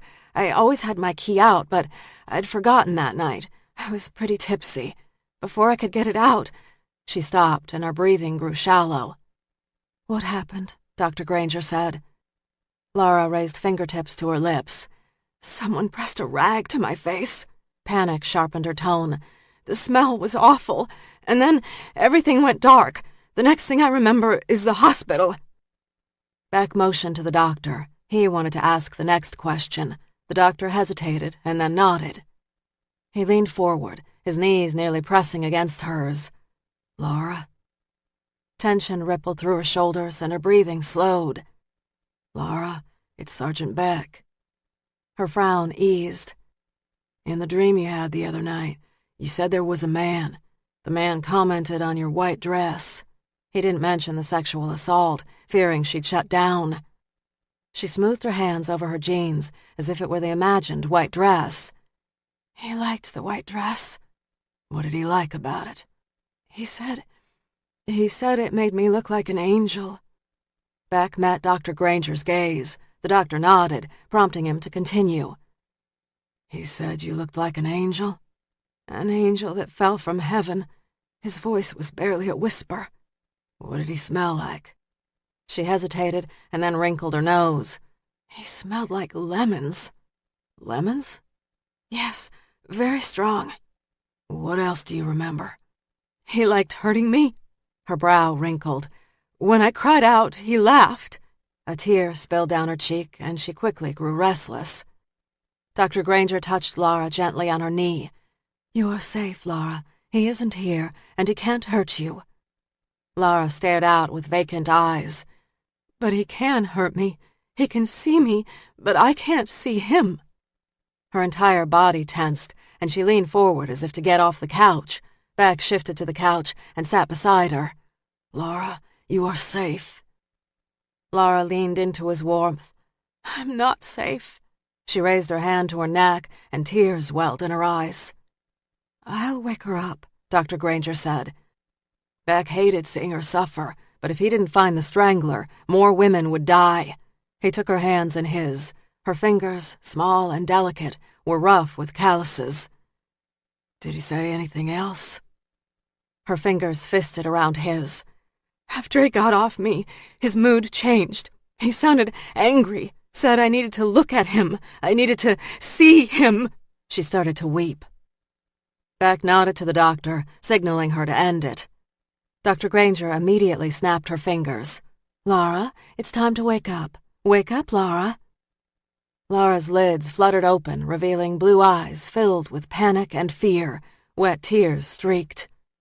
"It's okay," Beck said. As she lifted her gaze toward his face, she saw that he was still holding her hands. Instead of pulling away, he held tight with surprising strength. Slowly, her wild look calmed. She closed her eyes, and when she reopened them, she looked controlled. She pulled her hands free, swiped her cheek dry, and sat straighter. "Did I help?" "You remembered that the man from your dreams smelled of lemons and that he wore a bandage on his hand. Any ideas that could fill in more details?" Silence, and then she frowned. "Sorry, not a clue, but I'll think about it." Dr. Granger said, "I think that's enough for today." "I agree," Beck said. Laura nodded. "I should stop by the gallery and check in with Cassidy. She sent me an email and said I've had more sales." Beck made no move to ease his body away from hers. He liked the feel of her next to him. "Maybe you should give it a rest." She pushed her palms over her thighs and rose.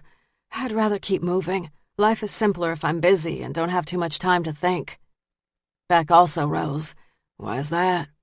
"When I'm busy, I'm not worrying. When I have downtime, I get a little panicked." She kept her tone light, but it didn't lessen the punch of the words. "Why?" Dr. Granger said, standing. "The hole in my memory stirs up all kinds of worries." "What are some of the common worries?" Dr. Granger said. "That he is close, that he always knows where I am. I think that is why I was on the move so much. I just wanted to stay ahead of it." "Were there times when it was worse than others?" "Around the anniversary of the attack." June 1st had been the date on the first police report. That's tomorrow. He'd been wondering why the killer had returned to Austin, but had left Laura alone so far. Was he waiting for the anniversary? "What are you thinking?" she said. "Just tossing around ideas. It's what I do all the time." "It's more than tossing around ideas. You've settled on a theory." She cocked her head. "He's waiting for the anniversary." "We don't know that." Keen eyes assessed him. "No, but you are thinking it." He smiled. "I think a lot. Why don't I follow you over to the gallery?" "You don't need to do that. I can handle myself." She looked to Dr. Granger. "Am I good to go?" The doctor smiled. "Yes, but if you have more memories or thoughts, call me. Don't worry about the time of day." Laura, Lincoln, and Beck moved to her truck. "Bring that tire by Beck's garage and I'll patch it up for you." "You'd patch a tire for me?" "I can patch a tire, fix any engine, and hit any target with just about any gun, but don't ask me to dance." She laughed. "No dancing?" The laughter made her eyes brighter. "Two left feet. Been a few women who stumbled off the dance floor cussing and using the Lord's name in vain after we took a spin." "I'll keep that in mind. What else can't you do?" "I'm not fond of chick flicks, fancy restaurants, or wearing a tie." "And what do you like?" A half smile flickered at the edge of his lips. "I like you." She arched a brow. "Me? Sergeant, now I'm worried about you." "Why's that?" "I'm a neurotic artist who hasn't lived anywhere for more than 6 months in the last 7 years. I work insane hours, and I'm extremely moody when the work isn't coming together." "Other than the neurotic artist part, you could have just described the life of a ranger." She shrugged. "Perhaps we are kindred spirits after all. And," she said, "I'm not so fond of dancing either." "What do you like?" "I like my work. I like Lincoln. I'm starting to like my house in Austin." He took her hand in his and traced her palm with his calloused thumb. "I'm gonna catch this guy." Clear, decisive. "You are going to be safe." You sound a little like Rains.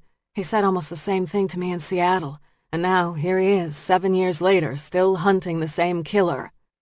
The comparison to Rains was not a comfortable one. "Do you know much about Rains?" "No." "What about his personal life?" She cocked her head, questioning. "I remember him showing me a picture of his daughter and saying he did what he did for her." "Did he tell you that his wife and daughter died?" Her skin paled. "No." "Car accident about 8 years ago." Her gaze softened. "I'm so sorry. I don't like the guy, but I wouldn't wish that kind of tragedy on my worst enemy." He still wears his wedding band, and I would never have known if one of his old co-workers hadn't mentioned it. Beck hooked his thumb in his belt loop. You're right when you say he's a lot like me. Rains and I are both driven, and we both live for the job. You're afraid you'll end up like him. Nail on the head. His forced vacation had made it painfully clear that he had no life outside of work. He'd never minded the long hours or his meager social life. In the last few years, the line between him and the work had blurred. Even that realization hadn't bothered him until he'd met Laura. I might be a bit worried about that. She drew in a breath as if she was bolstering her courage. I try to picture myself in 10 years. Will I still be tromping around the country alone taking pictures? Yes. But will I be coming home to an empty house? Lincoln will likely be gone by then, and I won't have anyone. She chewed her lip. I don't love that vision. He put his hand in his pocket, resisting the urge to touch her. Might not be that bad. A blush colored her pale cheeks. When this is all over, Detective, why don't you come by my place for dinner? A vegetarian dinner? She shrugged. Some of the mushroom dishes taste a lot like meat. He leaned toward her, grinning. But you and I would both know it wasn't the real deal. Laura tucked a stray strand of hair behind her ear. Kind of the point. His look was probing. Saying I do come over for a meal. He spoke carefully, each word deliberate. How about I bring a couple of steaks to cook on the grill? You do have a grill, don't you? I do, but a couple of steaks? She shook her head. I don't eat steak. He arched a brow. I was thinking about Lincoln. The dog's ears perked at the sound of his name. We carnivores got to stick together. She savored the warmth of his hand against hers. I'm sure he could be talked into it. Beck stood just inches from her, so close he could smell the mingling of her scent with her soap. Another loose strand hung over her eyes, and he wanted so much to brush it back. Instead, he released her hand and stepped back. The difference between Rains and me is that I am going to catch this guy. Beck arrived at the medical examiner's office just after grabbing a quick sandwich. Santos stood by the table watching as the doctor made his external examination.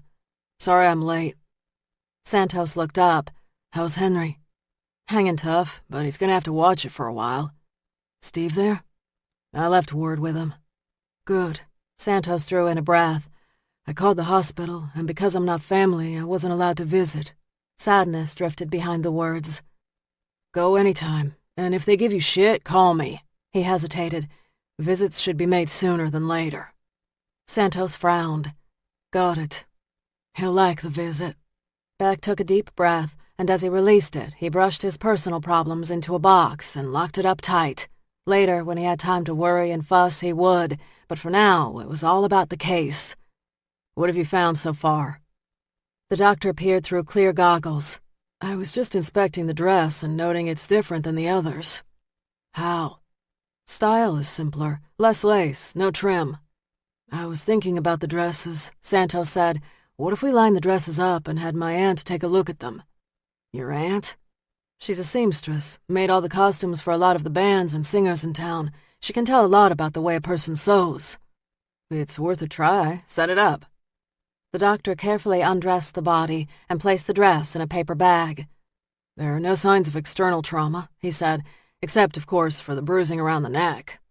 The second and third victims did show bruising, especially around the ankles and wrists. Not this one. He continued his external exam. When he began the vaginal exam, both Beck and Santos shifted uncomfortably. She wasn't raped, the doctor said. You're sure? Beck said. I'd say it's been a while since she had intercourse. Why did he change his pattern? Beck said. The level of violence with men like this usually escalates, Santos said. Chasing the thrill requires more and more violence to achieve an adrenaline fix. So why scale back? Santos said. Tension clawed at the back of Beck's head.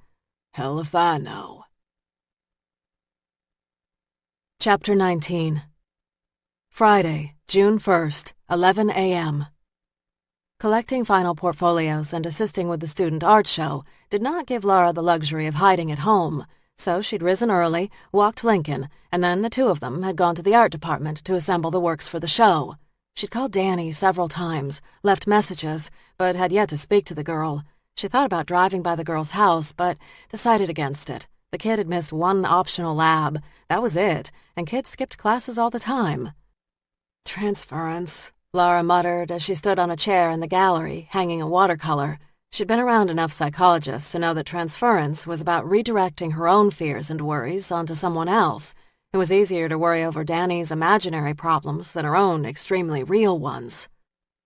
The cell tucked in her back pocket rang. Irritated by the interruption, she finished centering the image before climbing down and checking the caller ID.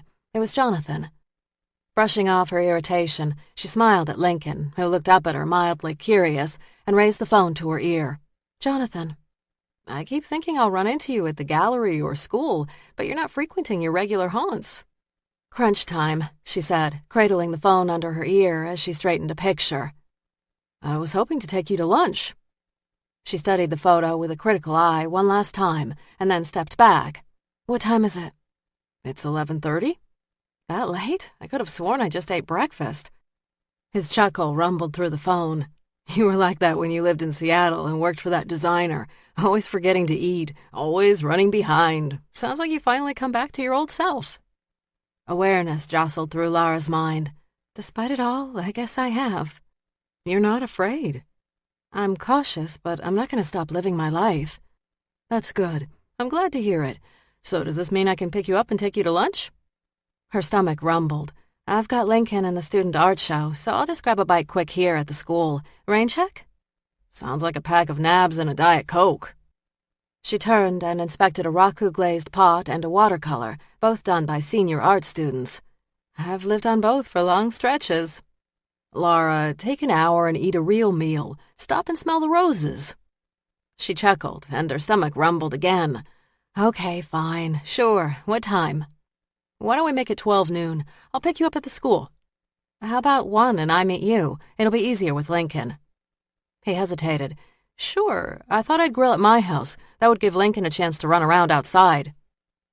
They agreed to meet in an hour and a half, and she rang off, tucked her phone in her back pocket. She was just climbing down from the ladder when she heard footsteps behind her. A low growl rumbled in Lincoln's throat. Half expecting Beck, she turned with a slight smile on her face. Instead of Beck, she found Rain standing behind her. "The exhibit looks nice." He held out his hand to the dog and let him sniff, and when Lincoln's hackles eased, he moved toward a black and white still of a thundercloud. "I'll bet Danny took this picture." Mention of the girl's name was unexpected and jarring. "How do you know Danny?" "She waitresses at the River Diner. I'm a creature of habit, and I see her a lot. We struck up a few conversations, and she told me about her work. Is that hers?" "Yes." "She's good." Lara folded her arms over her chest. "Yes, I hope she sticks with it." "Me too. The kid deserves better than she's gotten." Lara had sensed the darkness in Danny, so much like her own, but had never pried into her private life. "Is she okay? She uploaded her work, but I haven't seen her in a couple of days." He nodded, keeping his gaze on Danny's photo. "She is." Lara brushed a stray curl from her face. "What's going on with her?" "Trouble at home, but she's settled now." "You know a lot about her." He was a detail man who missed little. "She's a good kid. Reminds me of my daughter." Sadness crashed over her, washing away past resentments harbored toward the man. "Beck told me you lost your family. I'm sorry." A sigh shuddered through him as he faced her. "It was a long time ago." "Time doesn't erase a loss like that." "No, it doesn't." Weariness hung heavy on his shoulders. For the first time, she didn't see him as the enemy, but a man who had lost so much. "Where is she?" "I put her up in a hotel. She's safer away from home." "I'll check in on her, look after her if she'll let me." He studied her. "I always knew you were strong, a survivor, but I didn't appreciate how strong you were until this last week. You're not the lost soul I thought you were." "Thanks, I think. Did you just come to tell me about Danny?" "That and a question." Always a question. No anger, just acceptance. A hint of humor burned behind his gaze. "You can take the cop out of the job, but you can't take the job out of the cop." "What do you want to ask?" "One last question about Seattle, and then I'll let it go." Her guard rose. "Okay. If you'd not gotten the job in Seattle, what would you have done?" I'd have come back to Austin. My grandmother owned a dress shop here, and I was going to work with her. She was disappointed when you told her about the Seattle job? Lara folded her arms over her chest. No, she was thrilled. You kept up with most of your friends from back in the day in Seattle? No. What about Austin? You spent summers here, right? I only had a couple of friends from my summers here, my cousin Cassidy and Jonathan. I remember Johnny visiting you in the hospital. Good memory. Johnny did come up after my attack. Grandmother couldn't travel, so she asked him to come. He frowned. Okay, thanks. Odd questions. The tension in his shoulders eased. We cops are full of odd questions, always trying to understand the facts. So are you giving up on the case? Not giving up, but I've got business in Seattle that I have to take care of. When will you be back? Don't know. You take care of yourself. Sure. She and Lincoln watched him leave. I'll never understand that man. Beck had been weeding through old case files on the animals that had been mutilated or killed for 10 Septembers in a row. He'd started with the most recent and worked his way back. Nothing of note in the recent years. However, a file dating back 15 years contained the name Edna Bauer, Lara's grandmother. Damn, he muttered as he sat straighter. Lara's grandmother had filled out a report saying her hound, Rex, had been killed on her property. The old dog had been stabbed at least 20 times, and his mutilated body strung from a tree. No one had ever been arrested for the crime. Beck sat back in his chair. 15 years ago. Lara would have been 14, and in early September would have just left Austin for the year. What had she said in her session with Dr. Granger? She'd been hiking with Rex and her friend Johnny. Johnny. He dug through Raines's old police files. The cop had noted that a Johnny Matthews had visited Lara in the hospital. Santos appeared in Beck's office just after 1. The day's heat had curled the edges of his short, dark hair and left a fine bead of sweat at his temples. We finally got the security tapes from the university parking lot. Beck glanced up from files. Does it show the kids lessing Lara's tires? Santos handed back the CD. Pop this in your computer and have a look. The tone of Santos's voice had Beck raising his gaze. Without a word, he took the CD and pushed it into the drive on the side of his computer. The icon popped up, and he double-clicked it. This was shot when most kids were in class, a little after noon. According to security, this is when foot traffic is lowest in the lot. This is the only camera on that lot? There are 4 cameras on the lot. 3 were disabled. This camera is difficult to see from the ground and easy to miss. The color image was recorded from a camera that was across the lot. Leaves blocked the bottom part of the image, but he could see Lara's dark truck parked near a shade tree about 50 yards from the camera. He kept his gaze on her truck. Seconds passed. And then there was the flicker of movement in the bottom left corner. A figure wearing a university hoodie moved toward the back tire of her truck and squatted. The flicker of a knife blade caught the sunlight, seconds before the blade sliced into the tire. This isn't Tim Gregory, Beck said. The frame is too slight. Just wait, it gets better. The man twisted the knife in the tire and carefully closed the blade into its sheath before rising. He kept his head bowed, his hands clenched into fists as he watched the tire deflate. Beck leaned forward, wishing he could reach into the computer, grab the guy by his jacket, and slam him into the hood of the truck. He flexed his fingers. Turn around, you son of a bitch. Santos's sharp gaze held the image. Wait for it. The man stepped back from the car and turned his face toward the camera. The distance might have made it difficult to identify him if Beck didn't immediately recognize him. Son of a bitch. Santos's grin had a feral edge. Ain't that a pisser? Darkness and fury flared. Let's pay him a visit. The next hour and a half flew as Lara cleaned up her supplies. She managed to run a brush through her hair before hustling Lincoln into her truck and driving to Jonathan's. When she pulled up in front of Jonathan's place, she checked her watch, grimacing when she realized she was 10 minutes late, thanks to thick southbound traffic. She got out, and Lincoln bounded out, barking, his tail perked as he sniffed and snorted at the air. She hurried to the front door and rang it. His land was adjacent to hers, but distance between neighbors in this part of Texas was measured in miles, not feet. Her house was a good 10 miles from his. His parents had built his house, but he'd completely remodeled the place. Not only had he put an addition on the back of the house, he'd gutted the kitchen, upgraded the plumbing and wiring, and added a pool to the backyard. The house's style might have been casual ranch before the remodel, but now it was sleek layers of glass, wood pieces he'd created, and marble.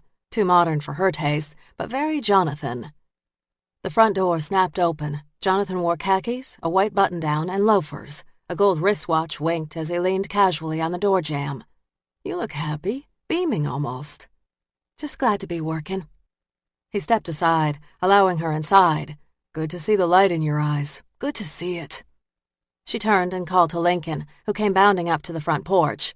"Do you want him to stay outside?" "I've got a nice air-conditioned utility room with a big chew stick waiting for him." She rubbed Lincoln between the ears. Those are magic words for him. Minutes later, Lincoln was settled with his big chew in the utility room, and she was sitting out on his back patio while the grill heated, sipping wine. "Lots of veggies for you," he said. He leaned back in the black wrought-iron chair, pleased with himself. "A man after my own heart. And brown rice, too."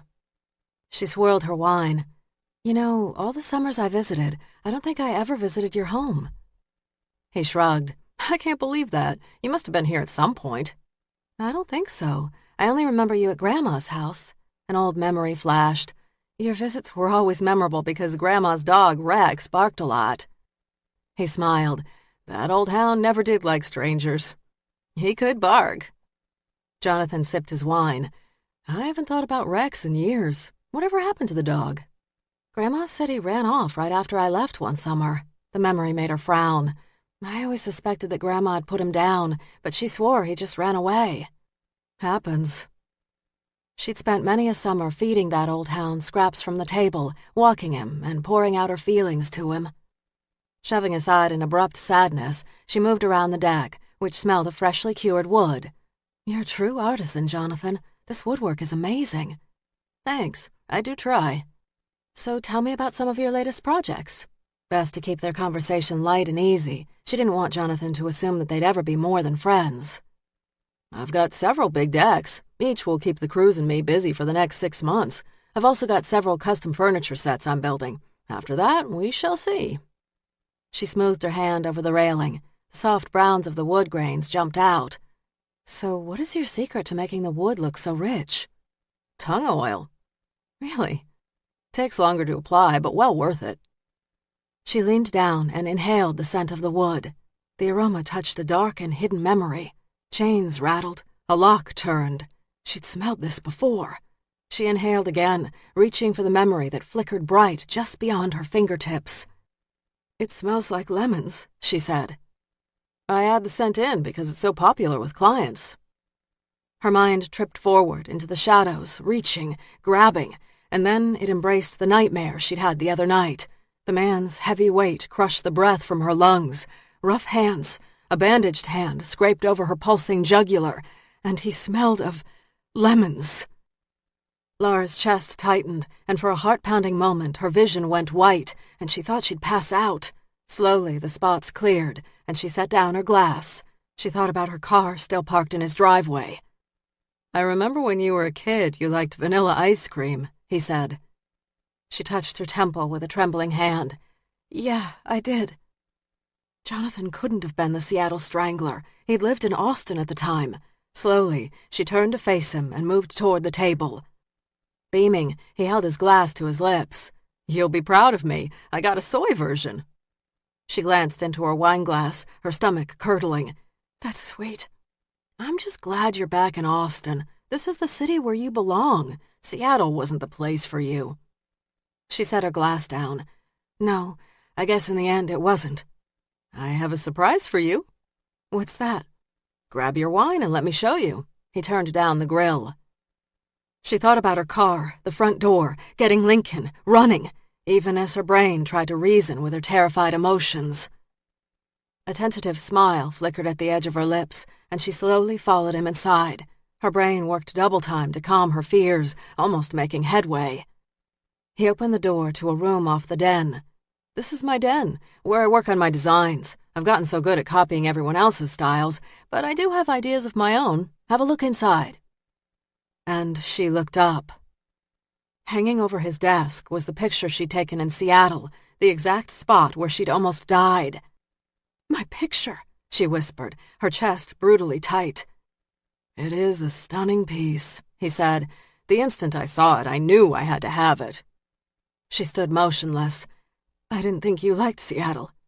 "It's not the city so much as the picture. It captures so many feelings." Her stomach churned. "What kind of feelings?" "Hard to put into words. Power, life, survival. It says a lot to me." She turned from him and the picture, suddenly unable to breathe. "I need to get some fresh air." "Are you feeling okay?" She hurried back to the front of the house and snatched up her purse. With trembling hands, she fished for her keys, which had sunk to the bottom. Damn! He came up behind her and placed his hands on her shoulders. "What's wrong, Laura?" She flinched as if he'd touched her with fire. "I'm not feeling well. I better get Lincoln and go." Strong fingers smoothed over her shoulders. "When I came to get you in Seattle, you were so beat up and broken." She jerked forward, uncaring if he read her fear or not. She had to get out of here. He cocked his head. "What is it?" Laura backed toward the front door. "I'm gonna be sick." "I'll take care of you." He took a step toward her. "Remember when I picked you up from the hospital and took you to your apartment?" At the time, she'd not thought about it, but she realized now he'd had no trouble finding her place. He'd moved with quiet confidence up the staircase of her apartment building. Still dazed, bruised, and battered, she'd muttered her apartment number, but he'd not noticed. She'd simply been grateful to him. "It just about broke me to see you like that," he said. He had been kind. "You wanted me to pack a bag and come home to Austin. This is the safest place for you." Rains had shown up at her apartment that night. He'd wanted to see how she was doing. At the time, she'd resented the intrusion, but now wondered if he'd not saved her life. "You were mad at Detective Rains." "The man had no sense of boundaries. I don't like the way he hounded you about your memory." She dug deeper for her keys until fingertips brushed the metal key ring. She glanced back toward the utility room that held Lincoln. "I've got to go." He cocked his head. "What's going on with you, Laura? Something is bothering you." Accusations of horrific crimes clawed at her. Why hadn't she remembered him from Seattle? Get out of here. Find Beck. Beck would help her with this. "I'm not feeling well." His gaze danced with glee. "It's that picture, isn't it? It has upset you." "What?" "I shouldn't have shown it to you. It's brought back bad memories." He searched her gaze. "Has it brought back memories?" Her heart thumped hard and fast in her chest. She thought about the dream. Memories pounded in her brain and cracked at the barriers that had kept them caged for so long.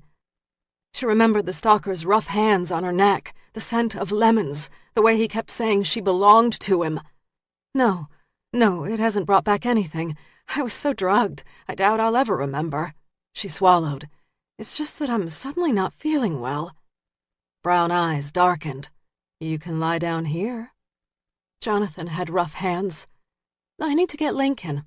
Again, she thought about her car parked not more than 50 feet from where she stood now. "Let me get my pup, and I'll call you in the morning, and we can set up a new time." He studied her. "I hate to let you go home alone when you're not feeling well." "I'll be fine. Being at home always makes me feel better." "I think you should stay." "I don't want to." Without taking her eyes off Jonathan, she called, "Lincoln?" The dog didn't make a sound. "Lincoln!" No bark, no sound. "Where is Lincoln?" "In the utility room." She started down the hallway toward the room. "He isn't barking. That's not like him." Jonathan moved in front of her, blocking her path. "I was sure after I picked you up from the hospital in Seattle that you'd come back to live in Austin, and then you just vanished." Breath hitched in her throat as she worked her car keys between her fisted fingers. "Get out of my way, Jonathan. I want my dog." He adjusted his stance to block her as she tried to sidestep him. "You should have let me take care of you." His adult-to-child tone grated and terrified. "I can take care of myself." She sidestepped him. "I need fresh air." He grabbed her wrist, his hold firm and unbreakable. "You remember, don't you?" She tried to jerk her hand free. "What?" Fingers manacled tighter. "Your memory is starting to come back." The now punishing grip triggered another memory flash. Cold, rough fingers on her neck, pressing as a man said, "You belong to me." "Let go of me, Jonathan!" Lincoln's silence had her imagining terrible scenarios. "Not this time," he said.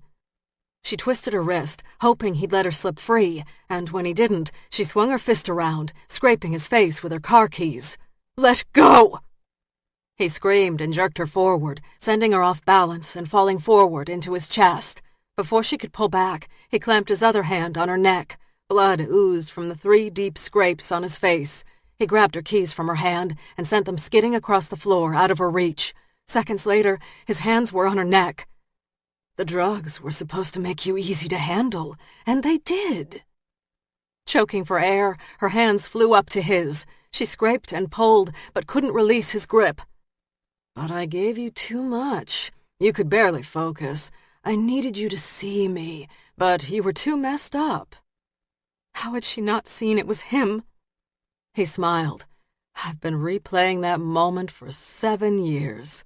Each time I imagine it, I see it so differently." He moved his lips close to her ears. "Now when I relive it, I see you looking into my eyes, seeing me, as I choke all the life out of you." His hot breath against her neck made her shudder. "Please." He stroked a strand of hair from her eyes. "I've wanted you since I first saw you. All year I'd look forward to your visits, and when you were in town, the world felt better. You were Persephone to my Hades. But then you'd leave, and I'd be so lost, so full of anger. Black September, I called it." His eyes grew distant as if remembering those days. "Your grandmother lied to you. She knew what happened to Rex." He leaned forward and gently kissed her on the lips. "Oh, Lara, you should have heard his screams when I killed him." Tears rolled down the side of her face as she tried to twist free. Hate elbowed aside fear. "Think, Lara, think!" He loosened his hold. "There's no reason to rush this. We have all the time in the world." She gripped his fingers and tried to pry them loose, but found his hold unbreakable. Shifting tactics, she managed to smile. "Jonathan, it doesn't have to be this way." "There is no other way. There never has been." "Let me go get Lincoln. We can talk later." His gaze dropped to the rapid rise and fall of her breasts. "And let you go? No. Persephone must stay." "Keep him talking. You killed the others?" "Yes." He pulled her up and across the room until they reached the center of the living room. He nudged her forward. "Lift up the carpet." "What?" "Do it." She knelt down and lifted the carpet with trembling hands and discovered a trap door. The wood of the floor looked old, but the lock and hinges were new and well-oiled. He knelt, wrapping his arms around her and whispering, "Each time I killed them, I was killing you." Tears filled her eyes. "Why not just kill me?" "Anticipating a gift is always sweeter than the gift." He looped his fingers through the latch and jerked open the door. Below was a dark black box. "When I put you in there, I'm going to shut the lid and then bring out that damn dog of yours. I want you to hear me kill him bit by bit." Sickened, panicked, and furious, she jerked at his hold. "Fuck you!" He gripped a handful of her hair and jerked back until tears pooled in her eyes. He licked her cheek and then kissed her hard on the lips.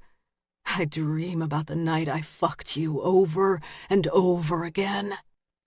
Images of Beck ran through her head. How many times had he told her to be careful? Rains had warned her, and she'd repeatedly said that she could take care of herself. Her foolish bravado triggered a wave of nervous laughter. "What is so funny?" His tone was annoyed, confused. "Nothing is funny," she rasped. She craned her neck, trying to ease his grip, and widened her smile. "Nothing." His hands released her neck and cupped her face. "Why are you laughing?" His eyes had grown black. She kept smiling, knowing her amusement clawed at him. "It's all so ridiculous." His face was inches from hers as his fingers bit deeper into her flesh. What's so funny? The tender flesh of her neck ached, and she could feel the bruises rising. My grandmother's sending you to save me. Were you in Seattle when she called you? His gaze narrowed. Yes. I'd been at the airport, ready to leave, when my cell rang. She said you were panicked, couldn't remember, so I took a chance and went to see you. He'd lurked in her hospital doorway when he'd first arrived. I thought you were afraid of my bruises and the way I looked. You were afraid of me remembering. Gently, he kissed her on the lips and slid his hands back to her neck. And you didn't. But she must have remembered on some level, because she'd never been able to shake the growing panic, no matter how much anyone tried to soothe her. You are pathetic. His grip tightened more, and now she couldn't breathe. Bitch. Outside, she heard the crunch of tire against gravel. She didn't have the breath to call out, and prayed who had shown would save her. Mere seconds remained before she passed out and her brain died. God, save me. The front door slammed open and she heard her name. The rough voice belonged to Rains. He moved forward quickly, ordering Jonathan to let her go. Jonathan, his gaze locked on Laura's, squeezed tighter and tighter. We die together. Her vision blurred and then darkened. She'd be dead in seconds. And then there was the explosion of gunfire. Blood splattered her face. Jonathan jerked up, still gripping her neck, before his fingers relaxed and his dead weight collapsed on her body, pressing out what little air remained in her lungs. She reached for his hands and pried them free, just as Rains freed her of his weight. She coughed, gagged, and sucked in air as she collapsed against the floor. She mustered what strength she could and rolled on her back to find Rains kneeling beside her. Rains's expression was hard, unyielding. Are you all right? She raised her hands to her throat, now bruised and raw. Wild hysteria rose in her throat. How did you know? I put the pieces together when we spoke last, but I had no proof, so I've been following you. I knew he'd make a move soon. Today is June 1st, the anniversary. Tears streamed down her face, and she began to tremble. Why not go to the cops? To Beck? He fished his phone out of his breast pocket. I had no proof, just pieces of a puzzle. Beck would have listened? Not without evidence. He dialed 911 and waited for the operator. This is Mike Rains. He gave their address and told him there'd been a shooting. And let Sergeant Beck know about this call. He's going to want to see this. He hung up. Laura clutched her throat and tried to let breath control the rising hysteria. The danger had passed, and yet she wanted to scream. It's okay, Rains said. He's gone. She gaped at Jonathan's face, staring sightlessly at the ceiling. Blood oozed from the holes in his chest and pooled on the floor. She looked up at Rains, who moved toward her with his hand extended. She screamed. Chapter 20. Friday, June 1st, 4 p.m.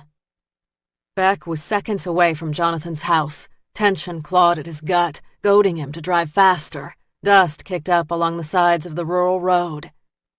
He'd been trying to reach Laura by her cell phone for the last half hour, but she'd not answered. He channeled his thoughts to the day he'd seen Jonathan talking to Laura at her gallery opening. She'd been relaxed around him. Her eyes had been bright, and she'd laughed often, and when Cassidy had called her and she turned to leave, she'd kissed him on the cheek. The kiss hadn't appeared sexual in any way. In fact, his first thought had been that the guy was a relative, a cousin or brother. She might have thought of Jonathan as a brother, but he'd not seen her as a sister. He rifled through his memory, trying to scrounge more facts on the guy. Construction, high-end, like an artist, successful. Paltry facts that told him little about the man who had pulled out a knife and sliced Laura's tire. If not for today's tape, there'd have been no evidence to link him to Laura and possibly murder. When Beck arrived at Jonathan's, he found 3 cars in the driveway, a BMW, Laura's dark truck, and a sedan with a rental sticker. Jonathan, Laura, and Rains. Beck parked behind the BMW and hustled out of his car, unclipping his holster as he moved toward the house. Laura's scream ricocheted from inside the house. Heart thundering in his chest, he pushed the front door open to find her standing rigid, her face as pale as ash, her gaze darting between Jonathan's body and the gun in Rains's hand. Beck drew his weapon, his attention 100% on Rains. "Put the gun down." Rains's gaze hardened for an instant, but then he nodded and slowly eased the gun to the floor. "I shot Jonathan Matthews, 3 shots to the chest, dead before he hit the ground." Beck's gut twisted as he moved toward Rains and pulled the cuffs from his belt. "Laura, are you all right?" She looked at him, her eyes bloodshot and teary. "Yes." Rains put his hands behind his back and waited patiently as Beck cuffed his hands. Ex-cop, savior, vigilante killer. Beck didn't know what had driven Rains. He guided Rains to a spot at the end of the entryway so that there was distance between them. He called DPS for backup, and then, for the first time, he looked at Laura. She went straight to him, and he held her trembling body close as he kept a watchful eye on Rains. She clutched fistfuls of his shirt in her hands and relaxed into his body. Seconds passed, and all he did was hold her.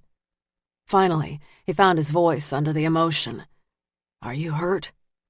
She shook her head. "I'm bruised, but I'm gonna be fine." Rains shrugged his shoulders. He was strangling her when I arrived. There'd be plenty of time later for details. For now, he was simply grateful. "Thanks." "I've got to get Lincoln," Laura said. "He's not made a sound, and I think Jonathan heard him." "Where is he?" "Utility room." He holstered his gun as old images of mutilated animals flashed. "Stay here. Let me go check on the animal." "I want to come." "Stay." It was a direct command that allowed no argument. She stared at him, her terror-filled gaze knifing him. He turned and moved down the side hallway and opened the door. Lincoln lay on all fours, as still as death. Beck crouched by the animal and touched his nose. "Lincoln," he said. The dog opened a lazy eye as his big tail thumped gently against the floor. He patted the dog. "Looks like he drugged you both times." And it made sense. Jonathan, family friend, he would have known about the key under the pot at Laura's house. "We'll get you out of here." Beck found Laura standing in the hallway, her arms wrapped around her waist. Rains stood 10 feet behind her, watching. "I can hear the ambulance." Beck nodded, but his gaze stayed on Laura. "Good." He wrapped his arms around Laura, not caring if Rains or the world saw. "Lincoln is fine. He's drugged, but fine. He's sleeping it off." She gripped his shirt with her hands. "Jonathan drugged him." He rubbed her back, hoping to soothe her trembling. "Part of his game. I'll call a vet, but he looks like he'll be fine. I want the paramedics to check you out."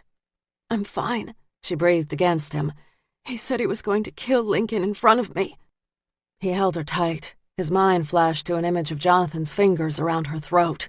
Christ, he'd almost lost her. "You'll see the paramedics when they arrive." A statement, not a request. "And if they say hospital, you go." "Fine, I'm not up for an argument." "Smartest thing I've ever heard you say." The half-dig was an intentional test to determine her mental state. A cock of her eyebrow told him the command rankled. "Watch it, pal." Under all the bruises and trauma, Laura was still there, ready to challenge. He hugged her tighter, aware Rains watched them closely. "Tell me what happened." Her bravado wavered. She explained about lunch and then seeing the picture. Having him so close, smelling of lemons, and then seeing the picture, I just knew. "You mentioned lemons in Dr. Granger's office." "I asked him if he killed the others, and he said yes. He said they reminded him of me." Her eyes were a chilling blue. "When he started strangling me, I couldn't break his grip. I was starting to pass out when I heard the door open. It was Rains." It galled Beck that he'd not been fast enough to save Laura.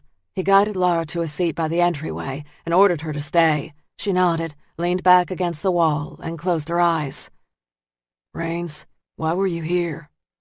Rains leaned against the wall, staring at Jonathan's body. "I've been watching Matthews for days. How did you fit the puzzle pieces together?" "I hacked into the gallery computer and pulled up the sale on the Seattle photo. I discovered the delivery site was a warehouse, which is where I planted a couple of cameras. I suspected the buyer was linked to the killings." "And you saw Jonathan?" "He picked up his package yesterday." "Buying a picture doesn't make him the strangler," Beck said. Rains grinned. "I did some digging and found out he'd been flying between Austin and Seattle regularly in the months before Laura's first attack. He was in Seattle the day she was attacked. I have the flight records." Beck glanced back at the angry red scratches on Laura's neck. Fresh fury surged. "I'm glad you put it together." Rains looked pleased. "I've had a lot of years to think about this case, more sleepless nights than any cop should have. Knowing him now, I'd say he was in love with Laura, and the dress symbolized marriage." "And the penny?" Rains shrugged. "A lucky sixpence in your shoe? The ones brides carry for luck? Hell, we might not ever have all the pieces." He pushed away from the wall. "The penny is the one detail that nails him. That was a detail only the killer knew." The explanation made sense. It wasn't often that cases were solved and all the details wrapped up in a neat bow, but then most cases didn't have a hound dog of an ex-cop sniffing after for nearly a decade. "I've tracked cases all over the country for the last 7 years, and none came up with the MO of this case. For whatever reason, he did not kill after Seattle. Maybe he liked the fact that the attack had left Laura broken." "Laura is not broken," Beck said with force. "I agree. She might have left Seattle battered, but she wasn't broken. She's a woman on top." He rubbed his wrists under the cuffs, and that had to eat at Jonathan's gut. Beck shoved out a breath. Like it or not, Rains had done him a big damn favor when he'd saved Laura. "You're gonna need a lawyer." Rains relaxed as if he'd just finished a final exam or found out the cancer test was negative. "Got one." Beck arched a brow. "Just in case?" Rains grinned. "That's right." In the distance, sirens blared, growing louder by the second. "Worry about Laura." Beck tensed, uncomfortable with the ease with which Rains read him. Rains chuckled. "I remember a partner saying once that I stared at my wife like a starving man ogled steak." His voice grew rough. "We were married 11 years, and she could make me weak with just one look." He hesitated and swallowed. "Hell of a woman. A lot like Laura. Strong, a survivor. No lost soul there." The siren stopped outside the house, and seconds later he heard uniforms coming through the front door. Beck apprised the officers of the situation, and then led Laura out of the house. He took her straight to a waiting ambulance. "I need to check on Lincoln," she said. "I'll check on the damn dog," Beck said. "Just sit." He found Lincoln standing on wobbly feet, trying to take a step. He grabbed the dog's collar. "Hang tight, partner. Let's get you outside." He led the animal to his own car, turned on the air conditioning, and locked Lincoln inside, where he was safe. When Beck returned to the ambulance, the paramedic glanced up at Beck. "She needs to go to the hospital and have that throat x-rayed. I want to make sure there's no tissue damage or swelling that could get worse over time." "Is that actually necessary?" Laura said. The paramedic glared at Laura. "Well, I could send you home, your throat could swell, and then we could hope that the paramedics reached you before you died." She sighed. "You made your point."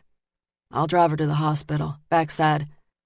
"You don't have to do that," Laura said. "I can drive myself." The medic laughed. "Right, when pigs fly. She rides in the bay with me." Beck nodded. "I'll follow." Color rose over her cheeks as she stood. "You're doing it again." He placed his hand on her shoulder. "What's that?" Her throat burned. "Making a request that sounds like an order?" He leaned toward her a fraction. "It sounds like an order because it is an order." "I don't like orders." "Today you do." 4 hours later, Laura sat on the gurney in the emergency room, teetering between boredom and irritation.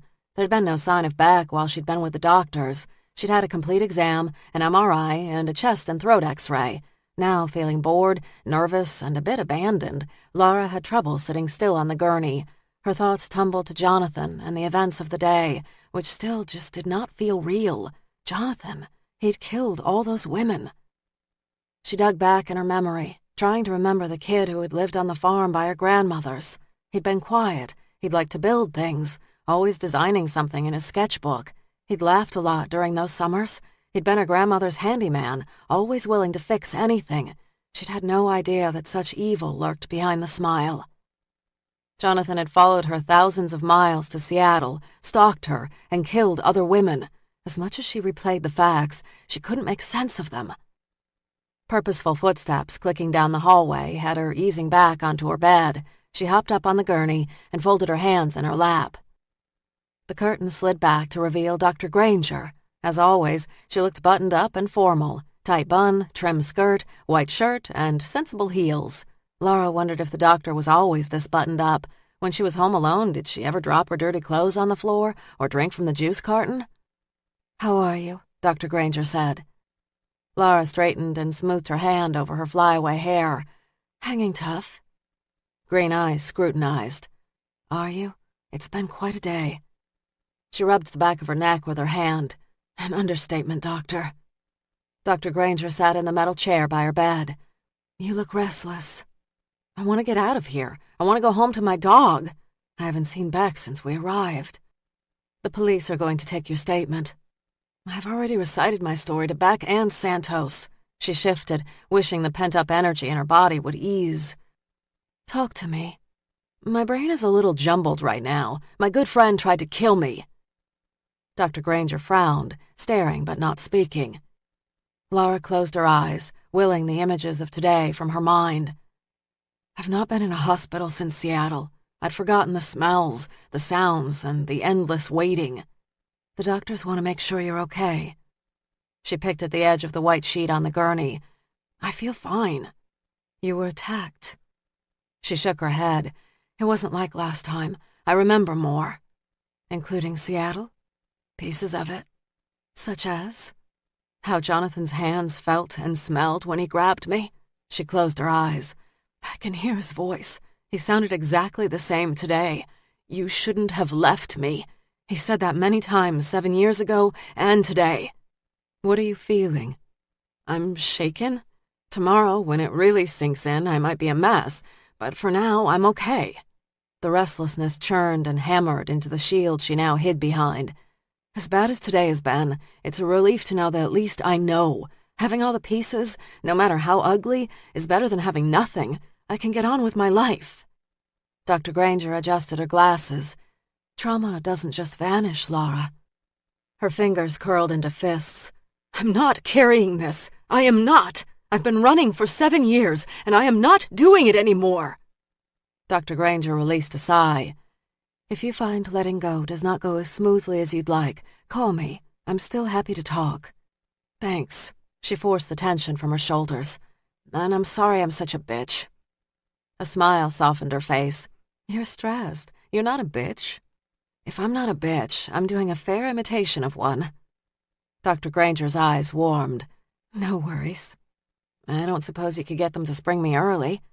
Places like this have their own pace." She rose. "But I'll see what I can do." "Thanks." Dr. Granger departed, and Laura was left to sit once again. After 15 minutes, she glanced at the digital clock on the wall. Her throat felt fine. She'd had no trouble breathing, could swallow just fine, and no back. But then why should he be here? The case was over, solved. He didn't need her anymore. "This is bullshit. I'm out of here." Just as she spoke, the curtain to her room snapped back, and a nurse in white scrubs appeared, pushing a wheelchair with a stack of clothes on it. She took one look at Laura reaching for her jeans and frowned. Familiar green eyes studied her. Laura's fingers tightened around the denim. "I've been waiting for an hour. I'm about to jump out of my skin." "The wait is over, Miss Church. You're good to go." Laura stared at the woman. She was in her early 50s, had dark hair with just a hint of gray, and a slim figure much younger women would envy. "Do I know you?" "I don't believe we've met." Laura glanced at the name tag, Elena Beck. "You're related to James Beck?" The nurse inspected a chart and made a note. "Guilty as charged." "Your nephew?" She glanced up and smiled. "My son." Laura lifted a brow, then remembered Beck had said his mother had only been 16 when he was born. "He looks a lot like you." "So I've been told." She glanced down at her clipboard again. "All I have to do is get you in this wheelchair, and you will be free to go." "Thank you, thank you, thank you. So I can get dressed?" "Yes." There was a half smile, so similar to Beck's, and then she vanished outside the curtains. Her hospital gown billowing around her, Laura rose gingerly from the bed. "Beck said he'd check on my dog. Have you heard from him?" "If Beck said he'd check on your dog, he will. Now, as soon as you get dressed, I can get you out of here."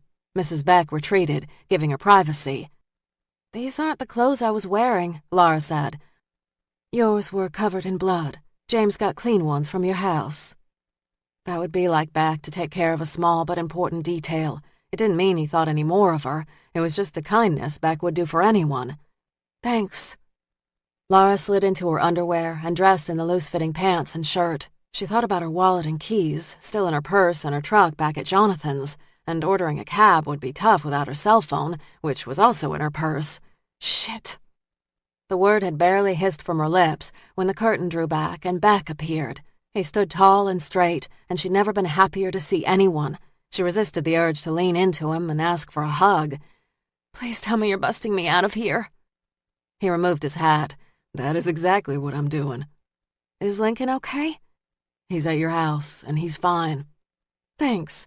She'd been so independent and self-reliant, and now she couldn't even get home or take care of her dog.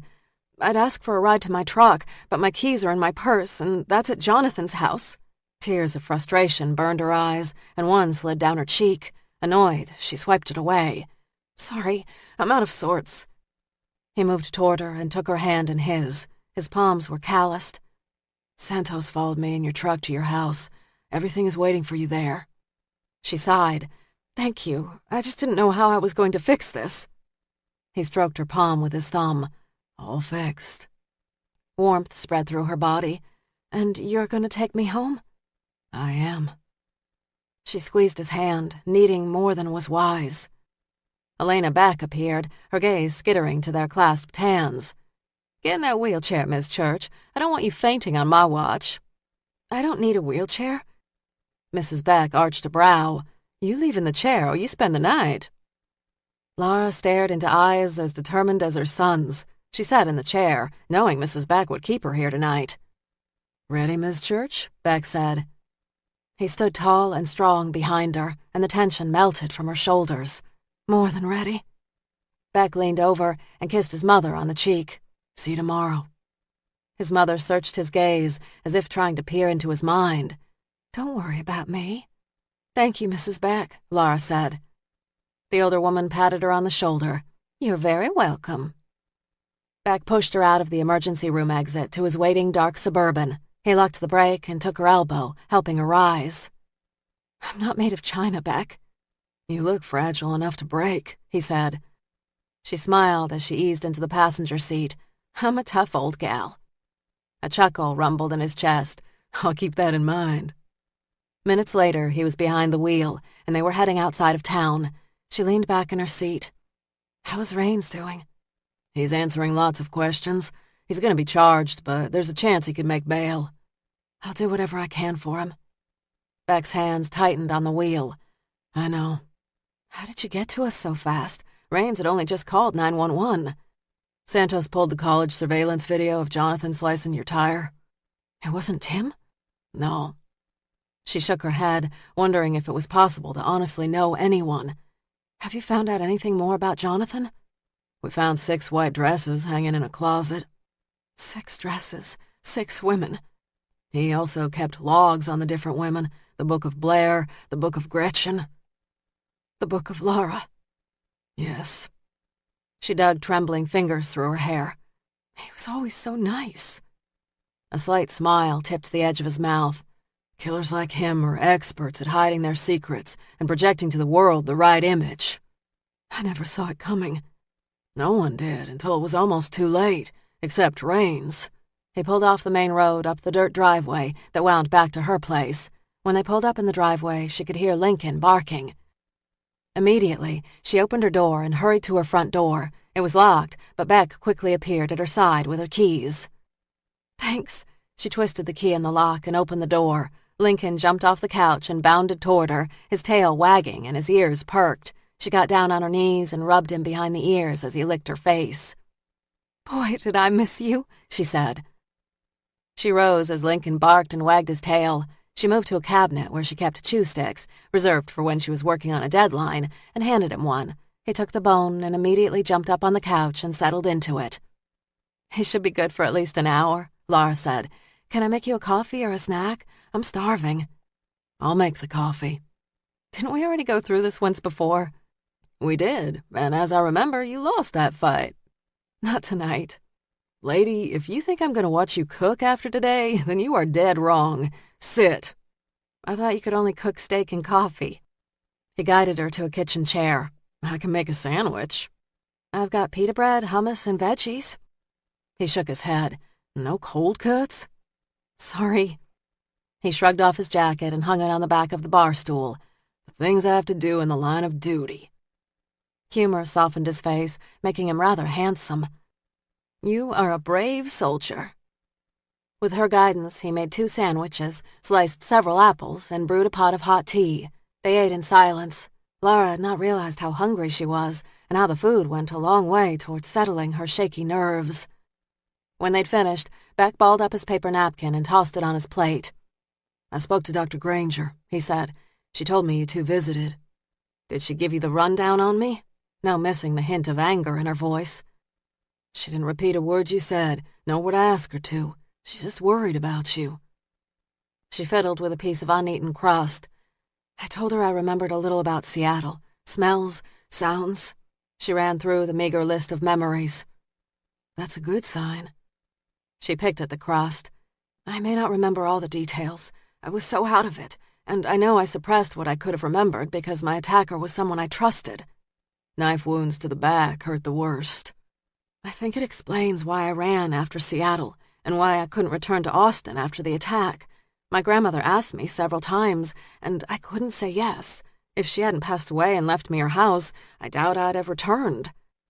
Beck rose and laid his hands on her shoulders. He's dead. He's gone. He cannot hurt you anymore. She rested her hand on his. Touching him felt right. I know that. I do. I just don't feel it yet. Absently, his thumb moved in circles on her shoulder. The subtle movement carried with it a world of meaning, compassion, care, and sexual attraction. The skin where he touched her quickly warmed, and the warmth spread down her arms to her fingers. Looking into a penetrating gaze that made her legs weak, she moistened her lips, letting her gaze dip to his mouth. She wanted to kiss him. The idea wasn't a new one, but now that the case was solved, there were no barriers, no restraints. She could find out if he cared as much about her as the case. Rising on tiptoes, she pressed her lips to his. Tension rippled through his body. The timing isn't good, Laura. If not for the growl of desire rumbling under his words, she might have retreated. The case is solved. I said I'd have you over for dinner. He laid his hand on her shoulder. You are a witness. You've had a trauma. I want to feel alive. Emboldened, she rose on tiptoes and kissed his lips again. The kiss was gentle, but meant to be flame to tinder. He traced her bottom lip with his thumb. Hold off. I've been putting off my life for 7 years. My new policy is to do what I want to do now, not later. She traced her hands over his chest, savoring the way his hard muscles tensed under her touch. Really? He captured her hands in his. Really? She cupped his face with her hands and pulled it forward. She kissed him, this time sending him all the pent-up desire and dreams she'd carried inside for 7 years. Moaning, he wound his arm around her waist and pulled her to him. He deepened the kiss, and she pushed her body against his. Desire burned through her veins and sent her heart beating faster than when she ran a country mile on a hot day. This is coming from raw emotion. The smooth edges of his Texas drawl had turned rough. I know exactly what I want. She kissed him again, and this time his hand cupped her breast. The sensations of desire nearly swept her away. She slid her hand over his flat belly and around to his butt. A groan rumbled in the back of his chest, and he deepened the kiss. Lincoln yawned, and she cut her eyes to her right. The dog was staring at them, ears perked. We do not need an audience. She took Beck by the hand and led him down the hallway to her bedroom. Without a word, she unbuttoned her blouse and let it drop and pool at her feet. A simple white lace bra covered her breasts. He raised his hand to her collarbone and gently touched the bruises on her neck. I should have been there today. You were coming to save me? I wasn't fast enough. She cupped her hand over his and kissed the fingertips. He fooled us all. His jaw tightened as if an invisible force were choking the breath from him. It's okay. She kissed him on the lips, his jawline, and then his neck. He groaned as if it pained him to hold back, and then, very slowly, backed her up until she bumped into the edge of her bed. His hand flattened on her stomach. You are sure about this? She reached between her breasts and unfastened the clip. Her bra opened, and she shrugged it free. Oh, so sure. Beck gently pushed her back so that she sat down. He shrugged off his shirt and toed off his boots. Carefully, he unholstered his gun and set it on her nightstand, which was crowded with half-read books. She unfastened his large silver belt buckle, unzipped his pants, and carefully eased her hand over his erection. Hissing in a breath, he stared down at her, his eyes dark with desire. "Am I doing it right?" she said, suddenly unsure. "It's been a while." He loosened her braid and threaded his hand through her hair. "You're doing it just right." Beck moved forward until his bulk forced her to sit on the edge of the mattress and lie back. For a moment, he stood and stared at her, his hand tracing the edge of her jaw and then her lips. She took his hand in hers and pulled him forward. He followed easily, his weight pressing her down, enveloping her. He kissed her neck. "Like riding a bike, darling. Once you have the basics, you never forget." No witty comeback came to mind. In fact, she doubted she could string 2 words together right now. Deftly, he slid her pants over her hips and squeezed her bottom in his hands. She wriggled out of the pants and kicked them free. He kissed her again, and this time his fingers slid under the silk of her panties. When he touched her, she hissed and arched into him. She'd not felt this alive in years. Her fingers brushed hot, naked skin, and he gasped. She'd forgotten how good desire felt, to want a man and to touch him in ways that made them both forget. He settled between her legs, hard, ready, and yet waiting. "Last chance, Lara." Desire fogged her brain. For what? He cupped his hands around her face as his erection pressed against her belly. To quit. She moistened her lips. "If I quit now, I will burn up in a ball of fire." A smile tugged at the edges of his lips. "That's so." She pushed against him. "Don't keep me waiting, cowboy." "Yes, ma'am." He eased into her, his body expanding hers in a way that was uncomfortable at first. "So tight," he whispered against her ear. Longing coursed through her veins as his scent covered her as he moved inside her. Gradually, her muscles eased, and she accepted all of him. Despite his deliberately careful thrusts, his body contained the coiled intensity of a tornado skimming across the prairie. So much power and so much energy, yet distant enough so there was no damage. However, she wanted him to unleash that energy, that force of nature pent up inside of him. She wanted all of him. Lara cupped his face in her hands, pulled his face toward hers, and kissed him. Waves of tension rippled through his body as he deepened the kiss and filled her body with energy.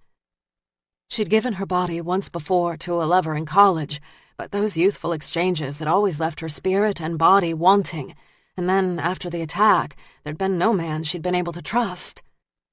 With Beck, she could feel the need growing inside her belly, hot and furious, ready to erupt and wash over and into every dark corner of her body.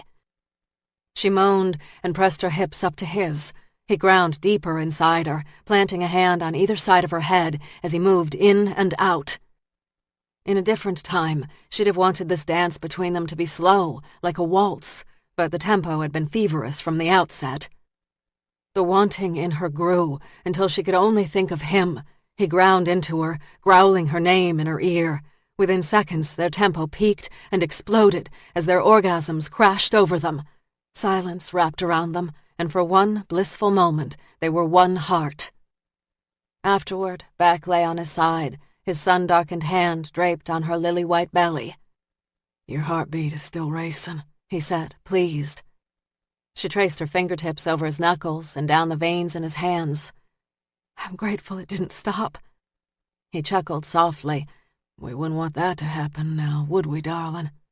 "It would be a shame if that was our one and only time together," she teased. He was silent for a moment. "I'd like to think this isn't a one-shot deal." A smile curled the edges of her lips. "I think that's the first time we've agreed." He traced a strand of hair away from her eyes. She drew circles on his hand. For several minutes she lay next to him, the steady beat of his heart thumping against her ear. Finally, he squeezed her shoulder and released a resigned sigh. "I need to head back to the office and talk to Raines.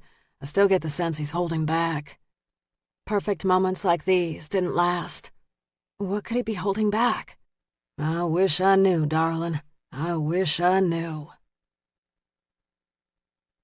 Chapter 21. Friday, June 1st, 10 p.m. Raines didn't have the home field advantage in Texas. He was an outsider who had rolled into the state uninvited, bent some laws, and shattered a couple of others. Still, he was convinced if he played it right, he'd unravel the legal tangles and walk out of Texas a free man. He sat in the interview room waiting for his attorney, Tyler J. Monroe, to arrive. He'd known when he'd arrived in Texas he was going to kill someone. He'd just not known who. Now it was time to clean up the mess. The door to the other room opened to Tyler Monroe, a tall, heavy-set man wearing a lightweight suit, a white shirt that stretched over a full belly, and dark loafers. He carried an expensive but well-used briefcase. Clear-framed glasses rested on top of his head. "Detective Raines?" "I'm not a detective anymore, remember?" Regret coated the words. Monroe arched a brow as he sat at the table across from Raines. "From now on, I'll be referring to you as detective in front of everyone. I want people to remember your honorable service to the public." "I am what I am, and no title is going to change that." "Titles do matter. They've mattered since the first man dragged his knuckles out of the cave. So, detective, did you come down to Texas to hunt down a vicious killer that savagely murdered 6 women in Seattle and 3 in Texas?" Raines knew how the legal game was played. Give just enough. "I came down here because I thought the Strangler was active again." Monroe nodded approvingly. "And you got your man, didn't you, detective? Caught him red-handed trying to strangle the life out of an innocent young woman that he'd tried to kill 7 years ago." "Correct." "You saved a woman from a savage murder." "Yes." The attorney's glee didn't sit well with Raines. "You're a hero." He threaded his fingers together. "I don't feel like a hero. I did what I had to do." Monroe smiled. "Just keep saying that. We love heroes down here in Texas, especially when they're humble. Now, let's see about getting you bail." Something about the day's events made Beck's gut twist just as it had during his interviews with child killer Matt Dial. Like then, he had no concrete evidence, but only the gnawing sense that key puzzle pieces were missing. He reached for his phone and dialed Santos as he wound down the dark gravel road, remembering the way Laura had kissed him moments ago on the front porch. A lantern light glowing above her head, she told him to be careful. He'd hugged her tight, reminding her for the 5th time that she needed to lock her door.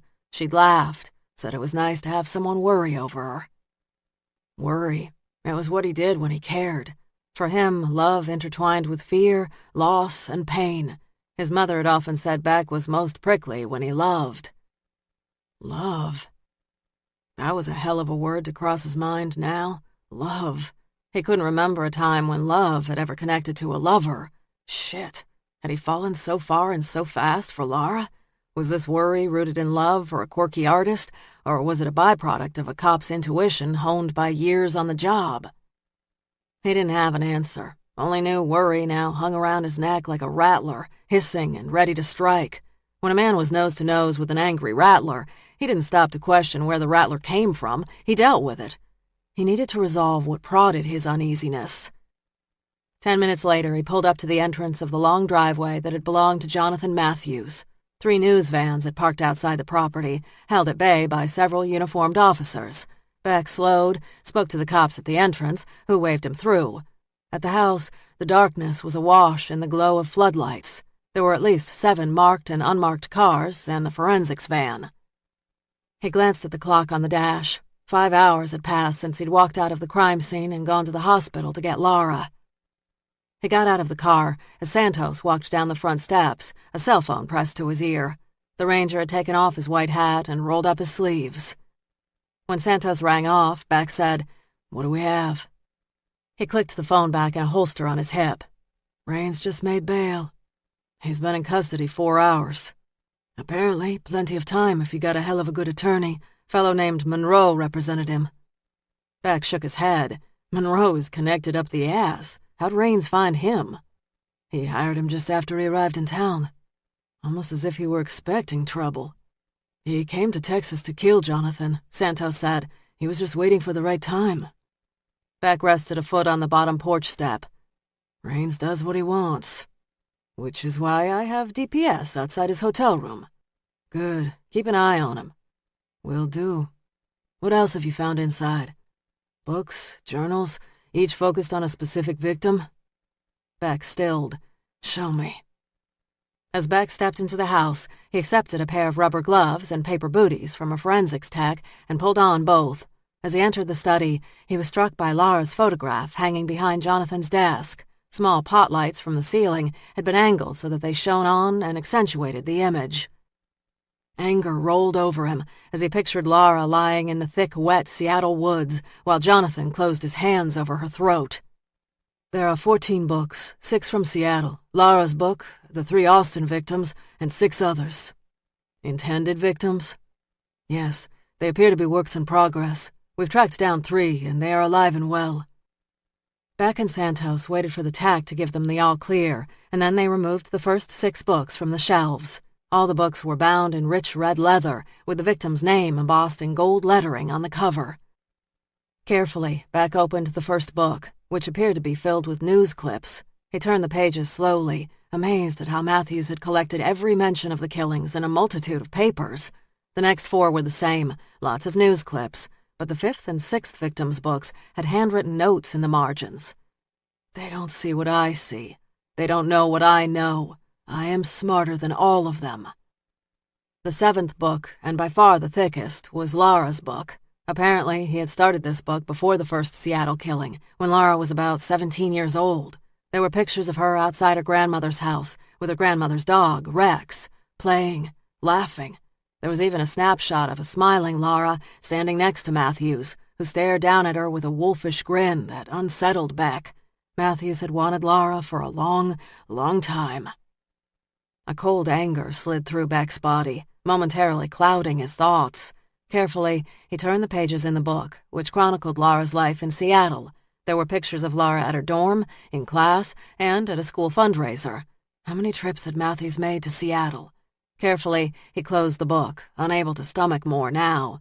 Later, he'd look at and study the pages, but not now, not when emotions ran raw through him. Beck picked up Llewellyn Fisk's book. The first page was a picture of Llewellyn laughing as she hurried from one class to the other. There were more pictures going about her everyday life, running, grocery shopping, car wash. And then there were pictures of her as she lay dead on the side of the Texas road. She lay in her white dress, her clasped hands folded over her chest. More news clips followed. Beck set the book down and picked up the book marked Gretchen Hart, and then the book labeled Blair Silver. Each featured pictures of the women alive, and then finally strangled to death. The Austin books are different than the Seattle books. He tapped the stack of Seattle books. They're just news clips. There are no pictures of the women before or after he killed them. It's second-hand information. Except Lara's book. Her book is different from them all. It starts 12 years ago. No, the Seattle killings were different. There's a distance between him and the crimes. Killers change. They do. Unease scraped. They do. But what was it about the Seattle killings that bothered him? He picked up the book marked Pamela Davis. The instant he opened the book, he recognized the last victim murdered in Austin before Lara. We have an ID on the last body, Pamela Davis.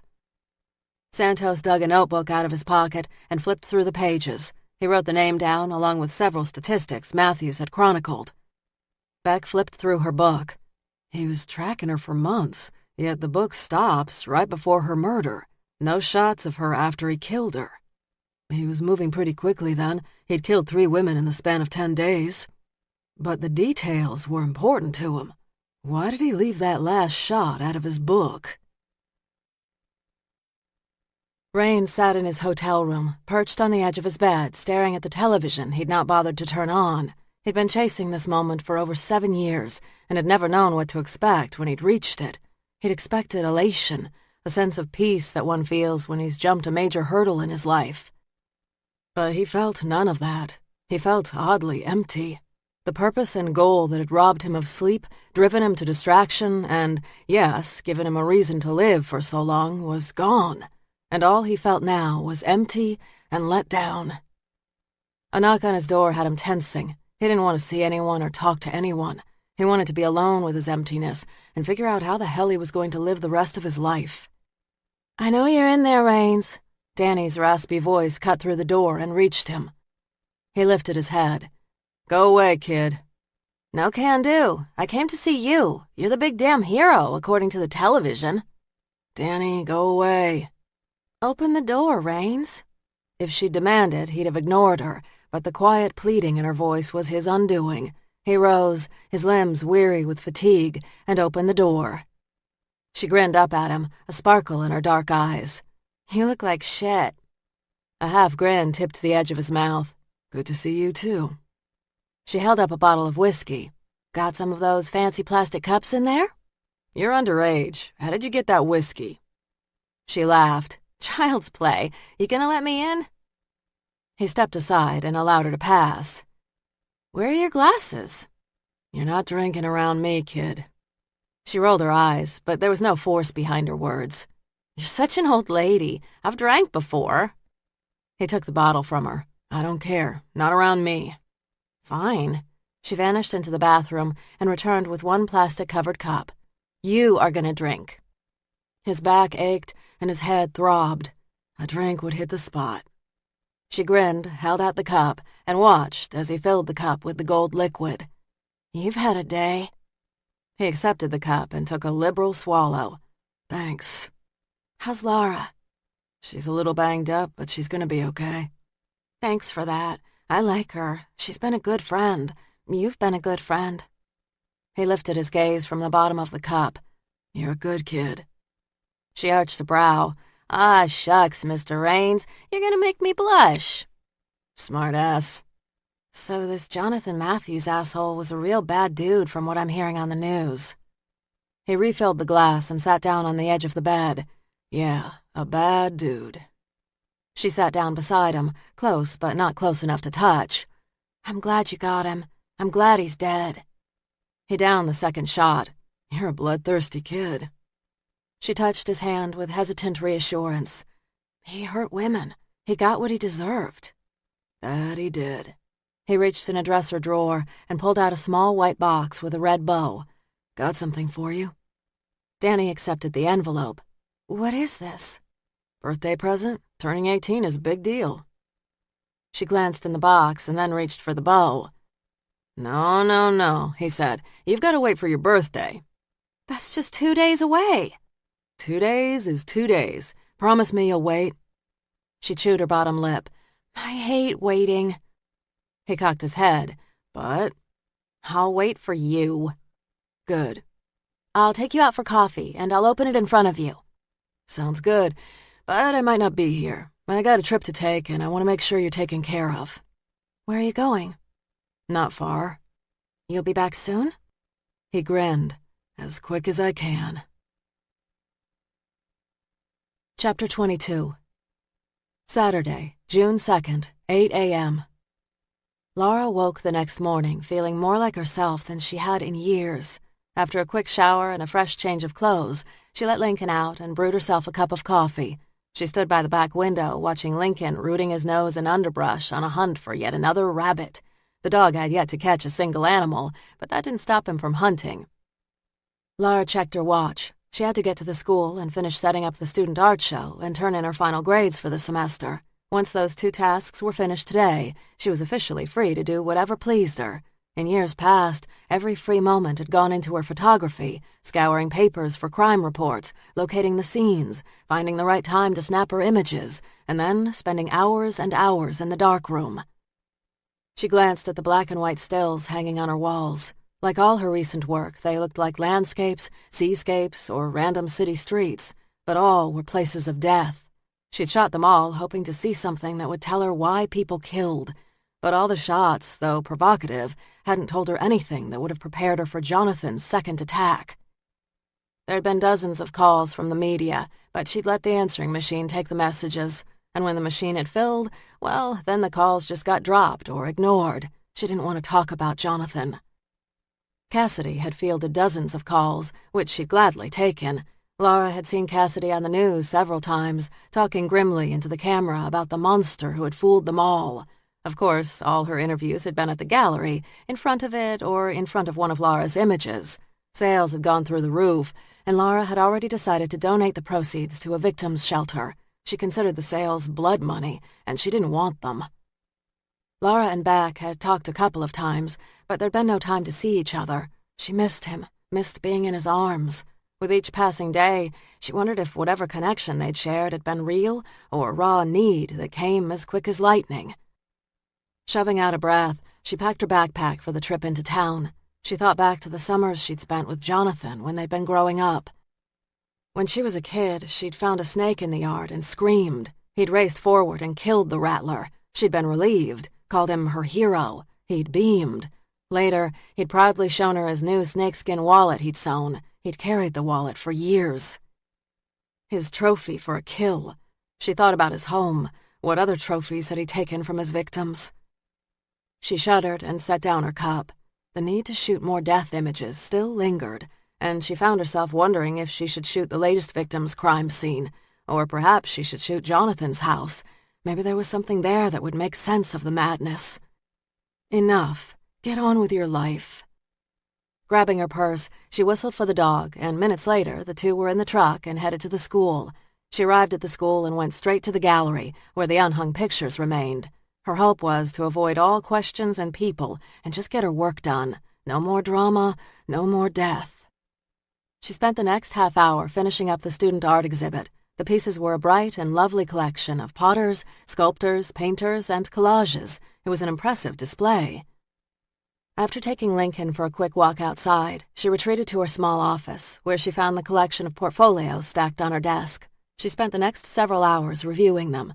The portfolio collection held few surprises. Most of the kids had taken pictures of the average and ordinary and had done little to make it special. Though she hadn't been expecting great art, she'd hoped to find signs that the kids were learning. The last portfolio she examined was Danny's. She'd intentionally saved it for last. She lined up each piece on the long art table and studied the images.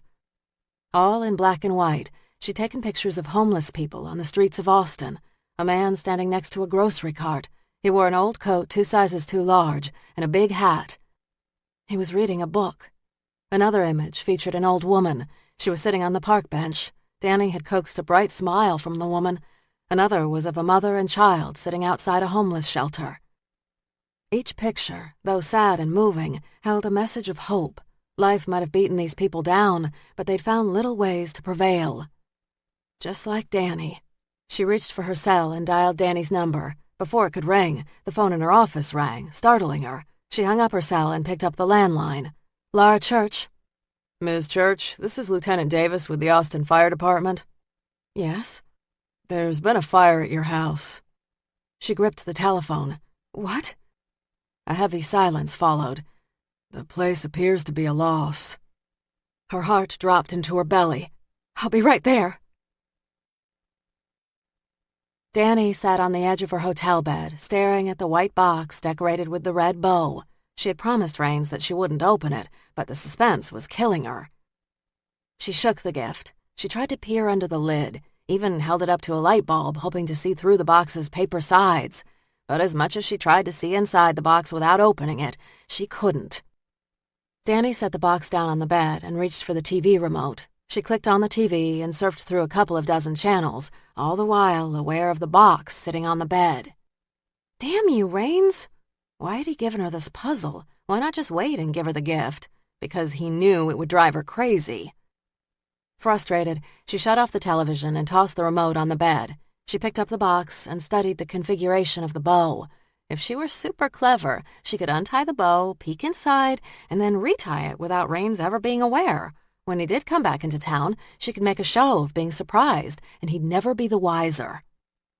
Nibbling her bottom lip, she tugged gently at the bow. The loop slipped a millimeter. She pulled again. It slipped more. And then, unable to handle the well of anticipation, she yanked the bow, and it untied, and the ribbon fell away from the box. Glancing toward the door, as if she expected Raines to walk in, she pried off the box's top. Inside was a piece of paper. Carefully, she opened it and read, "Knew you couldn't make it." Shit. Danny laughed. The old devil knew her better than she thought. When she saw him next, she'd have to come clean. She peered inside the box and pulled out what looked like a folded photograph. She opened the photograph and for a moment stared at the image, blinking as her mind absorbed the details. When she fully registered what she was looking at, she dropped the box and screamed. Laura hustled Lincoln out of the building and into the truck. Her hands trembled as she put the key in the ignition and fired up the engine. She thought about the house that had been home to her over a dozen summers, that held all her camera equipment and all her work. Was it all gone? She sat forward in the seat, clutching the wheel as she headed out toward the interstate. If she hustled, it would take her 20 minutes. In the past, she'd never minded the drive. It was a quiet interlude to a hectic day. But now the minutes stretched like years. "Don't borrow trouble, Laura. Don't." Lincoln's ears perked up at the sound of her voice. He whimpered. She glanced at him and tried a smile. "It's okay, boy. We're okay, so the rest is fixable. Somehow."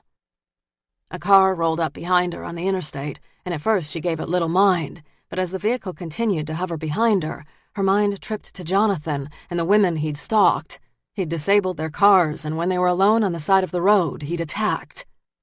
"Jonathan is dead," she muttered. "You saw him die." She shrugged off the fear and kept driving. She had bigger problems on her hands now. She pressed the accelerator toward the floor and watched her speedometer nudge closer to 80. Her exit arrived within minutes, and she took it, braking as little as possible. She kept thinking about her house and all her belongings, her work, computers, cameras. Was it all gone? She glanced into the rear view and noticed the car she'd seen earlier was gone. Her cell phone rang, and she jumped. A quick glance at the phone revealed an unrecognizable number. "Reporter," she muttered. Down the last road and up the driveway, she came around the last bend and discovered her house was perfectly intact. No fire damage, no trucks. The house was as she left it. What the hell? She got out of her car and pulled off her sunglasses. This is someone's idea of a joke. Lincoln bounded out of the car and up to the front porch. As far as he was concerned, life was good and he was ready for dinner. We might as well eat. She dug her keys out of her pocket and moved to the front door. As she put the key in the lock, a car pulled up in her driveway. She turned, immediately tense, until she saw the driver. "Laura," Rain said. Her muscles eased as relief washed over her. "What are you doing here?" "I got a text. You said you wanted to meet me?" Lincoln barked and growled at Rains, the hackles on his neck rising. She grabbed his collar. "I didn't text you." Every nerve in her body snapped with tension. "What are you doing out of jail?" "I made bail." He held up his cell phone. "I tried to call you, but you don't have your cell phone anymore." I saw the number but didn't recognize it. Still puzzled, she glanced at her house. Someone called me and told me my house had burned to the ground. No shit. Somebody's idea of a joke? She patted Lincoln, who stood tense and alert. Carefully, he tucked his cell in his breast pocket. Someone wanted us both out here. But why? He nodded toward the house. Can't say. Did you tell Beck? I didn't get the chance. I was so panicked I came straight away. She dragged trembling fingers through her hair. I did not need this scare. A half grin tipped the edge of his mouth. Since I'm out here, how about a glass of water? This damn heat is killing me. Sure. As she leaned down to speak to Lincoln, she heard a clip unfasten. She turned and found Rains pointing a gun at her. For a heart-stopping moment, she tried to make sense of this. Lincoln growled and barked, but instead of asking for an explanation, she released the dog. It lunged toward Rains. The dog was fast, but not fast enough. Rains shifted the tip of his gun and fired, hitting the dog in the hindquarters. Lincoln yelped wildly and dropped to the ground. Laura screamed and dropped to her knees, skimming her hands over his body. In the midsection, her hand felt the warm ooze of fresh blood. Get up, Rains said. Lincoln's blood stained her pale fingers scarlet. Why? You'll know soon enough. Let's go. Fuck you! I'm not leaving my dog! He's still alive, but if you don't get up now, I will put a bullet in his brain. She glanced up at him, and the look in Rains's eyes took her breath away. It was an absence of emotion or caring. He'd kill Lincoln now. Why? Get up. He pointed the gun at the dog's head. She kissed the dog and whispered in his ear that she'd find a way to save him, and then rose.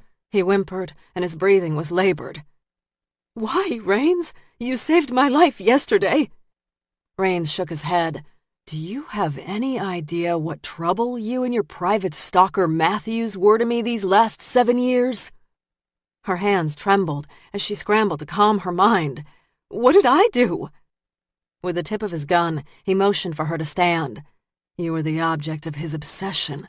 You drove him to kill. You drove him to Seattle, to my town. His calm tone was more frightening than Jonathan's ranting. Let's go. She touched Lincoln one last time, and then slowly rose. How is that my fault? He was insane. A breeze across the rolling hills chilled her skin. And then you couldn't remember. He sounded so reasonable. I wanted to kill you 7 years ago. I hated the idea that people thought I had raped you like some animal. The press couldn't let that detail go. They called the strangler a pervert. They said he was warped. I needed you to remember who your attacker was so that I could catch him. Fear compressed her chest. I tried to remember. God, but all I did to make you remember, and you couldn't remember one goddamned detail. You got Jonathan. You killed him. You are the hero of the hour. And everyone knows me as the guy who killed the strangler. She thought about running into the woods. If she could get past him and into the woods, she could call for help from her cell. Why is that bad? His voice sounded like a growl. Because he tainted the work I did. He soiled it. He killed those women. He killed an Austin. Rains shook his head, but he was not the Seattle strangler. Energy rushed from her as if she'd been punched. He killed those women. I heard about the journals detailing how he stalked them. He killed the ones in Austin, but not Seattle. In Seattle, all his information was second-hand, from papers. He attacked me in Seattle and Austin. He motioned for her to move down the steps. Just you. No one else in Seattle. Move. Following his orders would only make it easier for him to kill her. But you found the penny in my hand. You said he was the strangler. Rain smiled, as if relieved to share a secret long hidden. That penny drove me insane trying to figure out how he knew. What? She tripped on the bottom step and took several hard steps before she recovered. When I came on your crime scene and the officer in charge told me it was another strangler case, I was stunned. But the guy was certain. The penny. He kept talking about the penny. Moonlight cast heavy shadows on his face. Only the strangler knew about the penny. That's what I thought, but Matthews figured it out. Rains shook his head. Do you know the answer turned out to be so simple? Took me a couple of years to find the answer, but I did. One of the forensics techs that worked several of the strangler murders went out on a date with a guy. He got her drunk, and she talked about the case. She got drunk and talked. So stupid. I kept up with everyone who worked the case. I took her out for drinks one night, and she finally told me that she'd slipped up. The guilt was eating her alive. I asked her who she told, but the name was bogus. Why didn't you say anything? He leaned forward a fraction and dropped his voice a notch. Because I was the strangler. What? I killed the first 6 women, and I didn't appreciate some poacher taking over my gig. Stunned, she could barely string 2 thoughts together. You were a decorated policeman, and you killed 6 women? He looked relieved to talk. 6 that were found, 8 in all. He muttered an oath. When I heard about the Austin killings, I knew that son of a bitch was at it again. I knew I had a second chance to track his ass down and kill him for taking what was mine. You didn't kill anyone in Austin. He frowned, his disgust evident. Just one. She searched for logic in the madness. Who? The last victim. The one that was not sexually assaulted. Fitting I should steal the last act from Jonathan, as he did with me. Rain sighed. The last Austin victim reminded me of the women in Seattle. They were all lost souls, broken. Sometimes death is a kinder option than life. Your wife and daughter? That's right. After they died, I wanted to die, but I didn't have the guts to pull the trigger. And then I saw the first woman standing on the street corner. She looked so lost, so sad. I couldn't bear to see her clinging to a life that would never improve for her. I couldn't kill myself, but I could make it better for her. You strangled her.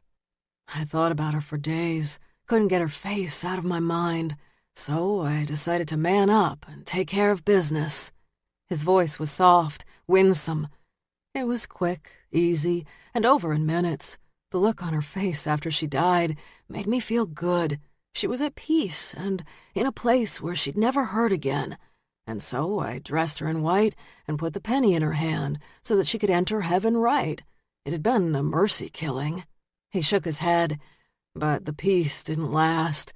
And when I saw the next lost soul, I knew I had to set her free. 8 women. I was better at hiding them than your boyfriend. He thought he knew me so well, but he picked a spot too close to the interstate. That's why he failed. She felt sick, didn't know what to say. When the paramedics said you were alive, I thought it was a lucky break. You could identify the poacher for me, and I could take care of him. But I didn't remember. A bitter smile twisted his lips. No, you did not. Why come after me now? You killed Jonathan. You got what you wanted. Surely killing me will draw attention to you. The things Jonathan did to you and those women in Texas disgusted me. I was saving broken souls. He was violating women for his own pleasure. He made good and decent work appear sick and twisted. I thought I could let him take the fall for all the killings, but in the end, I couldn't let him take credit for my work. The world needs to know that the Seattle Strangler was not Jonathan Matthews. Hysteria bubbled inside her. Rains, I wasn't the one who stole from you. No, you were not. He sounded so reasonable and so sure. But you got him started, so you are going to help me finish it. She clenched her fingers. Finish what? Prove to everyone that the Seattle Strangler was a better man, a humane man. Don't worry, I'm not like Jonathan. I'll make it quick. It'll only hurt briefly, and then you will know everlasting peace. In that split second, she knew that to stand and obey meant certain death. Disobeying could mean death, but it offered a slim chance. She took the chance and ran. No one wanted the Strangler case closed more than Beck did. His bad guy lay on a slab in the morgue. His boss had slapped him on the back. The mayor of Austin and the Texas governor were crooning over a just ending to a terrible case. And still, Beck couldn't let this case go, or shake the idea that he'd missed something. Like with the Misty Gray case, he was obsessed. And like then, he couldn't walk away when nagging doubts wouldn't turn him loose. Why the hell is this eating at me? He picked up Raines's Seattle file, and then glanced at Matthews's journals. All the victims had books. All the journals were covered in Matthews's fingerprints. Most had his handwritten notes scrawled inside. Yet the first 6 books were different. He'd collected and scrapbooked the articles about the victims as if he were an observer. An outsider. A copycat. Adrenaline shot through Beck. A copycat would explain why the first 6 killings were so different from Laura's attack and the first 3 Austin killings. The last Austin victim had been different, more like the Seattle cases than any of the others. A copycat. Shit. Beck flipped through the Seattle case files. He needed to prove that Jonathan had been in Seattle when the initial 6 victims had vanished. He scanned the pages, making a list of the dates on a yellow notepad. December 20th, January 2nd, February 6th, March 11th, April 9th, May 1st. The last Seattle victim had been Laura, who'd been attacked on June 1st. Beck then glanced at the articles Matthews had collected about the killings and himself. There were older articles about the animal killings in Austin, an article about Matthews winning contracts for furniture, another piece about him opening his own custom furniture business 12 years ago. Beck found an Austin article featuring a picture of a grinning Matthews surrounded by a half-dozen older women. According to the caption, he had crafted and donated a cedar chest to be auctioned at the group's annual fundraiser. The photo had been snapped the day before the holiday event, December 20th, the exact day the first Seattle victim had vanished. Matthews couldn't have snatched the first victim and also attended a fundraiser. Despite what Raines had said, none of Matthews's credit card receipts showed any flights, trains, or buses to Seattle around dates the women vanished. Private planes and cash would get the job done, and driving was an option. The trek from Austin to Seattle was over 1,500 miles, but doable in 2 days if the driver pushed himself. If Matthews had wanted to travel untraced, it was possible. But Raines had said he had evidence of Matthews's travel during that time period. He dug deeper, comparing the critical dates to credit card and phone receipts, and found discrepancies with 2 other killings. Jonathan had killed women in Austin and attacked Laura, but Beck now had proof he could not have killed 3 of the first Seattle victims. He'd either had help or he wasn't the Seattle Strangler. Something was wrong. Very wrong. And until Beck could explain it away with evidence, he wanted Laura somewhere safe. His radar in overdrive, he called Laura's cell. No answer. He glanced at the clock. It was after 6. It would take him 20 minutes to get to her place and see for himself that she was okay. He grabbed his coat and hurried to his car. As he pulled out of town onto the interstate, his phone rang. "Beck. Got a call from a kid named Danny Rome." Beck tightened his grip on the wheel. "She's a student of Laura's. Laura's been worried about her." "Right. Danny's been hiding out in a hotel paid for by Mike Raines." "What?" "The 2 met up and hit it off. According to this kid, Raines helped her out of a jam with her stepfather." Beck pressed the accelerator and passed a truck. "Okay, why did she call you?"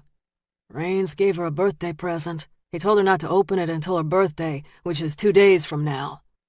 He knew enough about inquisitive teens to know the kid had opened the present early. "What was in the box?" "A picture of the stepfather, Roger Hill.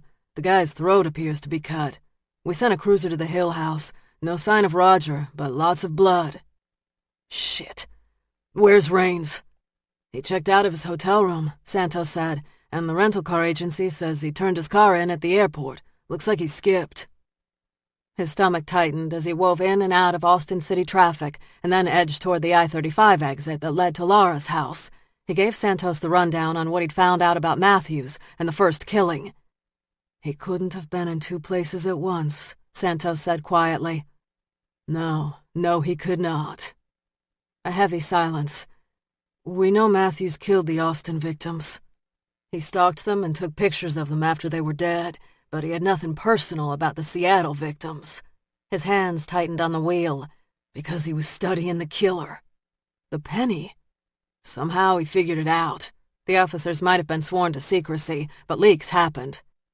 "Damn. What about Pamela Davis? There was no sexual assault and no post-mortem pictures in Matthews's book. She fits the Seattle profile perfectly." 2 killers? Raines was in Seattle when the first women were killed, and here when Davis died, and now he's gone. Beck punched the accelerator. "Put out an alert on Raines. I'm headed to Laura's." He raced down the back roads, dirt kicking up as he barreled toward Laura's house. When he pulled up into her driveway, he saw her car and a rental, Raines. Parking, he called for backup, and then, drawing his gun, raced toward Laura's truck. A dog's whimper drew his attention to the front porch, where Lincoln lay bleeding. He rushed to the dog and touched him. The dog cried, and his own hand was covered in blood. Lincoln had been shot. Beck grabbed his phone, dialed into dispatch, and asked that a vet be dispatched. He glanced up and saw Laura's keys still dangling in the door. Laura's screams echoed out from the woods. Raines was faster than she'd ever imagined. He raced over the ground behind her, his feet thundering fast and hot. She didn't dare look back, as she felt the glance would cost her precious time. She reached for her cell phone and dialed 911, but in her rush, she tripped over a rock and dropped the phone. Laura stopped to pick up the phone. It was just a second or 2 of hesitation, but enough time to allow strong arms to wrap around her waist and tackle her to the ground. She hit hard on her side and felt the air whoosh out of her lungs. Stunned by the impact, she didn't move for a second until she felt herself being rolled on her back and strong legs trapping her as her arms were pinned over her head. Sweat dripped from Raines's brow, and he huffed and struggled to catch his breath. "You're fast." He was going to kill her out here in the wilderness, and no one was going to find her body for days or weeks, if ever. Her survival rested on her shoulders now. No one was going to save her now. She tried to pull her hands free of his grip, but his fingers only bit tighter into her flesh. She flayed her legs and thrashed her body, reasoning if they were fighting, at least he wasn't strangling her. Once he got his hands on her throat and started to squeeze, she'd be dead in minutes. A burst of energy born of desperation fueled her struggles, which she prayed were taking their toll on him. Sweat dampened his palms, making them slick and allowing her to pull her hand free. She balled up her fist and hit him squarely in the jaw. He cursed and punched his fist into her belly, knocking the wind and the fight right out of her. She coughed and sputtered. He wiped the blood from his nose. "Fighting me is only going to make this more painful, Lara, and I don't want to hurt you."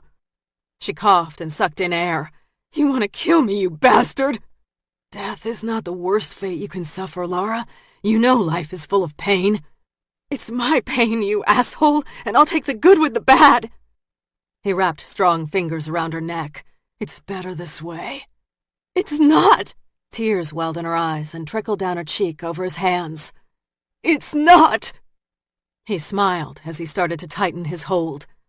"There's no saving either of us." Gun drawn, Beck hustled to the top of the hill and immediately spotted the flicker of movement 50 feet ahead. He spotted the back of a man, hunched forward. There was no sign of Lara. He took a chance and called out, "Rains!" The man glanced back for an instant, then returned his attention back to where it had been. Beck raced forward another 10 yards, saw Lara's body trapped under Rains. Beck didn't hesitate. He stopped, steadied himself, and fired. The bullet struck Rains in the back, knocking him to the side. Lara rolled to her side, coughing and clutching her throat. Rains, clutching his side, rose up as he reached for his gun. "Leave it, Rains." Rains's gaze sharpened, and then he drew his gun. Beck fired, this time hitting him in the chest. For an instant, Rains stood there, stunned, and then slowly lowered his gaze to the blood blossoming on his shirt. He touched the blood with his fingertips, smiled, and dropped to the ground. Beck ran toward Rains, picked up the ex-cop's gun, and checked for a pulse. None. Rains was dead. Lara rose up and staggered to her feet. Beck raced toward her, catching her as she lost her footing. He stared at the dark red, angry marks on her neck and nearly broke. "You're okay. I've got you." She tried to speak, but her voice sounded like a hoarse croak. "You don't have to speak." In the distance, the sound of sirens grew closer and closer. She shook her head. Lincoln! "That's help on the way. He was alive when I saw him." Tears flowed down her face. Beck held her close. "I've got you. You're safe." Epilogue. 6 weeks later. "Will the patient live?" Lara said as she glanced over her truck engine into Beck and Henry's pensive expressions. Henry, who'd been home from the hospital for over a month, shook his head. "Gonna take some work. This baby has been rode hard." Beck glanced up at her, his gaze softening a bit when he looked at her. "Don't you think it's time for a new truck, Lara?" A fully recovered Lincoln sat in the corner of Beck's garage, gnawing on a chew stick. A low growl rumbled in his chest as he halted his chewing to scratch a shorn patch on his hindquarters. The vet had shaved nearly his entire back leg and part of his right side. The hair was growing back, but he still looked moth-eaten. Lara's bruises had healed easily, and she appeared perfectly normal, but the attacks of Matthews and then Rains had left a mark on Lara. She continued to wake up in the middle of the night, clutching her throat and gasping for air. Most nights, Beck was at her side, holding her close until her panic eased. At Beck's urging, Lara spent more time with Dr. Granger, who worked with her to unlock more buried memories from her past. Lara stared at the engine. "But I love this car. It was practically my home for the last 7 years. She'd even slept in it some nights." Beck's smile was warm, gentle. "And it served you well, but the time has come to let it go." Lara glanced at Henry. "It really can't be saved." "It would take a great mechanic at least a week to fix all that needs fixing." He kept his gaze on Lara, not tossing even the slightest glance at Henry. "It would cost a fortune. You're better off, and safer for that matter, if you get a new car." She smoothed her hand lovingly over the car. "God, but I hate to see her go." "Sometimes it's best to start fresh," Beck said. Henry rubbed the back of his neck. 3 weeks ago, he'd had open-heart surgery. He was recovering well, but without the work of the garage, he had grown irritable and sometimes depressed. "Beck's more doom and gloom than me. I might be able to fix her." "You think?" When she looked at Beck, she saw no doubt in his eyes as he shook his head. "A lot of work, Henry. Think you're up to it?" Henry straightened, hooking his thumbs in his belt just like his grandson. "Retirement is overrated. A little stress and aggravation will do me good." Laura grinned. "Take as long as you like. I've got Cassidy's old car to drive until it's ready." Henry winked at her. "She'll be running like new when I'm done with her." Beck, stifling a grin, came around the truck and hooked his arm around Laura. "You're biting off a mighty big bite." Henry snorted. "Get out of my garage. I've got work to do." Laura and Beck walked outside into the sunlight. Lincoln glanced up at her and then at Henry before lowering his attention back to the rawhide. She hooked her arm around his waist. "You were right," she said. "Henry needs a project." "Treating him like an old man won't help him a bit." For a moment, she tipped her face toward the sun, reveling in the perfection of the day. She had Beck, Lincoln, Henry, and Elena. Her work was not only selling, but she was hungry to create more, and two very dangerous men were dead. One had wanted to save his victims, and another had wanted to steal their bright futures. She thought about Rains and the detailed notes they'd found in his briefcase. Many of the notes detailed her travels over the last 7 years. Crammed in the back of the notebook were newspaper articles that described the Austin murders. In red ink, he'd scrawled, "Liar on all." Rains couldn't stand to see credit for his good work tainted by Matthews. His drive to find the imposter had become such an obsession it had halted his own killing spree. Jonathan's books had been equally as chilling. The Seattle books had been his attempt to study the Seattle Strangler, a man who'd captured his obsession. He'd spent hours and hours fantasizing about the Strangler killing Laura, whom he felt had betrayed him when she opted not to return to Austin. One killer saw himself as a savior, and the other a righteous thief who owned the promising futures of women so much like Laura. "You're doing it again," Beck said. Eyes still closed, she said, "What's that?" He traced a frown line on her forehead with his fingertip. "Remembering?" She opened her eyes, a wry smile tipping the edge of her lips. "I spent so many years wishing I could remember, and now I can't stop. Bad memories don't go away, but they do ease with time. And in the meantime?" He grinned. "We make some memories of our own." This concludes The Seventh Victim. Please visit our website, www.tantor.com, for more information on our growing library of unabridged audiobooks and to take advantage of special offers, or call toll-free 877-7-TANTOR to request a catalog.